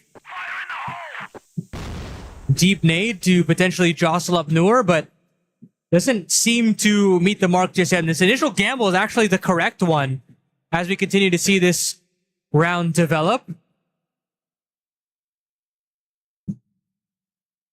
Indeed. Shaping up on the A side of things. Slow but sure for the side of Vicious. And maybe pivoting back, actually. So many options available to them. Dirty will find the first onto Nevis. Nice and clean, nice and easy. That might start to smell the ruse at this point. Contacting round to try and hit B. It is weaker defended. It is very, very weakly defended right now, actually. As Muffin's going to have to find one on this corner. Oh, the patience. The trigger discipline. As now he maybe calls for some support. Ooh. Goes back in, though. Buying off a bit too much. And yes, it's a 4 versus 2. Yes, they've dropped the C4, but those rotations are going to take a long, long time to get in here. The problem is C4 dropped quite a nice spot for the GR side to work from, right? They can now start pushing in and they can split these 2 remaining attacking players up. How's it going to look? Spam through the smoke as they all go pummeling in. Really nice from Anubis to work together. It's down to just Origami. Clean find there on the first. He could definitely get this 1 versus 3 going. Yeah, he's gotten away. Does still have a little bit of utility to work with as well. He can wrap it at that A site if he so pleases. Decides to take a little bit of a hesitant look. And because of that, gives a bit of time to this GR side to book it back over to A. Plant coming in for Origami as we speak, but yeah, here comes that rotation from Doom. Origami has a couple of options in terms of how he wants to play the post. Decides to back up out of the site, at least temporarily, but now comes Doom and Gainer. Should be still having this one in the bag when you think about the trade potential, but they're giving him 1v1s, they're giving him opportunities, and Origami gets the clutch, a 1-on-2, a magnificent one to keep the lead alive for the Vicious. Crazy stuff. Wild that they let him get away with that. I did feel it after that first kill, and he's able to get a reposition. It's going to give him a very, very solid chance. And he does not waste it. Yeah, it's that first move, isn't it? You never quite realize it until the clutch is over, but you are perhaps the first domino. I'm just getting a bit too over-aggressive. They had good information. They had a C4 drop. Anubis will be kicking themselves, and now it becomes an A-sided gamble once again. It might pay off this time around, though. Not expected 3 times in a row, I suppose. And the defense looks a hell of a lot better as Vicious try and pick up that pace, but Ice Cube's got 2. It's a 2 versus 2 now. We get the C4 planted. There's a quick flank that has been brewed here. 2 of them. We'll see whether they're able to predict it, able to deal with it. Yeah, they've got to have somewhat of an idea that at least one player is coming in from behind. Doom, pre-firing, trying, failing to find his kill. Dirty gets his. That distracts away enough. And they will indeed get it done. The flank just not considered in good enough time. Yeah, you can certainly expect one, but it's very difficult to expect another. And that completely stuns up Vicious. And it just feels as though there's too much focus on this B site, I think. I feel as though this is a very A-site simulator type of map where you can continue to pummel that site if you have enough bodies. And, you know, this round previous, they did try to speed up the tempo, but unfortunately, not enough conditioning done to actually get that site open. Still had an extra third player to man the defenses there. And the Vicious now are tasked with trying to figure out this puzzle. Nothing is being offered up to them in what should be an easier side, as you'd likely think. Yeah.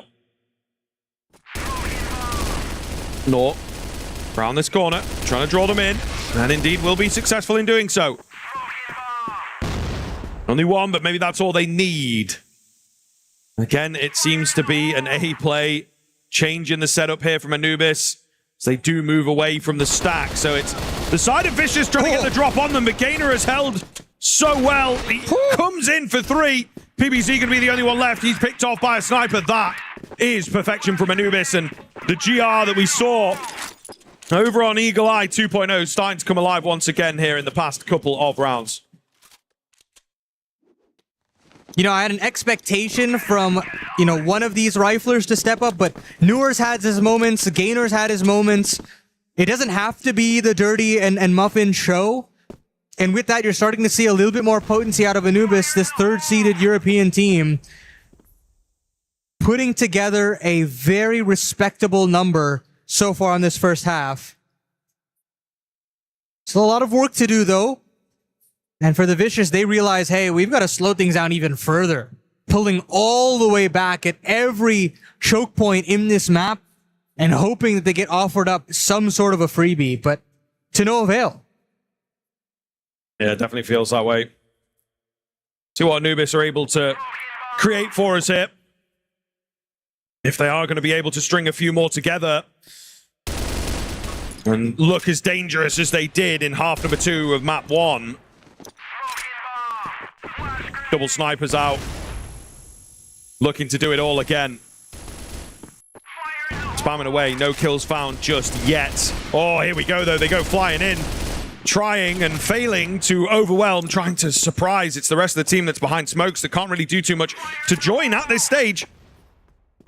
Origami on half HP. And, of course, only 3 to the Vicious squad. Really not looking like enough at this stage. Blacklist struggles continue here for Vicious as Anubis have started stringing them together. They've got themselves a decent lead on the cards. Oh. So long as they do not mess this one up, and with a slight creep past you, that might be the first sign of a dangerous round to come. Surely that was calmed over. I saw Dirty's mouth moving pretty quickly there. Pixel spotted from Newer's POV, and Doom will be there to pick up the pieces, but Ice Cube's found another. But it is just that one kill. Ice Cube will need a 1-on-4 in total, and he will not find it. Dirty to find the final frag, and Anubis continues to rack up rounds here on this GR side. It feels like they've found that rhythm that we saw in Eagle Eye, that rhythm to try and close this series out in 2. And if I'm the Vicious, I am really scratching my head at this point. You had a fast-paced A play, you tried to have a mid-split, you tried to have a little bit of a late round into the B site. You've really thrown everything in the kitchen sink at Anubis, but it hasn't really netted the results. And this time, faster pace out on the B side, and it's Newer to step up with a double. Yeah, it feels very frustrating, doesn't it? A lot of these rounds that they're going for, a lot of the change-ups. I think the problem is you're doing it the wrong way round. For me, you have to start with some rushes, find success with the rushes, and then they know that that's something you can fall back on. If you keep falling back when they're not working, they're going to be ready. They're going to be confident in them as well. Gainer moving in behind. They are looking for him, so going to have to be very careful with how they play this one out. Plenty of time for Vicious. Anubis, therefore, Just got to keep it cool, right? Vicious are looking for them to make a mistake if and when it does happen. Flank coming in as well in the form of Gainer. But that's a shot that needs to be hit. Oh my goodness, Muffin very lucky to not get reswung there. Plant is absolutely available, but they're keen on playing this retake position. Especially considering they have this man advantage retained, and there's Dirty. That should be the kill that puts the nail in the coffin for round number 9. Dirty does show face and gives an opportunity to Ice Cube, but Dirty won't miss the second time around. So a 6th round now for Anubis, and it just feels like they've done enough, seemingly, at the end of the half. Yeah, no, I'd definitely be in agreement. I think we'll see how this second half now pans out, but they, again, managed to find a groove, managed to find some momentum, and Vicious, once they lose control of the game, of the rounds, they really are struggling to come up with fresh ideas. A lot of the closer games generally come down to one round apiece for quite a while, you know, trading back and forth. But here, it's starting to look very, very dominant. Quickly out through to try and find that first kill. Nothing going to go down on the long range, though. So a lot of damage done onto PBZ. Ice Cube also not super healthy. Maybe a tag landed. Nonetheless, it is man advantage Vicious. Very nice to kill. Very nice kill to find for Ice Cube, albeit the amount of damage he's taking. And Anubis, they want to go to Old Faithful. They want to start off the proceedings of this offense over to the A side. The split looks good. The first kill even better. Dirty now goes charging in, and Jaleo is good for one, but now you can start the smokes to be dropped off into the base of the defense. And Anubis can really rest on their haunches in this 3-on-3. You'd like to think. Long-range flank coming in for Gainer, and the timing is just barely off. Anubis now will have to play from a man disadvantage. Doom and Dirty have to combine for a couple more, and the HP is still a concern. You have to take that into consideration here.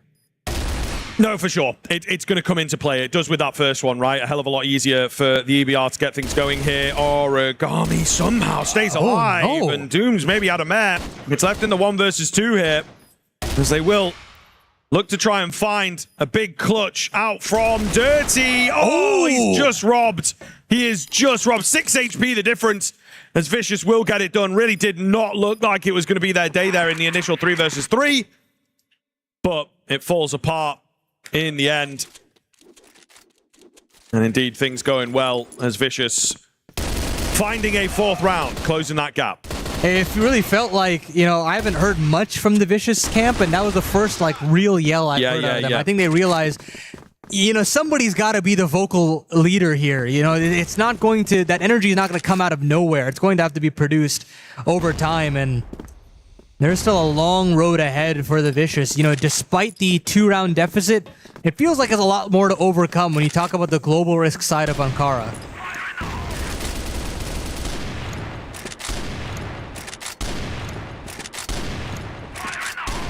Dirty spamming away, desperate for this first kill if they can get it. But nobody behind that smoke at this stage. Also trying to make a lot of noise, right? I think they want to draw attention towards A. It feels like the C4 is maybe looking for more of a B angle at this time. With plenty of time left on the clock, it's always hard to call. Might be a pivot in the middle of this round for Anubis. They feel really heavily under pressure to find this return round and get back to their winning ways. Little bait and switch there for the sniper. But nothing on the end of it. And maybe they like the look of that because of how much ground they've been gaining. And they're going to continue to push the issue. No sniper actually watching that underpass angle, and he's temporarily now. Ice Cube's moving back over, so now you will have the man that you're looking for Vicious, and Origami's found that first kill, so they can disassemble the setup, move back over. A flick from Ice Cube definitely helps things out. Muffin will find one back, but I don't necessarily fancy their chances here. You'd like to think, and now with PBZ on the flank, it leaves it all up to Dirty on the 1-on-3. He does find the first, has spotted a body out in terms of the second, but isn't able to piece that one together. He wants to shave one more player off, and he's heard Jaley. He spotted the barrel at least. Has one lined up, but has to hit the quick scope. Can't find it. Jaleo off the mark there, and now the Vicious cut the lead down to just one. Yeah, getting closer. Getting closer. A good start to the Global Risk side for Vicious. Definitely a risk, you might say.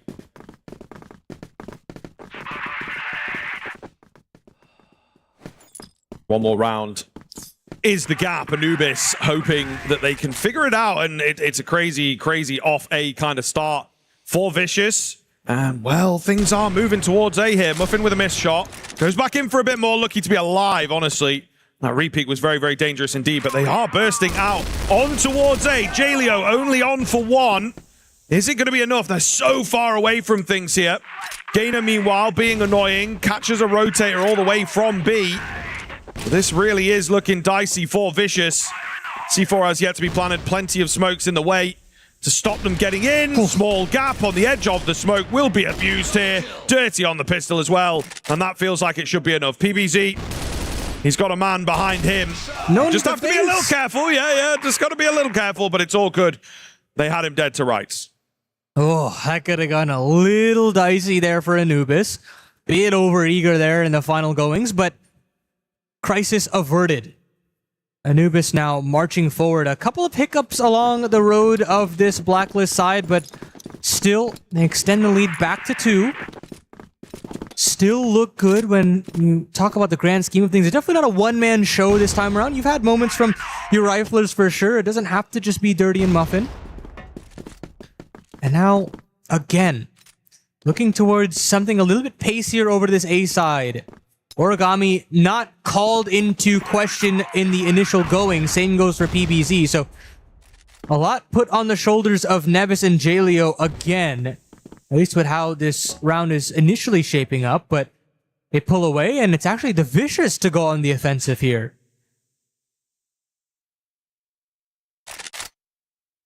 Yeah, it could get interesting. Better info towards A, so they will be more prepared for a B move. Minute and a half left on this clock. Nubis taking their time. Oh, edge of the smoke. It's got to be a fine for PBZ, and it is. Muffin never able to really trace him. The trade isn't there either. So suddenly just 3 remaining, and B is better bolstered. B is more prepared. Can they work their way in here? Just 2 remaining. Dirty coming round with a keen flank. He's dealt with swiftly, however. Not going to be enough, you feel. Doom has to clutch up. Has to get the 1 versus 3. He's got a C4 to recover. Doesn't have a lot of time to work with, but it's not going to be easy. Moves up fast. Pulls off the reload, feeling capable for this. The C4 will be faked out to try and draw one in. He's expecting a flank, but it's not going to come. They're all from the same kind of angle. They're looking to triple peek in. Not even needed. Nevis will take him down. Anubis still have their lead, but it is once again under threat. A bit more back and forth. You're starting to see some players that you saw in the initial goings of this series now come back alive once more. Nevis comes to mind. Ice Cube as well. It seems to be a more fragging by committee affair here for the Vicious. And that's all it is. I mean, on a side like Global Risk on Ankara, it takes everyone. It's not going to be just a walk in the park for any one player. Especially now with this A-site brewing. This A-site hit brewing, rather. Shotgun at the ready for Jaleo. A chance to get a couple as Doom and Noor are on the corner. And it's just a meat-grinding situation here for the Vicious. But here comes the offense on the other side. Gainer with a couple in his own regard. The rotations are still not fast enough. Dirty can now play close range with this pistol, and a bomb plant is at the ready here for this offense. Oh, Gainer, I think, was setting his crosshair to get around the corner, so Origami manages to take him. C4 not planted yet, by the way. They really are just looking to try and find those kills. It's been dropped. Had plenty of time to recover it, and it's everyone on the flank, which feels strange. You're giving up a key avenue of your retaking attack here. And it's both the snipers as well, right? We saw how effective these guys were over on Eagle Eye. They're looking to tap back into that. And they have a pretty firm idea that Dirty's just gone deep to look for some information. He's got to know. They've got to know where they're coming from. Down to the 1 versus 1. Dirty's got the pistol out to try and get this job done. They've lost track of each other, though. And it's all about the timing. Who's going to get away? Dirty just able to survive. He goes round fast. And Ice Cube caught off guard. A sigh of relief. Some confident nods. A big, big clutch comes through for Anubis. I mean, maybe it's not a one-man show in one sense of the word, but in terms of impact, Dirty has just been the star of the show. Another massive clutch from him, and this one's more deft. It's not, mechanically brilliant. It's more playing around with positions, and it's similar to, that 1-on-3 that he nearly had on Eagle Eye, where he's in the right place at the right time, wasn't able to actually connect through with that clutch, but this time around doesn't miss his mark. They still take attack time out here, Anubis. I think they understand that, regardless of these rounds that they're able to amass, they don't seem replicable. They seem a little bit more X-factory, and they want to kind of button up a bit more. They think that this should be a bit more of an easier time to close out than it actually is. Yeah, no, I think you are correct. It feels like for one like this, an elimination game, it'd be great to, get an extension of play. This map has been very, very back and forth, very, very unpredictable. But that kind of round could be something that breaks the spirit of Team Vicious.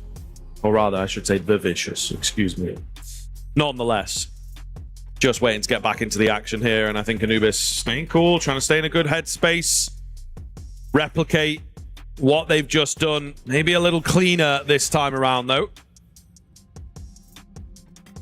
A long road ahead of them if they are to continue battling at EWC, but it starts with this first step. Get the Ankara on the board. I don't think you want to test that Black Widow as the third map, if it is to be required. Bit of damage done with these chip grenades from the Vicious, but Anubis still unrelenting here with this A-facing offense, and they're at the split point pretty fast here. And again, it's the shotgun setup from Jaleo. He wants to cheese a couple of kills when this hit comes. It's definitely not an if at this point. It's more so of a when. As here comes the smokes, here comes the flashes.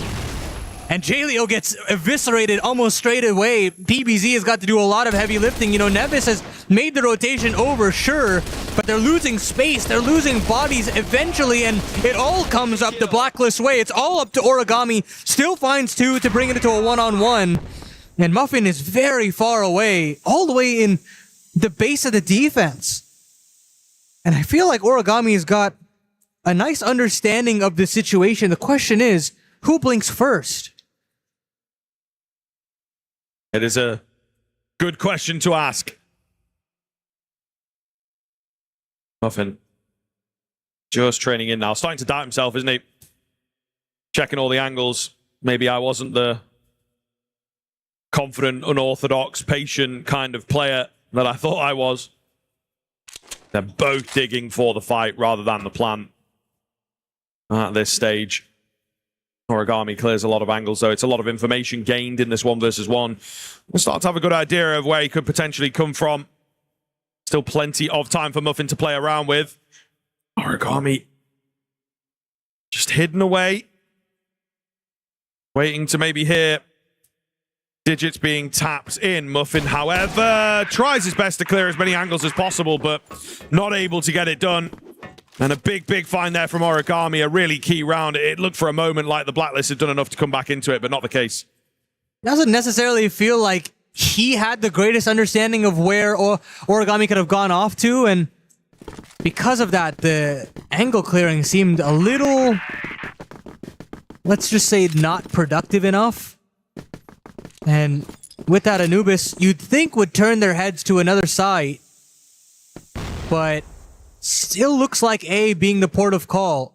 And Jaleo again close range to try and deal with it, but this time does not get that initial kill. Now Ice Cube has a whole lot of work to do, and he doesn't find anything. And this does feel like a bridge too far for the Vicious. You did have that sequence from Origami, but I don't think you can reproduce that from the position that they're in, and certainly not after he hits the deck in the form of Dirty Sniper. C4 going down. That'll start rolling this round up in a red carpet for Anubis. PBZ and Nevis just spamming away behind. I think they're going to have a good idea that maybe both of these players are actually sat behind this smoke. Not really got enough time to go for a repos. PBZ pushing in, he gets blinded up. My goodness, there's a good amount of kills back in all fairness, but it's not enough. Anubis now within one of knocking out the Vicious. I think in a 2-0 fashion, certainly surprises a lot of people. But that's what they're looking at. That's what they're going to be capable of here. We'll see if Anubis can indeed close it out. They've got everything that they need to, especially now that they've figured out how to get past Jaleo and that pesky shotgun of his. But of course, still need to get it done in a timely fashion. They don't have as many opportunities as you may have considered going into this second half. So they have to make it count as soon as possible.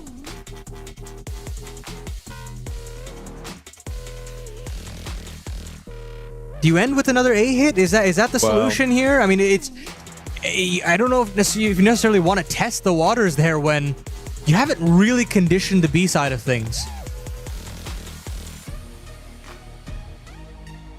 Yeah, it's hard. It is hard to know. Got this extended moment, of course, coming in. And I think that that's going to start to make you second guess some of your decisions if you're not careful. Another key awaiting to be crushed. Is it going to be soon? Or will we have another map to look at? It's going to be a lot of work for the Vicious to get there. Starting with an OT. And then a third map as well. Anubis. One more round for them to go to stay alive here at EWC 26.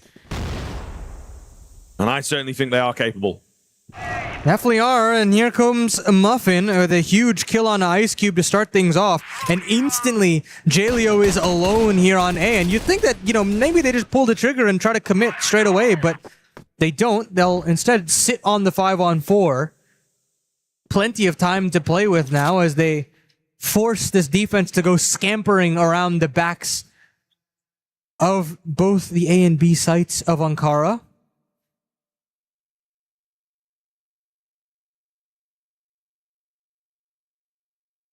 Hmm. 2-2 split now. They've bolstered. I think they're just waiting to see if there's like a response. It's quite a common move for a lot of global risk sides to see some presence, lose a kill on one of the bomb sites, and then immediately try this quick flank. And I think that's what they're waiting for, right? Like, is there anybody making a move? Is there anybody creeping? Got plenty of time. No need to waste it. And I do like it. It might feel slow, it might feel anticlimactic at a certain point, but it makes great sense from a tactical standpoint. It definitely does. At a certain point, though, you've got to see if you can get a bit more information to maybe bolster another site. Unfortunately, not to be this time around. You're really just relying on PBZ scooting between angles on his lonesome over there on B. But hasn't seen anything just yet. Anubis, on the other hand, want to go back to old reliable. They don't buy that there could be more than 2 players on that A site, and they'd be right. It's only Jaleo here. But there is a fake on the cards. Smoke tossed in. A lot of space being taken over in terms of this B split. Instead, it's now Gainer that has to be up to bat. He hears PBZ, can't connect, lives to tell the tale, 7 HP to his name.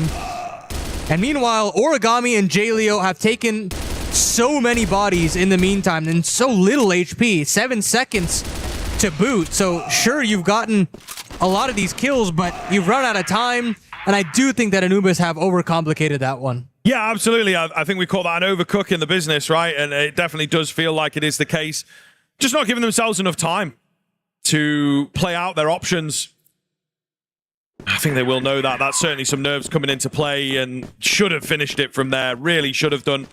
after that first kill, but they just lean on it too hard. Putting all of their chips into the 5-on-4 basket doesn't work for them. And now the threat of a looming overtime is potentially here. Ice Cube will find the first. PBZ as well, able to chime in. And a 5-on-3. As Anubis, it goes from bad to worse here.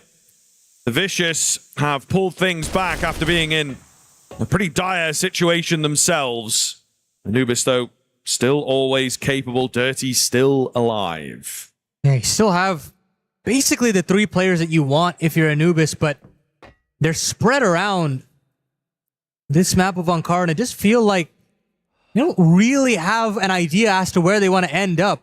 You're really hoping for one of these snipers to come alive, and neither one of them have really fired off yet. Finally, Dirty goes for a kill on the Ice Cube.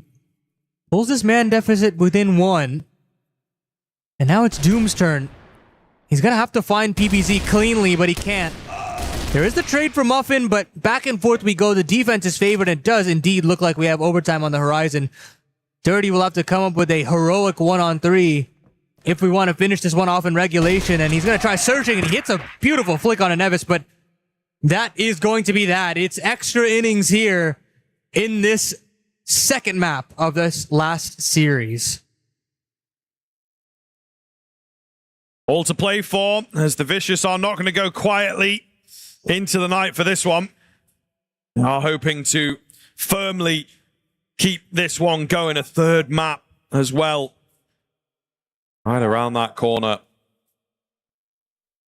little bit of a cheer out from Anubis as they take a moment before we get into the OT. But it just felt like they knew they should have closed it out in that prior round. Came into this one kind of lazy, not checking all the angles, a little frustrated, I think, that they hadn't finished it by now. So just got to be very, very careful of that now moving into the OT. Certainly so. Now Anubis, you got to think, has the momentum shifted the other way? Have they lost that confidence? How much pressure is on them at this point? Do they still feel like they're playing with house money? These are a lot of questions I have to ask, but I still think their global risk side was pretty formidable. It's one that I liked more so than the side of the Vicious.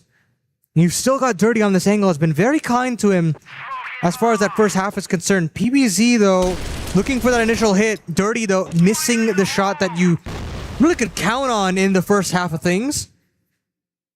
But Vicious have seen enough. They don't want anything to do with that B-side. They pull the plug. They move back over to potential A split instead. I feel like they're quite ready for this, though. Dirty's going to be in a good position. Not sure if he was spotted there. There's some weird sort of timing. It feels like they're missing each other quite massively there on their little spotting plays.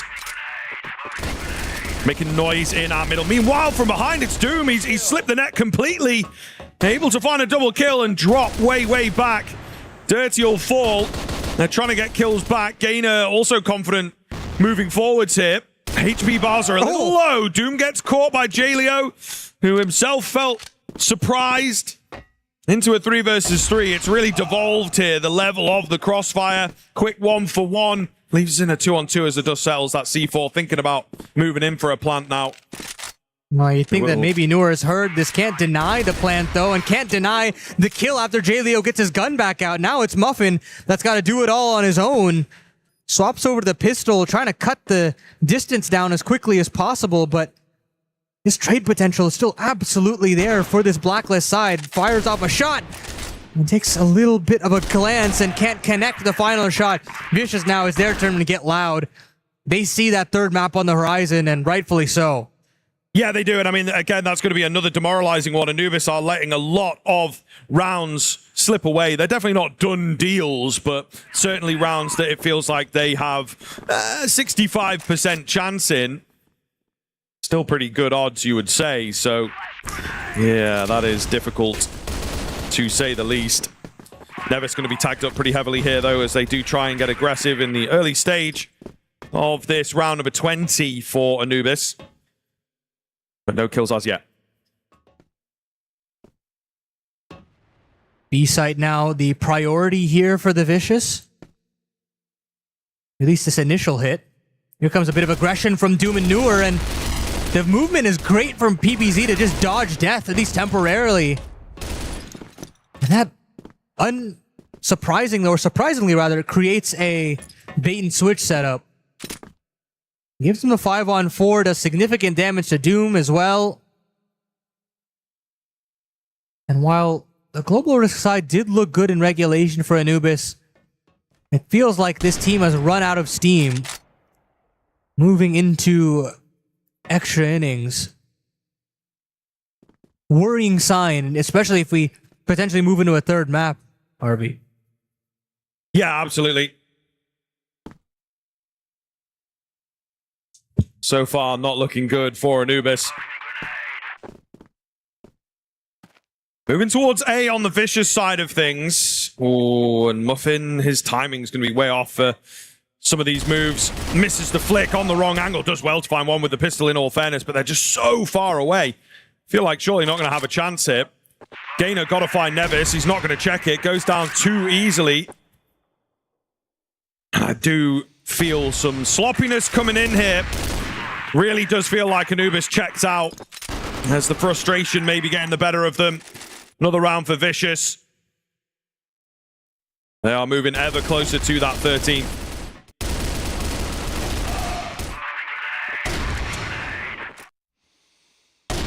That feels like one of those rounds that probably spells the end of Anubis. I mean, granted, they still have plenty of opportunity, but it's the fashion in which they've lost these last few rounds that really caused some serious concern. And they'll go aggressive here to potentially shake things up, but I don't necessarily know if this is the solution to the problem. Standstill now from the Vicious as Anubis really just want to throw everything in the kitchen sink before giving up the sweep here on the defense.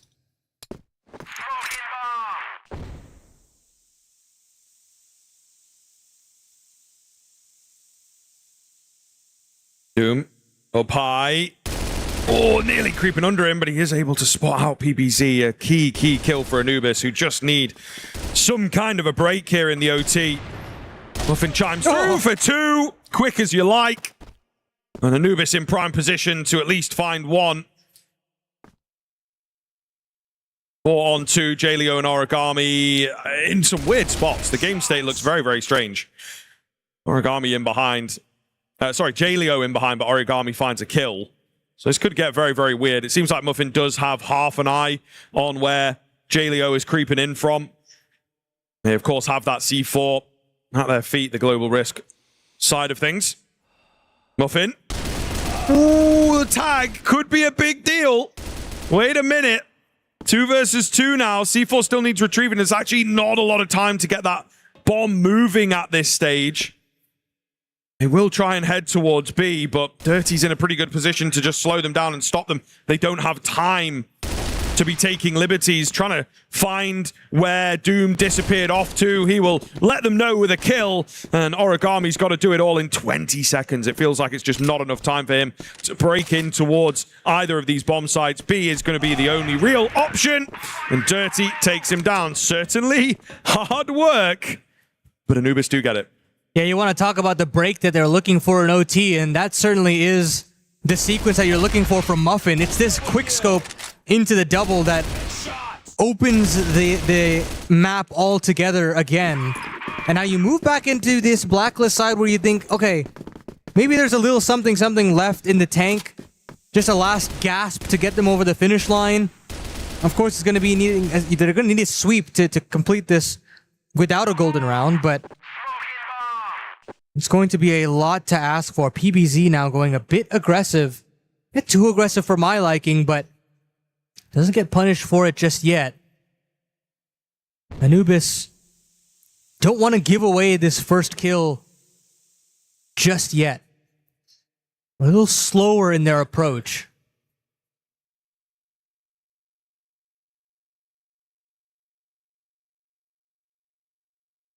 Players now congregate over towards that A side of things.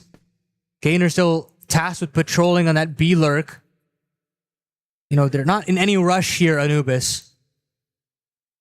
But of course, if you want to rely on that A site to be the end of things, There's a little bit of a worry with this third player in the form of Origami, who's been very formidable so far to pull this Vicious side back into the conversation. Yeah, putting a lot of pressure on the Anubis round at this point. A late move from Jaleo here. Not going to go deep, but he is backed up by Nevis. They're looking to try and hold on to A as far forward as they possibly can. A minute left, and I don't like the look of it. You know, this is what happened to Anubis in regulation. They started taking a bit too much time to get things done, didn't leave themselves enough room. Seems like they are falling back into some bad habits here. Ice Cube, trained in. They're not even going to give him the fight, it would seem. 40 seconds left.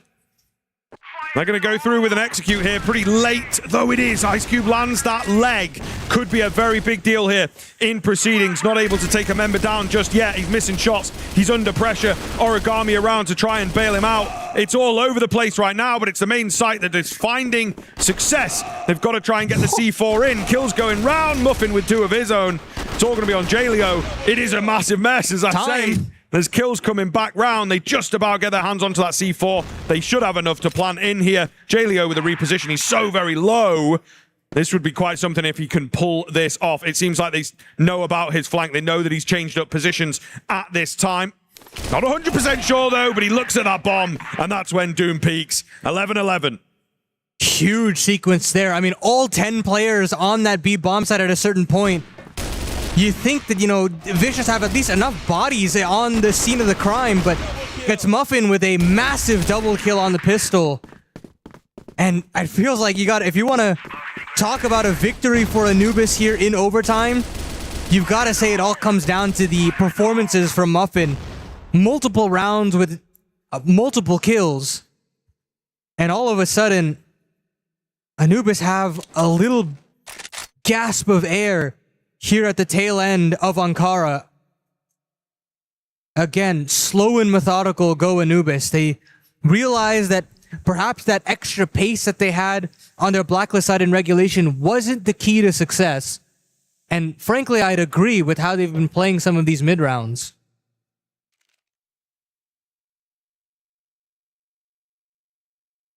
Muffin leading the contacts here with his sniper.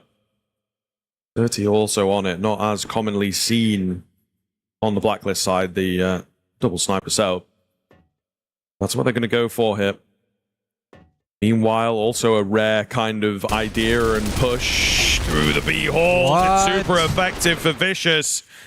They get a double kill. And as I say, I don't think it was really all that common, but they've left a big gap on the site itself, which is, of course, where Anubis are going to try and find themselves. C4 could get it down, reset that round, make them panic based on that time if they need to. And indeed, the C4 will now start going down into the 5 versus 3. Feels like it could be doable. They really are in some odd spots now, catching themselves completely out of position on the GR side of things. Muffin tagged up. Nate goes in, not able to really find anything. There's some low HP bars on that GR side that need capitalizing on here. And you can see Anubis trying to put their best foot forward with some aggressive ideas. It doesn't quite happen for Gainer. Doom, he does his job. Nobody else able to join him. And Vicious will hit 12 first. Ooh, it does feel like once you get the bomb down on the B side, yeah, you maybe get a little bit of an advantage there, but unfortunately, it's on the B side of things, and that means the retake is just a little bit more doable. I like the idea to go a bit more aggressive there from Doom in the underpass, but just misses the timing on multiple players. And as soon as you've lost track, it's basically round done at that point. Anubis now, although they had that opportunity to maybe close it out or at least inch themselves closer, have to fight for the golden round. Have to fight for just another day. Otherwise, it's Black Widow, and you'd like to think advantage Vicious. Indeed. Gonna have to pull their finger out here, Anubis. Should have had this job done. They know that, but now's not the time to think about that. You got to get focused on the round that is in front of you. Heavy gamble on A. Oh, man. Yeah, this could be pretty devastating. And it does seem like with the majority of the team leaning that way, Anubis playing their slower style, might be the case that they end up there. However, Nor, he's moved very, very quickly there in towards the mid connector, looking to try and grab some information, and all of a sudden the C4 has a little idea. There was a nade that came over the top. Maybe they saw a couple players behind that, but certainly the forward posturing has made Anubis doubtful of the A hit now, and they look to go B, where nobody remains for the Vicious. And now PBZ has also fallen all the way back to the base. So a lot of questions to be asked for the Vicious, and you're hoping that PBZ just doesn't go down. Worst comes to worst, we play a 5-on-5 retake. But PBZ will be a little forward-facing. He's completely blinded up here. He's got to back away. He's got to let that 10-man situation play out, but it's actually Jaleo to find the opening kill. Perhaps we've got map 3 on the horizon. Noor gets one to make things a little easier for Anubis, but now Origami, Jaleo, they're all encroaching upon the remaining Blacklist side, and we've got map 3 on the cards now as the Vicious storm back here on Ankara. Yeah, tough for Anubis, man. Very, very tough for Anubis. I think we could see that they had a great round in front of them, but again, they hesitate. Again, they don't quite go in there, and it feels like they were lacking a little bit of belief in their attacking prowess. I don't quite know. There was a massive capitulation from Anubis that comes in there, and it really is surprising and kind of disappointing in a way. This 2-0 was in the palm of their hand. Yeah, it certainly was. It definitely felt as though like everything that they did correctly, at least to the final, until the final hurdle. Yeah. And once that 9th round was hit, they just forgot. I feel like all the things that they built up were completely lost to time. Yeah, certainly in agreement. I think there's really some difficult showings for the side of Anubis, and now I'm very, very worried for them going into this third map. It is very worrying, especially when, I agree with you, they had it in the palm of their hands. I mean, at one point they were in a 5 versus 4. They hadn't planted it yet, but they overcomplicated it. They could have just pushed in, used their numbers to their advantage, and they decided to slow things down just too many times. I know there's a lot more time available to them, but sometimes you've just got to try and put that pressure onto a team who is sitting back a little bit. And the Vicious, they said, all right, well, if you're going to give us this time, we can strategize, we can prepare. And sadly, Anubis, they couldn't convert it, and now we find ourselves going into map 3 with Vicious having all of the momentum behind them. And Anubis will probably be thinking, have we given up our opportunity to take this entire series right here, right now? Obviously, only time will tell when we get into that third map, but at least it was nothing short of entertaining, lads. At least we were able to get a very closely contested one going all the way in overtime. Still no golden round for us to have just quite yet. But what a fight back it was. As much as we can talk about Anubis potentially throwing it away, for Vicious, what a comeback, right? Just being able to hold on to it and not just roll over and show their belly, they definitely took it to them. Yeah, and I mean, in terms of, the scoreboard and everything, we see some really, really high fragging moments, which is great as well. We have had a few games that feel like they've gone the distance, but it's all on one player. But no, it was much more spread across the board. So a lot of it came down to more of the macro play, really, from both teams, which I think is really, really great to see. And yeah, definitely gave us a keen competition here, which is what we want for an elimination game. I want to give a shout out to Origami, though. I mean, huge work on the rotations in terms of that GR comeback. Very, very nice from him, and I hope to see a little bit more prowess out of him as far as a rifler is concerned. Well, time for a rest, time for a break perhaps, because I think the players are going to need it more than anything. We're going to a map 3 for our final series of the day, so you guys should rest as well. Go grab a drink, make sure you're hydrated, and when we're back, we'll have map 3 between these two incredible teams.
It's CROSSFIRE, it's EWC 2026, and it's a map 3 then between Anubis and Vicious. Who's going to go through and who is going to go home and get that key crush? We thought maybe, just maybe, Anubis with their first appearance on the B stream, they were going to get it done with a 2-0 in overtime, but Vicious, they come back and they show why they are such a threat. We are into map 3, it's Black Widow, we've got Scriv and we've got Paladin. Guys, take it away. Yes, excited to get into this, and we'll see another elimination game is always a good prospect here on the B stream for you guys, of course.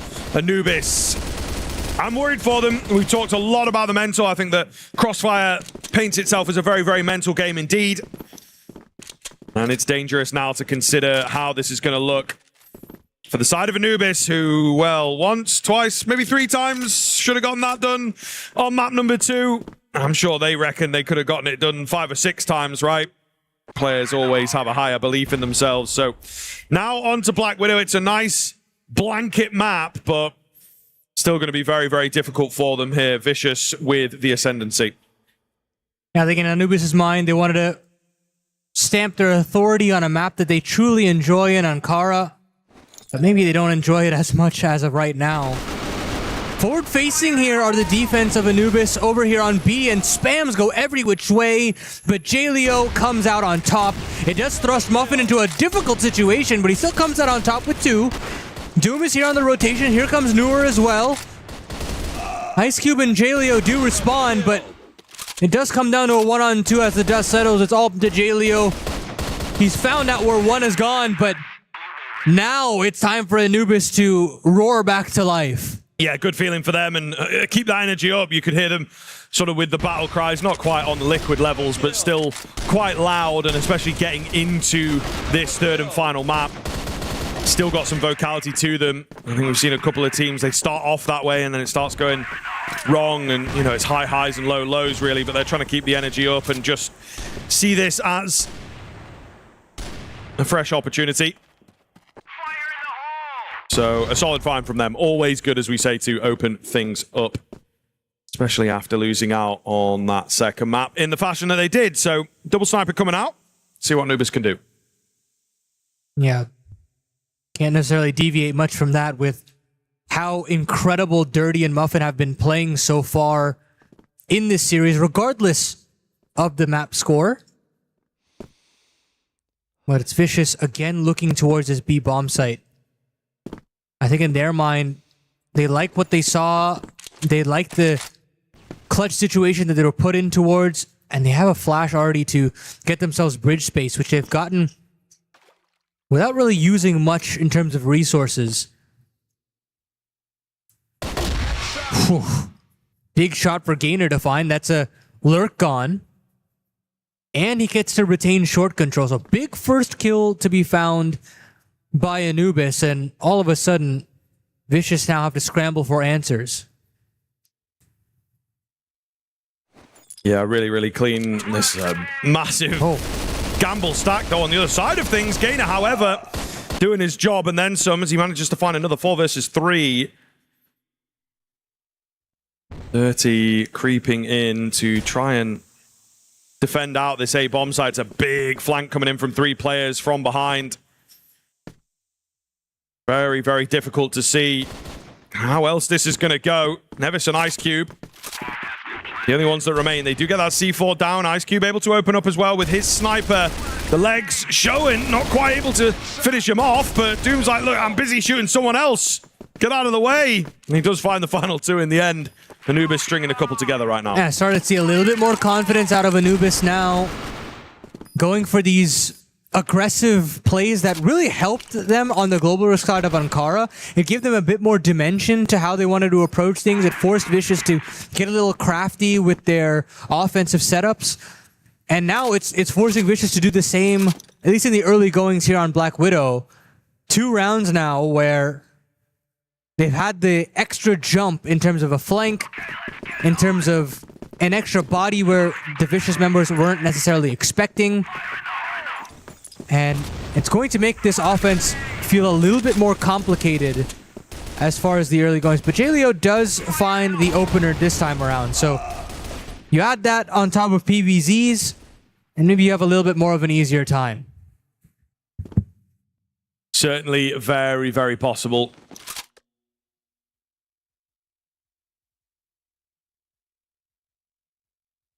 Just got to see this one over the line now. Make sure to get it in the bag. Muffin. Ooh, does land a flick. Traded though. C4 still in the hands of the Vicious side of things. They're very quickly trying to move in. This could get messy. Dirty's in a good spot. He just did not hear PBZ come in.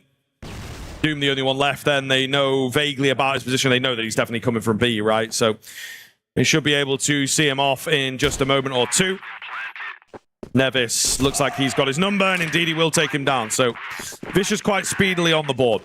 It's nice to hear both of these rosters now getting loud. We're getting both of these two teams at the very tail end of the day. You know, it's the last best of 3 of the day. It's the last map of the day. Somebody's key's got to get crushed. And they're leaving it all out there, Harvey. It just feels like at this point, they just want to expend every last ounce of emotion that they have. No, I'm in agreement. I'm definitely in agreement here. A little bit of a move from PBZ, maybe. Hanging on the edge of the smoke for the time being. He's thinking about potentially getting in there, but just on the other side of the doors for now. Does have to be careful. Player in front of him, player above him. As PBZ, super patient play. Vicious making a decision on the C4. Looks like it will be a B move if they can get this going here. Lot of presence over on B. They've actually completely abandoned the A site itself. Anubis again going for a pretty gambly GR style. It might just pay off here.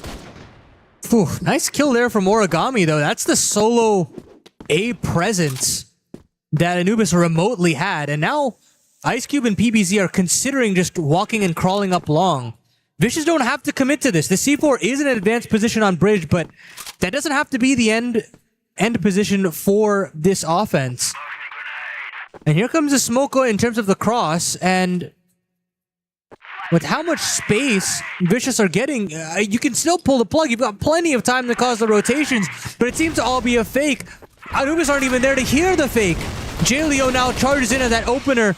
Noor now has got to step up to the plate. There's a flank brewing in the form of Doom. They're encroaching slowly but surely onto the Vicious side. And all of this just screams overcomplication, RB. It's just absolutely abhorrent in the late round. And the Blacklist side now look towards Ice Cube to come up big in a 1-on-2.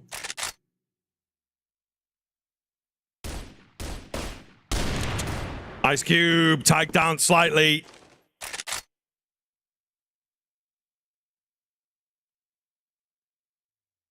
They know about him, not a lot of time, and he drags it out, but Dirty will take him down. Anubis back on the board for their third. And keeping a pretty heavy couple of rounds in the lead is going to be important, and the immediate answer back, I think, is also a very big deal for Anubis. Not allowing Vicious to get in, not allowing them to build up confidence. Yeah, I do have to say, though, it definitely felt as though it was a bit of an overcomplication there from Vicious. Especially when you've got so much time on the clock, and the rotation over to A is a very easy one, especially considering they had that short space. But of course, we're right back to it. Pacey now from Nevis and PBZ. Instant 5-on-3. Plenty of space in middle as well. The Vicious now have oodles of space and time. How do they choose to utilize it, though?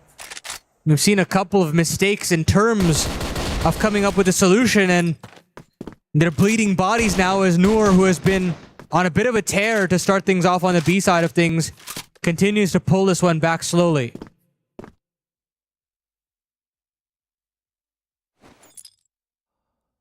Slowly but surely. Muffin on a crack angle here, and it looks good. Goes back in for a bit more, can't stay alive. So gets wall banged down. Dirty, meanwhile, there's pressure on him. He's got to be really careful. Nade as well. Going to take a fair chunk of damage from that. Just can't get up fast enough. C4 going down. As soon as he goes around that window, he's a dead man. His teammate goes down as well. So looking very, very good for Vicious here. Yeah, no funny business. They will get it converted. 1 round the difference. A bit more decisive there from the Vicious this time around. Get the long crawl going, get the cross smoke in, and get your trades nice and efficiently. Anubis now have to search for another answer in terms of this global risk side. Nades up, flashes in the face of Ice Cube, so that initial encroachment upon A will have to be subdued for the time being. Bridge control established for the Blacklist side, at the very least in the early goings, but plenty of time for the Vicious to figure out how they want to end this round.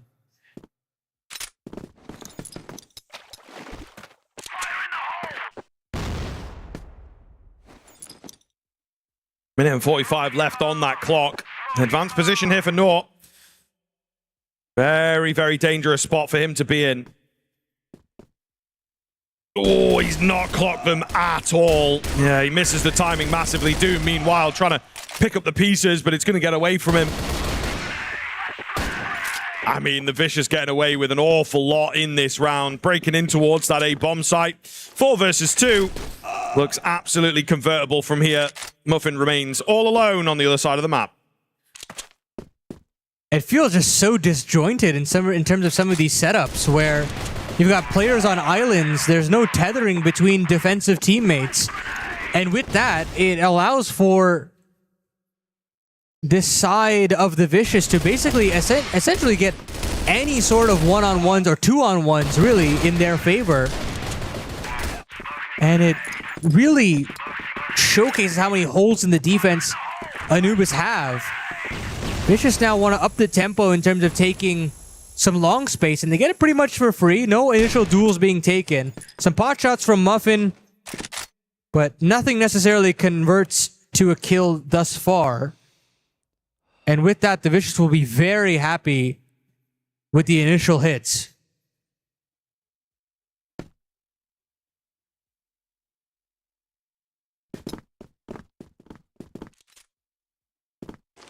Bouncing back towards that B-bomb site here. Oh, they're in a very good spot, Anubis. It feels like they're super, super ready for this. Looking to try and get some timing on it as well. Maybe some aggression on the cards from them. Dirty will fully sacrifice his life, but it might just work out in their favor here. Gainer and Doom round the corner, holding the line. Catching that C4, getting slightly overzealous as well. So it will force the rest of the BL team into their grasp. Ice Cube moves in, somehow able to live, get that C4 and get out. Doom gets the other, but Ice Cube's out of there. They'll look for a reapproach. Maybe towards A, or maybe just to pull away for a minute. In any case, they've got to up the tempo if they want to commit to a site, kind of catch this defense off guard. But so far, just a complete slowdown here from the offense. They'll move back up short, and they'll go into Muffin's hands, who has certainly been a formidable player in rounds past. You think about how he was able to go to work on Ankara, and now has got to come up big, but just a tag.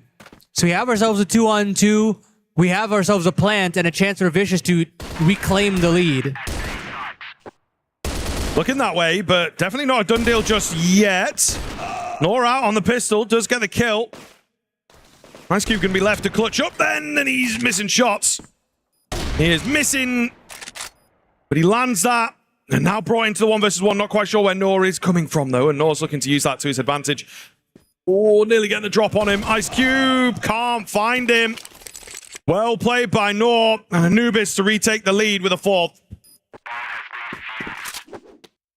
Again, not one of those rounds where I think Anubis should be favored per se, and yet still they find a way to make it work. This round should not have gotten as complicated as it did, and still the Vicious had an opportunity to win out in the 2-on-2, especially after Muffin is only left with the tag. But aggression from Origami, trying desperately to cut it down into a 2-on-1, completely changes the scope of the round. Meanwhile, Anubis, they get early tag on Origami in the form of Muffin's sniper. And with that, Anubis will slow the pace of the game down. Same goes for the Vicious. I think they're considering this long crawl. It's been very kind to them in this first half. And they've got a bit of a transitory phase that they can capitalize upon. Dirty. Nice find from him. Will be Gainer here as well. But he's immediately dealt with, so it still looks good for the BL side to break in towards the site itself. The C4's been dropped in a slightly awkward spot, and it's now man advantage, actually, for GR. As they roll around, Dirty and Muffin left to do it all, and it seems to be falling away from them. Muffin into the 1 versus 1 now. Does miss the shot. Him and Ice Cube out on the snipers, trying to get that opportune moment. Not quite landing them. Muffin spots him out, takes him down round that corner. Nice and quick with it. As Anubis, a key clutch goes their way for the 5-3. 2 rounds to the good. It doesn't matter how it gets done as long as it comes your way. And Muffin still gets it over the line. More impact from him regardless in the one-on-one. And they extend the lead to 2. It's definitely a very shaky 2-round lead. Not the most clean of 2-round leads, but it's closer to advancing in this tournament nonetheless. They haven't had the real opportunity to play 2 best-of-3s in this competition just yet. They want to earn that right, Anubis. An unfortunate forfeit against Baisha forces them against elimination as soon as they enter the competition. Had an opportunity on Ankara and was not able to actually convert that. But now, inching ever closer to still reclaim that advancement.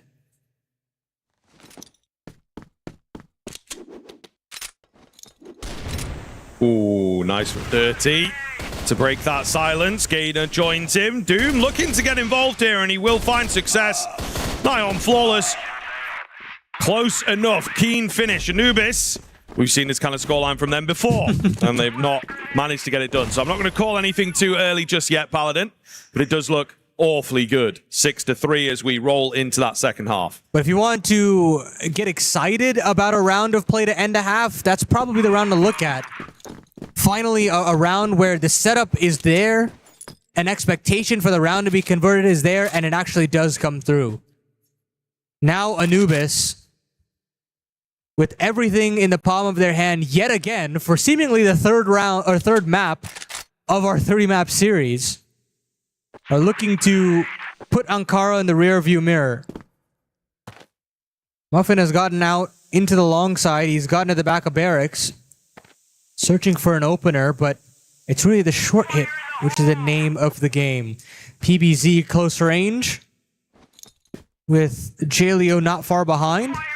Ooh, that might be a good nade though, and it absolutely is. Chunky onto Newer, but the flash is even better. Pushes PBZ off the angle, and now Short is in the favor of the Blacklist side. Yeah, just about. I mean, not that deep into it though. Maybe looking to try and split things. They do have a player out long. Feels like the majority of the team pivoting back. They've also got the C4 really quite far away from all this short business. But no, it looks like it will be that A split. Anubis got to be careful not to fall back into old habits. Give yourself enough time so you're not panicking, you're not worried. Could be a little dangerous here, given the chance. Slowly starting to move up through short. It's more Muffin trying to get away with as much control as he possibly can. He will find PBZ there. It's Ice Cube, though, that we've got to really worry about. Still alive at the back end of the site, losing his teammates, but he remains strong. Jaleo not far away to help him out either. He will get taken down. Big find from Muffin, but it's all in vain as Jaleo pops up out of nowhere. A big one for Vicious. Huge ramp hold there from Jaleo. And you know, he had a very slow start to this series. You talk about the eagle eye aggression that he had and how it was punished round in and round out.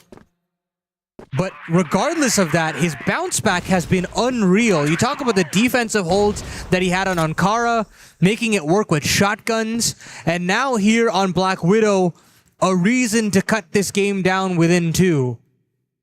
And it's essentially all on his shoulders. He goes down. It's an unfavorable 1-on-3 that just probably doesn't come up the favor of Anubis. And yet still, round 11 has us at a 6-4 scoreline.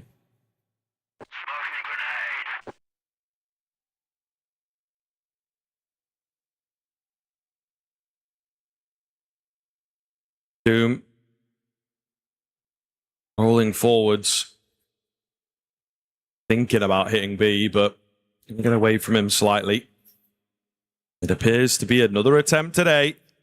And they really like the fact that they're getting someone out long. Anubis. Again, they just wind it down, take a long time to get going. That's a big find.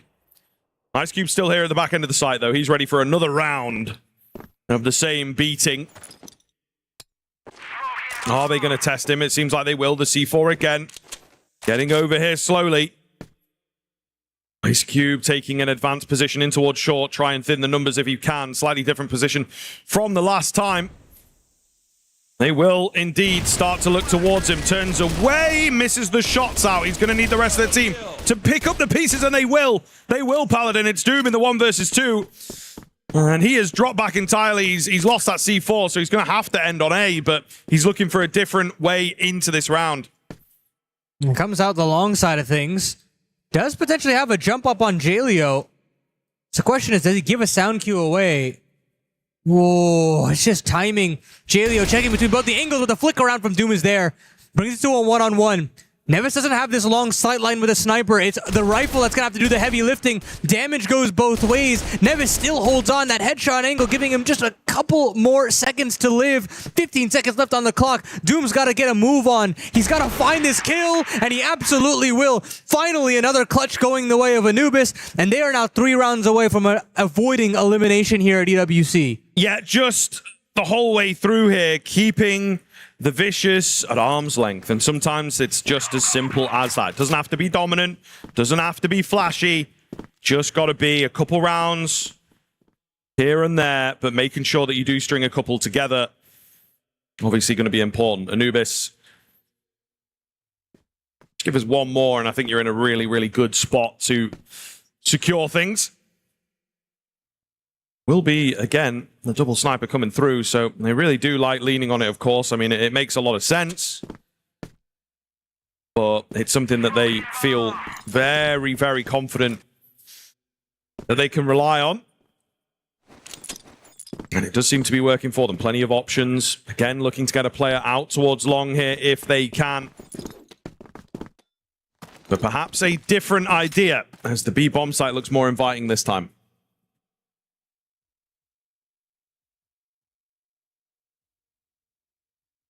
Complete slowdown now outside of B.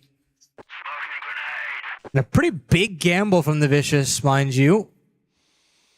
Trade of utility over on short. Oh, that flash is very good, but PBZ isn't blinded up.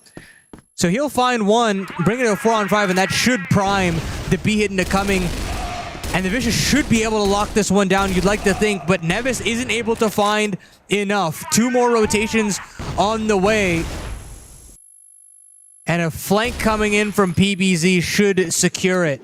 You've got a late lurk from Gainer, who's all the way over on A. But it does feel a little too late.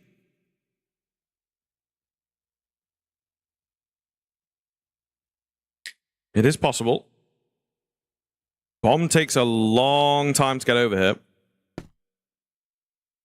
And is he going to get over here? Yeah, they're thinking, contemplating different ideas. Ice Cube spamming round, but nothing coming off for him. Tiny bits of damage. Have they got anything for him? It's a HE. That's all they really have, and it's not enough. Nor goes down. C4 hits the deck. They know about Gainer. He's got to pull off a 1 versus 2, and he's unsure of where number 2 is at the moment. Tops onto the EBR, and yeah, gets caught off. Not expecting that angle. And a key one for the Vicious as they keep the gap nice and tight. but there's still a gap. Anubis looking to capitalize on that. Yeah, you can definitely say that again. I mean, the Vicious don't necessarily have that crazy X factor per se, but they're just hanging around, just keeping Anubis within touching distance.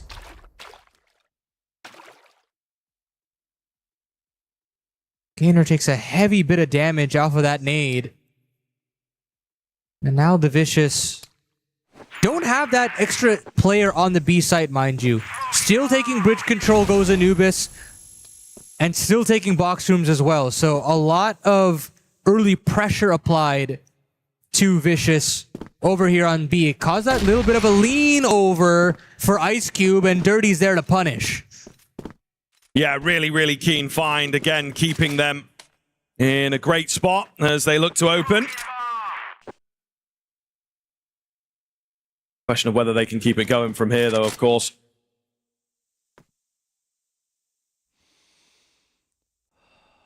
BBZ and Jaleo looking to push forwards and get something back for the Vicious, but easier said than done. Muffin was ready for that. Keen find from him. It's now 5 versus 3.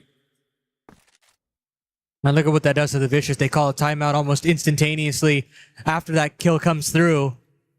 And Anubis, they've been gifted around right now. It's all having to put it over the finish line. Get on par. But they haven't joined hands just yet. I mean, it's a very simple idea, right? You've got box rooms control, you've got bridge space. Join up, hit the B bomb site, you've got enough utility as well, and yet still, they are considering a split over to A. The C4 is still looking for duels, and this is where I feel like there's just an overcomplication to the round. Yeah. No real need for it. They are going to get lucky here, though, aren't they? Because there's not really a defense over on A, but they have lost some numbers. And that will make a difference now. It's a 3 versus 3 retake that feels very, very possible all of a sudden. They do get that C4 down in good time. I think the ground that needs to be recovered is indeed going to buy a lot of time for that C4. Dirty. Oh. Just missing timing, maybe. We'll see. He's got to look back to that angle. Yeah, keeps half an eye on it, but doesn't find the kill. Pistol out. Catches the quick switch from the nade. Really well done from him. Muffin's fallen, however. It is Nor that holds the line for one. Dirty is so very low. This is definitely doable for Nevis. There's not really a lot of time. Tap onto the bomb. Dirty moves forwards. He will go down, but I don't think there's going to be enough time for the defuse. No, sir. Anubis up to 8. I mean, despite their best efforts from Anubis to potentially drop the ball there, they get it just eking it over the line. And of course, the Vicious still want to take a timeout there. I think in their minds, they were still thinking, okay, maybe this is a pretty lost round. And it comes off the back of some great sequences from Muffin. But Anubis just 2 rounds away. It doesn't matter how it's done, Harvey, as long as it does. You know what I mean? Yeah. Yeah. You might look back on it this evening. Maybe we could have got that one in 2, but the fact that you move forwards is what's important. And I think that's what everybody else thinks as well, really. The rest of your competition, of which there is a great deal. A moment to be taken for the Vicious, nearly a super positive one if they had managed to mount that mini comeback within the round. Doesn't happen for them. And so the timeout now going to be worth its weight in gold, and they have got to find a response here. Got to do well. It's got to be tough to go out in last place at the International, even if you do come in as a slightly lower seed. So yeah, they're looking to try and stay alive and remain competitive here on this final map. It's such an opportunity to play at this kind of stage. And I think in all of their minds, they're just so happy to be here.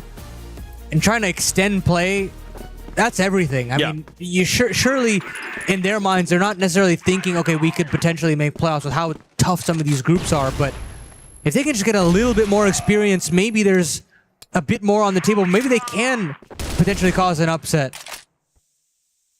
But of course, nothing's said and done until this first best of 3 is over in terms of that lower bracket. Ice Cube does find the trade over on the A side of things. And that primes Anubis to speed things up over on B.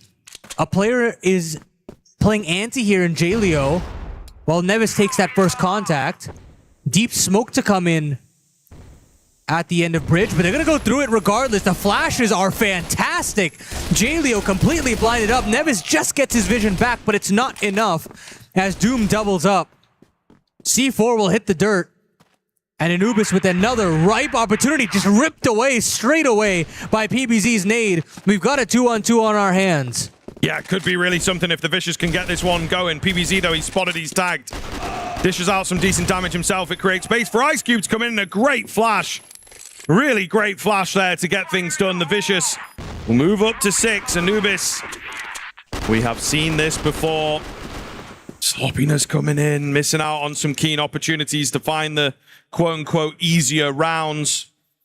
And we shall find out if this is going to be another heartbreaking kind of map for them. There's still plenty of room to bounce back with, even despite a tougher loss there. 2 more rounds on the trot going to be required from the Vicious.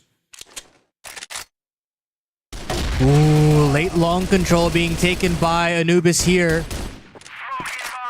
And a late response from the Vicious nets a 1-for-1. Kind of what you're looking for your Anubis. You want to thin the herd a little bit more, make some of these side executions a little bit easier, break up a couple of crossfires. But Anubis will, again, recongregate towards that B bomb site. And put some pressure over onto Nevis's shoulders.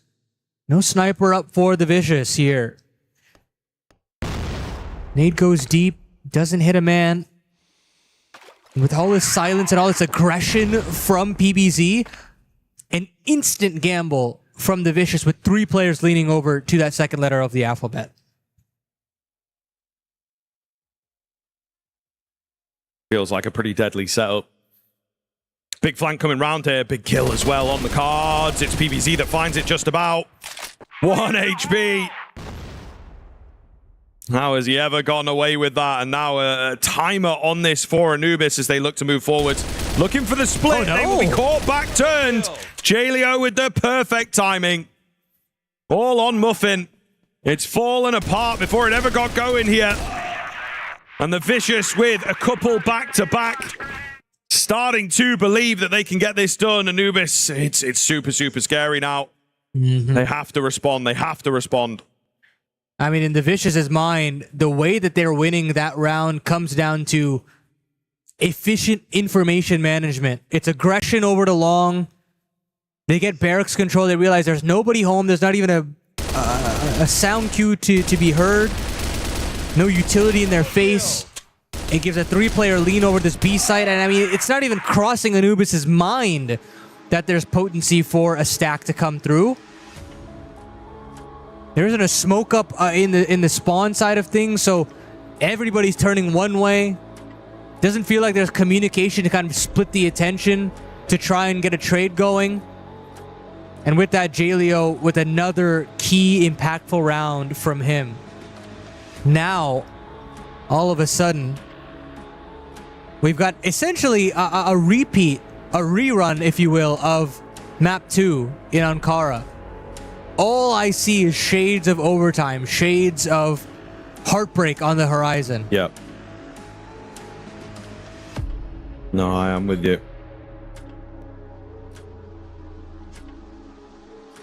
I am very much with you. So talking things over, trying to keep it together here. We get to the end of quite a long series between these two teams. Fatigue becomes a factor. They have to be very, very careful now about these next few rounds, especially in the case of Anubis, who again felt like they had a really good chance at closing things out with a nice lead to play off. The onus now on the Vicious to see if they can continue their momentum.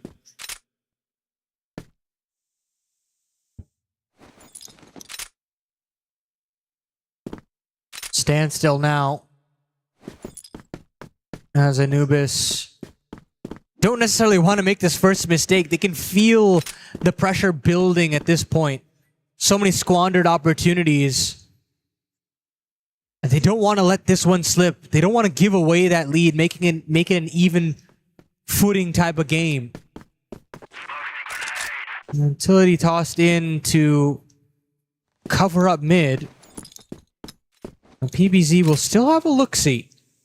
Ice Cube is also aggressive, so plenty of bodies and troubles around the corner for Anubis, especially now giving up bridge control. They're kind of going all in on this A play. There is no short control, though, for the Vicious. There is no long presence either, so PBZ and Ice Cube have got to get a move on to at least kind of board up this side of the map. They're all rotating, man. They're so ready for this. It's going to be very, very scary. I think they're super prepared, but all of a sudden we get Jaleo and Nevis dropping away back towards B, so they come away from that idea, not enjoying the stack.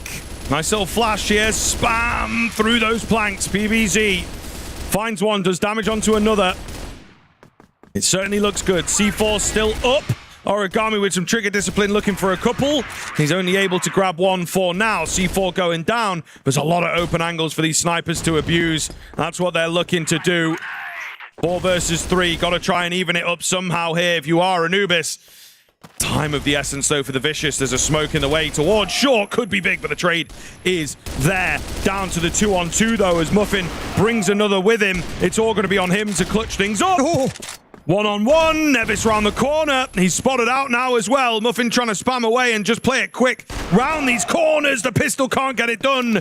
But it does for Nevis. And it will be Vicious to even things up. Wait. Oh, just in the nick of time. Real close there for Nevis. And you thought Muffin stalled just long enough. But there you have it, folks. A retake setup from Vicious still nets them the man advantage going into the post. And then they just swarm. They constrict Anubis on the A site. And now we've got ourselves a tied game. Overtime a possibility. A loss for Anubis in regulation. Who would have thought at the scoreline that we were at as a possibility? It's all to play for, and again, elimination on the line between these two teams. Absolute heartbreak on the horizon for some of the lowest seeded teams in this tournament, but still, a chance to continue on is just such a ripe opportunity for some of these young guys.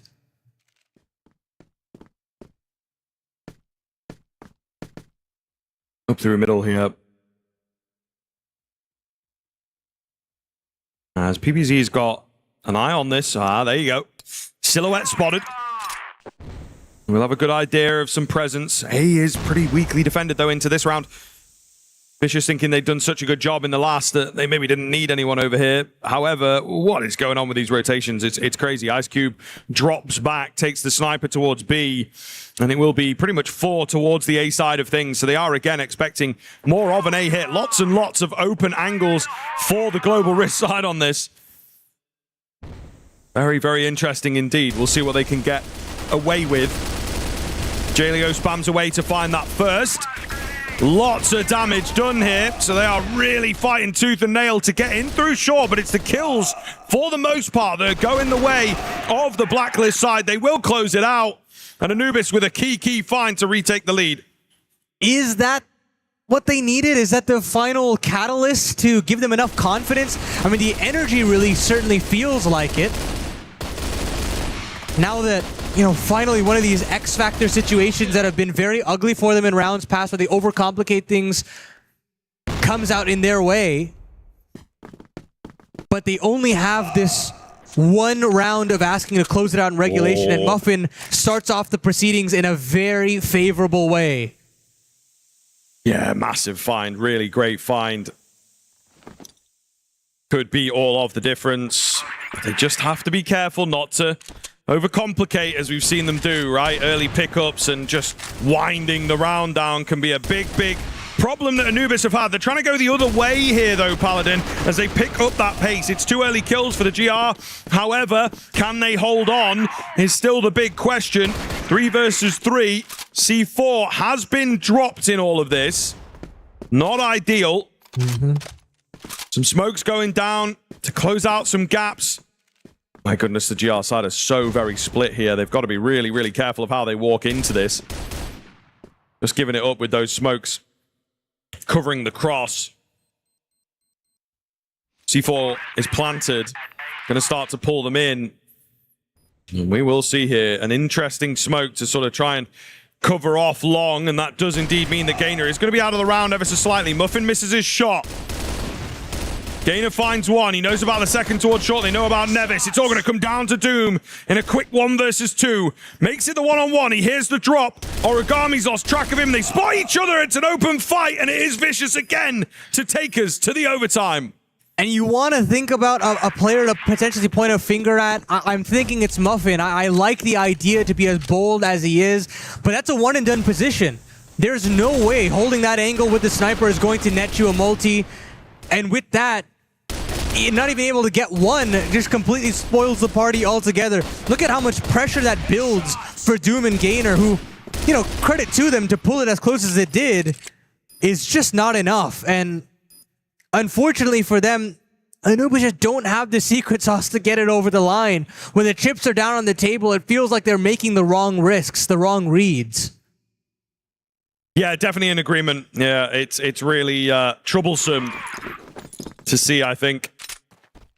Anubis, something to watch out for if they survive. They can't quite close it out in a clean fashion. It's 2 maps now where they have had the upper hand, and the Vicious have managed to come back into it.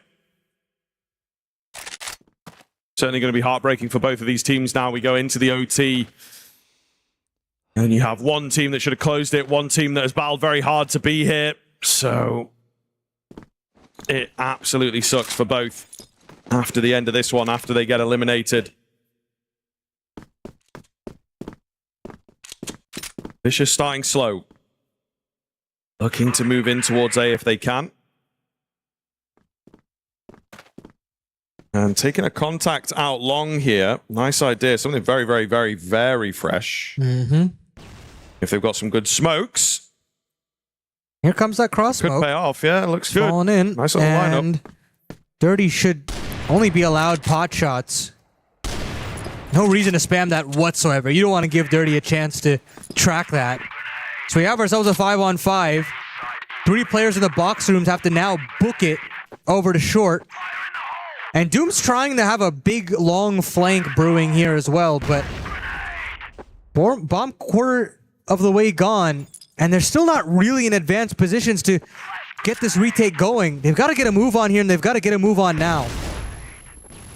Indeed. Big flashes coming in, blinding up everybody for quite a long time there. J-Leo caught out in the open, but somehow not taken down. There's really no time on this C4, to be honest. They're rushing in. It's all disconjointed, and they get absolutely rolled over. Yeah, they were bamboozled. A great round from the Vicious. Honestly, one of the better rounds I think we've seen from both Blacklist sides. And it pays off in dividends. Nobody goes down. Very simple idea. It's the exact counter that they're looking for. And, you know, if you do have all that advanced positioning on box rooms, if you're on this B site as the GR side, at a certain point, you've got to have a plan B in place in case, you know, they do end up on that A side. If you see that play coming through, you got to speed up the protocol in terms of the retake, and it just never happens. They take that short side control, you know, bomb halfway gone, and it's just unfortunate. It's unfortunate that they have no real idea as to where to go in the late round, and it costs them. Anubis now running out of gas, running out of steam at the worst possible moment, it seems like, as the Vicious side starting to get louder, starting to feel a little bit more confident in their game plan, and now getting to set the tempo here on this Blacklist side makes this a nightmare to deal with if you're Anubis. They know they can do this. They know they can mount the comeback. They know they can win. They've already shown it, right? That's the exactly. So I think that they are trying to lean on that precedent as much as they possibly can. So yeah, I'm pretty confident in their ability, as I'm sure they will be as well. Anubis trying something a bit different themselves. Muffin advanced, but this is a dead spot now. He has to come away with something. He nearly gets a chance at the second. All the same, it will be a 1-for-1, but that's quite far out from B, right? They can't really dedicate anything off the back of it. 4-on-4 as PBZ moves over to short. It seems like the A split is more the port of call for the Vicious. They've got to dig out Gainer, though, in the back of the barracks, and this is a tough position to find a free kill. Luckily, though, they haven't spotted Nevis out on the cross, and that means that Gainer's going to have a hell of a difficult time. He's found one, and that's difficult enough, but Jaleo is there. Of course it's Jaleo. 24 kills now, 20 rounds deep. As the flank is coming in from Noor, but he's found. It should still be a Vicious favored round, especially now that Noor isn't able to complete that second kill. C4 down on the ground now, and pressure is certainly on this GR side. Yeah, big reposition from him here to try and mount the 1 versus 2. Noor rolling in slowly and will get caught at the very first hurdle in that clutch.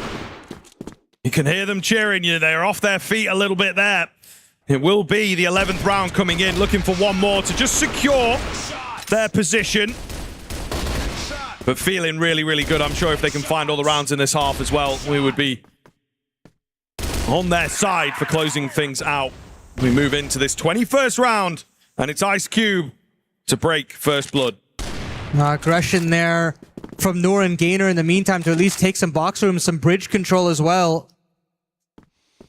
And they're able to get it, but hey, you're still in a man disadvantage scenario. At a certain point, you got to take a risk. You got to plant one player in that position and back away, and that's exactly what they're going to do, at least temporarily. Now Dirty backs away as well, so very odd situation here for Anubis. And in the meantime, Vicious want to go back to Old Reliable, and that's that long control. They don't even have Gainer to deal with. It's that deep line from Muffin that's really the main pressure point here for Vicious to deal with. Oh, they're going to do it blind here. They do like this, you know, the slow creep up, trying to find that first kill. Muffin misses his shot, as does Ice Cube a couple of times of asking. Noor going to go down, though, as he tries to help out his teammate. It's not looking good here. Onto Gainer and Muffin to try and attempt the 2 versus 5. And, you know, so far, so good. God. Muffin finds a couple. It's down to just Gainer. He's brought it into the 1 versus 1. And the Vicious getting way ahead of themselves. Can Ice Cube close it here? He's been spotted. Gainer's still around, still open. Drops down with the nade, but it's not enough. Ice Cube will take him. Oh, and if that is the big round that we look at, that's the key one that Anubis maybe could have had. What a way to go out it will be. They're now going to need 3 in a row. Valiant attempt. That's all I can really say for Anubis. Just right there. And I mean, sure, they would still potentially be down 2 rounds, but completely changes the dynamic of everything. Now the Vicious, with so much confidence in their favor, look for some long control, and they can't find it. It's instead mid control established for Gainer. Doom will chime in with one more. Anubis are not done yet. Not quite. Ice Cube. Close, but not able to find that kill. Origami, slightly weaker game from him, so maybe not expecting big things here. He will be spotted out. Moves in. Okay, to a defensive position. Swapping positions with Ice Cube. All right. Interesting. As they're maybe not feeling too hopeful for this round, but the confusion, I was going to say, could work in their favor. I don't think it's going to be the case. A lot of damage done, but no kills coming off there in that 4 versus 2 attempt. And Anubis will keep us going. Fair enough. Anubis still have a little bit of a never say die mentality. But still, against 2 series points, still. Fast up the short side now are Anubis. They want to bear down on this A site as quickly as possible. But there are 3 players here to contend with here, Harvey. Yeah, it's going to be really difficult to get through, I think. Really difficult. Maybe the very tip of the barrel could be spotted at moments. Nevis just has to be aware of that slightly. But nothing coming off here. Great little setup for the Vicious as they look to play things by the setup. Play it safe. Don't take any risks. Let's get this job done. Up towards short is the vast majority of Anubis here.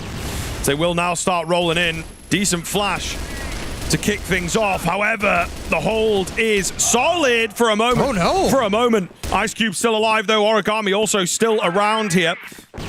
As they're split down the middle, just got to be careful not to get taken out. And they're worried about some long presence. Worried about where this 5th player is. In the form of Muffin. He's going to look to go for the cross of toes. Spotted. Maybe take some time on that, but tried for the flick. Didn't quite happen. Origami takes some big damage. They are going to go for the C4 plant now. So I think if they just play around that, it's going to be very tough for the Vicious to get back into this round. Smoke goes down. Ice Cube behind it. Origami looking very nice indeed. Gainer and Muffin will get it done as they keep us going here. Goodness me. Really looking good. And Anubis also not going quietly, it would seem. Yeah, you can say that again. I mean, it just feels like every opportunity where they should roll over and just fall away from EWC, they say never. And now Anubis want to up the tempo in terms of taking at least this bridge control. And they absolutely will. Is this where they go back to that tried and true B split? Or just that B commitment straight away? Doesn't seem likely. They don't want to give up their potential tournament lives that simply. But boy, oh boy, I would love to know what's going through the minds of this offense at this point. What's the secret sauce to get it over to that golden round?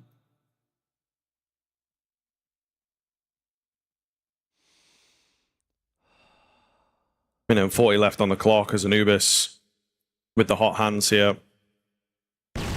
Looking to pull out yet another round. Bit speedier, up through middle in particular.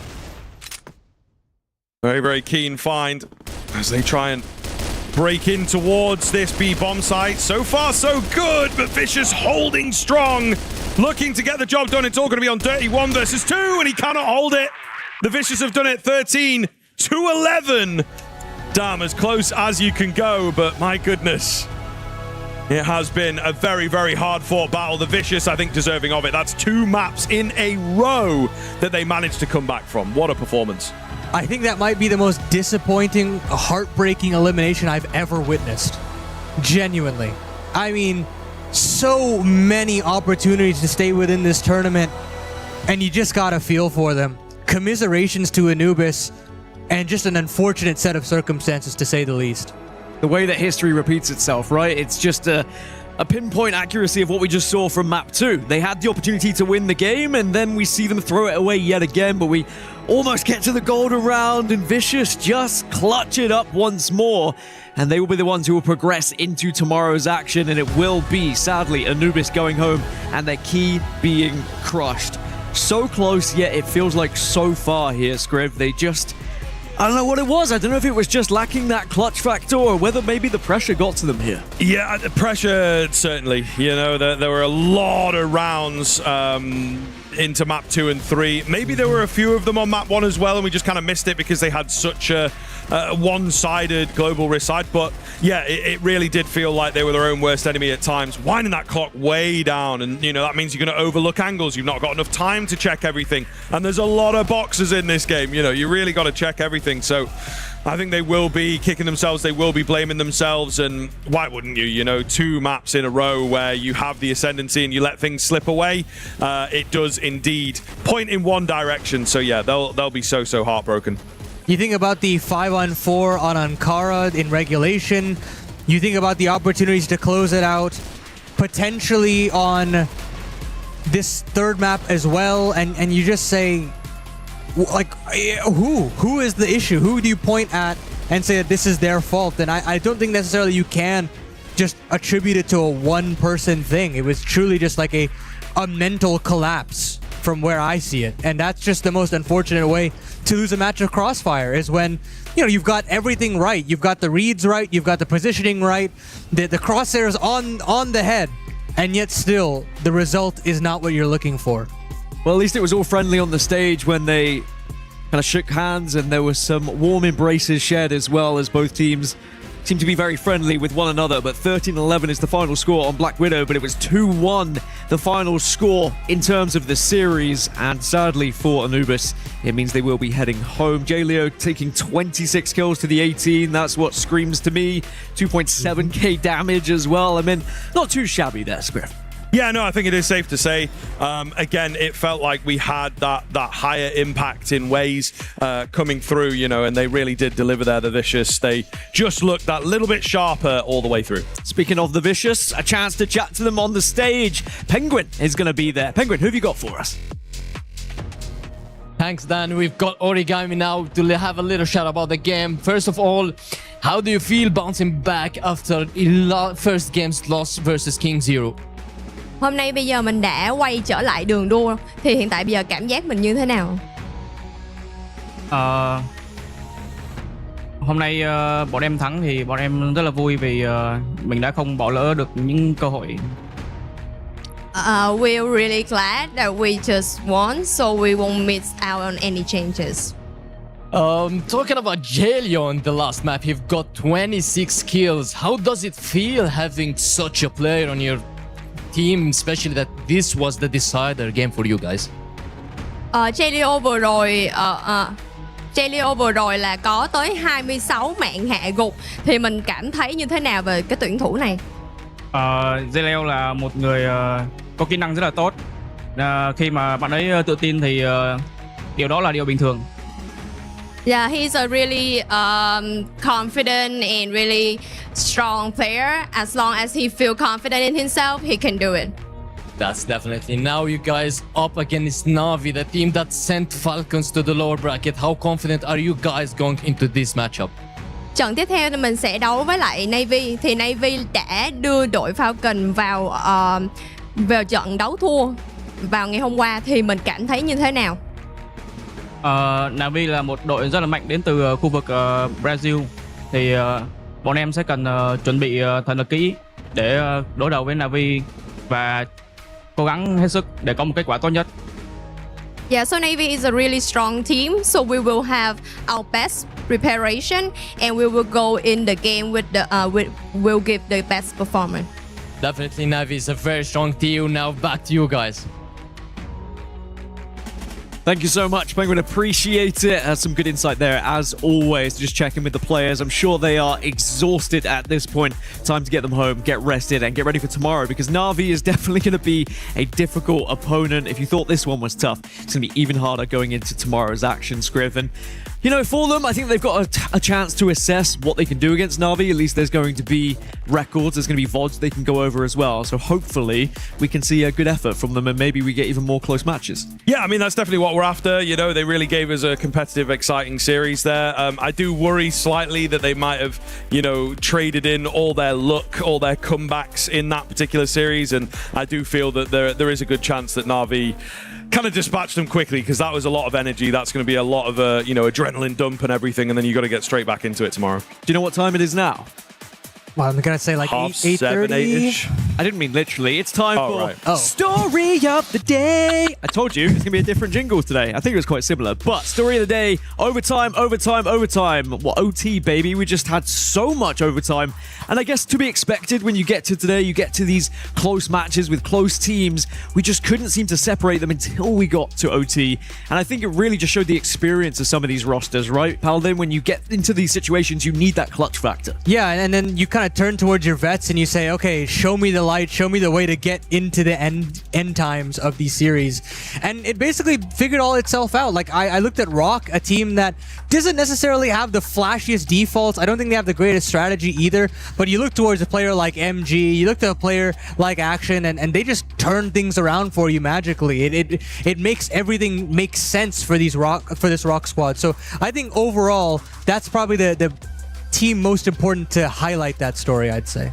Lots of overtime. Maybe tomorrow we'll see even more overtime as well, as I'm sure the games are going to be equally as close. But another fantastic time is a chance to crush a key. Maybe not fantastic if you are on the Anubis side, that's for sure. But for Vicious, they get to do what some might say is a delicious job in crushing said key, as we say goodbye to another team here. Our last team eliminated for the day, and another key dismantled, chopped in half, and destroyed here, Scriv. It's a sad scene for some, happy for others. Yeah, well, I'm just enjoying PBZ. He was ready to go. He like really looked quite scary at the start there, and then he was straight there on the lever, like, you know, before it was even fully placed into the crusher. Yeah, he's feeling it. He's definitely feeling it. That's a cold-faced killer right there. Yeah. He was loving that.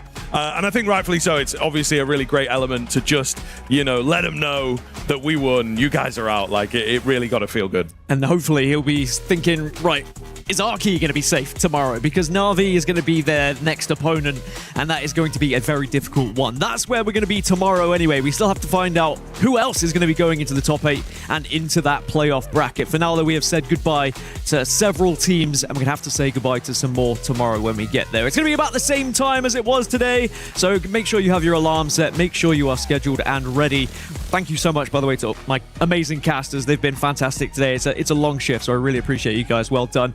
And for everyone behind the scenes, and of course, all the players. But for now, we're going to say goodbye. We will see you tomorrow. Have a good night.